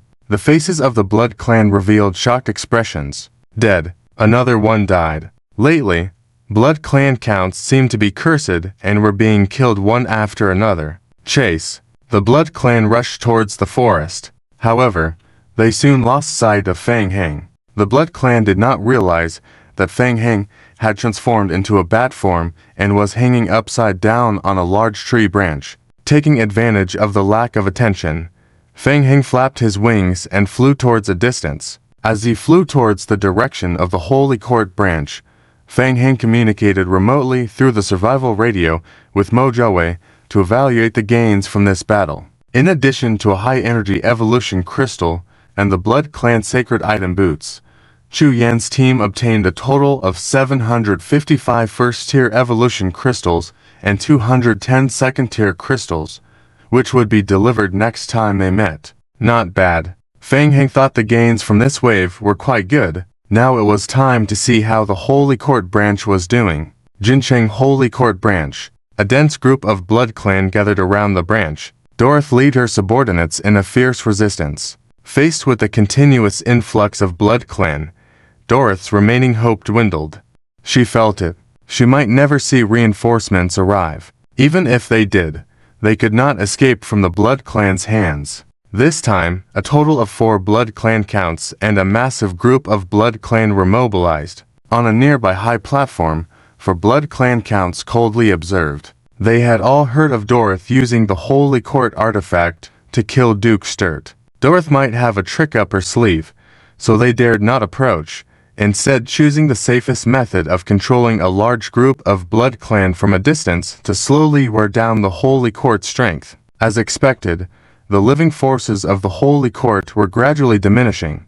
With the holy light barrier displayed by Dorothy and the magical array inside the Holy Court supporting, the Holy Court side was still giving their all to delay. If the 4 counts all attacked together now, Dorothy would definitely not be able to withstand.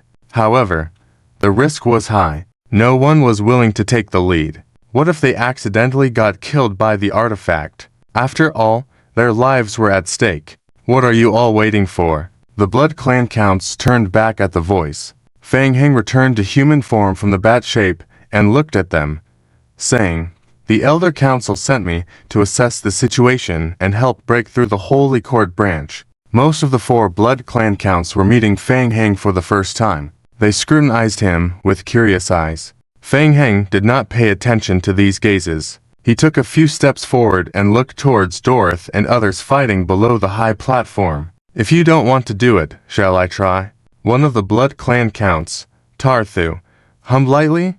"Feng, if you want to go, then go ahead." "All right." Waiting for this opportunity. Did this situation of gaining merit and high-energy evolution crystal rewards require further concessions?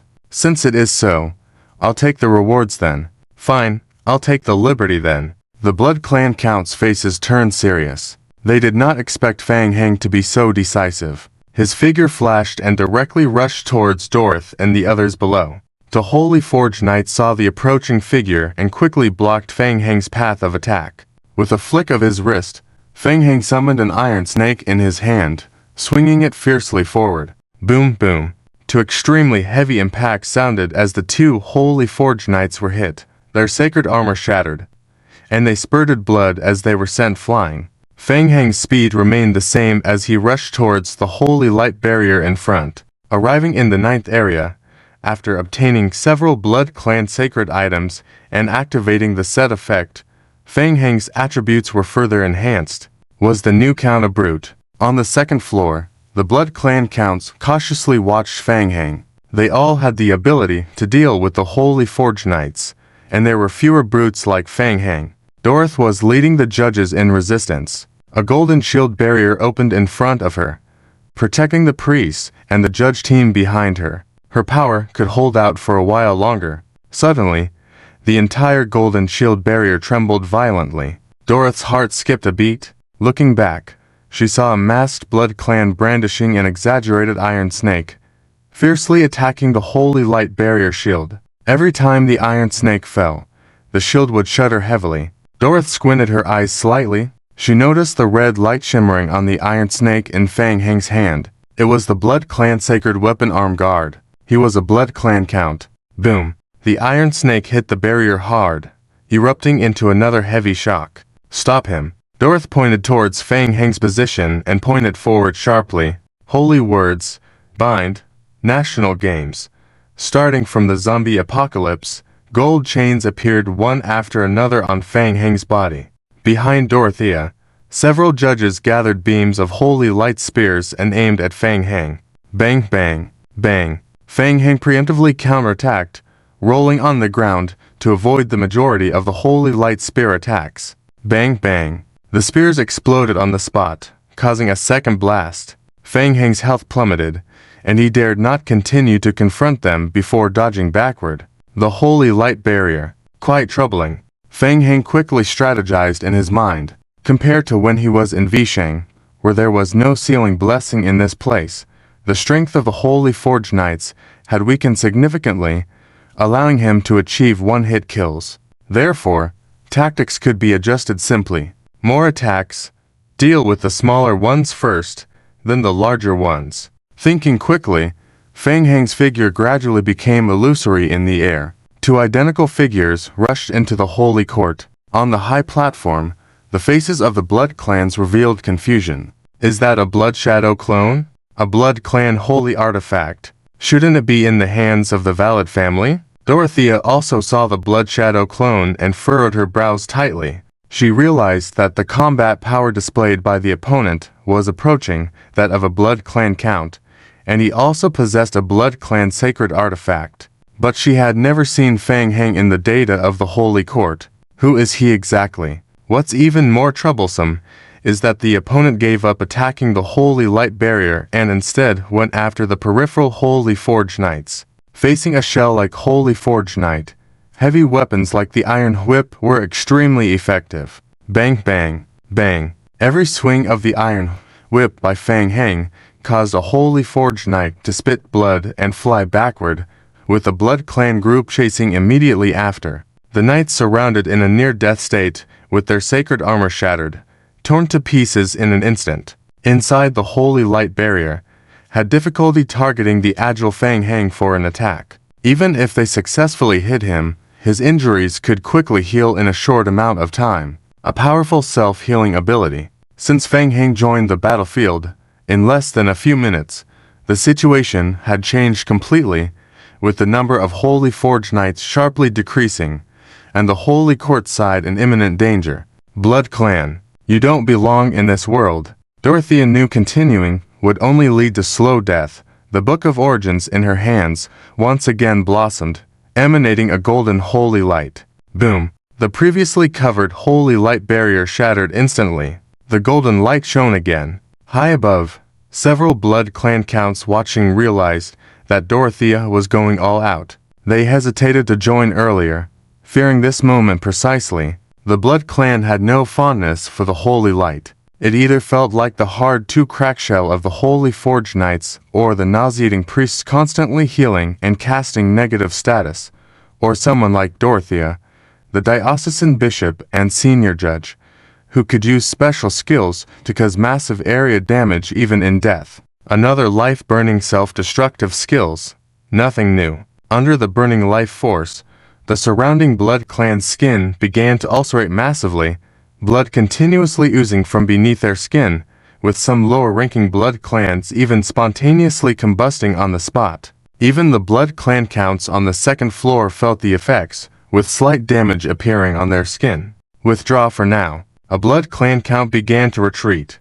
Huh? Look at him? Wait, what is he doing? Under the bursting holy light, they clearly saw Fang Heng below the platform not retreating, but instead charging madly towards Dorothea, who was burning her life. Fang Heng's skin was visibly melting under the influence of the radiant holy light. Note: the player is affected by the decree of light skill, -2033. Note: the player is affected by the decree of light skill, -2233. Game notifications pop rapidly in Fang Heng's retinal corner. Estimating his own health, Fang Heng charged straight at Dorothea. Stable. Damage was within the bearable range. He couldn't allow her to self-destruct. Otherwise, what about the high-energy evolution crystal? Under Fang Heng's control, the bodies of the fallen Holy Court Knights around him, the ulcerated blood oozing from the surrounding Blood Clans, swiftly converged onto him. Meanwhile, the burning Dorothea stared intensely at Fang Heng. How dare he charge at her? That would be perfect. throwing a blood clan count under the bus. Our faith cannot be extinguished, and the holy light will shine upon us. Dorothea exhausted all her life force, trying to lead Fang Heng towards destruction together. TSK. A dry sound echoed. Dorothea suddenly froze, looking incredulously at Fang Heng. Lowering her head, Dorothea saw a blood-red hand piercing through her abdomen. Numerous red runes swiftly expanded and spread outward along the wound, covering almost half of her body in an instant. The radiant holy light lost its luster as the Blood Clan sacred artifact pierced her. Influenced by the Blood Assault skill, her skill was forced to interrupt. Dorothea realized her life was rapidly ebbing away. Before dying, she stared firmly at the person in front of her. Seems like prayers are of no use, right? Fang Heng softly spoke. Notifications rapidly appeared on his retinal display. Note: you have killed the diocesan bishop Dorothea, gaining 3,200 points of Blood Elder Courtyard reputation, significantly worsening your relationship with the Holy Court. Note: you obtained a high-energy evolution crystal *1. With one hand, Fang Heng absorbed the crystal that burst from Dorothea's body after her death. My Lord Count, the blood clans around affected by the Divine Judgment skill knelt in place. On the high platform, the expressions of the 4 blood clan members differed. Hey, that move, it's the power of a sacred artifact, right? Memo: isn't the sacred artifact necklace supposed to be in your hands? Unable to resist, Memo touched the necklace hanging around his chest and nodded confirmation. Indeed, the necklace is in my hands, but he also has the same necklace on him. Several blood clans revealed a hint of dread in their eyes. The Blood Clan necklace was recognized as one of the most powerful artifacts, possessing attack and demon sealing abilities and being extremely elusive and challenging to deal with at the same time. A Blood Clan count felt a bit displeased and said, "So, you have the ability to seal him as well. Why didn't you start earlier? The credit was snatched from us. It's not that easy to seal him early. With that fast penetrating blood handprint and rapid clotting situation, could you ensure you could get close under those circumstances?" Memo responded solemnly. Does anyone have the stigma of sanction skill? The crowd fell silent again, their dread of Fang Heng deepening. Indeed, as Memo said, no one had the confidence to approach Dorothea under the insane impact of the Holy Light's power as moments ago. Sure, here is the translation of the text. The national game. Starting from the zombie doomsday, the 4 vampire dukes didn't find anything left by the Holy See that impressed them, but they felt a bit dissatisfied with Fang Heng taking more credit. Maymundo nodded at Fang Heng, saying, "Congratulations on killing Dolorosi. We can also go back to report." "It's nothing," Fang Heng nodded, gesturing with his mouth towards the rear of the Holy See headquarters. "How about we wait a moment and carefully search the Holy See to see if there is the legendary artifact that killed Sturt," he suggested. The 4 vampire dukes were somewhat surprised. Fang Heng calmly said, "We won't wait long. After finishing up, I will return to the Elder's Court with you to report. What do you think?" The vampire dukes looked at each other again. They thought Fang Heng was trying to be friendly. Maymundo nodded. Sure. Fang Heng's mind was already moving. He had them hooked. The next plan began. It had been about 14 hours since they left the blood pool last time. Fang Heng calculated in his mind and secretly controlled the zombie duplicates of Onguita's headquarters to start moving. All the zombie duplicates in the blood pool underground beneath the Elder's Court and Onguita's cave started to absorb the power of the blood pool. Soon, game prompts started to appear rapidly in Fang Heng's retina. Prompt: you have absorbed blood with extremely high energy. Your skill: high-level vampire bloodline experience plus 333. Your zombie duplicates are affected by blood poison. Prompt: through the undead skill, you successfully reduce the effects of blood poison. Prompt: your high-level vampire bloodline skill level has increased to level 19. Keep going. Absorb. Fang Heng chatted casually with the other vampire dukes while frantically controlling the zombie duplicates to absorb the blood pool's blood. The skill experience points soared. Blood Vampire Elder's Court. Onguita's Cave. Blood vampires were densely packed on top of the cave. The once calm mirror-like blood pool began to ripple slightly. At the bottom of the blood pool, a hand emerged from the mud. The zombie duplicates crazily absorbed the power of Onguita's blood pool. The rapid absorption of immense energy caused the Onguita's tree to become restless. The large branches and leaves began to show a faint movement. As the zombie duplicates kept extracting the blood's power from the pool, Onguita's was forced to increase the energy output provided to the blood pool. The lush branches of Onguita's began to tremble continuously. The blood vampire group hanging from the ceiling was awakened one after another. They didn't know what was happening and flapped their wings, flying around the ancient tree of Onguita's. What's happening to Onguita's? Over 20 high-level blood vampires gathered under the ancient tree of Onguita's. They were in a panic. They hadn't seen such a change in Onguita's in thousands of years. Count Joel, responsible for protecting Onguita's, was at a loss. What's happening? I don't know. Onguita's suddenly changed, and the source of the change is unclear. Did you inform the Elders' Court? Onguita's is currently in a sealed state, and we can only inform the Elders' Court after lifting the seal. In just a few words, Onguita's became more agitated, and the entire ancient tree flickered intermittently, with yellow leaves falling from it. The blood vampire group flew around the cave in fear and confusion. The power of the Onguita's ancient tree was fading. Even with the bubbles popping in the blood pool, no one felt that something was wrong. Unknown to all, at the bottom of the blood pool, the zombie duplicates were absorbing the blood from the pool, drawing the nutrients provided by Onguita's. Joel was anxious. How long before we can lift the area lock on Onguita's? 10 minutes. At the most, 10 minutes. 10 minutes. Joel carefully observed Onguita's. Suddenly, the agitated Onguita's stopped fluctuating and became calm. Everything seemed to return to normal. Prompt: your vampire bloodline skill level is now level 20, reaching the skill's maximum level. Prompt: a level 23 blood pool has been detected. You can refine your bloodline through the blood pool to advance your blood vampire lineage. In a distant city, Feng Heng's retina displayed a row of game prompts. Refine your bloodline. Prompt: you received damage of -329 from the blood pool. Prompt: you gained a negative effect. Blood poison. Prompt: your high-level vampire bloodline condensation has reached 0.02. Over 200 zombie duplicates at the bottom of the blood pool began to refine their bloodlines, despite the effects of blood poison. Outside the blood pool, Joel and his team watched the calm Onguita's, looking puzzled. Restored. What happened just now? Lord Joel, should we continue to lift the seal on the cave and report the recent anomaly to the Elders' Court? Wait for now.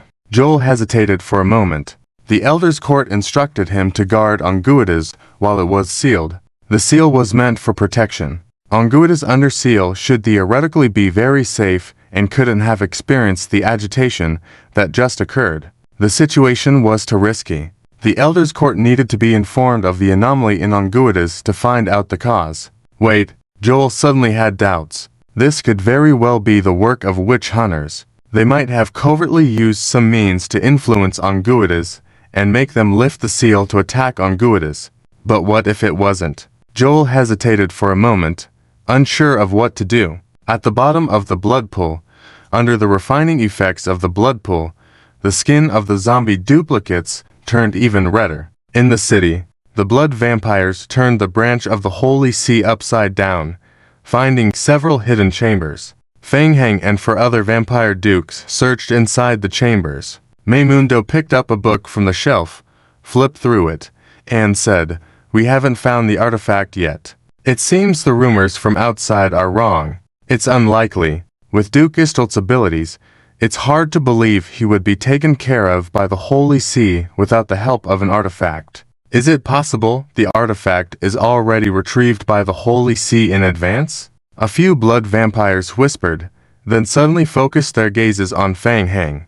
Although Feng Heng was just standing there, the several vampire dukes could clearly feel the strange changes in Feng Heng's aura. The vampire aura on him was rapidly converging. A series of game prompts swiftly flashed on Feng Heng's retina. Prompt: your bloodline condensation has reached 100%. Prompt: Your high-level vampire bloodline evolved into Duke-level vampire bloodline. Prompt: your original skill, high-level vampire bloodline, has been deleted. Prompt: your Duke-level vampire bloodline's current level.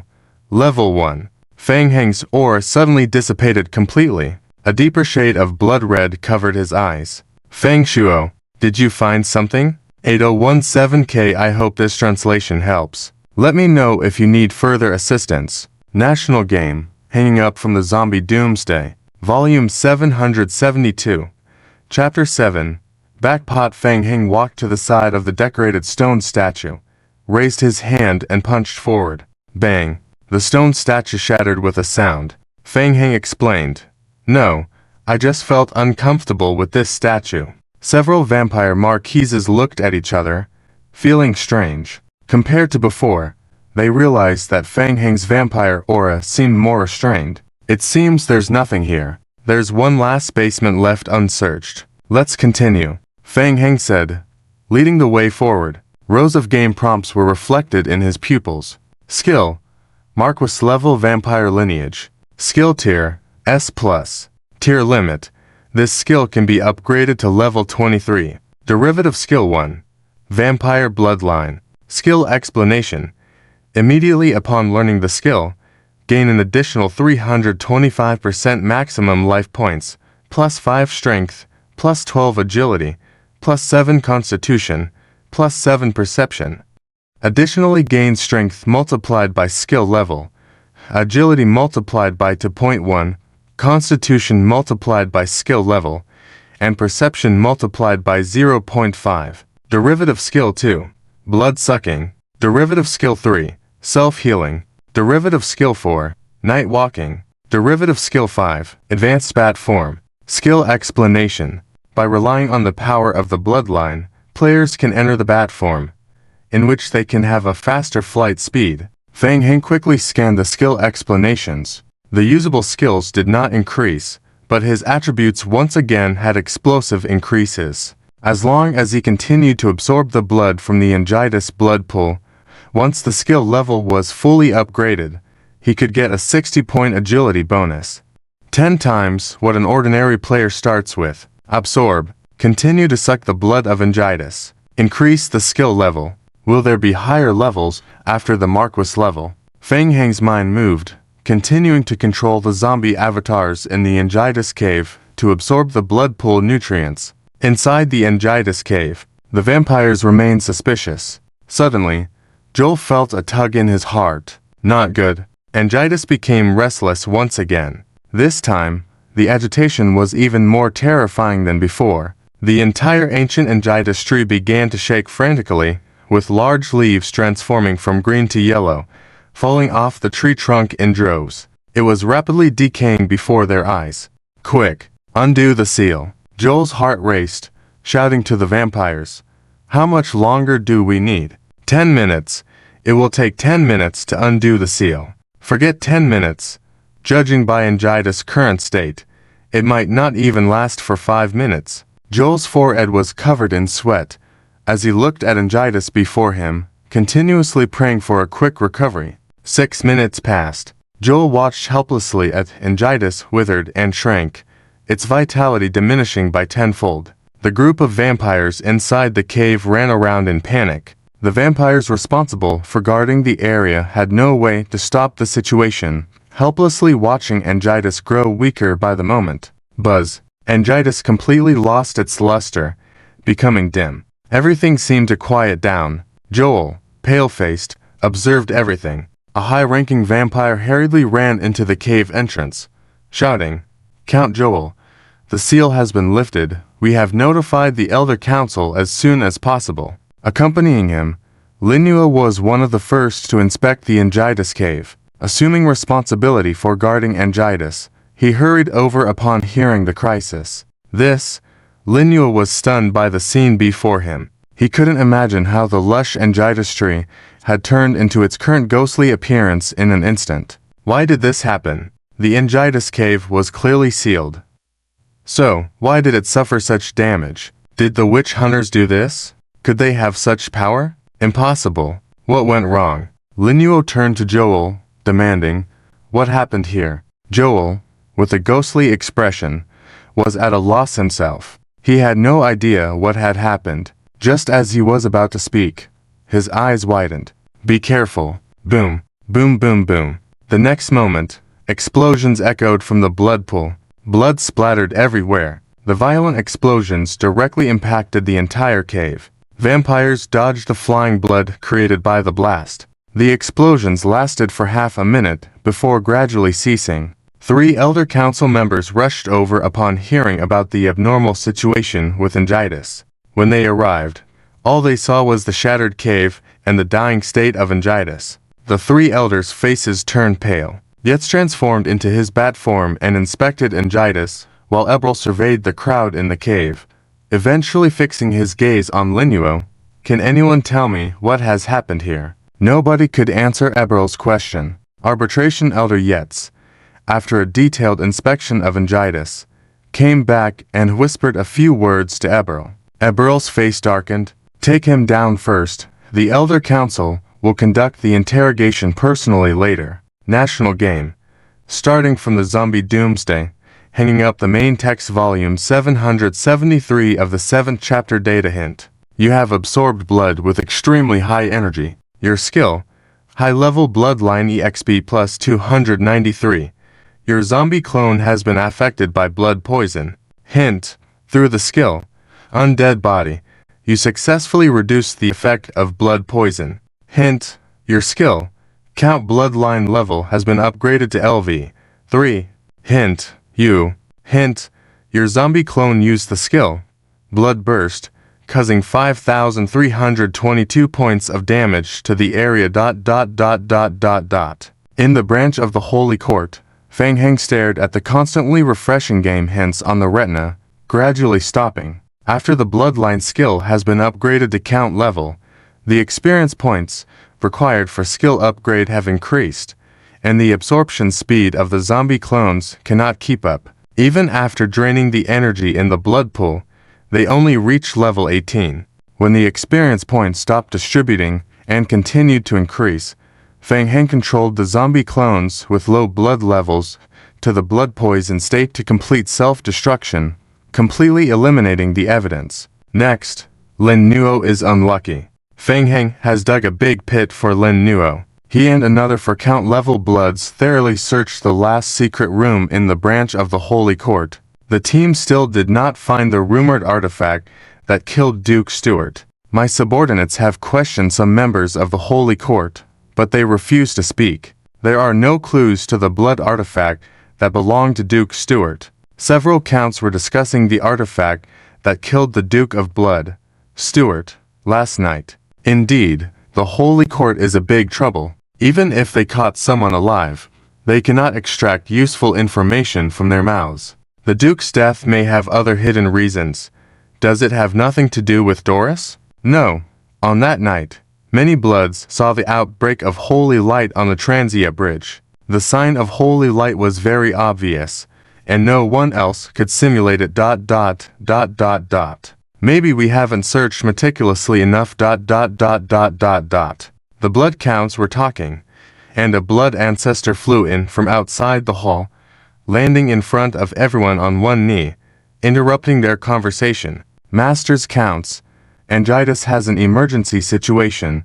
The Council of Elders requests your immediate return. Count Wong will continue to search for the Holy Court artifacts. The counts frowned upon hearing this. Angitis had a problem. Since it's an order from the Council of Elders, we'll do it immediately. Angitis is more important. Feng Heng turned to Long.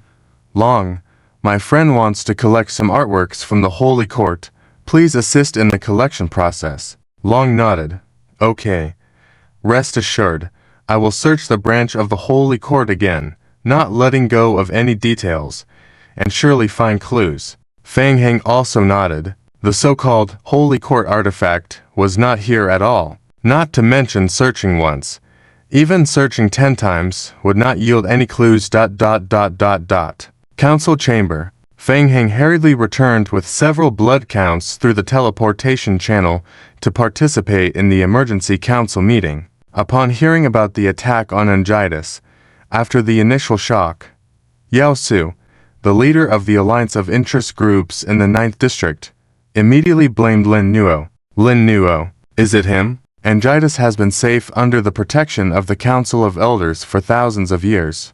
Once handed over to Lin Nuo, there are problems. Lin Nuo was heavily suspected, but the brilliant Milky Way Company had invested a lot of effort in the Council of Elders over the years, and their reputation and friendliness were relatively high within the Council. The Council did not immediately make a judgment. Arbitration Elders, what did Lin Nuo say? Yeats said in a deep voice, Lin Nuo is still under interrogation by the Council of Elders. He has expressed that he knows nothing about what happened to Angitas. Humph, he knows nothing. What nonsense. How could he not know? Blocking Angitas is also his doing. Otherwise, if Angitas were in danger, we would have discovered it immediately, not be so passive now. When an accusation is made, people who usually resent the brilliant Milky Way Guild are quick to seize the opportunity. I heard that the Hunter of Demons was planning to harm Angitas. I bet it was him. There are many suspicious points about Lin Nuo.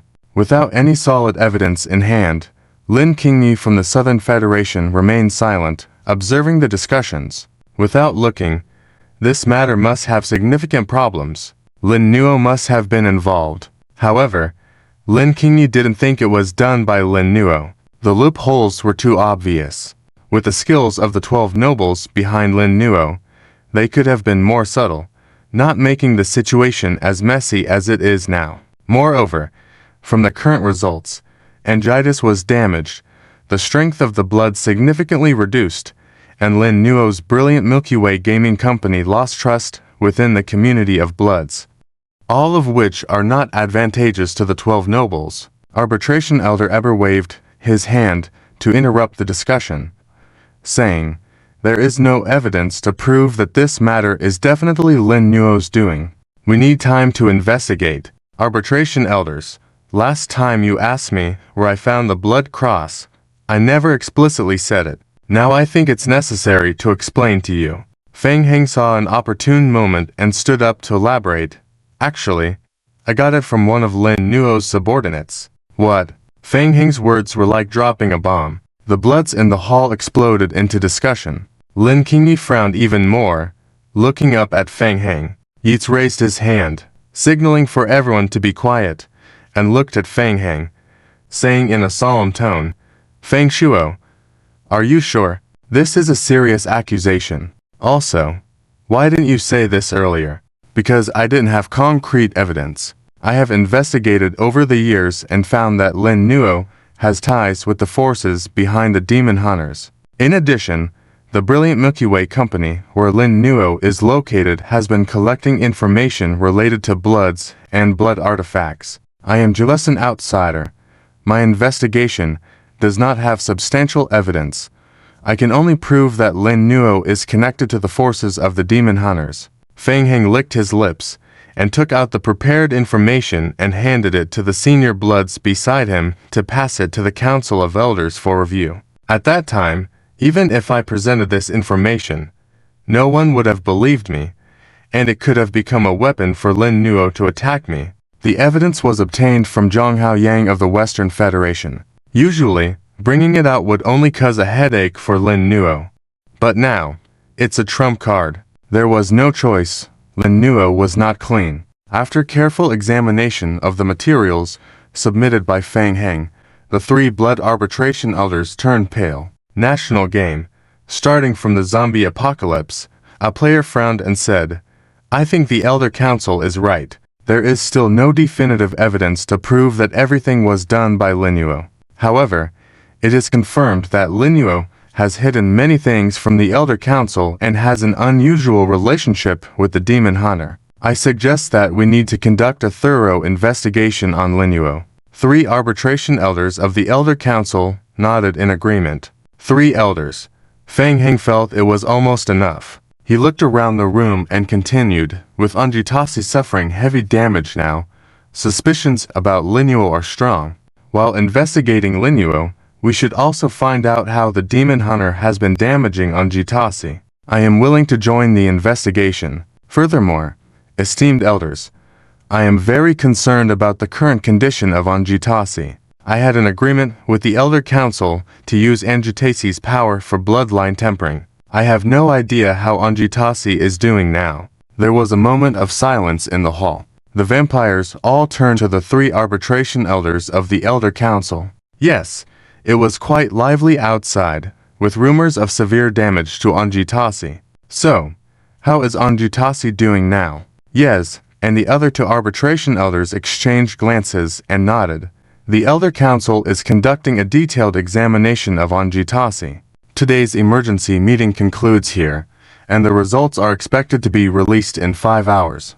We will convene the Elder Council again at that time." Feng Heng shrugged. He didn't find any information about Anjitase in the game log, so he wasn't sure if his plan was proceeding smoothly. As the meeting dispersed and players left in pairs, Feng Heng also prepared to leave. Just as he was about to leave, Feng Heng heard Elder Yez clear his throat. "Feng Shuo, could you stay?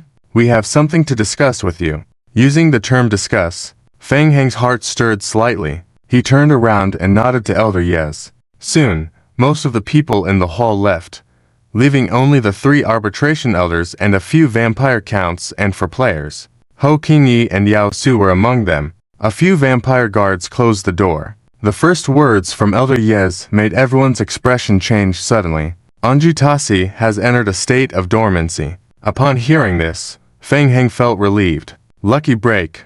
The plan succeeded. Putting Anjitase to sleep had always been part of Feng Heng's plan. Since he couldn't figure out how to awaken Anjitase from the Elder Council, he decided to try a different approach. Find a way to make the Elder Council reveal it themselves. Just like in Zone 7 before, draining Anjitase's power, forcing Anjitase into a dormant state. Feng Heng was not sure about the success rate of this plan before. Now, it seemed his luck was very good. Anjitase in Zone 9 also fell into dormancy. Yao Su asked, "Elder." "Yes. What is a dormant state?" "Anjitase goes into a dormant death-like state to protect itself when facing a threat to its life. This state is still unsafe. If the dormancy persists for too long, Anjitase will also die completely," another arbitration elder, Eber, added. "Moreover, in the dormant state, Anjitase has almost no abilities. He cannot assist our vampires, and his revival ability does not work." "Honored Elder, can we awaken Anjitase again?" "Indeed, we can do that. However, the Elder Council is currently hesitating. We cannot determine what caused Anjitase's dormancy. Even if we complete the awakening, Anjitase may face threats again.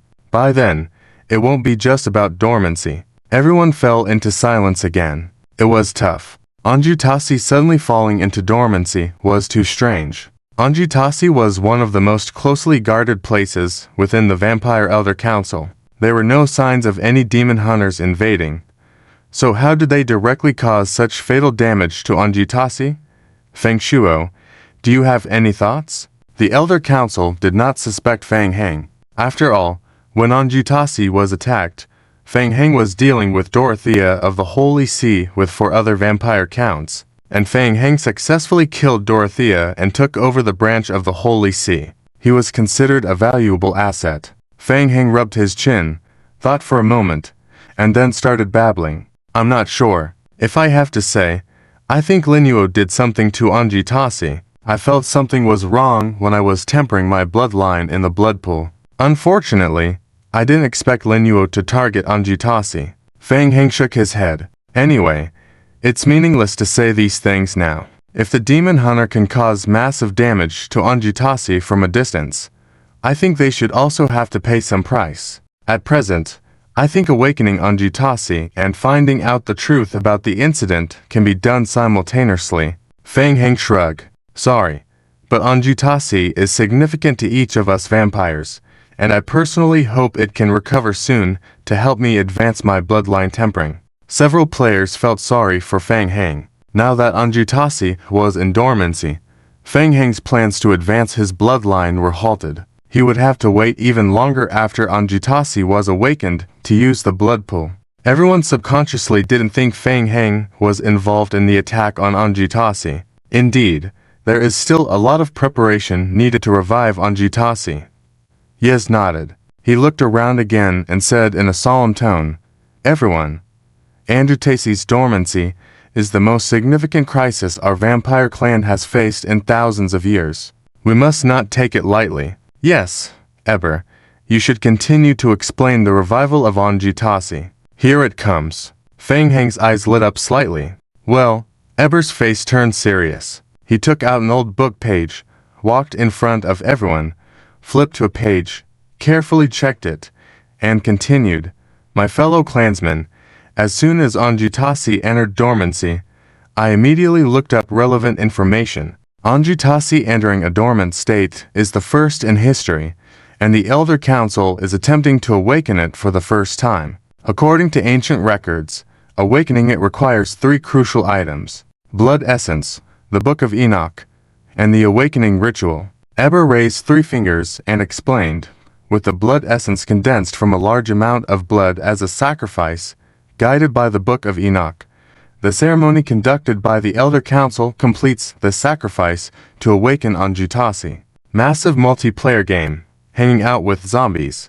Chapter 775. Essence of blood. As it turns out, Feng Heng silently noted in his heart while staring at the book in Ebel's hand. Is that the Book of Enoch? Feng Heng wasn't sure whether Ebel, this ancient Ian personality who had lived for thousands of years, had hidden conditions for awakening Anjutase. The safest way would be to snatch the book from him and then investigate with Sandy. Feng Heng pondered silently in his heart. The Book of Enoch has always been kept by the Elder Council, and the awakening ceremony will also be handled by the Elder Council. Regarding this, please rest assured. Currently, only the essence of blood requires everyone's help. Ebel paused as he swept his gaze around. The essence of blood is a stone formed by tempering with a large amount of human blood. At these words, many players in the hall were taken aback. Formed by condensing human blood, slaughtering humans. In that case, wouldn't the players in the 9th District be doomed? The strength of the players in the 9th District is weak, and resisting the blood race is simply impossible. What are we waiting for? A vampire count spoke expressionlessly. The Elder Council has always been carefully controlling the number of humans, limiting our killing of humans, allowing humans to prosper. Isn't this moment what we have been waiting for? Do not act rashly. Ebel raised his hand. The amount of blood required for the essence of blood is vast. Too much slaughter will destabilize the human world. We need these servants to provide us with a comfortable life. Besides slaughtering a large number of humans, some humans' blood contains powerful energy. Sometimes, a person's blood can be equivalent to the blood of 10,000 ordinary people. Feng Heng narrowed his eyes upon hearing this, forming a guess in his mind. Elders, are you referring to the Holy See and the Hunters? Yes, the Holy See, the Hunters, as well as those humans with special mysterious powers. Their blood contains even stronger energy than ordinary people. Yates nodded. The Holy See has gone too far this time. It's time to eliminate them completely. The players understood the implications of the Elder Council's words. The location of the Holy See headquarters has long ceased to be a secret, but the Elder Council has always left them be without completely eliminating them. Ebel explained, "Our ancestors believed that keeping the Holy See could enhance the quality of the entire human race, ensuring that the taste of human blood Feng Heng finally understood. The blood race has always had the ability to completely wipe out the Holy See. They just chose not to. Unknowingly, it has led to the current situation, causing Anjutase to fall into a slumber. It is time to teach the Holy See a lesson, destroy their headquarters, and use their blood to condense the essence of blood." Everyone nodded in agreement. Yes. The Elder Council will accompany you to launch an attack on the Holy See headquarters, completing the blood transformation. Understood. Hint, player's trigger mission, Essence of Blood mission name, Essence of Blood. Mission difficulty, S mission requirement. Eradicate the Holy See headquarters. Condense the essence of blood with the fresh blood of Holy See members. Mission rewards, Elder Council goodwill, survival points. Upon seeing the game prompt, Feng Heng's heart stirred slightly. This situation is getting a bit out of hand. The blood race is going to wage a full-scale war against the Holy See. Fang Heng immediately analyzed the gains and losses in his mind, joined the blood race and helped them eradicate the Holy See headquarters. By doing so, he could try to manipulate things during the mission and seize the condensed essence of blood from the blood race. In addition to that, once the Holy See is eliminated, he could also try to bring back various statues and artworks from the Holy See headquarters Zeus Temple. There's definitely profit to be made in this situation. However, Fang Heng lowered his head and thought, it seems there's another choice as well, the 13 sacred artifacts of the blood race. Perhaps, with a different approach, if the attention of the blood race is drawn to the Holy See headquarters, he could find a way to do something else, like killing the blood prince and seizing the second-to-last blood race sacred artifact. Normally, Fang Heng felt he couldn't handle a one-on-one fight with the blood prince. But if, while the blood race is focused on dealing with the Holy See, he sneakily strikes the sleeping blood prince, a despicable plan rapidly took shape in his mind. Fang Heng pondered quickly, weighing the options. Killing the blood prince for the sacred artifact clearly yields more profit. However, the risks are equally greater. One misstep could be catastrophic. While Fang Heng was contemplating, the players had already begun to offer their suggestions. Elder Yates, we still cannot be certain that Angitus's situation is entirely unrelated to the Holy See. The Holy See may also have made arrangements in secret. I believe we don't need to act in haste. After careful planning, we can definitively crush the Holy See headquarters. You are correct. The Elder Council is considering this as well. Yates nodded. We will spare no effort in the attack on the Holy See headquarters this time. To prevent the Holy See or any other forces from targeting Angitus while dormant, the Elder Council has already made corresponding arrangements. If we encounter danger, we will awaken Prince Angitus immediately. Fang Heng narrowed his eyes. This time, there must be no mistakes in eradicating the Holy See headquarters. Blood Race Elder Council. Temporary underground prison on the 2nd floor. Lin Yuo had been sitting on the prison floor ever since his imprisonment. Several hours had passed, and now he had completely calmed down. He had come to a complete realization. He had been thoroughly played by someone. Lin Yuo. Hearing someone calling him, Lin Yuo suddenly raised his head to see Ho Qingyi outside the cell. Ho Qingyi hadn't expected Lin Yuo to be in such a dire situation this time. She looked coldly at Lin Yuo and said, I heard you have something very important to tell me. If it's a plea for mercy, there's no need to speak. It's not a plea for mercy. I have figured it out. The whole thing was planned by Fang Shuo. I was set up by him. Ho Qingyi remained unmoved. Is that so? And what does that change? Don't waste my time. What do you want to say? Ho Qingyi, we have some conflicts and are competitors, but don't forget, the Federation exists to protect the people. Now Fang Shuo's existence has plunged the entire blood race doomsday world into crisis. Don't forget your identity. Ho Qingyi leaned toward the iron railing, looking at Lin Yuo inside the cell. Ask you one last time, what do you want to say? Lin Yuo narrowed his eyes and lowered his voice. I have seen through Fang Shuo's intentions. It was all his plan. Angitus fell into a slumber because of him. It wasn't mere coincidence. He entered Angitus first, and then Angitus encountered problems. All of this is meaningless. I need substantial evidence. Ho Qingyi shook her head, turned around, took a few steps, and started to walk away. Stop, Lin Yuo shouted. His goal is the 13 sacred artifacts of the blood race. Ho Qingyi stopped in her tracks, showing some interest. She turned her head to look at Lin Yuo. Oh? Do you know that our Brilliant Star River Guild has always been helping the 12 financial giants, and the 12 financial giants have been collecting the Vampire Saint artifacts in various Blood Clan Doomsday servers. So, we planted pieces in the midst of the demon hunters to be able to gather all the Vampire Saint artifacts. We have received reliable information that behind Fang Shuo, a game company or group named ARC, which comes from a higher level game, extremely mysterious. The information about them within the 12 financial giants is almost non-existent. We only know that the Boundary Lord Fang Heng of the 8th District of the Zombie Doomsday server has a high probability of being a member of the organization. Feng Shuo has intentionally stirred up disputes between the Holy Court and the Elder Hall, continuously weakening the living power of the vampires in secret, while stealthily stealing the 13 Vampire Saint artifacts. If my calculations are correct, the Arc Gaming Company already has at least 8 Vampire Saint artifacts. Lin Nuo blurted out his deductions.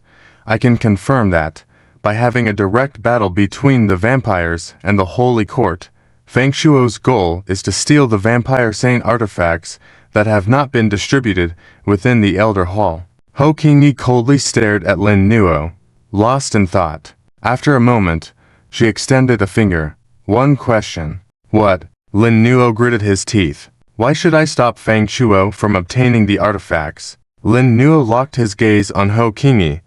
The secret behind the 13 Vampire Saint artifacts is related to the entire vampire domain. I know you have opinions about our 12 financial giants, but at least we are all operating within the rules. Even if it's just to maintain appearances, the 12 financial giants will also ensure the safety of the 9th District's people. Lin Nuo stared at Ho Qingyi. But that mysterious art company is different. They are very dangerous. They might even be from the anti-Federation forces. Ho Qingyi nodded thoughtfully, raised her head. Everything you said is just your speculation. Where is the evidence? Isn't this speculation enough? Haven't you noticed? Everything happening in the 9th District is caused by Feng Shuo. Since his appearance, from Viking to Jincheng, and then Angitis, even the upcoming battle with the Holy Court and the vampires. Think carefully. Everything is being manipulated by someone behind the scenes. Through the iron railing, Lin Nuo stared fiercely at Ho Qingyi. His emotions were unusually agitated. Besides you, the Southern Federation and our 12 financial giants, who else in the 9th District is capable of controlling things from behind? Ho Qingyi fell silent, pondering. After a moment, she thought and then turned to leave. Don't go. Come back. Lin Nuo slammed on the iron railing heavily, shouting, Don't you believe what I'm saying? I won't easily believe what others say. Ho Qingyi said in a deep voice, I will verify it with my own methods. If everything is Feng Shuo's fault, I will not stand idle by. The Blood Clans War Council in the Elder Hall lasted for an entire night. In the end, the vampires decided to launch a surprise attack on the Holy Court 3 nights later. Upon receiving this information, Feng Heng was delighted. He felt the timing was just right.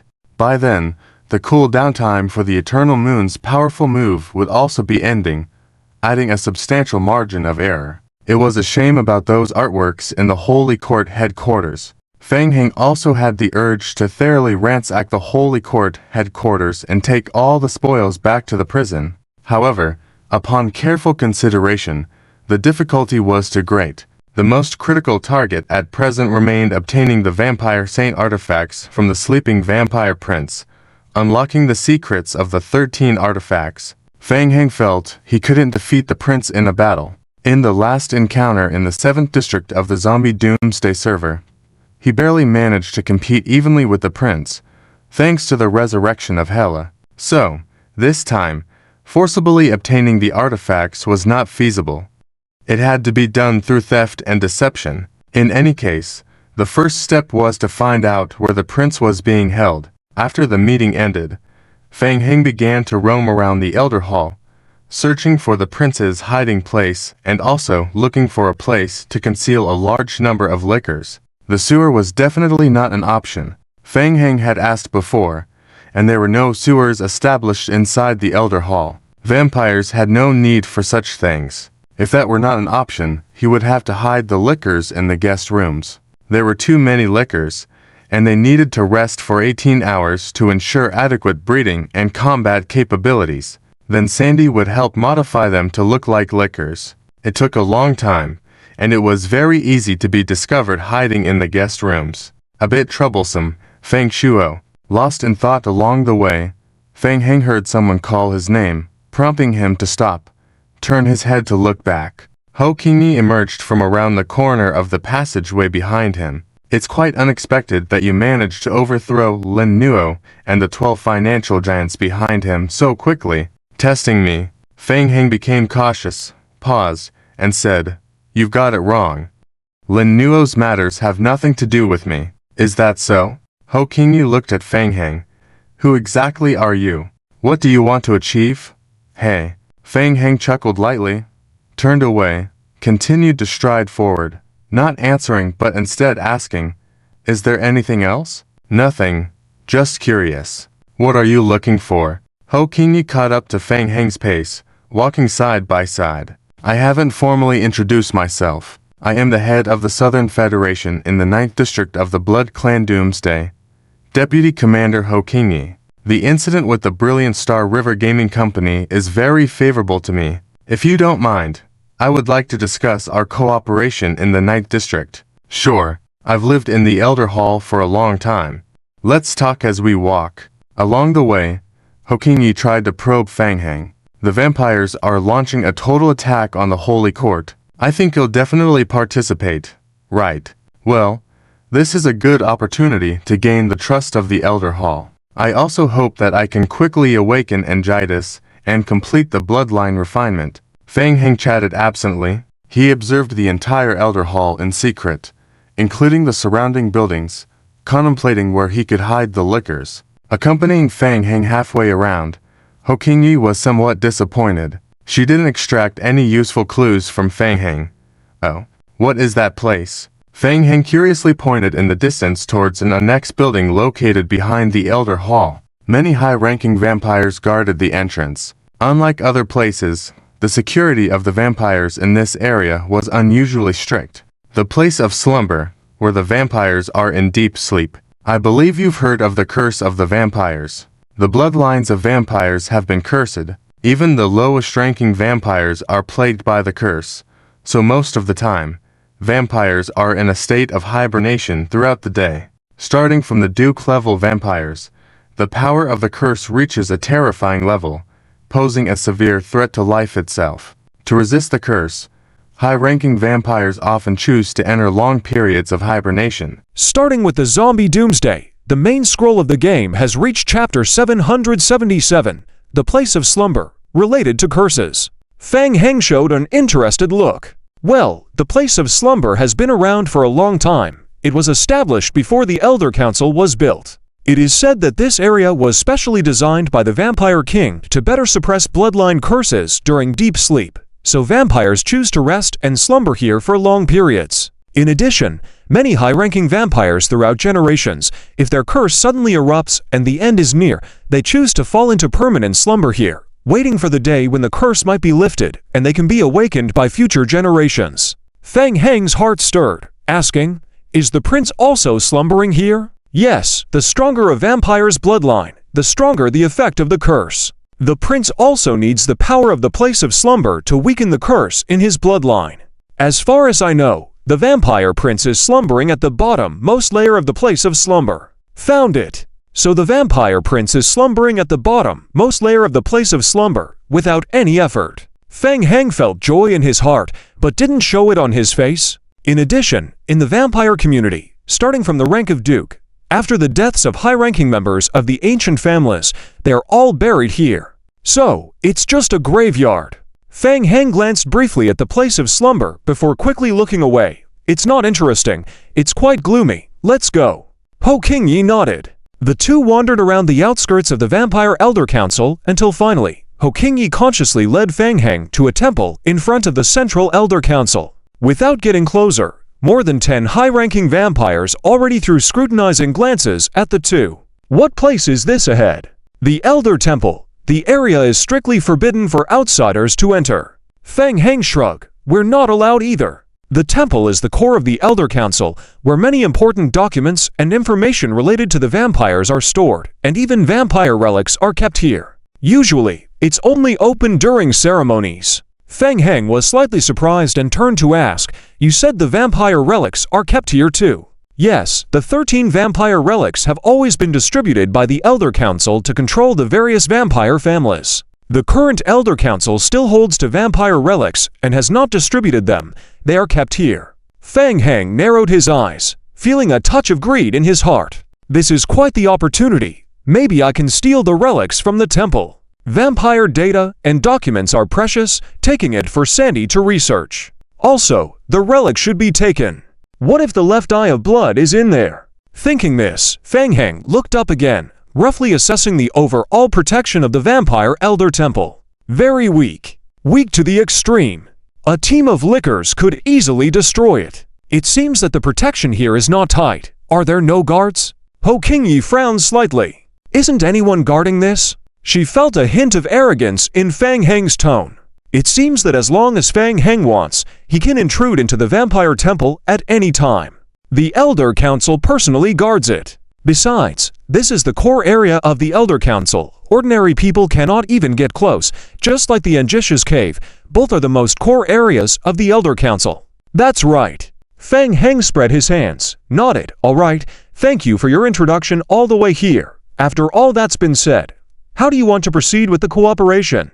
Ho Qingyi had studied micro-expressions with the system before. She was always trying to observe Fang Heng's expressions. But unfortunately, Fang Heng had a mask on his face. Ho Qingyi felt a bit powerless. The Celestial Galaxy Corporation has encountered trouble this time. Our chances of obtaining the main line of District 9 have significantly increased. I'll be straightforward. The Southern Federation wants the title of Bound Lord. Fang Heng raised his eyebrows and said, "You're frank. Then what about me? What can I get from cooperating? What do you want?" Fang Heng lowered his head and pondered. He really didn't need much. How about the vampire relics? A spark flashed in Ho Qingyi's eyes. Haha, just kidding. Fang Heng waved his hand. I'll consider matters of cooperation after the Saint Court is eliminated. Watching Fang Heng leave, Ho Qingyi's suspicion deepened. The bait is set. Let's see if he takes the bait. After parting ways with Ho Qingyi, Fang Heng headed to the vampire place of slumber. The place of slumber, where vampires resist bloodline curses. Here, a large number of vampires are either in deep sleep or hibernation. This place seems quite secluded. Can lickers hide here? Fang Heng was preparing to investigate first. Outside the place of slumber, some vampire guards nodded at Fang Heng. Duke, Fang Heng made a light sound and stepped into the place of slumber. The entire building looked like a huge rectangle from above. The central open space was a large garden. Fang Heng walked through the main building gate and entered the garden, continuing straight along a path. Old and dilapidated coffins were haphazardly placed on either side of the garden path. Ahead was an entrance leading underground. It looked like a tomb. Two high-ranking vampire guards were stationed outside the tomb.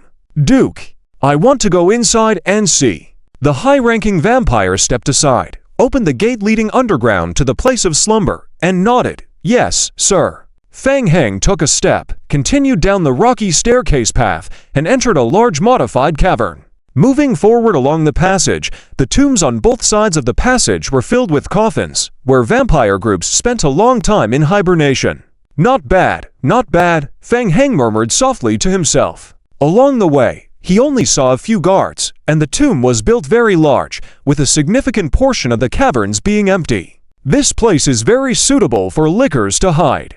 Fang Heng pondered this, and decided to find a safe large cavern to summon the lickers to store them here. Wait for 18 hours for them to multiply. Before that, he needed to carefully investigate the situation in the caverns and find out the location of the vampire prince. Fang Heng walked down the passage towards the lower part. The guards on the upper levels were more lax, but as he walked deeper, the vampires hanging from the ceiling became more dense, and there were more empty caverns. Until he reached the 9th level, the ceiling was covered with a layer of densely packed vampires. They were all in deep slumber. They were also responsible for guarding the entire place of slumber. Once stimulated from the outside or sensing an unknown bloodline, they would be the first to wake from their dreams.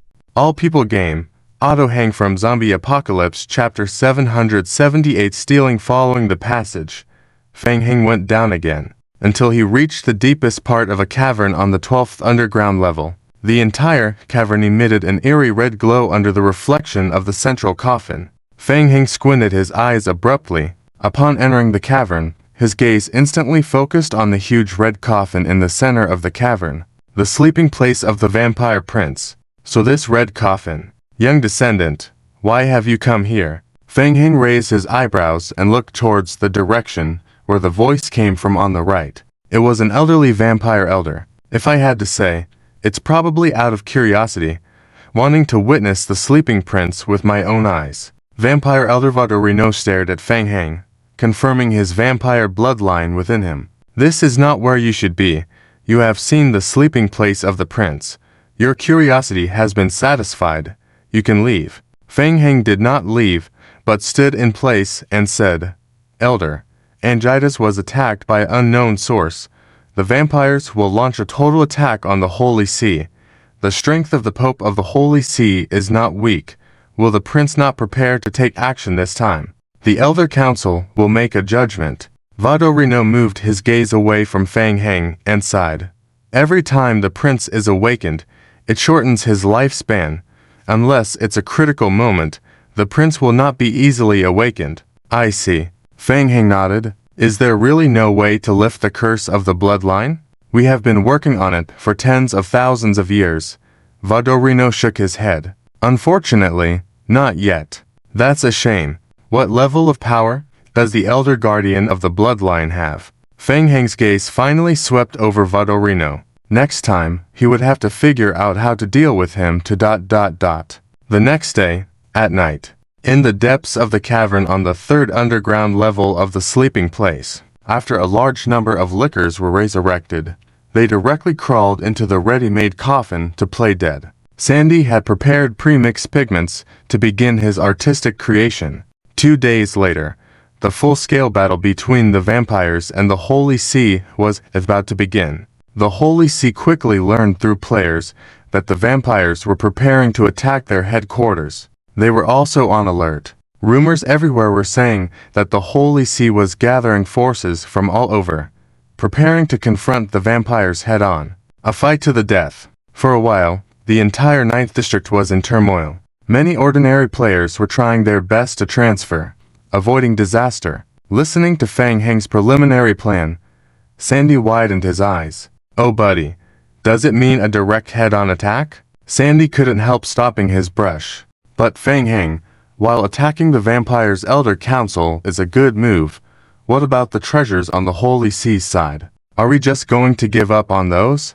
And what about building the Oracle Hall in the prison section? Hearing this, Feng Heng sighed silently in his heart. Indeed, it's hard to let go of the treasures on the Holy See side. Sandy was quite conflicted. He continued, Feng Heng, also, all those seals and stones we got from the Holy See branch are all stored in the underground waterway. It's not safe there, and it's getting overcrowded. When can we bring them back? If things aren't brought back home for a day, Sandy won't feel secure. Feng Heng also had a similar feeling. However, there was no way. Every time they entered the Blood Apocalypse 9th District, it consumed 24 hours. Where would they find the time to transport supplies, especially the seals and stones? The idea of using the seal stone as a high-energy bomb was indeed brilliant, but the practical effect was mediocre. Once the seal stone was energized, it could not be moved, and transferring a large amount of divine energy into the seal stone in a short time would cause an explosion, which was quite unsatisfactory. At the current stage, the use of the seal stone was minimal, but maybe in the future, it would come in handy. Suddenly, Sandy's eyes flickered a few times. He pushed Feng Heng's shoulder and said, Feng Heng, the god of art has inspired me again. Are you sure it's the god of art? Feng Heng looked at Sandy, feeling like unreliable was written on his face. Okay, tell me about it.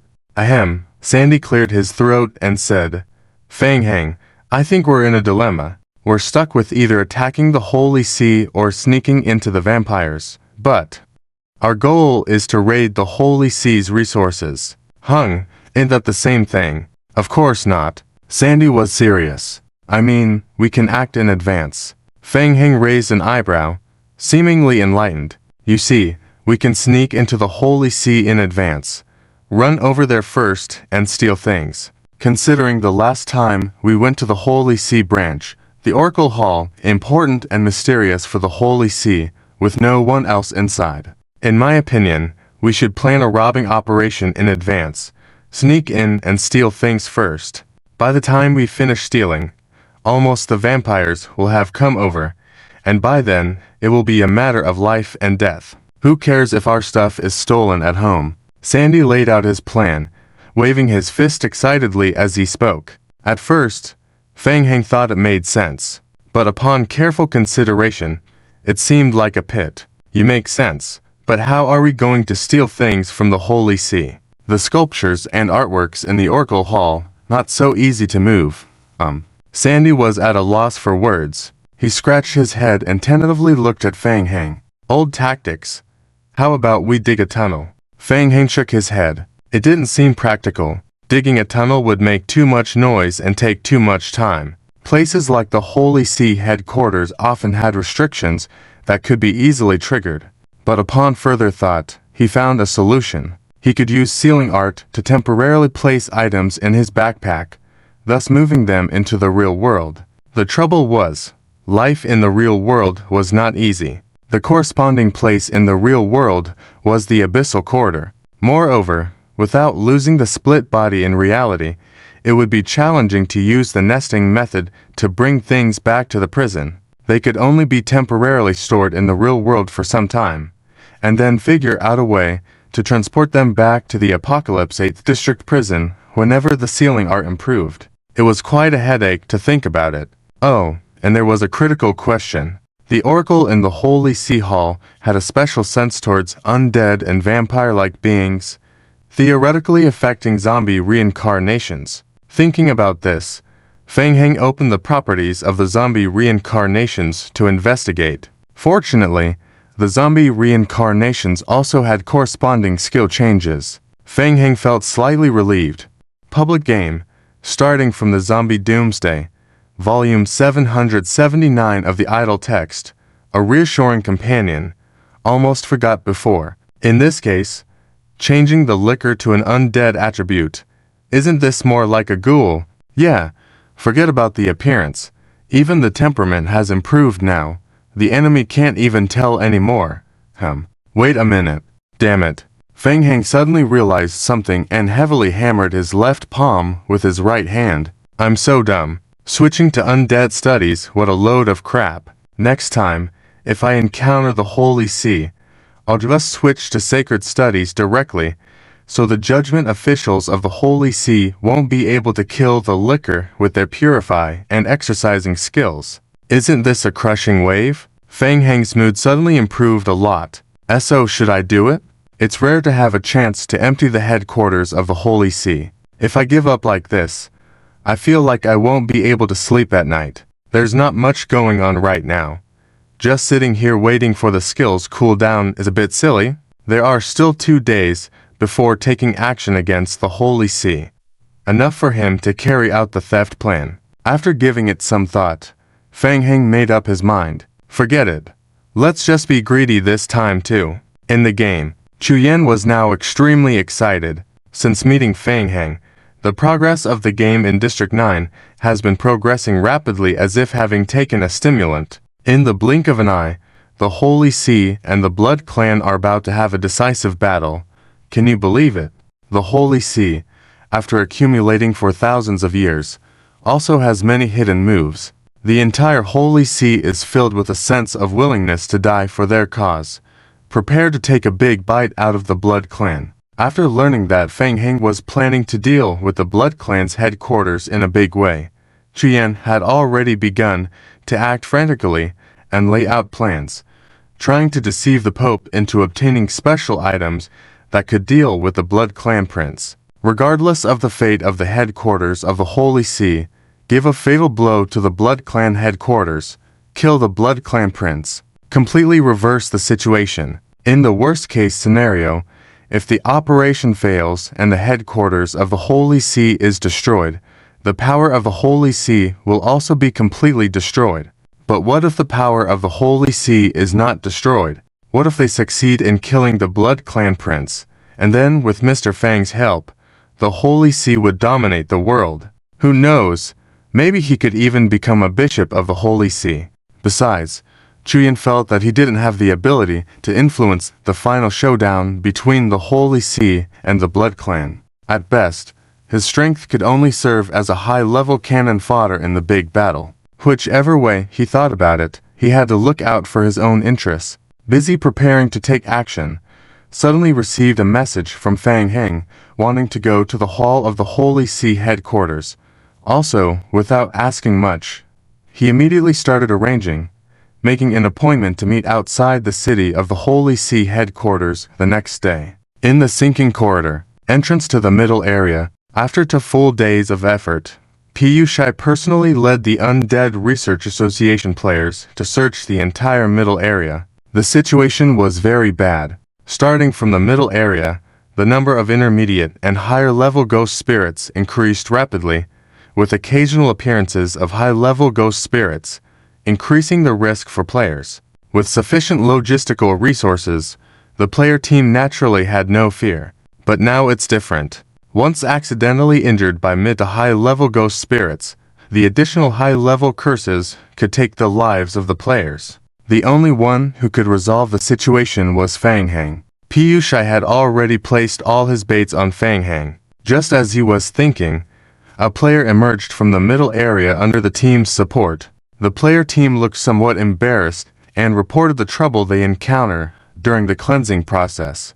Master Piyushai, we encountered a high-level ghost spirit during the cleaning process. We have already retreated at the first time, but unfortunately were injured. Piyushai quickly checked the wound on the player's wrist. It was not too serious, not as severe as Li Qingren's wound last time. There were still some spare medicated powders in the team. Piyushai was about to take out the spare medicine and give it to the injured player when he suddenly thought of something and frowned, asking the person next to him, "How is Fang Heng's situation? And Qingren?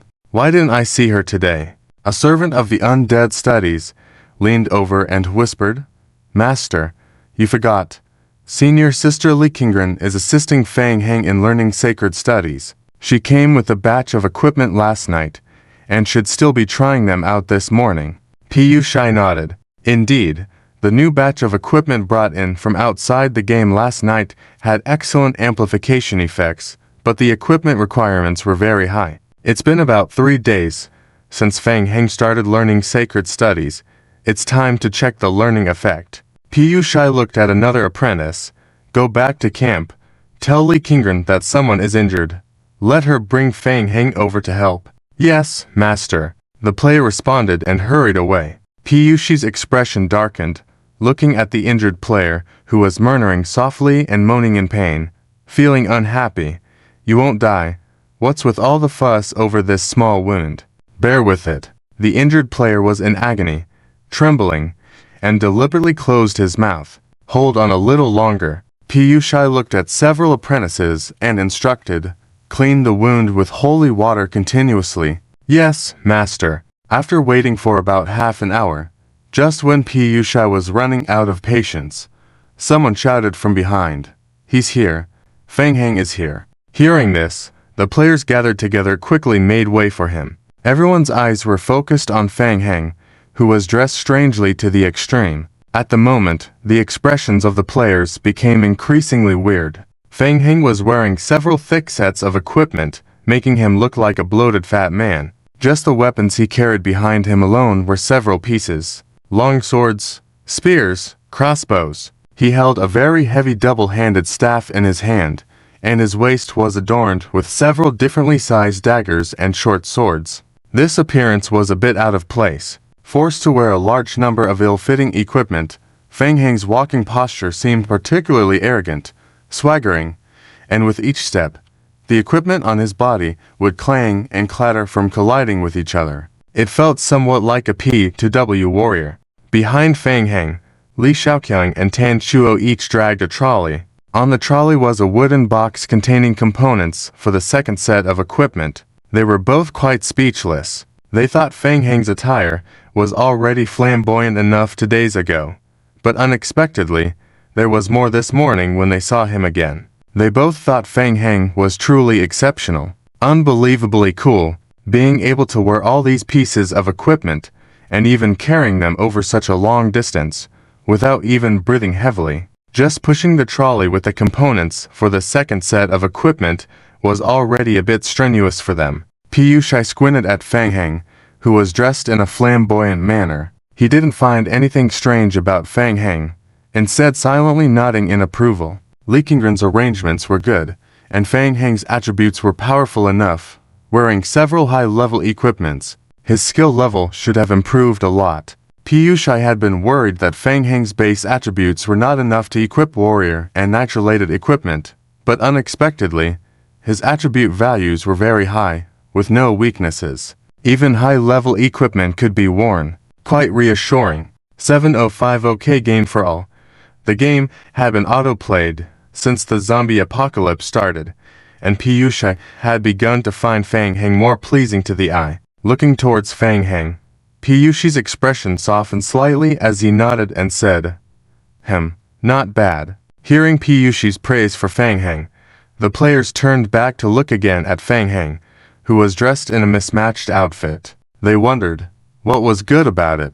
There had been supportive gear in the past that helped players wear a bunch of equipment to enhance support skills, but nothing as exaggerated as Fang Heng's current getup. Even Piyushai couldn't help but anticipate how effective Fang Heng's purification technique would be. "Fang Heng, are you getting used to the equipment?" Fang Heng raised his right hand and the heavy gear on him made a series of clunky sounds. This was the sound of money, Fang Heng thought. Wearing gear outside of the game was not the same as in-game.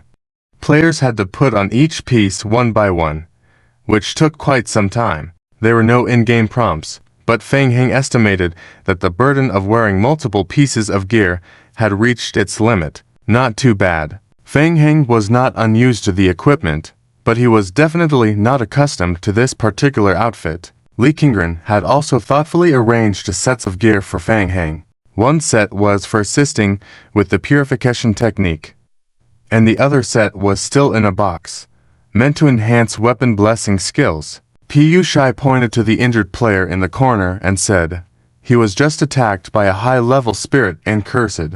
Try purify him." The crowd stepped back, and the cursed player looked at Fang Heng, appearing as if he had finally found his savior. After being drenched in holy water for a full half-hour, it was truly painful. Fang Heng nodded without going forward to inspect the player's wounds, lifting the Book of Beginnings with one hand and pointing at him with the other. "Purify."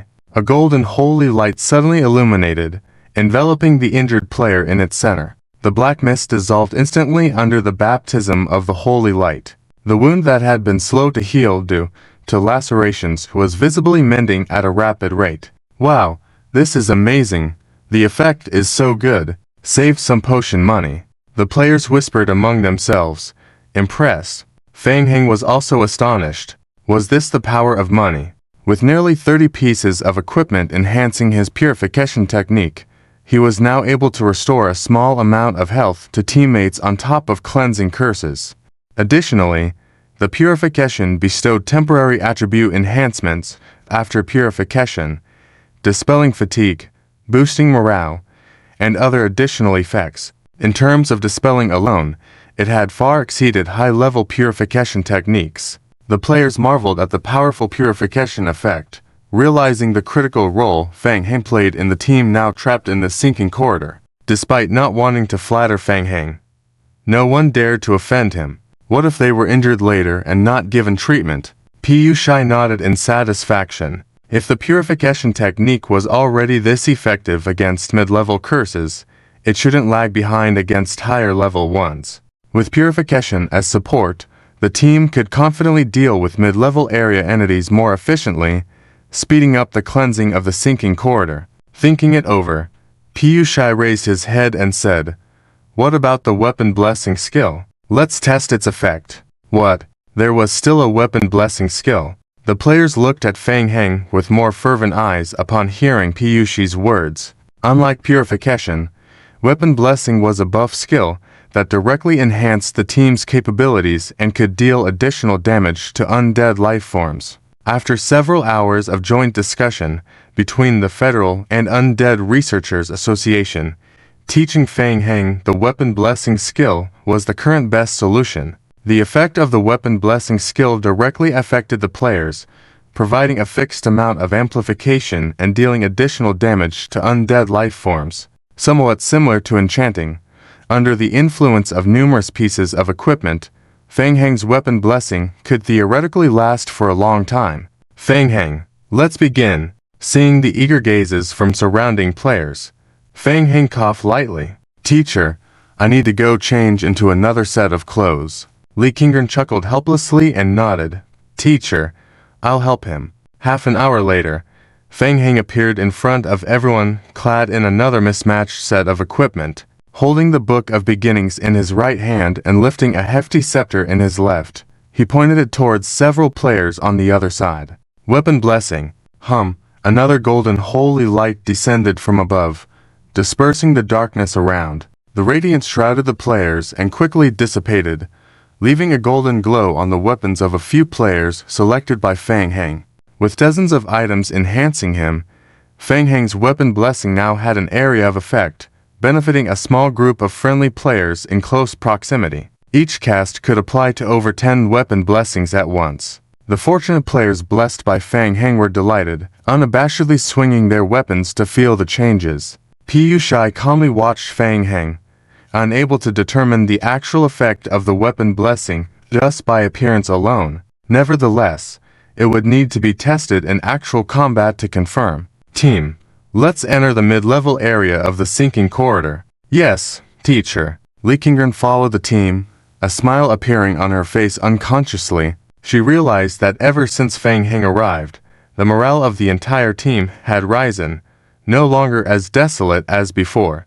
With the support of many players, Fang Heng entered the mid-level of the sinking corridor. The spirit bodies encountered here were different from the ordinary ones. They were a peculiar black life form that came in various forms, mostly humanoid and beast-like. Due to their evolution through the realm of death, ordinary physical attacks were ineffective against them, except for a few key points. The national game. Huang Fang Heng saw this type of creature for the first time from the zombie doomsday when he encountered the resentment spirit. To him, the resentment spirit looked more like a life form formed by a mass of black mist twisted together. In the past, players mostly used long-range attacks to disperse the resentment spirit. This time was different. What the heck? A player exclaimed after attacking the resentment spirit with a weapon enchanted by enchantment. The enchanted blade easily cut a dark red light on the resentment spirit. The black mist scorched where it was cut and turned red. The resentment spirit even felt threatened, gradually retreating. The effect surprised the players. Not fatal damage, but compared to before, it could easily harm and inflict pain on the resentment spirit. Several players realized that their weapons had been enchanted, and they excitedly rushed forward, wielding their weapons to try various tactics against the low-level resentment spirits. On the other hand, the players who did not use melee weapons looked at each other, falling into a brief silence. There are many branches of undead studies, which can be roughly categorized as ranged or melee. The number of players choosing melee was relatively low. In the past, using melee weapons to deal with resentment spirits required special potions, often with unsatisfactory results, easily getting injured when engaging in close combat, which was a big hassle. Now, facing middle to low-level soul forms, melee players could significantly weaken the resentment spirit with just a few slashes. Meanwhile, the ranged players were holding the Book of the Dead, preparing to chant spells on the side. Did they become clowns instead? The melee players were in high spirits, their morale boosted. They felt a sense of turning the tide, and some players even thought it was hard-earned to switch to melee weapons, but the small amount of resentment spirits was not satisfying enough to kill. The sight of this made Pu Shai completely relieved. Holy weapons with blessings dealing with undead were indeed effective. He didn't anticipate the effect to be this strong. The effect of multiple equipments stacking together surprised him. With this, the team's progress in clearing the central area could be greatly improved once again. The only trouble was that switching equipment took a long time. Compared to the immense benefits to the team, this flaw could be overlooked. Looking back at Fang Heng again, Piyushi's gaze softened. Unfortunately, Fang Heng was already one of DG's disciples. After being trapped in the depths of the fallen corridor for so many days, the players' morale had never been so high. Piyushi nodded and said, "Very good, adjust the formation. Melee as the main force, Use ranged magic classes to cover and retreat. Aim to clear the third layer of the middle area within 3 hours. Be careful not to get hurt. The melee players looked excited and replied in unison, "Yes, Master." Watching the excited players, Feng Heng sighed silently in his heart. So, today would be spent playing games. As the team's only support player, Feng Heng felt helpless. These 2 days, he had been engaged in battles of wits and courage against blood clans in the game, while also risking his life in the depths of the fallen corridor during the day. However, since he had earned so much from the Undead Research Association, he decided not to argue about the misappropriate labor fee. After a whole day of hard work, the team with high morale continued to push forward at night. Feng Heng didn't understand the development of this story arc. The players who were so listless a few days ago were now so energetic. Each one of them was shouting and continuing to work overtime late at night. Was he being provoked here? As the team's only support, Feng Heng had no choice but to continue his business. With the effects of the weapon blessing, Piyu Shai led the high-spirited team to clear the entire middle area of the fallen corridor in one go. Until 5 in the morning the next day, Piyu Shai excitedly announced the victory of this tough battle, began to consolidate the gains of the war, set up magic formations outside the central area, and gave everyone time to rest. The team underwent a qualitative change overnight. Li Qingren watched Feng Heng leaving and nodded silently. He's owed. Piyu Shai appeared next to Li Qingren at some point. Li Qingren nodded. Teacher. Yes, he's a good junior who sacrificed a lot for the team. Isn't there any way to resolve the academic conflict? It's difficult, but I will find a way. After we go out, I will give him more compensation. Feng Heng had no idea that Piyu Shai was so trustworthy.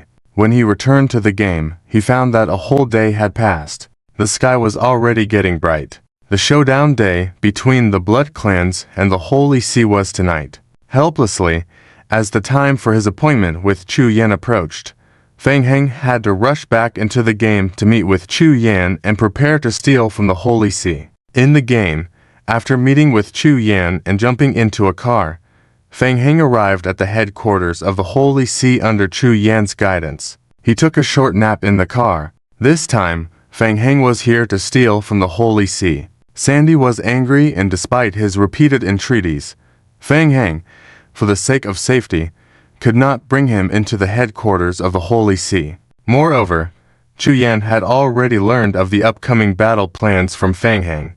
They decided to abandon the Holy See's headquarters and directly attack the Blood Clan Elder's Court. It was quite thrilling. These days, Chu Yan had been even thinking about battle plans during meals, pondering fiercely. Until now, he was still in an extremely excited state. Ideally, the Holy See would not be destroyed, and he might even find a way to kill the Blood Clan Prince, destroy the Blood Clan headquarters, and possibly establish a new pope himself. Soon, the car parked in front of the headquarters of the Holy See. After getting off the car, Feng Heng looked at the magnificent, grandiose buildings in front of him. It was completely different from what Feng Heng had imagined. The headquarters of the Holy See was openly established in an area not controlled by the Blood Clan. The palaces were constructed magnificently. The whole palace area seemed even more grand and luxurious than the Blood Clan Elder's Court. Feng Heng sneered. Following Chu Yan's guidance, Chu Yan and Feng Heng entered the Holy See Palace together and met with the Great Inquisitor of the Holy See, Li Te, reporting some secret movements of the Blood Clan. In fact, the headquarters of the Holy See had more spies implanted within the Blood Clan, so they were well informed about the Blood Clan's actions. Chu Yan had been making great achievements within the Holy See recently, gaining trust due to various events from the Vesity incident to the Duke of the Blood Clan's murder and the heavy damage to Anguidas. All of this increased Chu Yan's merits and reputation significantly within the Holy See. Feng Heng smoothly disguised himself as a devout follower of the Holy Light, coming from afar to enter the Holy See Oracle Hall to pray. With Chu Yan's strong endorsement and pleading, under the condition of using an S-class mission reward as an exchange, Li Te, the Great Inquisitor allowed Fang Heng to temporarily use the Holy See's Oracle Hall. After exchanging glances, they were then escorted out of the council hall.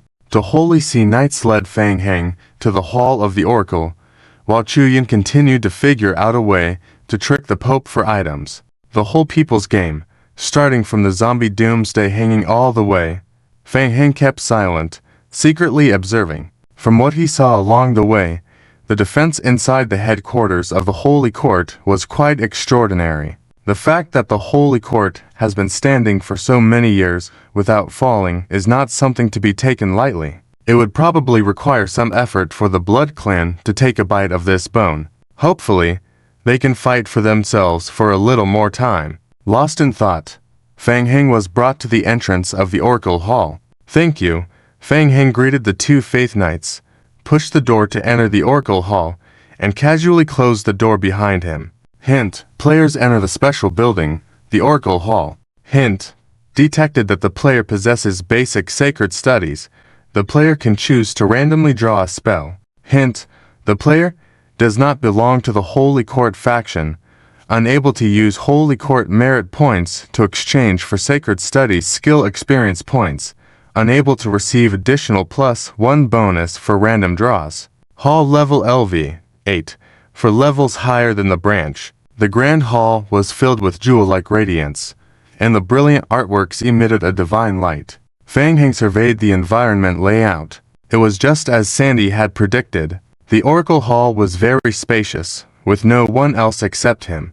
The layout of the hall was almost identical to the branch, except that the headquarters Oracle Hall was several times larger and had many more decorations, much more exquisite. Fang Heng raised his eyebrows slightly, making a soft exclamation. Is there still this? Fang Heng walked straight to a corner of the Grand Hall. There were 3 large circular pillars placed in the corner? Yes. Ceiling stones. Fang Heng recognized it at a glance. Compared to the one found in Wei City before, the ceiling stone here was even larger. He hadn't expected to find it here. Fang Heng reached out to touch the ceiling stone. Hint: you have found the ceiling stone. Hint: the player has mastered basic sealing studies, elementary sacred studies, elementary necromancy studies.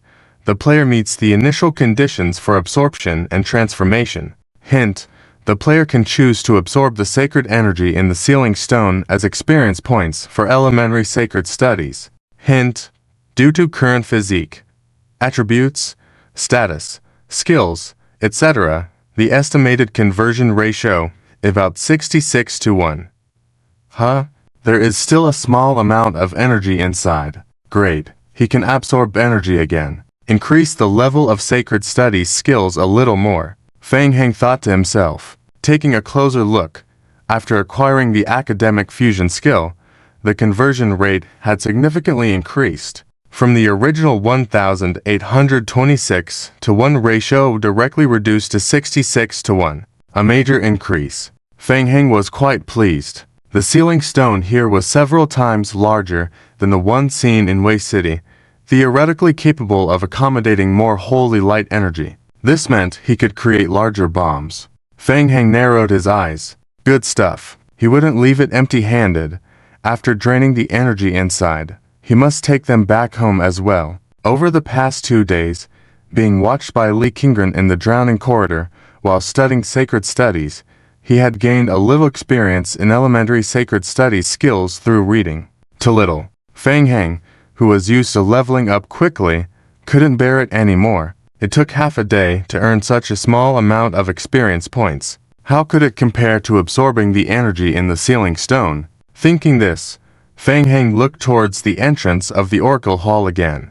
The Oracle Hall at the Holy Court headquarters was rarely used, and it was normal for it to not be opened for a week or 2. Not to mention that the Holy Court was currently in the highest state of alert. Theoretically, as long as he didn't leave, no one should know he was stealing things inside. Now let's get to business. Fang Heng quietly sat down in the corner, glanced at the resurrection time of the zombies. No rush, wait a little longer. Inside the Holy Court Hall, the current Pope listened to Chu Yan's account. Various signs indicated that the Blood Clan had come this time with the purpose of wiping out the Holy Court. After confirming that the Blood Clan would attack the headquarters of the Holy Court, the Pope immediately declared that the Holy Court was on high alert, fully prepared for battle, while activating defensive magic formations and recalling the Holy Courts from around the world to support the headquarters. In such a critical situation,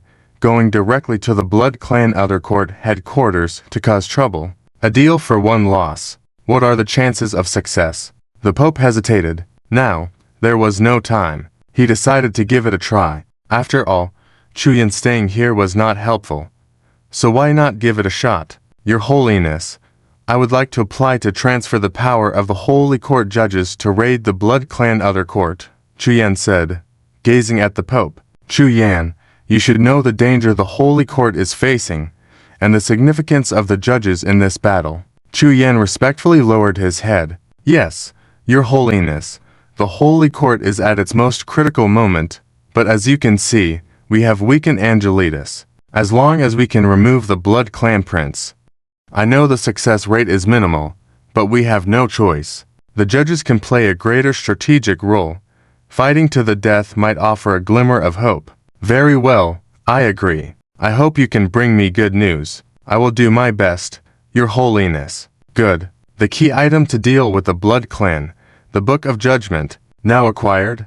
The Book of Judgment can only be used after advancing to the rank of judge. According to the records of the Holy Court, it could be used to deal with the sealed Blood Clan King. Everything proceeded smoothly as Chu Yan had anticipated. The Holy Court was in an extreme state of tension and busyness internally, so no one paid attention to Fang Heng in the Oracle Hall at this time. Fang Heng sat still, waiting for more than half an hour. Magic formations appeared around Fang Heng, and the zombie clones began to resurrect one by one, crawling out of the magic circles. The zombie clones with Sacred Studies attributes did not trigger the Oracle's alarm system. They stumbled to their feet and walked to the three giant sealing stones in the corner of the room, pressing their hands on the stones to absorb the sacred energy within. Hint, you absorb sacred energy. Your skill, Elementary Sacred Studies experience points plus 4,331. Hint, your skill, Elementary Sacred Studies leveled up to level 3. Hint, you absorb sacred energy. Your skill, Elementary Sacred Studies experience points plus 42.3. The game prompts refreshed quickly, and Fang Heng felt comfortable. With the academic fusion skill, the speed of absorbing and transforming energy had greatly increased, and his skill experience points soared. After absorbing all the sacred light energy in the three giant sealing stones, the skill level of Elementary Sacred Studies had increased to level 17. This learning efficiency was worth seeing. Fang Heng thought to himself, controlling the zombie clones to use sealing magic to seal the large artwork in the hall. It was the first time he had used sealing magic to bring an item out of the game, so Fang Heng was not very proficient yet. He prepared to try it out.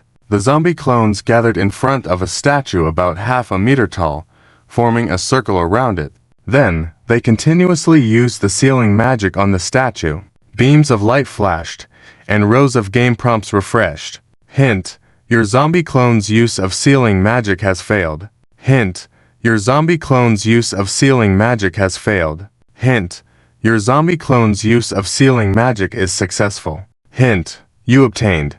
Hint, you obtained a sealed sacred statue *1. After wrapping it in 40 to 50 layers of seals, leaving enough room for error, Fang Heng then put the paper into his backpack, closed his eyes, and logged out of the game. The national game, starting from the zombie apocalypse, hanging out in the corridor camp. A dim light flashed, and Fang Heng suddenly opened his eyes, quickly walked out of the camp, and headed straight towards the abandoned container houses at the edge of the camp. Originally, these container houses were specifically customized by Fang Heng to improve the living conditions for the workers under him. Who would have thought that trouble would arise before the renovations could even begin? All the workers were locked inside the corridor of sinking and loneliness. The rest of the materials were not fully delivered, leaving only the unmodified containers that were the first batch to be transported in the early stages. Players had casually piled them up at another temporary camp, which usually went unnoticed. Fortunately, they could be used to hide the high-end goods from the sanctuary. Feng Heng had already made plans in advance, quickly entered one of the dark warehouses, and took out the completed seals from his backpack. After a moment, the seal, wrapped in over 40 layers, was completely removed, returning to its original state. The sculpture in the room flickered a faint light, then quickly dimmed. Great. Done. Feng Heng snapped his fingers. Anyway, he first brought all the guys from the sanctuary out. When they could move back to the prison, Feng Heng couldn't say for sure. We'll talk about it later. Feng Heng clenched his fists lightly, quietly closed the warehouse door, and closed his eyes to re-enter the game. The sun rose, as usual, and slowly set until dusk. The dense population of Blood Clan gathered on the outskirts of the sanctuary area, led by a Blood Clan Duke, 2 elders, and several Blood Clan marquises. The decisive battle was about to begin. Watching the sunset slowly descend, Yates looked at the sanctuary headquarters in the distance and said solemnly, "Let's begin." "Yes, Elder." Under the command of the elders, a swarm of bats, blocking out the sun, flapped their wings and rushed towards the sanctuary headquarters. As the Blood Clan launched their attack, the saintly light shone on the sanctuary headquarters. The entire sanctuary was already on high alert. However, no one noticed that the Oracle Hall had been rearranged by Feng Heng, including 3 large ceiling stones. Even the giant chandelier in the hall was dismantled by the zombie replicas and carried back to the sinking corridor warehouse. The zombie replicas were clumsy, plus time was limited, resulting in damage to many art pieces. If Sandy were here, she would likely be very anxious. But Feng Heng didn't mind, since Sandy had the skills to repair art pieces, which gave him a chance to hone his skills. Oh yeah. What else is worth taking? Feng Heng looked around again. Let's forget about the walls. Just as he was thinking, the survival radio received an urgent message. Mojoe, Feng Heng, the Blood Clan and the Sanctuary started fighting outside 10 minutes ago. The Blood Clan hasn't used all their strength yet and are still testing each other out. 2 Blood Clan marquises have just joined the battlefield, and it seems like the Sanctuary has something activated. Maybe a magic circle. Mojoe, Chen Lin and I are already prepared at the perimeter of the Blood Clan Elder Council, and Chuyan has fixed his position. He's ready to guide you at the Sanctuary headquarters. You can withdraw at any time. Feng Heng, got it? Getting ready to move. Tell Chuyan I'm ready to go out, and we'll meet at the Elder Council in an hour. Feng Heng responded and closed the survival radio. The plan was in motion. Prepare to retreat. Under Feng Heng's control, the zombie group in the room began to attack each other to reduce their health points. When their health was almost equal, Feng Heng carefully pushed open the door of the Oracle Hall with a small opening and left the hall. The guards at the door didn't notice anything wrong, and they all looked at Feng Heng with questioning eyes. Feng Shuo, have you finished your prayers? Yes. Feng Heng nodded. I'm looking for Chu Yan. Do you know where he is? The 2 guards shook their heads, indicating they didn't know. You can wait for him in the hall. Speaking, the 2 guards walked towards Feng Heng. According to the usual practice, after someone used the Oracle Hall, they would conduct a routine inspection. Feng Heng watched as the 2 guards approached the door, squinted his eyes, and instantly switched the zombie replicas still inside the hall to undead academic mode. Almost instantly, sensing the invasion of the special undead creature attributes into the Oracle Hall, the entire hall radiated a dark golden light. What? The sudden commotion startled the 2 guards. Something's wrong with the Oracle. Anomalous event in the hall. Unknown intrusion.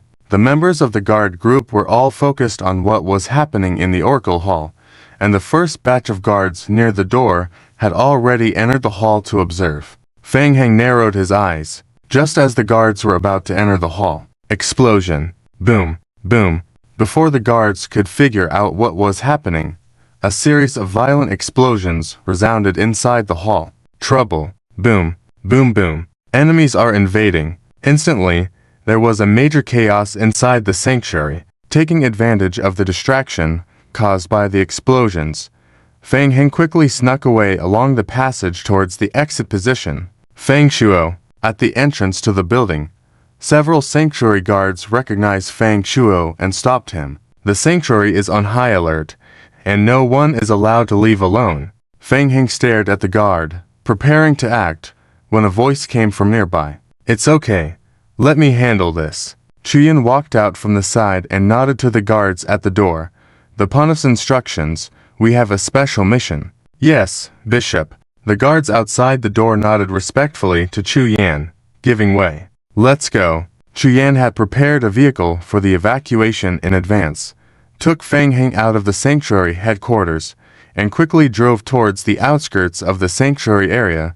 Boss Feng, is it done? It's done. And you? Did you get it?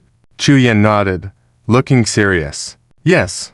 Not disappointing. Good. Sitting in the co-pilot seat, Feng Heng raised his head and looked into the distance. The sky reflected a bloody red color. In the outskirts area, the sanctuary was in battle with the Blood Clan. Time is a bit tight. Let's use the Blood Clan's teleportation channel to return to the headquarters directly. You just need to play dead. Got it. I understand. Chuyan nodded in agreement. The next moment, his vision blurred. Bang. As he turned his head, Feng Heng, sitting in the seat, grabbed his collar and together they crashed through the car window, flying towards the distance. After advancing to the Marquis rank of the bloodline, Feng Heng's flying ability in bat form had improved slightly, enabling him to directly carry Chu Yan and fly into the air. Chu Yan had never experienced this kind of situation before, and he was initially shocked when he was grabbed and lifted into the sky. It took him a moment to stabilize his emotions, relax his body, and play dead. Soon, Feng Heng flew with Chu Yan into the area where the Blood Clan and the Sanctuary were fighting. The Blood Clan had the upper hand, and when they saw Feng Heng, they thought Chu Yan was Feng Heng's loot and didn't pay much attention. Easily bypassing the battle zone between the Blood Clan and the Sanctuary, Feng Heng landed and returned to human form. The bat form couldn't sustain human flight for too long. Let's go. The two of them broke into a parked car, turned in the direction, and quickly drove towards the central building of the nearest Blood Clan city. The whole nation game, from the zombie doomsday, began to hang the Blood family, the elderly council. In times of emergency, the teleportation passage of the elderly council was temporarily opened. Feng Heng led Chuyan, ragged and shabby, through the teleportation passage to the elderly council's teleportation hall. Several high-ranking Blood family guards knelt on one knee. Lord Marquis. The Blood family mistakenly thought that Chuyan was a captive brought by Feng Heng, and they looked at Chuyan with searching eyes beside Feng Heng. There is a sudden situation, and I'm going to take him to the elderly council for questioning. During this special period, do your duties well? Feng Heng explained with a nod, leading Chuyan out of the teleportation hall. Huiyu. Following Feng Heng, Chuyan let out a sigh of relief. As planned, my people and Chen Lin's demon hunters are currently ambushing outside the city outskirts. What should we do next? Feng Heng rubbed his shoulder and said, It's actually quite simple. We just have to force our way in. Force our way in. Chuyan's heart stirred, looking at Feng Heng with skepticism. How do you force your way in? Use the survival radio to notify Chen Lin and your Holy Court subordinates to prepare for an attack on the Blood family headquarters in 5 minutes. I will have the ghouls' support. Feng Heng explained succinctly, glancing at the game system time. We still have some time. Come with me to find something. Something. What something? Chuyan didn't know what Feng Heng wanted to find. He lowered his head and sent a message outside through the survival radio, following Feng Heng forward. Well, the Blood family sacred artifact. Feng Heng turned down a side path and headed straight towards the direction of the Blood family sacred temple with Chuyan. Only the last two Blood family sacred artifacts were missing to complete the set of 13.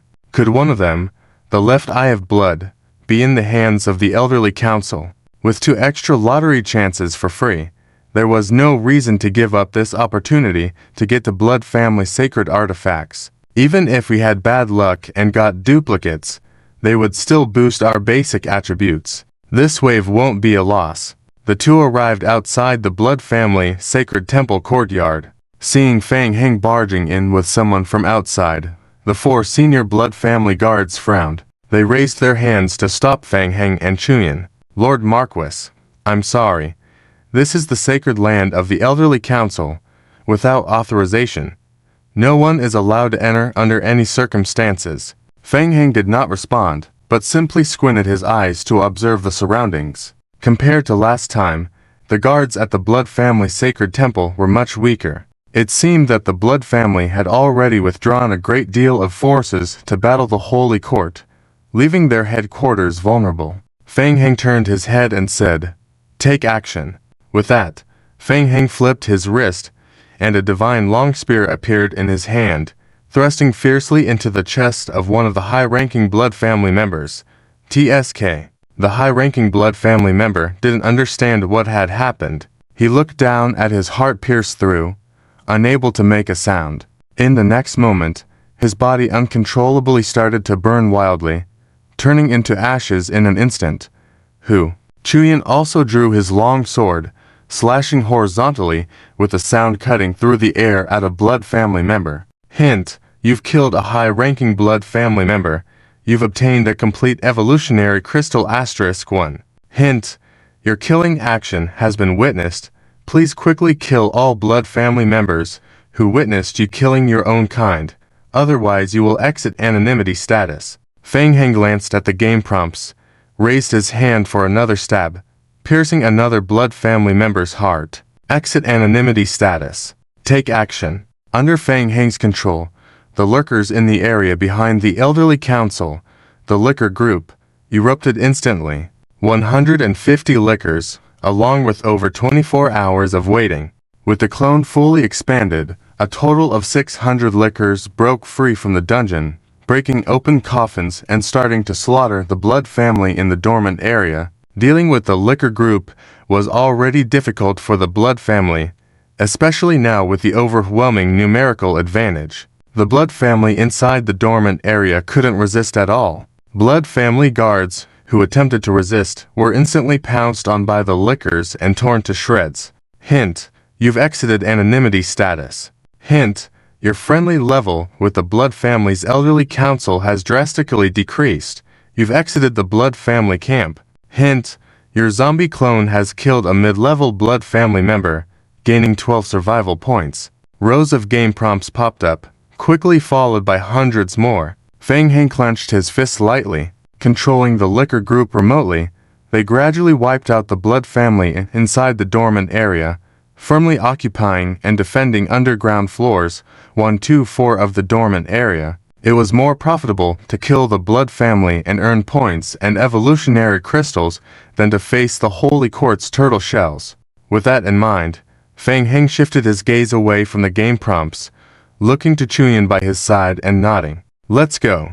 Let's go in and take a look. Pushing open the gate of the courtyard, they strode through the courtyard area, and ahead was the Blood Family Sacred Temple. Fang Heng walked briskly forward and pushed open the large gate leading to the temple entrance. Fang Heng was puzzled, a hint of surprise passing over his face. He saw the back of a woman standing in the Holy Court. The woman turned around to look at Fang Heng. It's Ho Qingyi. Ho Qingyi turned around, her gaze fixed on Fang Heng. Linuo told me it was you who secretly orchestrated the battle between the Blood Family and the Holy Court. At first, I didn't believe it. Ho Qingyi looked at Fang Heng. I thought it was impossible for one person to design so many things. Now I believe it. Fang Heng looked at Ho Qingyi, recalling the events when Ho Qingyi brought him to visit the Blood Family Sacred Temple a few days ago. He shrugged, looking at Ho Qingyi with a relaxed smile, a slight quirk on his lips. Fishing for law enforcement, right. No wonder it's the Federation, playing this trick quite skillfully. Are you here for the Blood Family's 13 sacred artifacts? Who are you exactly? Which world are you from? As she spoke, a large number of high-ranking Blood Family members gathered around from all sides, faintly surrounding Fang Heng and Chuyan in the center. TSK. Lino also walked out from the Blood Family crowd, staring at Fang Heng with eyes full of the satisfaction of revenge. Fang Shuo, didn't expect to see you in this situation, did you? Chuyan cautiously approached Fang Heng and whispered, Boss Fang, It looks like we've fallen into a trap. What do we do? It's okay. Just a minor setback. All under control, Feng Heng whispered, looking at the high-ranking blood family members hidden in the building. The law enforcement is executing quite well, but there's one problem. Do you think they can stop me alone? What about us together? From above the roof, two blood family marquises descended from the sky, standing beside Ho Kingi. Feng Heng stared at them. Blood family Marquis Qi also gazed at Feng Heng. Feng Shuo, as expected, it's you who destroyed Ongitas, isn't it? Yes and no. Arbiter Elder Ebul walked out from behind the temple. He looked at Feng Heng, shaking his head. Feng Shuo, you've disappointed me. National Game. Hanging up from the Zombie Apocalypse. Volume 785 Riot Chapter, that's my honor. Having already acted, might as well go all out. Feng Heng said as he switched to the form of the undead, revealing a Book of the Dead in his left hand. The Blood Clan members saw a sudden surge of undead aura emanating from Feng Heng's body, causing them to look at him cautiously, hesitant to make a move. Hiss, hiss. The next moment, the Blood Clan members heard a commotion coming from outside the Blood Clan's temple. Boom. The gate outside the temple courtyard was blasted open. What is that? Ghouls. A dense wave of ghouls surged in through the shattered front gate like a flood into the surrounding courtyard. Ghouls. For the first time, the elders of the Blood Clan saw the ghouls that had caused chaos in Vishang. Ho Qingyi's pupils suddenly shrank. There are so many. Just by the sheer number, there were at least several hundred, completely different from the approximate 70 ghouls she had previously encountered based on her intelligence reports. What is the origin of the Arc Technology Company? Let's go. Feng Heng whispered as he and Chu Yan retreated. Don't let him escape. Almost at the same time, the Blood Clan group chased after Feng Heng and Chu Yan. The onslaught of flesh and blood at the courtyard gate collided with the Blood Clan group. The ghouls wielded sharp claws to launch attacks, with formidable recovery abilities and immunity to physical damage along with inheriting Feng Heng's attributes. The power of the ghouls surged again. The first wave of clashes, the Blood Clan was surprisingly falling behind. Chu Yan was deeply shocked. What a guy. This was the true ability of this teammate by his side. The scene he witnessed in Vishang was just the tip of the iceberg. Two Blood Clan Viscounts joined the battlefield. They quickly realized the trouble posed by this group of ghouls. The ghouls' life recovery abilities were too terrifying. Even if their bodies were severed with blood blades, they could fully recover within a few minutes due to their powerful recovery abilities. Only blood magic of the incarceration class could temporarily control the ghouls. The elders of the Blood Clan were well versed in blood magic research, and under normal circumstances, casting spells against ghouls was not a problem. But this time was different. There were too many ghouls. They were continuously pouring in from outside the temple. Along with Chu Yan, they exited the inner area of the temple and arrived at the courtyard. Feng Heng stopped in his tracks, quickly switching to a sniper rifle and aiming at a Blood Clan Viscount behind him. Swish! The Viscount's heart trembled as he immediately dodged to the side. Boom! The bullet grazed his body, hitting the wall behind him, causing a violent explosion. Several nearby Blood Clan guards were affected by the explosion and interrupted their spellcasting state. Lin Nuo's face turned pale. He didn't expect that even in such a situation, Feng Yue could still unleash such a powerful fighting strength and even escape from the temple with the powerful abilities of the Arc Company. What's even more frightening was that the number of these ghouls seemed endless, continuously pouring in from the outside into the Blood Clan temple area, even climbing over the towering walls into the courtyard area. If this continued, there was a risk of the temple area being wiped out. The suppression ability from the players in advanced games is too strong. Lin Nuo gritted his teeth, staring intently at Feng Heng, who was aiming a sniper rifle not far away, and shouted, "Elders, we must take him out first. He is the source controlling these ghouls." At this point, Lin Nuo was not sure if directly killing Feng Heng would be effective, but his hatred towards Feng Heng had reached its peak, and he couldn't afford to wait and see, so he decided to give it a try and find a scapegoat later. Two Blood Clan Viscounts looked at each other, nodded, and, under the cover of many high-ranking Blood Clan members, they headed straight for Fang Heng in the courtyard. Along the way, more than 10 ghouls were quickly controlled by high-level magic and were entangled. Blood Clan Viscounts rapidly moved towards Fang Heng. Fang Heng, Chu Yan shouted. The next moment, Chu Yan was taken aback. Heh, you're doomed. The Viscount Chijiao's fist was shrouded in blood-colored aura, which fiercely struck Fang Heng's chest. Bang, Chijiao's face showed surprise. He didn't expect that Fang Heng didn't get knocked away as he had predicted. The fist struck Fang Heng's chest, but couldn't push forward even an inch. Hiss. The blood blades on the fist kept triggering, creating a terrible bloody hole on Fang Heng's chest. Blood kept splattering. Chijiao was amazed to find that while the blood flesh on Fang Heng's body was continuously being destroyed by the blood blade, it was rapidly healing. What kind of powerful vitality was this? Suddenly, another Blood Clan Viscount sprang up from the right, appearing behind Fang Heng. Two extremely odd-shaped long blades sliced through the air. Swish, swish. Two massive wounds were cut open on Fang Heng's back. Fresh blood burst forth from the wounds. Chijiao turned to look at the Blood Clan Viscount Morris, who had ambushed Fang Heng. Why are you not moving? Morris did not answer. His eyes were full of shock. Chijiao was taken aback. He had worked with Morris countless times, and he had never seen Morris exhibit such a terrified expression. What's wrong? Morris had already taken action long ago. He had already exerted all his strength to control Fang Heng's blood with his blood-attacking skills, but no matter how much he tried, it was as if it was falling on deaf ears.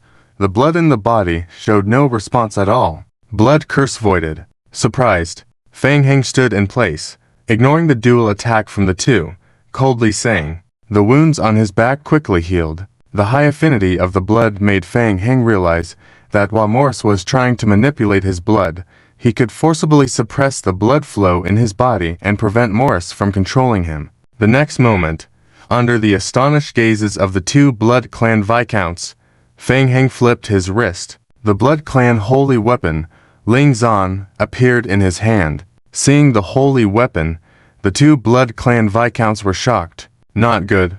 They instinctively tried to step back. Silence. In the next instant, a red halo spread and radiated from Fang Heng, causing all Blood Clan members to enter into a state where they couldn't cast spells. Almost instantly, the surrounding ghouls broke free from captivity. They wildly rushed towards the two Blood Clan Viscounts in the center, surrounding them, ripping, biting, wild outputs. The sharp teeth and claws created wounds on the Blood Clan Viscounts.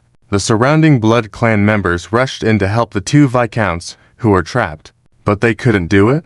The ghouls directly ignored the attacks and focused on the Viscounts, delivering relentless blows. Fang Heng took 2 steps back, switched to an improved sniper rifle, and aimed at the encircled Blood Clan Viscounts. 7017K. The national game, from the zombie doomsday onwards, to hang up automatically bang. Boom. Hint, you killed the bloodline Count Morris. Your friendly level with the bloodline decreased significantly. Hint, you killed the bloodline Count Fervor. Your friendly level with the bloodline decreased significantly. Hint, you obtained high energy evolution crystals *2. You obtained survival points 529. Fang Heng put away the bloodline spiritual weapons and raised his hand towards the position where 2 bloodline counts died not far away. 2 bloodline sacred objects were absorbed into Fang Heng's hands. Hint, you obtained the bloodline sacred object armor. Hint, you obtained the right eye of blood. Not far away, Lin Nuo was pale. He could not believe everything that was happening in front of him. The fact that Fang Heng easily dealt with 2 bloodline counts. He even saw Fang Heng notice him, slowly turned to look at him, and gestured towards him with his mouth. Thank you, Fang Heng said softly. 2 of the 13 sacred objects were obtained. Although they were duplicates, it was also Lin Nuo's intention. Fang Heng narrowed his eyes. Although it was a trap, since they were here, might as well search around. Seeing Fang Heng approaching them gradually, Elder Arbitrator Eber's heart sank. He did not expect Fang Heng's true strength to be so terrifying.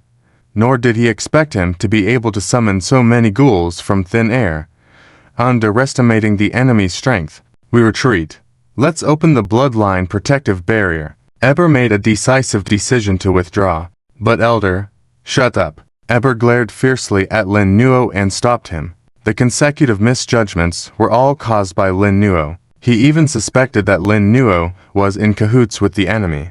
With the cover of many bloodline members, everyone immediately retreated. Fang Heng, you can't escape. Lin Nuo stared fiercely at Fang Heng, leaving a harsh word, and then followed Elder Arbitrator Yates to retreat. It is not over yet. They still have a chance. The Bloodline Elder's Chamber has a special magic array prohibition.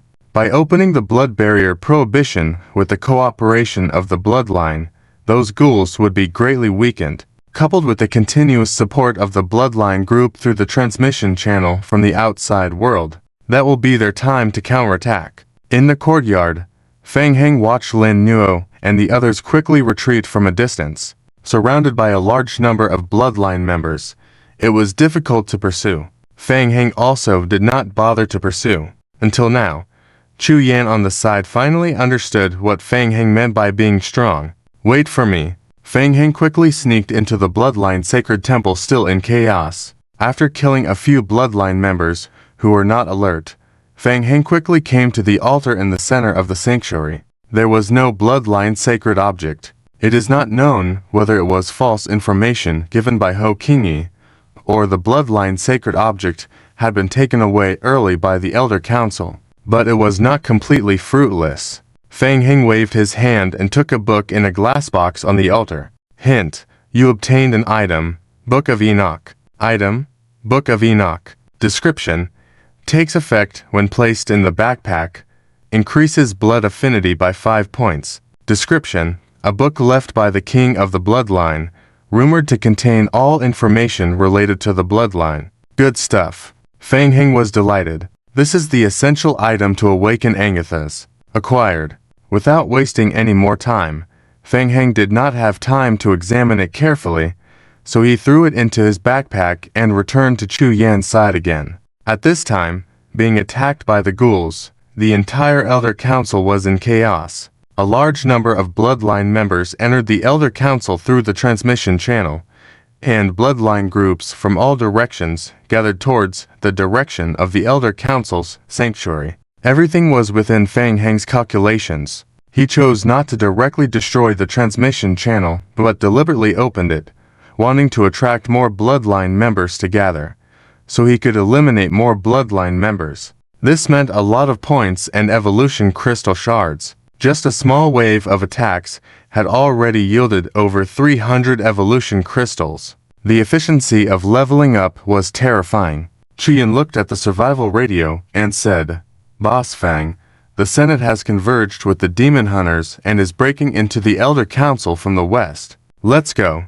Let's meet them." Fang Heng controlled the ghouls to fight and retreat, heading towards the western direction. On the other side, in the western direction, Chen Lin led the team of Demon Hunters to join forces with the Senate, killing their way to the outskirts of the Bloodline Elder Council. Soon, they were surrounded by endless Bloodline members, encircled in the center.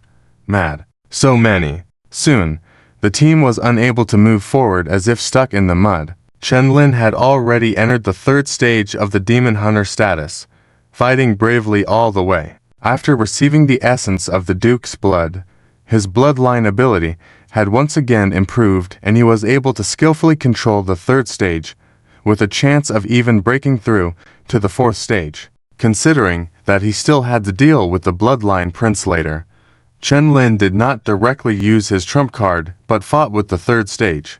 Unfortunately, there were too many enemies. If it were just him, he could easily break through the encirclement with his strong personal strength.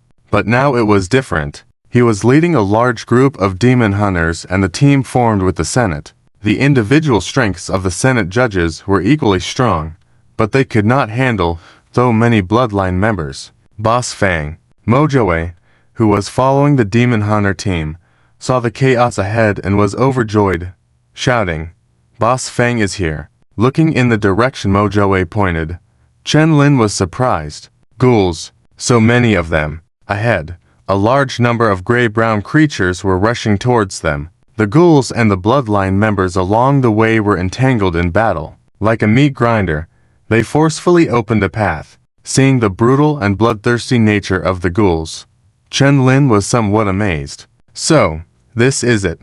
With such a large number of ghoul life forms, it is enough to pose a great threat to the bloodline.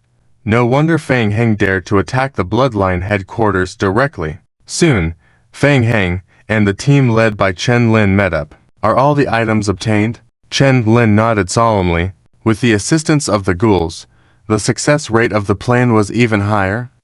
Yes, let's go, Fang Heng said, once again controlling the front line ghouls to adjust the direction and move towards the dormant place. In the undead state, the strength of the ghouls was formidable, leading the players to kill their way to the underground floor of the dormant place, even wiping out the bloodline members at the entrance area and firmly occupying it. Fang Heng controlled a large number of ghouls to block the entrance area of the dormant place, leading the players to enter the underground layer of the dormant place. For the time being, it was safe, and everyone finally got a moment of respite. Chuyin immediately called on his team members to adjust their formation and be cautious of the outside world. Mard, I'm exhausted.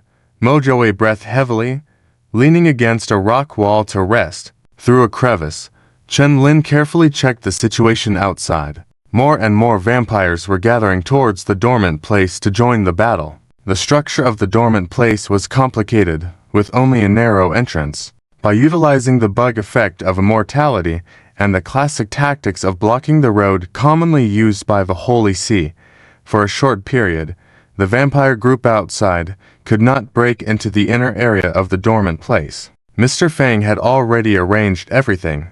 It was time to start taking action against the vampire prince. Chen Lin became invigorated, magical runes flickering on his body. After arranging the players to hold the defense, Chuyin quickly walked to Fang Heng's side and said, Mr. Fang, I have contacted Meng Hao. The vampires are currently engaged in a decisive battle with the Holy See, and they have also learned about the attack on the Elder Council. As we expected, the vampires are now in a difficult position and will likely choose to quickly eliminate the Holy See before returning to support the Elder Council. Mojoe exclaimed excitedly and high-fived Chen Lin next to him. The vampires fell into our trap. Yes, Fang Heng replied. Apart from a minor incident at the cathedral, everything was going according to plan. The vampires are still the same as before, blindly confident in themselves. Chen Lin rubbed his shoulders. The recent battle was just a warm-up for him, and he looked towards Fang Heng with intense determination in his eyes. Let's go, Mr. Fang. Let's go slay the vampire prince and make them remember this lesson well. Let's go. Let's find the prince. Following the pre-arranged plan, everyone headed towards the lower part of the dormant place. At the peak of the vampire doomsday, the vampire prince, even in higher-level gameplay, they were an extremely powerful existence. Perhaps this was why the game provided balance by having the princes usually in a dormant state. Initially, when Chuyin heard Fang Heng's plan to deal with the prince, he thought Fang Heng was crazy. But now, Chuyin felt they were not far from accomplishing that step. The intense fighting spirit in Chen Lin's eyes was becoming harder to conceal. Obtaining the prince's blood would greatly enhance his hunter lineage, possibly allowing him to reach the legendary 6th order state of a hunter. Meanwhile, Arbiter Elder Eber led a group of vampires back to the central hub of the Elder Council. Activate the vampire barrier. Yes, Elder. Activating the barrier will take 3 minutes. The vampire barrier within the Elder Council, when activated, would increase the strength of all vampires and provide significant protection for the entire Elder Council, weakening the Holy See. We must not let them enter the central hub of the Elder Council.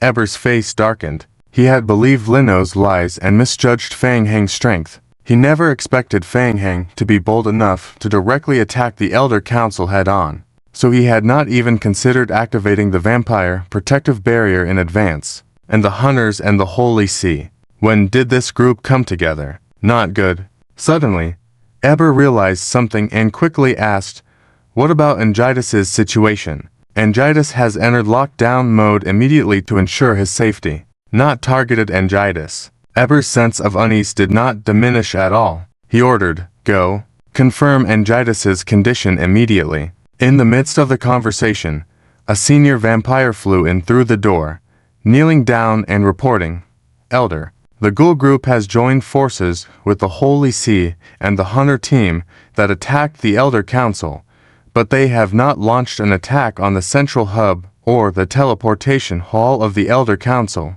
What? Upon hearing this news, the vampires were all surprised. Lino also asked in surprise, "Then where are they? Did they run away?" "No, they have not left either. They have broken into the dormant place in the backyard." The dormant place. Everyone looked at each other in disbelief. That place was where the vampires slept. Even the vampire prince was in hibernation there. What were they doing there? Were they not seeking death by potentially awakening the prince? Just a moment ago, Lino was thinking about how to convince Eber to awaken the prince and kill Feng Shuo. In the blink of an eye, Feng Shuo was going to the dormant place by himself. A vampire from the Elder Council pondered and asked, "Are they acting out of desperation?" "Doesn't seem like it.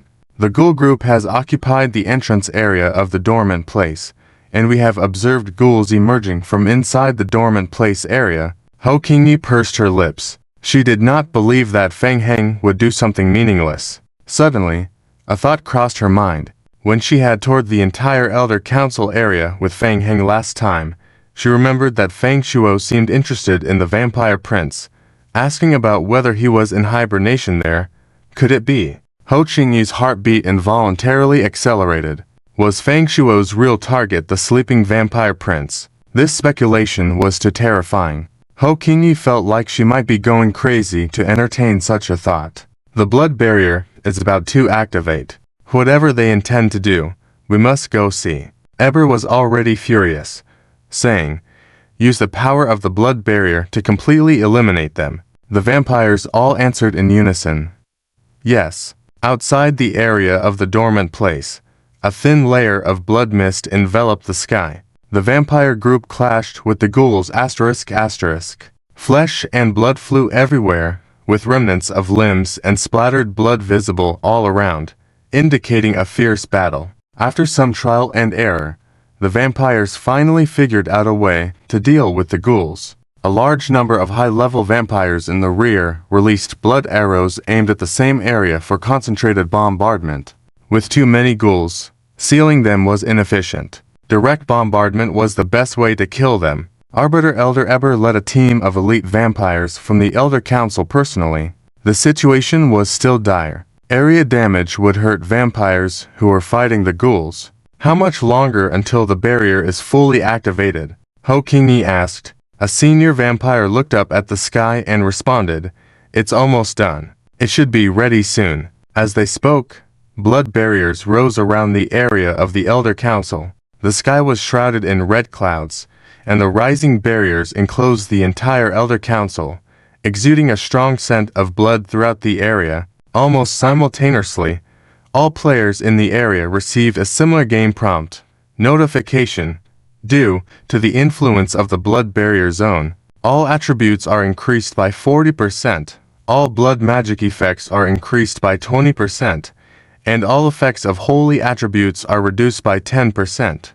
All vampire bodies are shrouded in a faint blood red color. The high-intensity attribute bonuses have greatly enhanced the strength of the vampires once again. All attributes instantly soar. The strength and agility of the mid-level vampire warriors, who were once suppressed by the zombie horde, are no longer inhibited. For a moment, the situation gradually tilted in favor of the vampires. Good. Seeing this, Linuo clenched his fists. The speed at which the zombies were being eliminated noticeably increased, and at this rate, they would soon gain the upper hand.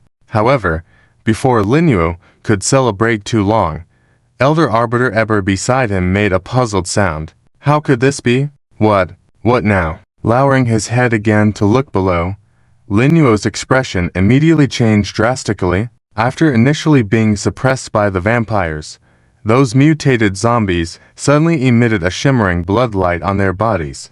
In just a blink of an eye, The zombies also started exuding a bloody smell. They also seemed to be affected by the special enhancement effect of the vampire barrier area. A full 40% enhancement has once again boosted the speed and strength of the lickers. The situation was almost instantly turned around by the group of zombies, and the situation was even worse than before activating the vampire barrier. With the same 40% enhancement, those with higher base attributes had their values increased even more. Why is this happening? Everyone turned to look at Elder Arbiter Eber. Eber was also unable to understand. He felt that everything happening in front of him exceeded his thousands of years of knowledge about vampires. Why would these beings from the realm of the dead also be enhanced by the vampire barrier area? This is illogical. Eber looked at the zombie horde below, and he sensed a familiar vampire aura emanating from the zombies. This aura he had been in contact with for thousands of years. He couldn't be mistaken. What is going on here? Hint: your zombie avatar switch completed. Vampire bloodline form. Hint: your switch is complete. Vampire bloodline form. Under the special environment effect, vampire barrier area, all your attributes increase by 40%.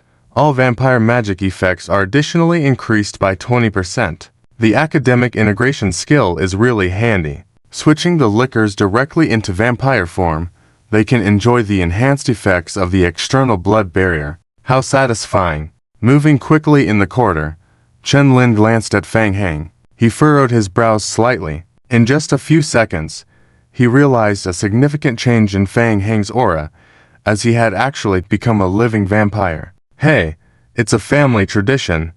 Don't alert the enemy prematurely. Seeing Chen Lin's gaze, Fang Heng explained simply. After all, the two had a life and death relationship before, so Chen Lin had no suspicions about Fang Heng. If it were their first meeting and Chen Lin discovered the vampire bloodline on Fang Heng, he would have rushed forward to strike. We're almost there. The vampires in the areas above the 4th underground floor had already been slaughtered by the lickers.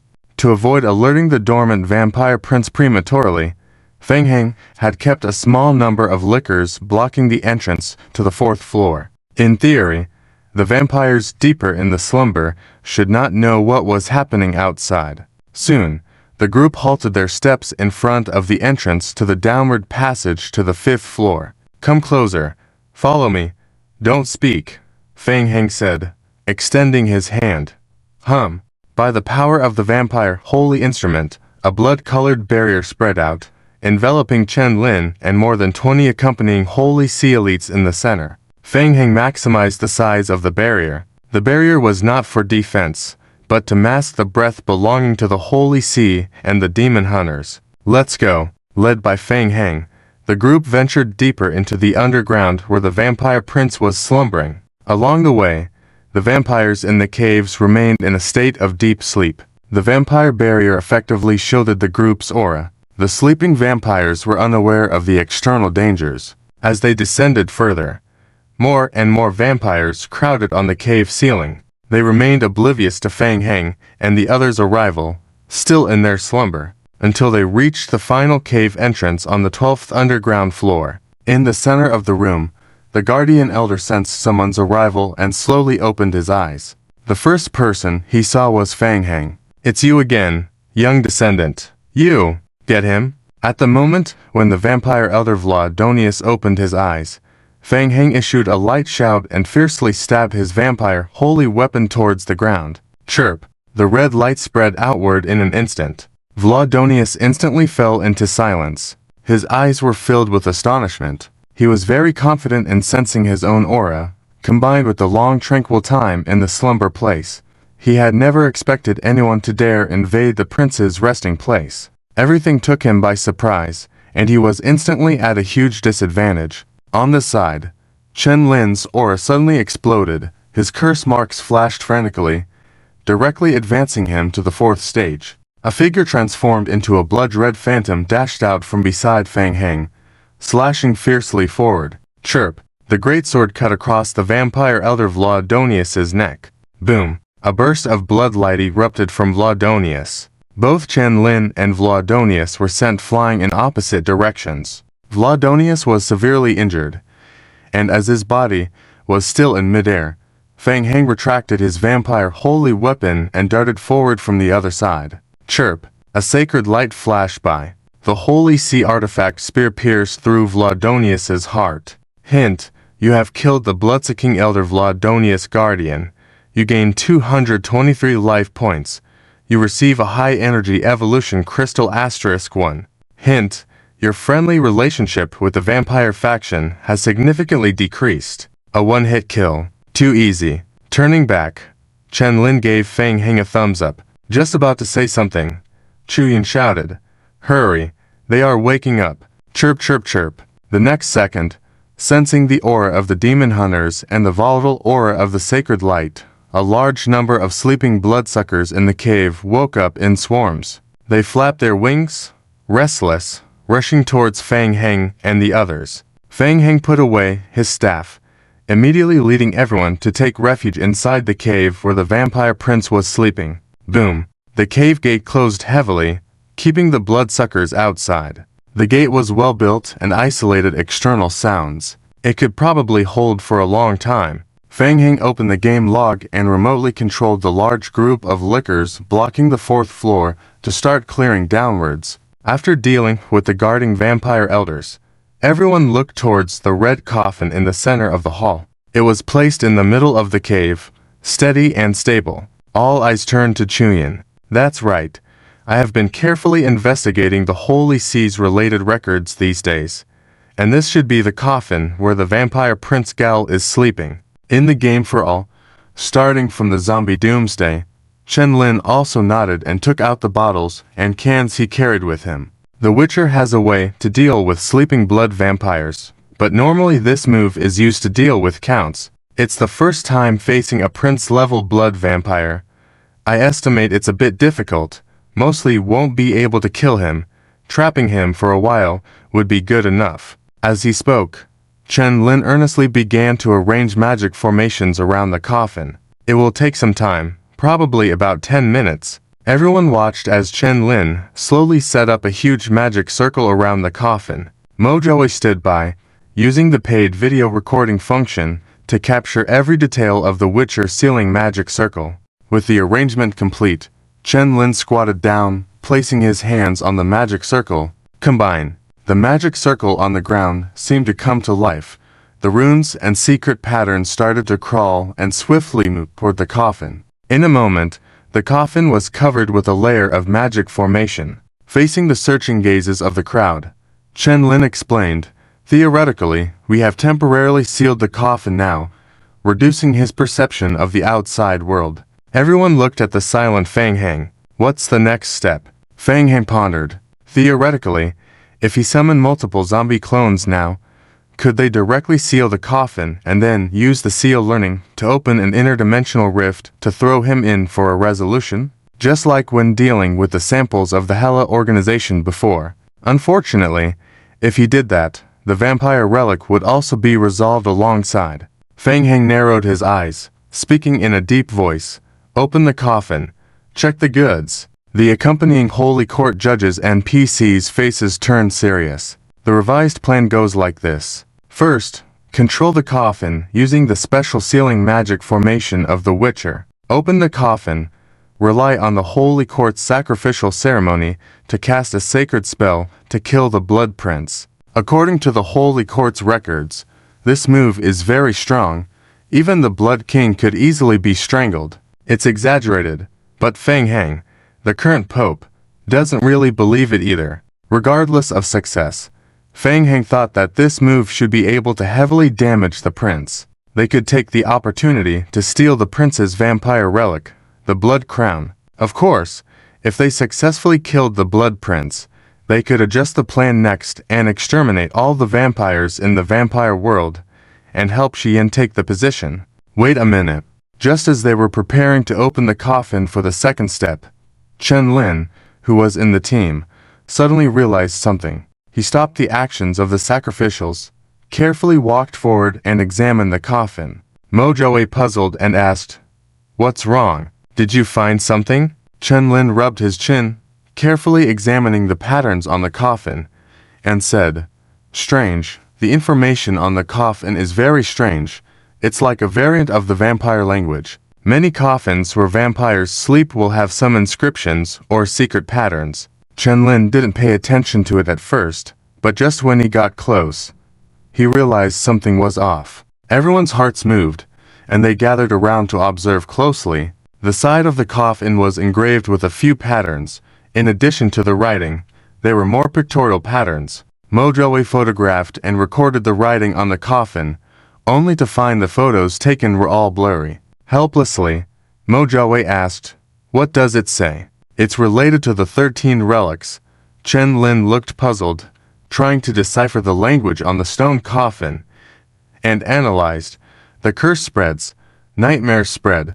The blood prince who was abandoned by the gods left the divine realm. The cursed bloodline went to the place of origin. Everyone listened inexplicably. The next moment, a game prompt appeared on Fang Heng's retinal display. Prompt: you have unlocked part of the information about the place of origin. You triggered an optional mission in the vampire world. Go to the place of origin. Mission difficulty: SSS. Mission requirements: find a way to the place of origin and enter it. Mission reward: unknown. Explanation: this mission is a special realm mission. The realm is shared. Players can try to complete this mission in all vampire worlds. Fang Heng briefly glanced at it, raised his head, and found that Chu Yan and Mo Jiawei were also reading it, inquiring about the game instructions. "Did you also receive it?" Chu Yan and Mo Jiawei both nodded. Not only the vampire faction, but even the Holy Court faction and the Witcher faction also received the prompt. A strange realm-grade mission. Never heard of it? Once again, everyone looked at Fang Heng together. Fang Heng frowned. Never mind. Let's stick to the plan. Chu Yan nodded at the Holy Court judges behind him. Execute. 24 Holy Court judges gathered outside the vampire prince's sleeping coffin, each raising the Book of Origin in their hands. Sacred Spells. The special ability of the sacred system, with the strongest imprisonment effect, at the cost of the caster's life. Golden sacred light bloomed from the judges, converging into a sacred light restraint in the hall, enveloping the entire room. The intense aura of holy light assaulted the coffin at the center. Under the continuous erosion of the holy light aura, the coffin uncontrollably shook, until it was suspended in midair. Crack, crack ... The coffin opened automatically. Fang Heng stood in front of the coffin, staring inside. Blood Prince, Gao. Internally, Gao hugged his arms and closed his eyes, still appearing to be in a sleepy state. 13 Vampire Relic, Crown. Fang Heng immediately saw the crown worn by the Blood Prince on his forehead. Found it. Whoosh. Fang Heng swiftly reached out his hand, trying to remove the relic on the Blood Prince's head. The moment his right hand touched the relic, Fang Heng's heart suddenly skipped a beat. Shing. The Blood Prince's pupils suddenly opened wide. The Witcher's crimson-colored array on the coffin spontaneously flourished. At the same time, the brilliance of the Holy Court in the entire room shone brightly. Chu Yan shouted, "Boss Fang, act quickly." Surrounding 24 senior Holy Court priests began chanting prayers simultaneously, and 24 beams of light surged out of the Book of Origin, condensing into substantial golden iron chains, rushing towards the Blood Prince in the coffin. The iron chains, like nails, pierced into the body of the Blood Prince, nailing him firmly inside the coffin, unable to move a bit. Fang Heng's movements were even swifter, taking advantage of the prince's awakening moment, gripping the crest the Blood Prince was wearing tightly, and pulling it forcefully. Shing. Prompt: you have obtained the Vampire Relic, Crown. In his hands. Fang Heng was delighted. Huh? What's this?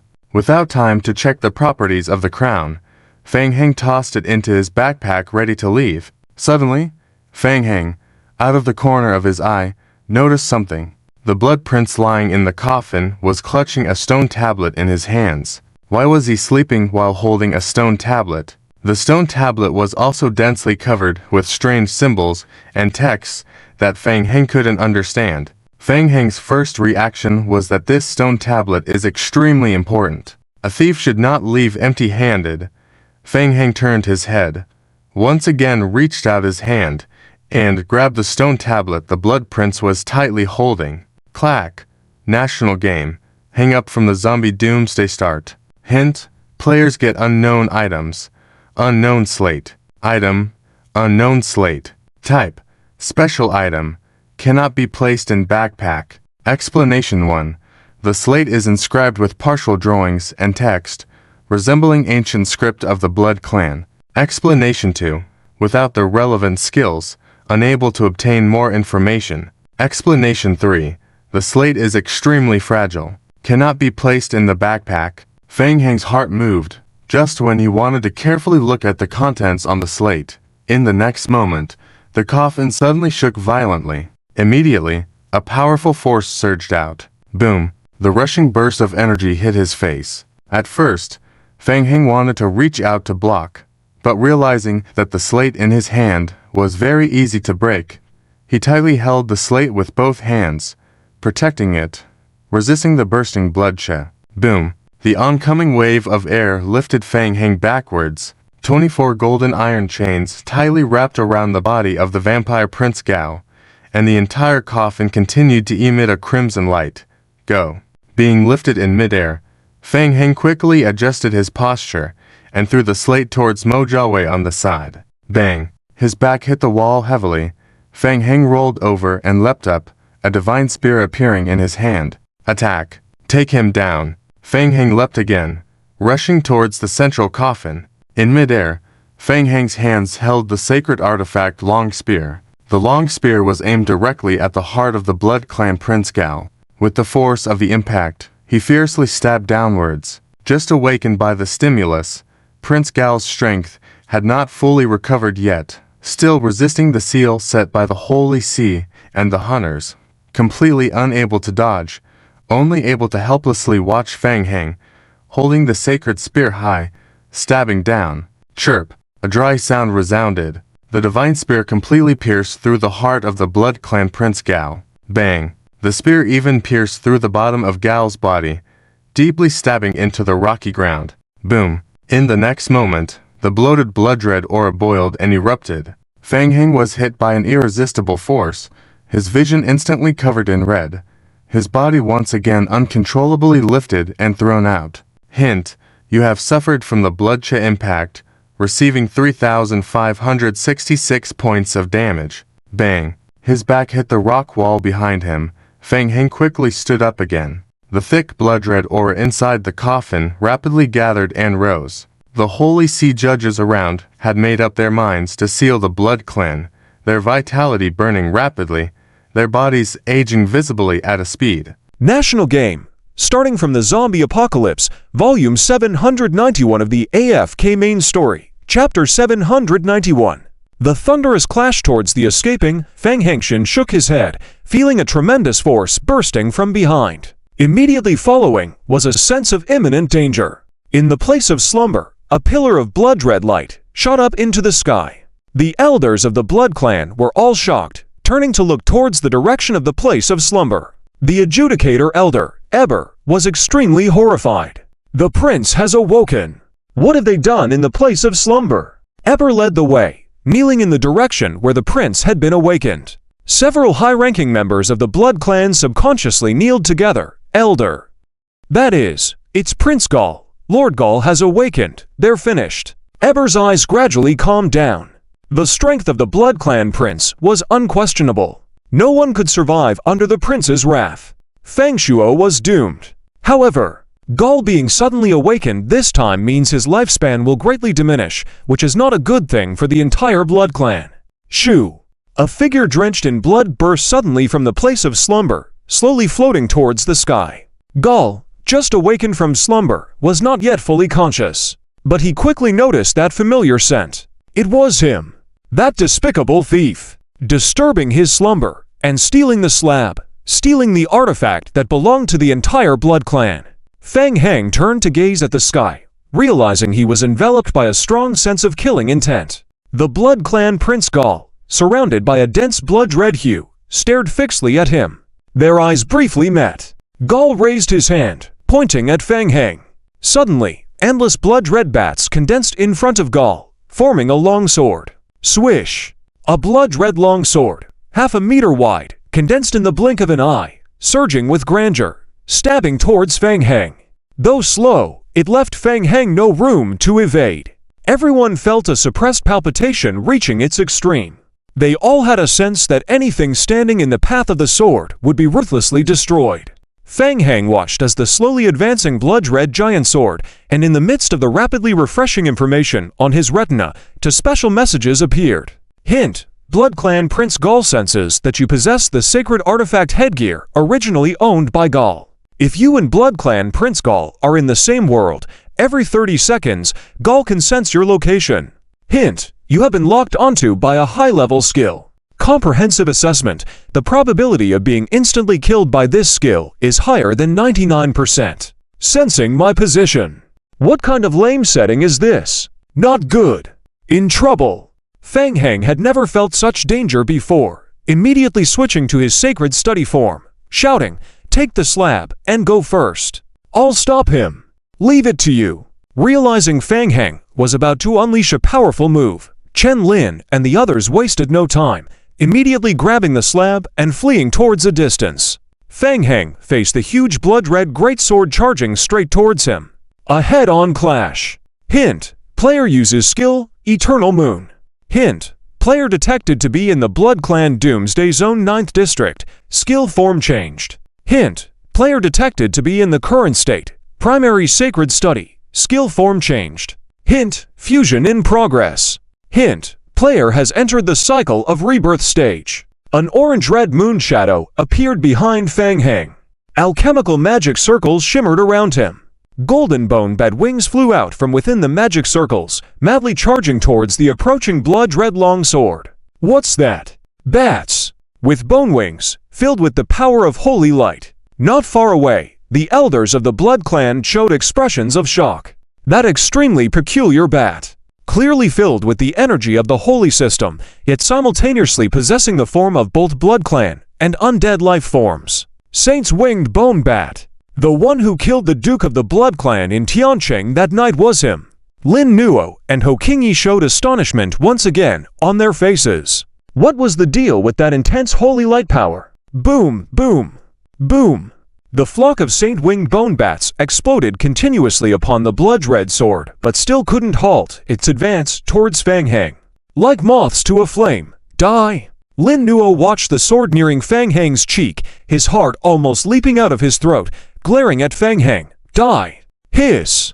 The moment the tip of the sword touched Fang Heng's body, it exploded. Boom! The next moment, everyone was engulfed in burst blood-red light. The force of the explosion induced a feeling of overwhelming helplessness from the depths of their souls. Boom, boom! More successive explosions. Not far away, Chen Lin and his group, barely escaping the engulfing explosion, couldn't help but stop in their tracks, looking back. Chen Lin's face was pale. The power of the Blood Clan Prince was too terrifying. Just the aftermath had driven his Hunter of Demons bloodline into a frenzy. He, Fang Shuo. Chen Lin knew the strength of the Blood Clan Prince was formidable, but he had underestimated him. Perhaps only when he advanced to the 6th stage of Hunter of Demons would he be qualified to confront the prince. Don't worry, boss is fine. He has a life-saving item. Mo Jiawei, aware of the resurrection props in the prison shelter, wasn't afraid of Fang Heng being directly taken down by this wave, nodded and said, "Protect the slab, let's go quickly." On the other side, as the smoke and dust from the explosion had not yet dissipated, the elders from the sanctuary anxiously searched for Fang Heng's figure in the bloody mist. Lin Nuo suddenly narrowed his pupils. What was that? Hiss, hiss, hiss, hiss. Lin Nuo and the others heard a dense sound. Looking towards the depths of the mist, where the orange blood moon rose, countless dark golden bone bats broke through the blood mist. They charged into the Blood Clan crowd, exploding madly. The exploding golden holy light dispersed the dense blood color in the surrounding, making everyone's vision clearer. It's Fang Shuo. He's not dead yet. Fang Heng's face was pale, still somewhat confused. Game prompts flashed in front of him. Hint: player is dead. Player enters the cycle effect. Resurrection completed. In the next moment, Fang Heng felt a power surging towards him, reaching an unprecedented level. The pressure of life and death instantly woke Fang Heng up. Lifting his head, Fang Heng saw a blood shadow. Gall's palm went straight through Fang Heng's heart. Boom! The blood explosion. Hint: player enters the cycle effect. Resurrection completed. Fang Heng resurrected once again in another location. His mental strength significantly reduced, and the effect of Eternal Moon was about to disappear. No. If the Eternal Moon's effect ended again, the cycle of rebirth effect disappeared, he would really be done for. Wasting a life here would be completely off script. Unacceptable! Fang Heng gazed at the Prince Gall rapidly approaching him once again in the distance. National Game. Hanging on the starting point of the zombie apocalypse. Chapter 792 of the main text. Boom. Boom. Boom. A large number of holy winged bone bats flew towards Prince Gall. The holy light burst instantly before touching Gall. Ineffective. The attacks of the holy winged bone bats cannot harm Gall. Fang Heng grips tightly the sacred light spear, a divine artifact from the sacred garden, with both hands. His mental power activates, and the light of the spear explodes. The surrounding holy winged bone bats converge towards the spear, infuse into it, and the spear rapidly expands in size. Using the last ounce of strength, Fang Heng aimed the spear at Gall, who had turned into a blood shadow. With a forceful throw, the spear, infused with powerful holy light, soared towards Gall in midair. Gall, descending towards Fang Heng, furrowed his brows. He realized that Fang Zheng's move was different from before, so he hovered midair, hands in front of his chest. A blood-red light shield condensed in front of him. Ka! The spear struck the shield. Gall's face showed a hint of surprise. He was somewhat taken aback by the power within the spear. Damn sacred garden, Gall cursed, with a cruel expression. Clenching his teeth, he forcibly activated the power of his bloodline once again. Boom! Under Fang Heng's astonished gaze, the sacred garden artifact could not withstand the immense power from both sides and shattered right before his eyes. Hint: your weapon has been destroyed. Hint: your skill Eternal Moon, completed release. Hint: you have exited the reincarnation state. Hint: you have entered a state of mental exhaustion. Impacted by the explosion, Gall was thrown back a few meters, quickly stabilizing his position. You managed to harm me. Not bad. Gall looked down at Fang Heng, who was already in a state of exhaustion. Huh? Gall let out a light gasp. What was that?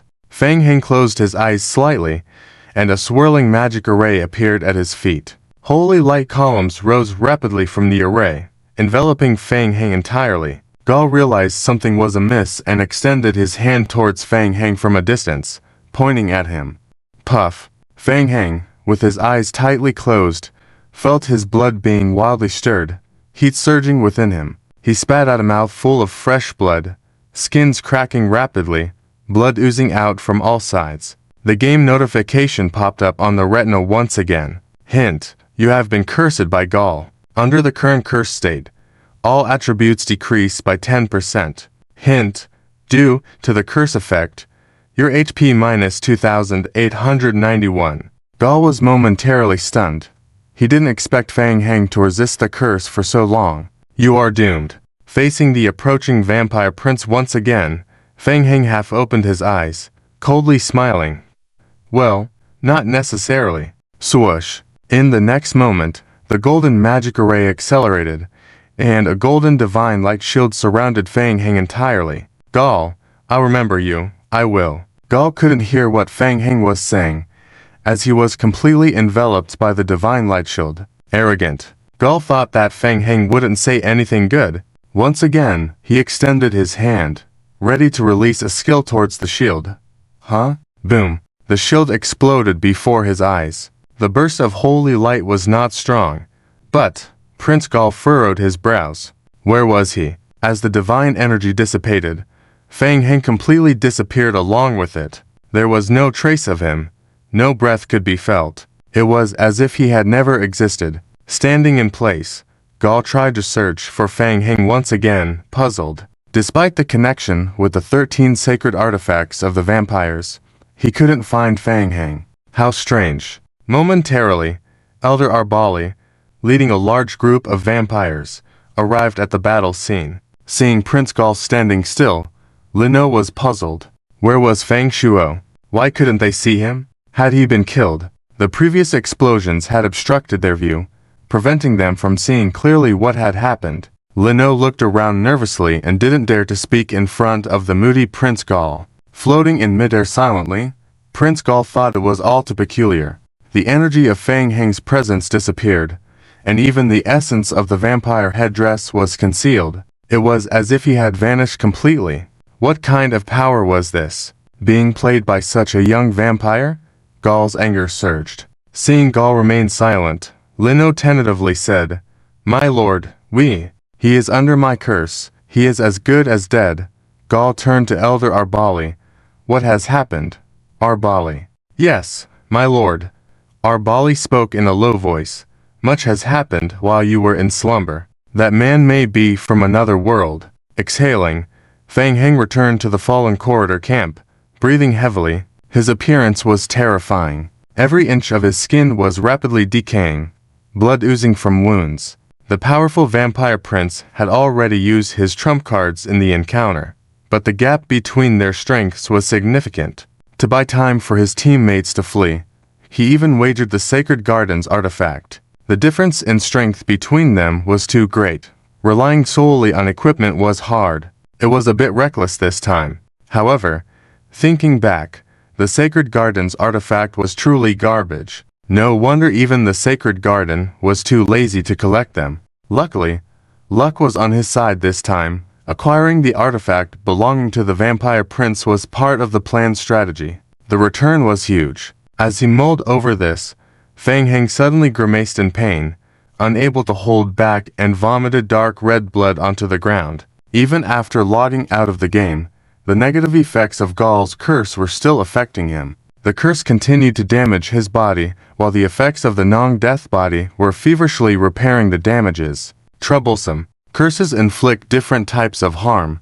This one on him was mostly a magical effect. Could this curse ultimately lead to his demise? The vampire prince was truly despicable. Gritting his teeth, Fang Heng quickly grabbed 3 purification amplification necklaces from the table and put them on his neck, taking out the Book of Genesis. Evolve. A faint sacred light flickered. The dark aura on him was expelled a bit. Effective. Feeling the purification amplification in effect, the curse's weakening impact on his body subsided slightly. Fang Heng breathed a sigh of relief. Enduring the curse's negative effects, he donned the purification set, continuously releasing purification spells. Thankfully, the Undead Research Association set was incredibly powerful, enhancing the effects manifold. Eventually completing the fully equipped amplified purification, Fang Heng was finally able to slightly weaken the curse's power. Survival relied on the healing abilities of the non-death body. As soon as the cooldown was over, Fang Heng continued casting purification spells on himself to diminish the curse's strength. After casting purification spells for over half an hour, the curse's effects on his body finally dissipated. In the end, Fang Heng cast a few more purification spells to cleanse the surrounding blood, completing the site cleanup. 7017K. Massive game. AFK starting from the Zombie Apocalypse Volume 793 Headwear Chapter Who. Making noise as if committing a crime. Fang Heng exhaled heavily, sat down heavily on the ground, and began to check the gains of this operation. Unknown Stone Tablet +1, Weird Border Level Mission +1, the Book of Einso Initial Version +1. The most crucial one. Blood Clan 13 Holy Artifact, Blood Headwear. Acquired. The most difficult to obtain among all Blood Clan 13 Holy Artifacts. Fang Heng opened the mission log to check the attributes of the Blood Clan Headwear. Item. Blood Headwear. Hint. Player Lineage Judgment successful. Player equips Blood Clan Holy Artifact, Blood Headwear. Attribute activated. Item. Blood Clan Holy Artifact, Blood Headwear. Description. Special item. Soulbound. Occupies a special inventory slot. Cannot be discarded. Will definitely drop upon death. Description. One of the Blood Clan 13 Holy Artifacts, rumored to possess great power. Placing it in the backpack immediately enhances basic agility +1, basic strength +1, Basic stamina +1. Blood affinity +3. Description: Blood Prince Gal set a special prohibition within the headwear. If you and Gal are in the same world, every 30 seconds, Gal will sense the location of the blood headwear. Additional skill: Blood Shadow / Skill description: activates Blood Shadow state. Each melee attack triggers an additional attack of the same strength as 1/13 of the original attack. Skill consumption: 1 point of spiritual power per second. Description: rumored to hide a great secret among the 13 holy artifacts. Obtaining more Blood Clan holy artifacts combinations unlocks additional effects. Hint: you have obtained the full set of 12 Blood Clan holy artifacts, activating the special effect of the Blood Blessing. Feng Heng observed the skill description. Additional damage per hit. Looks quite powerful, right? With very low skill consumption, including automatic restoration of spiritual power, it could last for more than an hour if not using other skills during that time. Just that the damage value seems a bit low. Feng Heng pondered on the actual effects of the skill. Oh well, let's not worry about it for now. Find a chance to test it later. Feng Heng didn't mind and put the headwear back into the backpack. Currently, all 12 Blood Clan holy artifacts have been collected. Only the last one is left. The Searing Left Eye. It shouldn't be difficult to obtain it theoretically, just need to deal with a count-level Blood Clan member. The problem lies in the current situation. Due to the lock placed by the Blood Clan Prince on the holy artifacts, Feng Heng dare not venture into the 9th district again. The power difference between him and the Blood Clan Prince is significant now. Risking going there again is too dangerous. No worries. For now, just play it safe for a while. He believes he will be able to crush it soon. No need to rush to the 9th district now. So finding the last missing Blood Clan holy artifact, Left Eye, needs to be approached from somewhere else, like the Blood Clan world in other districts. To go to other districts, he needs to upgrade the Space Rift device. The next level Space Rift device requires 3 high-energy evolution crystals to merge. With the gains from the Blood Clan 9th district, he already has more than 10 exclusive high-energy evolution crystals from the Blood Clan world. But currently, there are only 2 high-energy evolution crystals from the zombie apocalypse, still missing one. It's not difficult, just head to the 7th district later directly, activate a round of Blood Moon and kill the Blood Moon Zombie King once to quickly complete the collection. The only thing left is a high-energy evolution crystal exclusive to the Wasteland district that he doesn't have. So, do have to go to the Wasteland Apocalypse once. Feng Heng scratched his head. Okay, let's go then. To level up a character to level 22, he needs the types of semi-fused crystals from 2 different worlds. Feng Heng estimated that after reaching a certain stage, leveling up might require 3 complete fused evolution crystals from 3 different worlds. Be prepared. No harm in being prepared. Currently, the fastest and most direct way to improve his strength is to level up characters. Each level up not only grants a large number of additional zombie avatars, but also significant attribute bonuses to skills. Feng Heng calculated silently. The Wasteland Apocalypse, the weakest among the 3 districts, theoretically his current strength should be able to overpower it. No problem. In and out quickly. Having learned from the experience in the Blood Clan 9th district, Feng Heng is prepared this time before acting. He plans to first let Mojawei gather some information, then head straight there to collect evolution crystals and leave after a kill spree. It should be much simpler than the Blood Clan Apocalypse. After some thought, Feng Heng roughly laid out a plan and casually cast a purification spell on himself.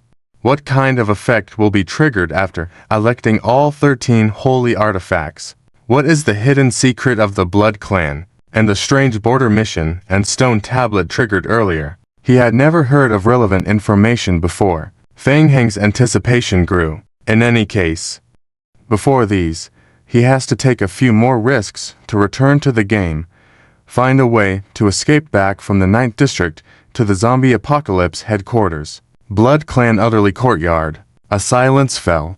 To the Blood Clan, the attack on the Holy Court headquarters was a huge loss. The sleeping place of the elderly courtyard and the elderly courtyard temple were both attacked simultaneously, resulting in the loss of a large number of Blood Clan holy artifacts. Even the Blood Clan Prince's holy artifact was lost along with them. The headquarters of the Holy Court was completely cleared out, but the Bishop of the Holy Court was found to have escaped early from the HQ. There was only one somewhat acceptable news. Through this massacre, the convergence of the blood essence was successfully completed, and they can now attempt to awaken the sleeping Angitis. However, the original Book of Ainso was stolen. Without the Book of Ainso, using a copied version to replace it in the ritual would greatly reduce the success rate to a very low level, making it very likely to fail. Prince Gao flew into the Grand Hall of the Elderly Court Council. The Blood Clan members all knelt down and paid their respects. "Your Highness." Gao made a light hum, extremely annoyed deep down. Every time he sensed the appearance of the holy artifact headwear, he immediately chased after it, trying to find the other party.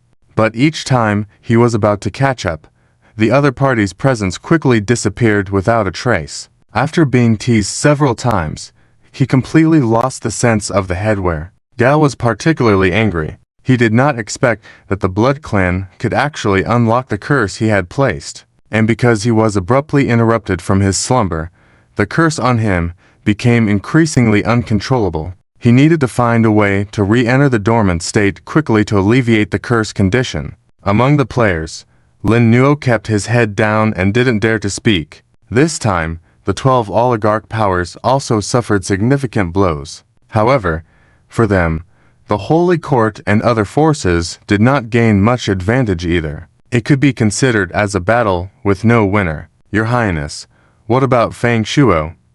"Don't bother him. He dares not approach the elderly courtyard again." The Blood Clan members heard this and looked at each other cautiously. Many people had witnessed Fang Heng's strength that day at the Blood Clan elderly courtyard and confirmed that it was Fang Shuo who killed the Blood Duke Stirred on the same night.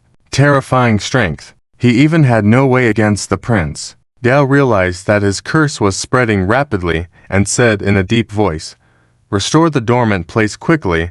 I need to sleep." "Yes, Your Highness." Elder Yitz nodded, saying, "Your Highness, in addition, the latest image news just came from the Blood Territory. 7017K, the national game, hanging up from the zombie apocalypse to rest." Chapter 794 of the main text. At the same time, Fang Heng had just returned to the 8th District prison after struggling for his life. It was really miserable. Every time he logged on, the vampire Prince Gar would recklessly chase after him. No reasoning at all. It seemed like there was a huge vendetta between the two sides. He couldn't win in a fight. Fang Heng could only run for his life, using all his skills and means available, relying on the special ability to continuously enter and exit the game.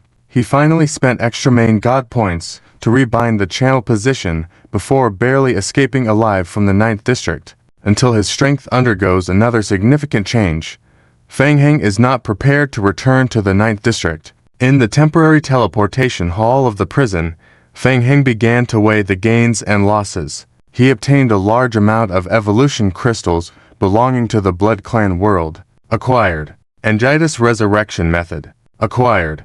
12 Sacred Artifacts of the Blood Clan. Acquired. High Energy Evolution Crystals of the Blood Clan world.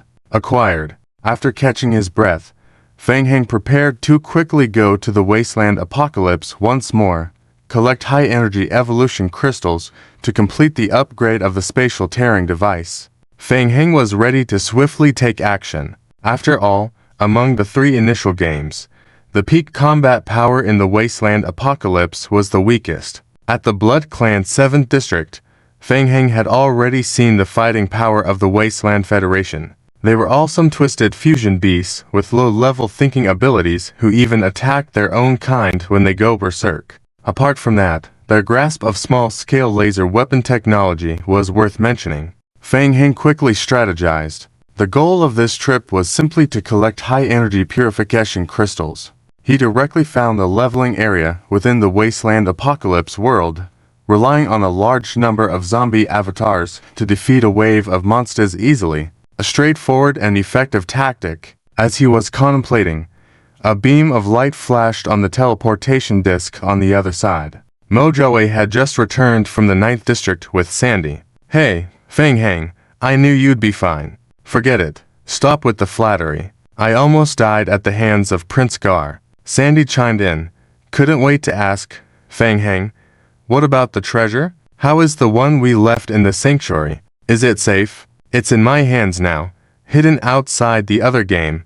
It will take some time to bring it back." "Ah, as long as you got it?" Sandy immediately felt relieved and praised. "Hey, Feng Heng, I knew I could rely on you. The first time I saw you, I realized that you were truly favored by the god of art." Feng Heng then looked at Mojo and asked, "How are things on your end?" "Not good. The headquarters of the sanctuary was destroyed. That dog Pope ran away with people first. Can you believe it?" Mojo shook his head and continued. "Now Chu Yan is rushing back to the temporary headquarters of the sanctuary to report. The demon hunter got hold of the prince's slab.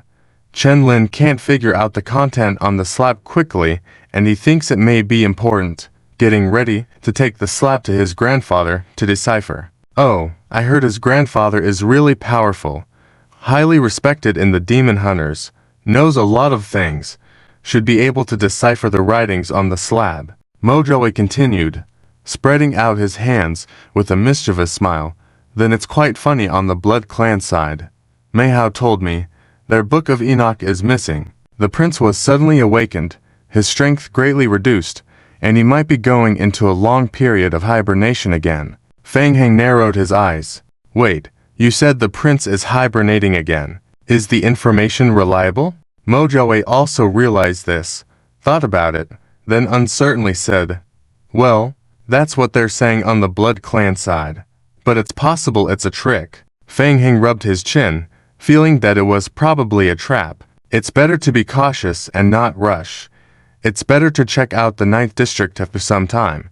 By the way, Feng Heng, how should we proceed next? I was just thinking to discuss with you.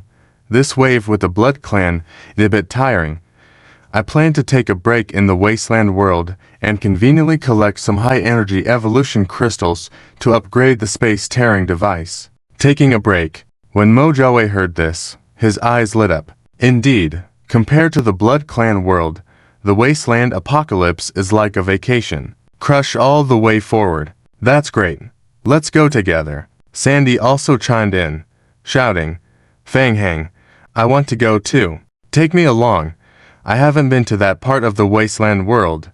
There might be some art pieces worth developing." Upon hearing that Feng Heng was going to the Wasteland apocalypse, Sandy immediately clamored to follow and experience the customs of the Wasteland world. "Ah, you guys are going to a new special world? There's something important I'd like to mention." Victor was inspecting the just-used teleportation disc, and upon hearing that everyone was preparing to go to the Wasteland world, he looked up and said, "I heard that some special worlds have many unique mineral resources. If it's convenient, we can bring some over for research. They will be essential for building miracles and temples." "Ah, yes, yes." Sandy immediately realized the importance and nodded eagerly. "This is very important. Mustn't forget about it. I'll keep an eye on it." Feng Heng then nodded at Mojo. "Before we set off, let's find out the specific situation of the 11th district of the Wasteland." "No problem. Leave it to me." Hint, players choose to enter the initial game world, Wasteland Apocalypse District 11. Hint, you are currently in a random temporary safe area, Avian Company Underground Fortress. Hint, in the Wasteland Apocalypse game, you can only set up bound teleport points in safe areas. Hint, the current teleportation time is 24 hours. Hint, the current Wasteland Apocalypse District 11 has not completed the main quest. The player's current status cannot participate in the main quest. Rows of hints appeared on the retina. Feng Heng opened his eyes. He, Sandy, and Mojo appeared in the 8th district of the Wasteland Apocalypse. The large shelter owned by Avian Company looked more like a metal cage from the inside. Sandy curiously looked around, displaying an uninformed look. Originally, Feng Heng was planning to depart for the Wasteland world in the afternoon. Unexpectedly, The sinking corridor incident disrupted his plans. Pootsie led the player team to complete the setup of the defense line in the mid-tier area, and the whole team explored the inner area of the sinking corridor. Fang Heng, as the only main support of the team, had no choice but to follow the team. Clad in heavy gear, Fang Heng enjoyed the full care of the entire team, being protected inside layers upon layers. He followed along, fishing around all day, until nightfall, when Fang Heng could finally return to the game. Then, prompted by Sandy's urging, he hurried to the wasteland world. Wow, this place looks nice. Very postmodern artistic vibe. Sandy licked his lips, showing excitement. Fang Heng wasn't very familiar with the Wasteland Apocalypse. Of the 3 initial Apocalypse games, the world background information for the Wasteland Apocalypse was limited. Fang Heng only knew that the world outside was covered by a special radiation, and once you enter the outside world, you would sustain continuous damage and negative effects. Ordinary players needed to stay within the safe human-made facilities to survive. 7017K. National Game. Starting from the Zombie Apocalypse, hanging up Chapter 795 of the main text and background of the game. A company named Raptor NPC controls more than 90% of the super-large shelter-safe area in the post-apocalyptic wasteland. It is worth mentioning that the Wasteland Apocalypse is the preferred choice of wealthy players in the real world, because the technological level in this world is relatively high. An efficient cryogenic chamber has been developed. As long as players store their in-game bodies in the cryogenic chamber, they can exit the game without needing to control eating or drinking, and the game time will still be counted. This cryogenic chamber concept had been discussed and researched with Q Yao Kong before by Fang Heng. According to Q Yao Kong's estimation, the same technology will not be developed until the very late stage of the zombie apocalypse. So Fang Heng was thinking about if there was a chance this time, he could try to get a cryogenic chamber to expedite the research process. Accompanying Fang Heng were 10 or so players who had just chosen to enter the Wasteland Apocalypse and were born in random locations. Just arrived in a strange place, the newcomers were all a bit cautious, observing each other around. A young girl in her early 20s was about to say something to ease the awkward tension when the metal gate in front suddenly brushed open. Two fully armed individuals in green protective suits approached them. "Hey, newcomers. Congratulations on temporarily finding a place to stay. I am Baza, the captain of the security team here," said Alba, waving to everyone. "Now, come up one by one to receive your temporary identification card. With the temporary identification card, you can receive the most basic material support in the Raptor Company safe area, which is a benefit provided by Raptor Company to you. The validity period of the temporary identification card is 3 days. If you still cannot upgrade your identification card after 3 days. Sorry about that," Baza gestured with the gun in his hand. "I don't want to waste bullets. Everyone should behave decently then, understood?" The 2 NPCs evidently did not have much patience. After distributing the identity cards, they turned and left, leaving the newcomers behind. Tip: you have received a temporary identity card from Raptor Company. Item: temporary identity card. Description: a temporary identity card issued by Raptor Company. With this card, you can stay in any safe area within Raptor Company, and this card is personal and has a contribution point storage function. Explanation: every 24 hours, 10 points will be deducted from the contribution points in the temporary identity card, and once the contribution points are 0, the identity card will become invalid. Current remaining contribution points: 30 points. Tip: you have triggered a common task, upgrading the identity card. Task name: upgrading the identity card. Task description: please collect 200 contribution points within 3 days to complete the upgrade of the identity card. Fang Heng took the temporary identity card and examined it in his hand. The identity card was similar to a bank card, where contribution points could be stored, and these points could be traded through the Raptor Company exchange. Once the card became invalid, the player would be expelled by the Raptor Company.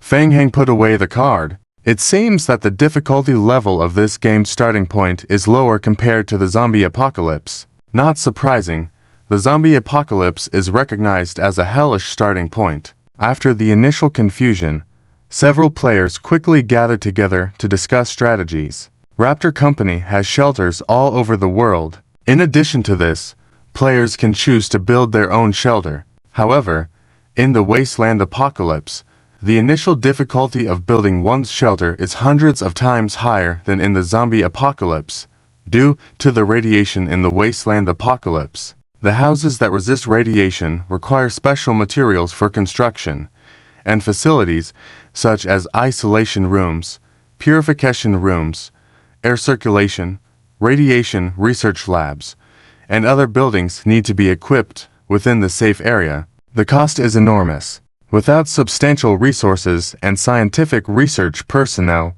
it is difficult to complete self-construction. The new District 11 in the Wasteland Apocalypse has been open for 7 full years. The federal report last year mentioned that the federal government has established 12 super large shelters in District 11 and provided protection to the people. Overall, District 11 is considered a relatively stable area. Fang Heng recalled relevant information. Starting the development, a wave of sleepiness hit him. Fang Heng slapped his cheeks to keep himself awake.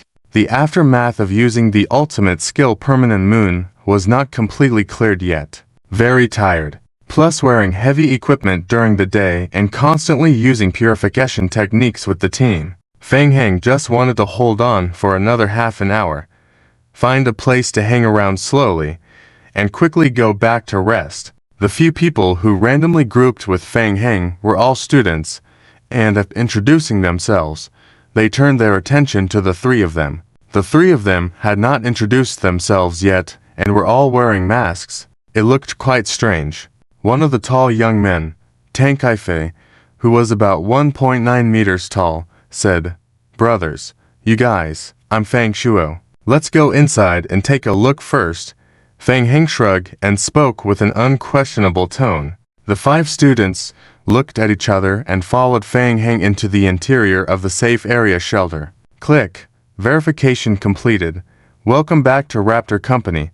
Please upgrade your temporary card permissions as soon as possible. After an automatic verification prompt, the gate opened. The central hall in the safe area was bustling with activity. The danger level in the outdoor area significantly increased at night, so nighttime was the preferred time for most players to conduct business and trade. Many players gathered in the free trading area of the main hall. So many people.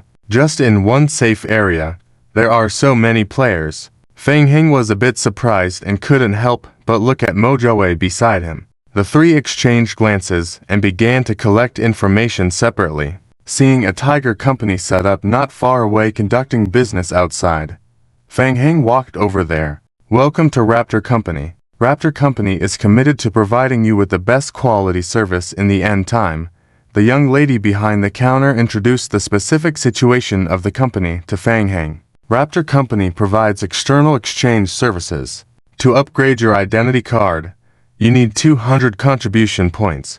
When you accumulate a certain amount of points, you can automatically upgrade to a higher level of Raptor Company membership. You can choose to accept and complete missions from Raptor Company at the commission office on the other side, earn points, or you can use Raptor Company contribution points with me to exchange for items. As your member level improves, you can unlock higher level items for trade.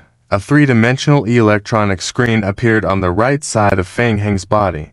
The list displayed a series of basic items that could be exchanged with Raptor Company. Fang Heng pursed his lips, feeling it was quite troublesome.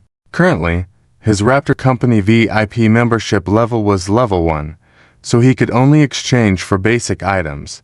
By consuming Raptor Company contribution points, you could earn points and directly elevate your VIP level in the Raptor Company. As for how to earn points, it would be through completing tasks commissioned by Raptor Company or through trading. National Game. Starting to idle in the Zombie Apocalypse, Chapter 796. Trouble with the environment. It seems that I have to go to the other side to collect the mission. Fang Heng muttered to himself, flipping through the mission list. This is good. Directly exchange contribution points using survival points. Restricted by the game regulations. There is a monthly exchange limit. With a 100-to-1 exchange rate, the maximum monthly limit for exchange is 1,000 contribution points. Feng Heng currently has an abundance of survival points. Tip: you consume 100,000 survival points to exchange for 1,000 Peregrine Company contribution points. With contribution points, find a way to exchange for a driving tool to leave this place. Find the area with wild monsters, and seize the opportunity to spawn monsters. Feng Heng quickly formulated a target plan. Excuse me, is there a teleportation channel here? The teleportation channel will be unlocked after your membership level reaches level 5. Another membership level requirement. Feng Heng frowned. How long does it take to reach level 5 membership? Missy showed a formulaic smile. It is very easy to reach a low-level membership tier, requiring a total of 7,500 contribution points. Feng Heng, Mojoe, after inquiring about some information, returned to Feng Heng's side and pointed to the side. I've asked around. Our luck isn't great. This place is infamous in the game as one of the top 10 mining areas. Mining area? Yes, there are a large number of mining areas in the surrounding area, dominated by a company called Vixing Technology. Many small companies, small guilds, and even quite a few individual teams come here to mine for money. Mojoe continued to explain softly. Many large companies purchase ores from the outside, some based on contribution points and others based on real-world cash, including second-hand dealers. This place supports many people. It is said that deeper into the periphery, there are distorted beasts, and players digging for ores will be troubled by distorted beasts. There are no large boss-type creatures. So for us, this is not a good place if we want to obtain high-energy evolutionary crystals. Feng Heng nodded in understanding. This is not a good place. It's better to leave early. Mojoe continued. Feng Heng, are we planning to gather contribution points to leave from here? Right. Feng Heng was calculating in his mind, suddenly hearing a familiar exclamation nearby. What the hell? Haven't you heard of the Ark Company? Feng Heng and Mojoe couldn't help but glance at each other. Sandy, is she up to her old tricks again? Let's go. Check it out. In the area to the right of the trading hall, a group of people gathered, making a scene. In the crowd, Sandy was in a heated argument with another player, looking indignant. I've told you, we are from the Ark Technology Company. We have industries all over the world. Why won't you cooperate with us? Discrimination. Look down on us? Seeing Feng Heng and Mojoe squeezing through the crowd, Sandy was even more forceful. Boss Feng, tell me, are they being unreasonable? Feng Heng hadn't quite figured out what was going on. The player arguing with Sandy noticed Feng Heng, saw that he was wearing a mask, and felt even more frustrated. Waving his hand, he said, "Move along.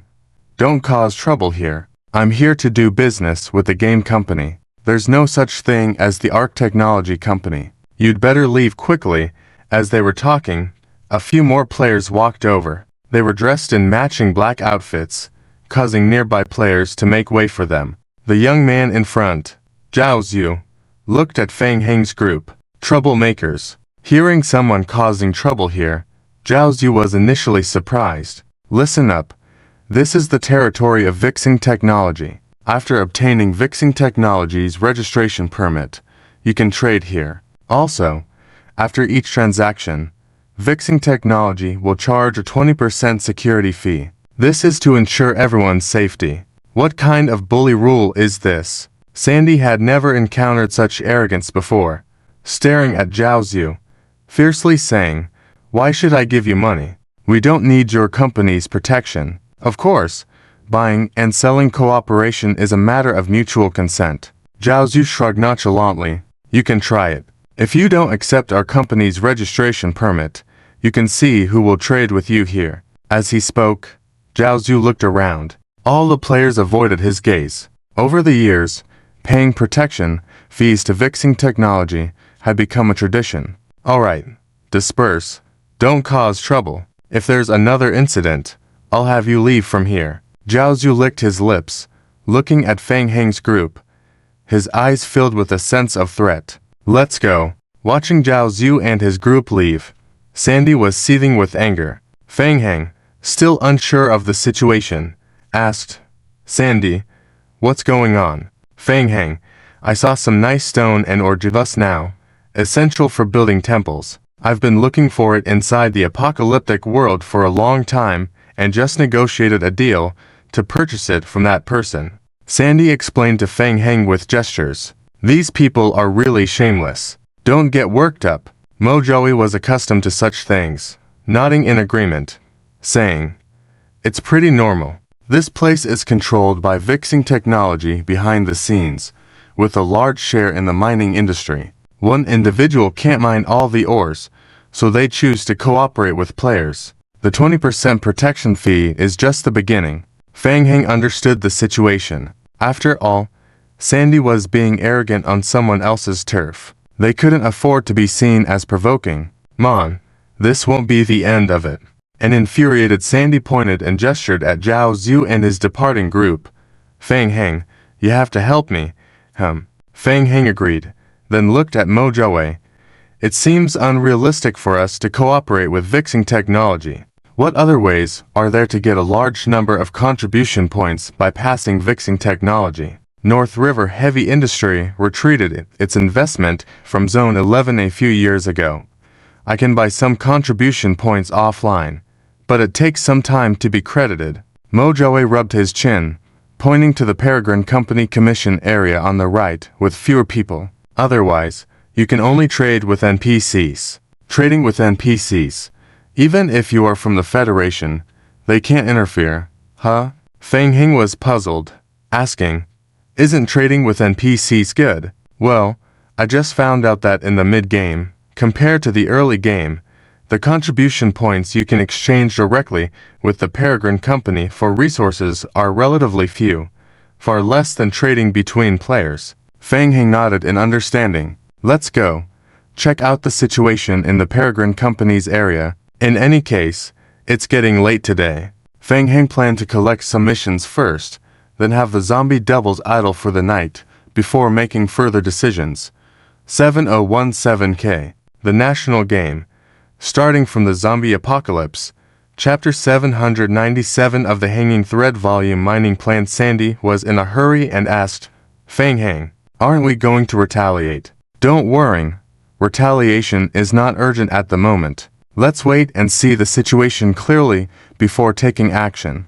With that, Fang Heng and the other two came to the mission office of the Raptor Company on the other side. A list of available missions appeared on the retina. The number of missions a player can currently receive and the level is related to the VIP membership level of the Raptor Company. At level 1, you can only receive one mission at a time. Fang Heng scanned through the three-dimensional projection of the mission list. The missions are roughly divided into two types.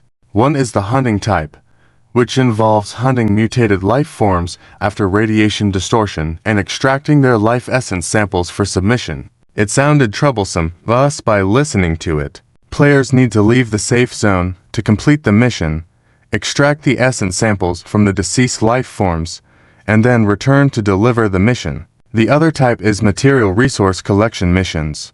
After some thought, Fang Heng focused on a mission involving collecting ore resources. A single unit of low-level ore can provide 5 contribution points. In theory, collection missions can be received and submitted limitlessly. Feeling a bit tired, Fang Heng didn't want to bother too much tonight. He casually chose a low-level mission to deal with, letting the zombie avatars mine the whole night. Thinking this, Fang Heng randomly selected a mission and said, "This one will do, get to work." There were few people in the mission area of the Raptor Company, and not far from Fang Heng, more than a dozen new players who had just joined the game gathered together. It is fate to meet each other, and teaming up for warmth is a common thing among new players. It's the same in schools too. According to the school's teachings, after completing the initial information gathering work, it's time to start planning the first mission. At this stage, several newcomers were feeling overwhelmed. Each person starts with 30 points, excluding basic protective gear, weapons, and food. If it's a gathering mission, shovels and other tools are needed. It's a bit tight for one person to complete it all. They can only succeed by working together. After all, it's their first game, and the players were still a bit hesitant. They discussed finding some simple and easy-to-handle tasks to complete. Seeing this group of useful tools, Fang Heng walked over. "Hello, my name is Fang Shuo, and I want to work with you all." The new players turned back to look at Fang Heng upon hearing this. They had seen the recent events outside, including the conflict with the local bullies earlier. Quite reckless behavior. Seeing Fang Heng and the others approaching, they were all a bit on edge. "Don't worry, tonight I will have a batch of supplies delivered. So I need someone to help me with the final delivery. The unloading point is just outside the safe zone. Almost no danger there. The working hours are from now until 7 a.m. tomorrow morning, and I will give each of you 30 contribution points as a reward." Mojoe nodded and said, "I am the overseer, and I can give each of you 100 survival points in advance deposit." Several players looked at each other, then back at Fang Heng. "Seems like a wealthy individual, right? What do you say?" Except, everyone nodded in agreement. For a newcomer, earning 30 contribution points in one night is quite good. By the way, is there a mining area nearby? Yes. A cautious female newcomer raised her hand and said, "I just found out. From here, heading west, about 2 kilometers away, there is an abandoned mine where we were planning to collect ores." Mojoe said, "The ore resources there have been mined more than 95%. The output is very low, and it's not profitable. It's also frequently disturbed by mutated creatures nearby. So it has been abandoned by players." "Not bad. That's close enough. In the wasteland world, the biggest hassle is the unknown radiation outside. Players need to wear protective suits to go outside. Depending on the level of the protective suit, the protective ability varies. The lowest level protective suit can only last for 5 hours outside and is easily damaged. The price is 5 Raptor Company contribution points. So, going outside to collect also requires a cost." Fang Heng and Mojoe quickly deliberated and planned. "I will go outside to take a look by myself. You guys stay here. Try to gather more information and communicate through the survival radio." "Alright." Fang Heng bought a protective suit and 5 pickaxes and shovels and put them in his backpack, ready to go test them at the mine. Wearing the protective suit, Fang Heng left the safe zone along the passage towards the outer area of the building. The night vision ability of the bloodline combined with the moonlight provided ample visibility. The outside of the wasteland world looked similar to the zombie apocalypse. There were no players around. It was a desolate scene. Hint: you have entered a radiation zone. Fang Heng tried pulling down the zipper of the protective suit. Hint: the player has entered an unknown radiation exposure state. Exposure rate, 19%. Current radiation quota, 0.01%. If the radiation quota exceeds 70%, players will have a chance of entering an unstable mutation state. Hint: some minor mutation states cannot be healed. Hint: player's current physique attribute is over 40, significantly weakening the radiation effect. Hint: you have lost 8 health points due to radiation influence. Hint: player's health is reduced by 11 points. Fang Heng carefully observed the game log. In theory, damages like radiation were considered physical injuries. Undead effects can immunize against this kind of damage. Zombie avatars should be able to work without protective gear, but still, it's better to be safe. Fang Heng zipped up the protective suit again. Fully equipped, Fang Heng headed towards the planned mining area to the west. The mine was not far. With high additional attribute bonuses, Fang Heng jogged all the way and successfully arrived in 10 minutes. There were no attacks along the way. This route appeared to be relatively safe. In the late hours, player presence could still be seen near the abandoned mine area. Deliberating, Fang Heng stepped into the abandoned mine. He glanced at the game prompts again. The fastest zombies would need almost half an hour to revive. Let's start. Upgrade first. Last time at the Bloodline Elder's Court in the Bloodline Doomsday, he fought a large wave of bloodline members and accumulated a substantial amount of crystal bodies. It was time to upgrade. After leveling up, he could immediately get a batch of zombie avatars. Feng Heng opened the character attribute panel. Upgrade the character level. Hint: the player currently meets the upgrade conditions. The player's current level is raised to LV 22. Hint: through player talent skills, the player receives an additional 85 zombie avatars. The muddy ground around him churned as grayish-brown hands reached out from the soil. The zombie avatars shakily struggled out from the soil. National game. Hanging starts from the Zombie Doomsday Chapter 798 of the main textbook and refreshes the disguise game tips again. Tip: players need to upgrade to the next level. First tier Fusion Evolution Crystal Asterisk 999. Second tier Fusion Evolution Crystal Asterisk 100. Tip: players have obtained the Fusion Crystal formula, requiring 3 different colored crystals of the same tier for fusion. Sure enough, upgrading at the beginning requires semi-fusion crystals. This time it requires full fusion crystals. Feng Heng anticipated the upgrade requirements and came to the Wasteland Doomsday a step ahead. This wave is not a loss, a slight change in plan.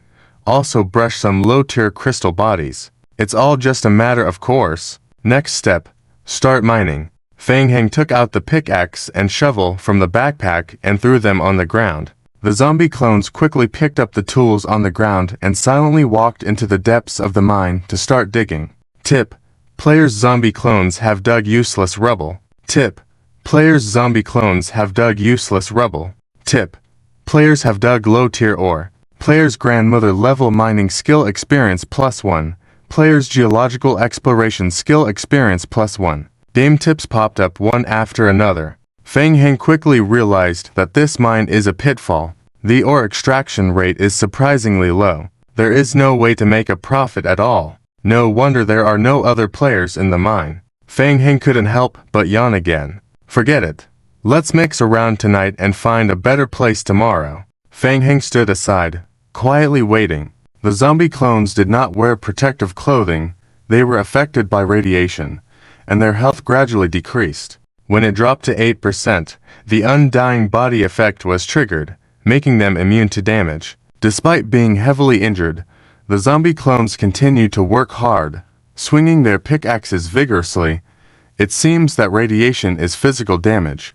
The next step is ore transportation. Feng Heng muttered quietly as he watched the busy zombie clones. He turned on the survival radio and quickly asked Mojaway to buy 30 sets of protective clothing to be sent over. About an hour later in the mining area, Feng Heng resurrected the 200 zombie clones and 100 liquors from the wasteland world. Mojaway also brought a batch of mine tools over and stood by to watch. The once empty mine was now crowded with many zombie clones. Quite spectacular. Feng Heng controlled the liquors to gradually explore outward and clear the surrounding area to ensure the safety of the mining area. The remaining zombie clones continued to gather materials, make simple tools, and mine. Next, Mojaway placed the 30 sets of protective clothing he had exchanged in front of the zombie clones. 30 zombie clones put on a thick layer of protective clothing. Mojaway walked over to the well-dressed zombie clones and nodded in approval. Not bad, not bad. The low-tier protective clothing is rough and heavy, with additional redundant equipment, once worn, not only wrapped the players tightly, but also limited many movements. But it also had its benefits. For example, now, protective clothing is an excellent disguise. In the pitch-dark night, after putting on the protective clothing, the zombie clones, aside from staggering, did not look much different from ordinary people. Feng Heng, do it. Okay, Feng Heng said, controlling the 30 well-dressed zombie clones, each carrying a sack of ore behind them, following behind Mojaway. Let's go. Let's take the ore back. Mojaway gestured okay to Feng Heng and led the zombie clones back along the same route. Everything went smoothly.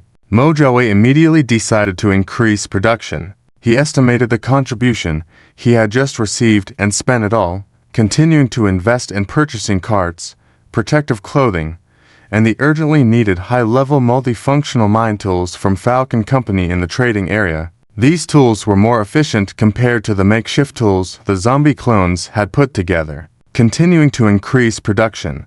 ManhwaRecap was full of energy. Tonight was destined to be a sleepless night. Yawn. Inside the mine, Fang Heng, who was controlling the zombie clones, yawned as he felt a bit tired. He entrusted the operations to ManhwaRecap. ManhwaRecap was trustworthy. He casually took out a makeshift bed, lay down on it, closed his eyes in the game to rest and replenish his energy. Anyway, he decided to AFK here tonight and look for the next monster spawn point tomorrow. The recent sinking corridor has been stalled. There are many things to do, so it's best to focus on AFK gameplay in the game. Boss Fang. Just as Fang Heng was starting to doze off with his eyes closed, he was awakened by the urgently returning ManhwaRecap. ManhwaRecap rushed back to the mining area with a large amount of supplies and saw Fang Heng already resting on the bed, which made him anxious. How could this be? His employees were all working hard. How could the boss be resting? Fang Heng, get up quickly. New goods have arrived, and I have obtained a lot of shovels and tools. I think we need to adjust the production line. God, you have to listen to me about this. National game, starting from the zombie apocalypse. Hang up ha, Fang Heng yawned. Early in the morning, he was still half asleep when he was shouted out of bed by Li Shakyang. Inevitably, since the team only had him as the sole support, Fang Heng put on the heavy scattered piece set and followed the player team led by Pu Shai to enter the inner area to clear the resentful spirits. Along the way, this was already Fang Heng's 8th yawn. Li Qingren saw Fang Heng looking groggy and asked, "Are you not feeling well? Did you not sleep well last night?" "Well, a little bit. Not really." He had planned to sleep early last night, but ManhwaRecap suddenly got busy. He dragged him through setting up the production line until late at night. By the time the production line was adjusted and hung up online, it was already after 1 in the morning. Not just last night. This period of time he hadn't rested properly. Well, practicing sacred arts is a bit tough. Do you want me to talk to the instructor? No, it's okay. I want to go out early. Fang Heng yawned again, changing the topic. It will take a long time to thoroughly clean the inner area, right? Yes, the deeper you go, the harder the cleanup. Li Qingren became serious and continued. Last night, Teacher Pu Shai led the team to conduct a simple reconnaissance of the area and made some discoveries. The instructor feels we might be in trouble, so he came over this morning to verify. Li Qingren paused, hesitated to speak. Well, I understand. Resentful spirits are tough to deal with. Fang Heng, still a bit groggy from just waking up, didn't catch the hesitation in Li Qingren's words. Like yesterday, Fang Heng blessed the team with weapons before starting to switch equipment and trailing behind the team, feeling sleepy. After using the Eternal Moon skill and the negative effects from exhausting his spiritual power, he felt drained for 2 to 3 days. Players were used to Fang Heng's slacking behavior, even showing some sympathy. A healing support, wearing this heavy gear, just looking at it made them tired. As they entered the inner area, the danger level doubled. Advanced resentful spirits were powerful and often appeared clustered in groups of 7 or 8, requiring team cooperation to ensure safety. Pu Shai also didn't dare to disperse the team's combat strength. He chose to form a team with all high-level players in the team, exploring the outer perimeter of the inner area, slowly eliminating resentful spirits, weakening the death breath power in the sunken corridor's inner area. After more than 2 hours, the team gradually delved into the second-level area. After fighting hard along the way, the players were somewhat tired. Arriving at a 4-way intersection, Pu Shai suddenly raised his hand, signaling the team to stop temporarily. The light provided by the soul candle was limited, and players relied more on perception to sense the lurking resentful spirit threats. Be careful. As soon as the words fell, two gradually gathering black resentful spirits drifted slowly from the front. Those are. Behind the 2 black resentful spirits, 2 black whirls gathered. White skeletal hands reached out from each whirl. Following that, a terrifying shape. A huge ghost head shrouded in shadow. The players' faces darkened upon seeing this, and they quickly brought out the books of the deceased. The Bone Demon, a creature even harder to deal with than high-level resentful spirits. Its body parts consisted only of the ghost head and skeletal hands shrouded in death breath. The team had encountered bone demons a few times before in the sunken corridor, but never faced two at once. Instructor Piyushi's face looked especially serious. He flipped his wrist, manifesting a thick book of the deceased in his right hand. The team members also immediately brought out their books of the deceased. The wails of the undead around them grew louder. More high-level resentful spirits condensed around the inner section, converging towards the center where the player team stood. Piyushi furrowed his brow. Trouble. In less than a minute, a large number of high-level resentful spirits revived in the area. Even with the naked eye, 5 could be seen. And in the darkness, Piyushi sensed more troublesome resentful spirits gathering. A trap. Has the consciousness of the King's Guard awakened? Black breath concentrated. A gray scythe appeared on the skeletal hand of the bone demon on the right. The scythe slashed through the air suddenly. Who? A black blade aura flashed through the air. Several players released condensed black spheres using the books of the deceased. Boom. Several black spheres and the blade aura exploded simultaneously, releasing a wave of black energy. Piyushi frantically flipped through the book of the deceased in his hand. Sizzle. Dozens of thick black iron chains more than half a meter thick shot out from the book of the deceased, locking onto the 2 bone demons ahead. Roar. The black iron chains held the ghost heads of the 2 bone demons in place. After entwining around the bone demons, the chains began to shrink, trapping the bone demons and dragging them step by step into the book of the deceased. The bone demon struggled, emitting piercing screams and resisting madly. Feng Heng was now completely awake, watching Piyushi's tactics and thinking it was awesome. The Holy See had used similar chain tactics against the vampire Prince Gar in the past, but that required sacrificing life force to execute, not to mention it ended in failure. Something to learn from. Advanced soul beings gathered from all directions towards the center. Piyushi said solemnly, I'll handle the bone demons. Kingren, protect Feng Heng. You guys retreat first. Due to switching to sacred arts, Feng Heng now had a trace of sacred light aura. Normal players might find it hard to perceive, but resentful spirits were extremely sensitive to this aura, combined with the blessings of various sacred equipment on Feng Heng. He now shone like a bright pearl in the eyes of undead creatures in the darkness. Feng Heng became the prime target of the undead creatures. Piyushi already understood Feng Heng's self-healing and defensive abilities. Having been involved in the game for hundreds of years, he had a keen eye. With the amount of equipment Feng Heng carried and his ease of movement, his physical and strength attributes were definitely high. Adding the 3 layers of defensive equipment on Feng Heng, Piyushi wasn't worried at all that Feng Heng would be instantly killed by the bone demons. Not even a single hit. 20 or 30 strikes wouldn't take him down. The Radiant Shield was living up to its reputation. Of all the people present, Feng Heng could absorb the most damage. Even if he died, Feng Heng might not necessarily die. At the moment, Piyushi was more concerned about the high-level equipment on Feng Heng. They were painstakingly collected by the Federation and the Inquisition Researchers Association, mostly borrowed. If they lost durability or broke, some equipment might be irreparable. The damage to the equipment would directly weaken the purification technique's ability, impacting the entire team's combat capability. Feng Heng, we should retreat first. Li Qingren nodded upon hearing this and stood by Feng Heng's side. Qingren? Look, that technique of Teacher Piyushi's is quite powerful. Can you do it? The national game, starting with the Zombie Doomsday, the Undead series beginner skills, not difficult, but like a teacher concentrating on over a dozen ceiling locks. Li Qingren replied subconsciously, leading Feng Heng to retreat from the team towards the back, away from the dangerous area. Her brow suddenly furrowed. A black vortex appeared behind the team. Oh no! A gray skeletal palm emerged from the vortex. The 3rd skeletal demon was gathering behind the team. Feng Heng, be careful! Hide behind me! Li Qingren's mind raced, pulling out a gray bone-long knife covered with runes, blocking in front of Feng Heng. Trouble! Li Qingren tensed mentally. The skeletal demon had only appeared 2 times before, and now suddenly 3 appeared at once. The third skeletal demon posed a great threat to the player team protecting Fang Heng's safe escape.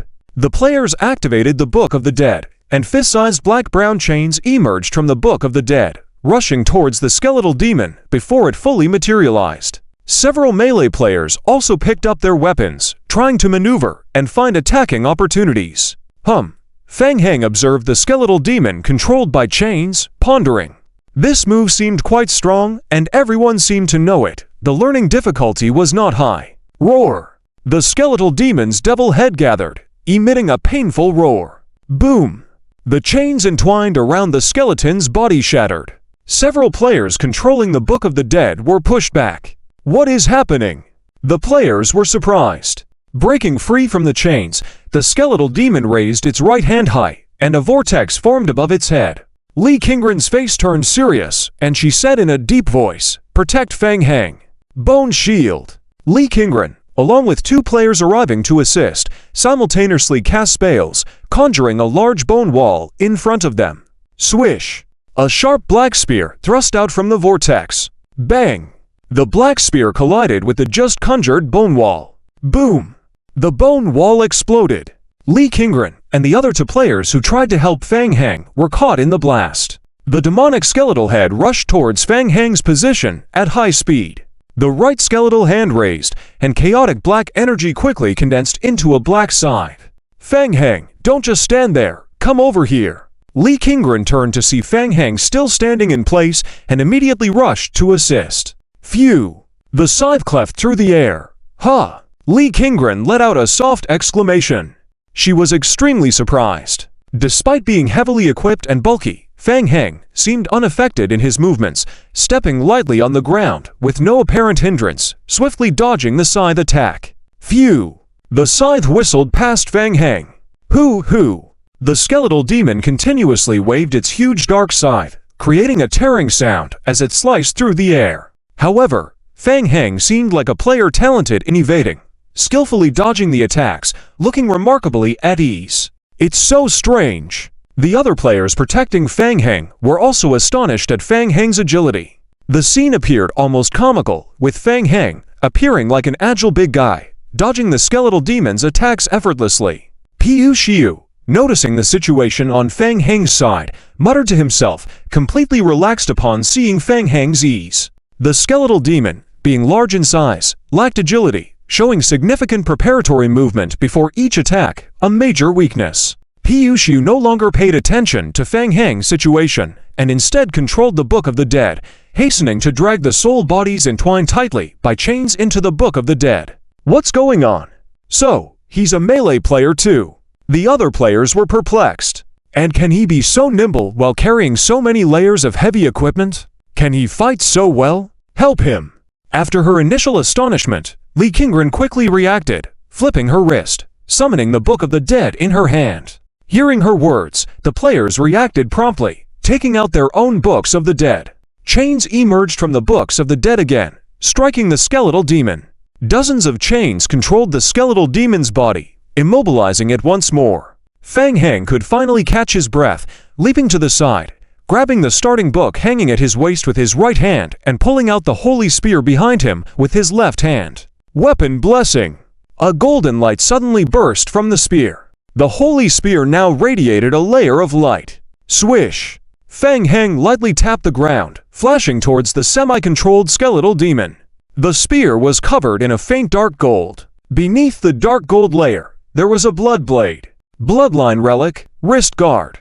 Hiss! Raising his hand, the spear pierced the skeletal demon's devil head. As the spear penetrated, a blood-colored phantom image appeared on the spear. Bloodline relic, headdress, chi. The blood-colored phantom made the same thrusting motion, causing minor secondary damage. Boom!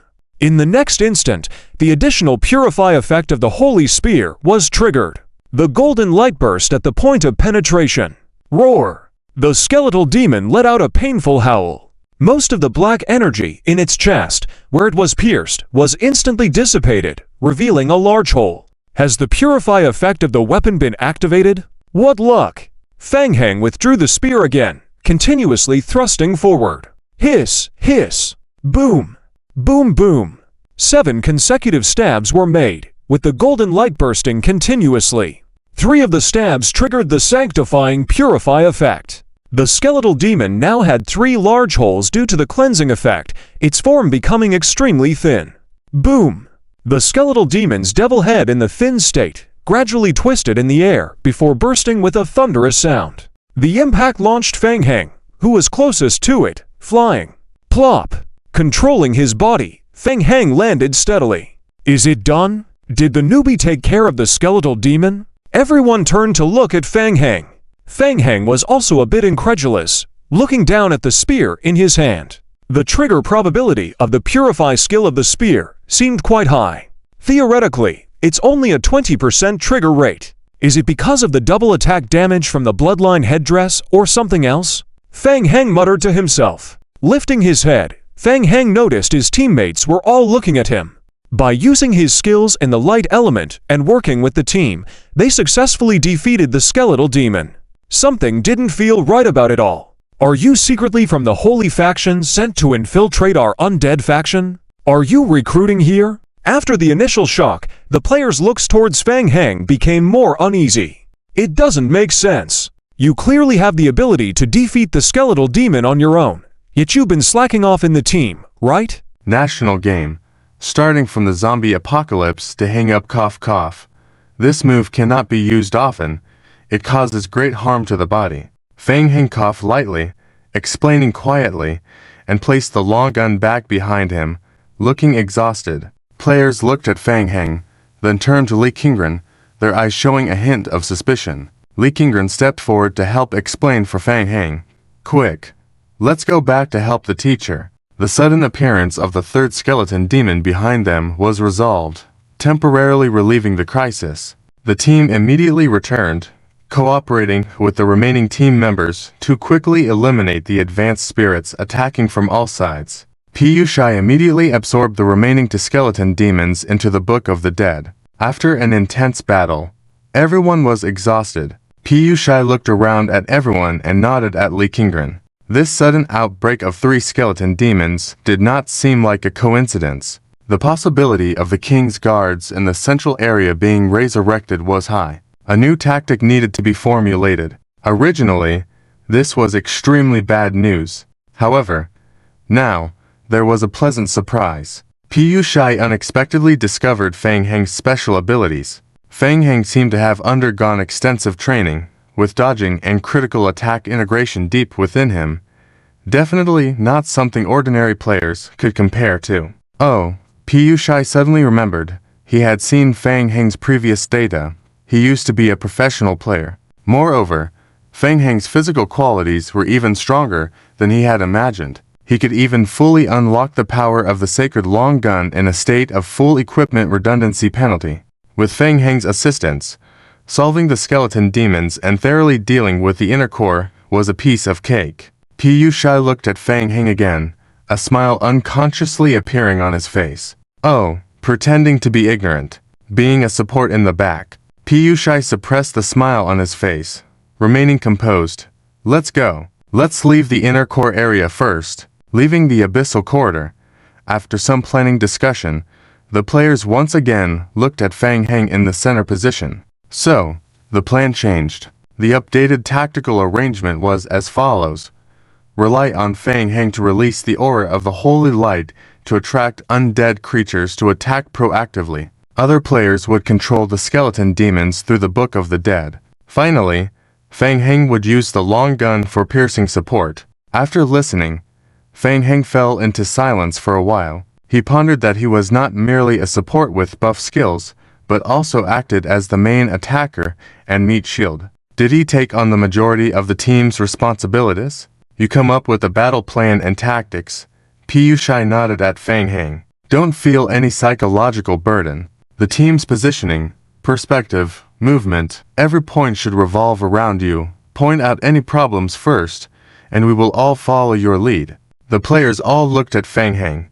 Well, now Feng Heng had truly become the core of the team. After spending a whole morning grinding in the abyssal corridor, most players were fatigued and returned to camp to rest. Only Feng Heng, who played the roles of tank, support, and main attacker, remained lively. Feng Heng strangely felt quite good. Suddenly, he became the command center of the team, leading a group of high-level players to fight. His status had shot up. Li Qingren, watching Feng Heng joking around with the players, felt a bit envious in her heart. In the eyes of others, she was also an extraordinarily talented individual. Compared to Feng Heng, Li Qingren felt inferior. For the whole morning, she and Pu Shai had been observing Feng Heng, so everything was clear to them. Feng Heng's talent in command was equally outstanding. In just one morning, he was able to unite the team and increase efficiency at least twice as compared to the beginning.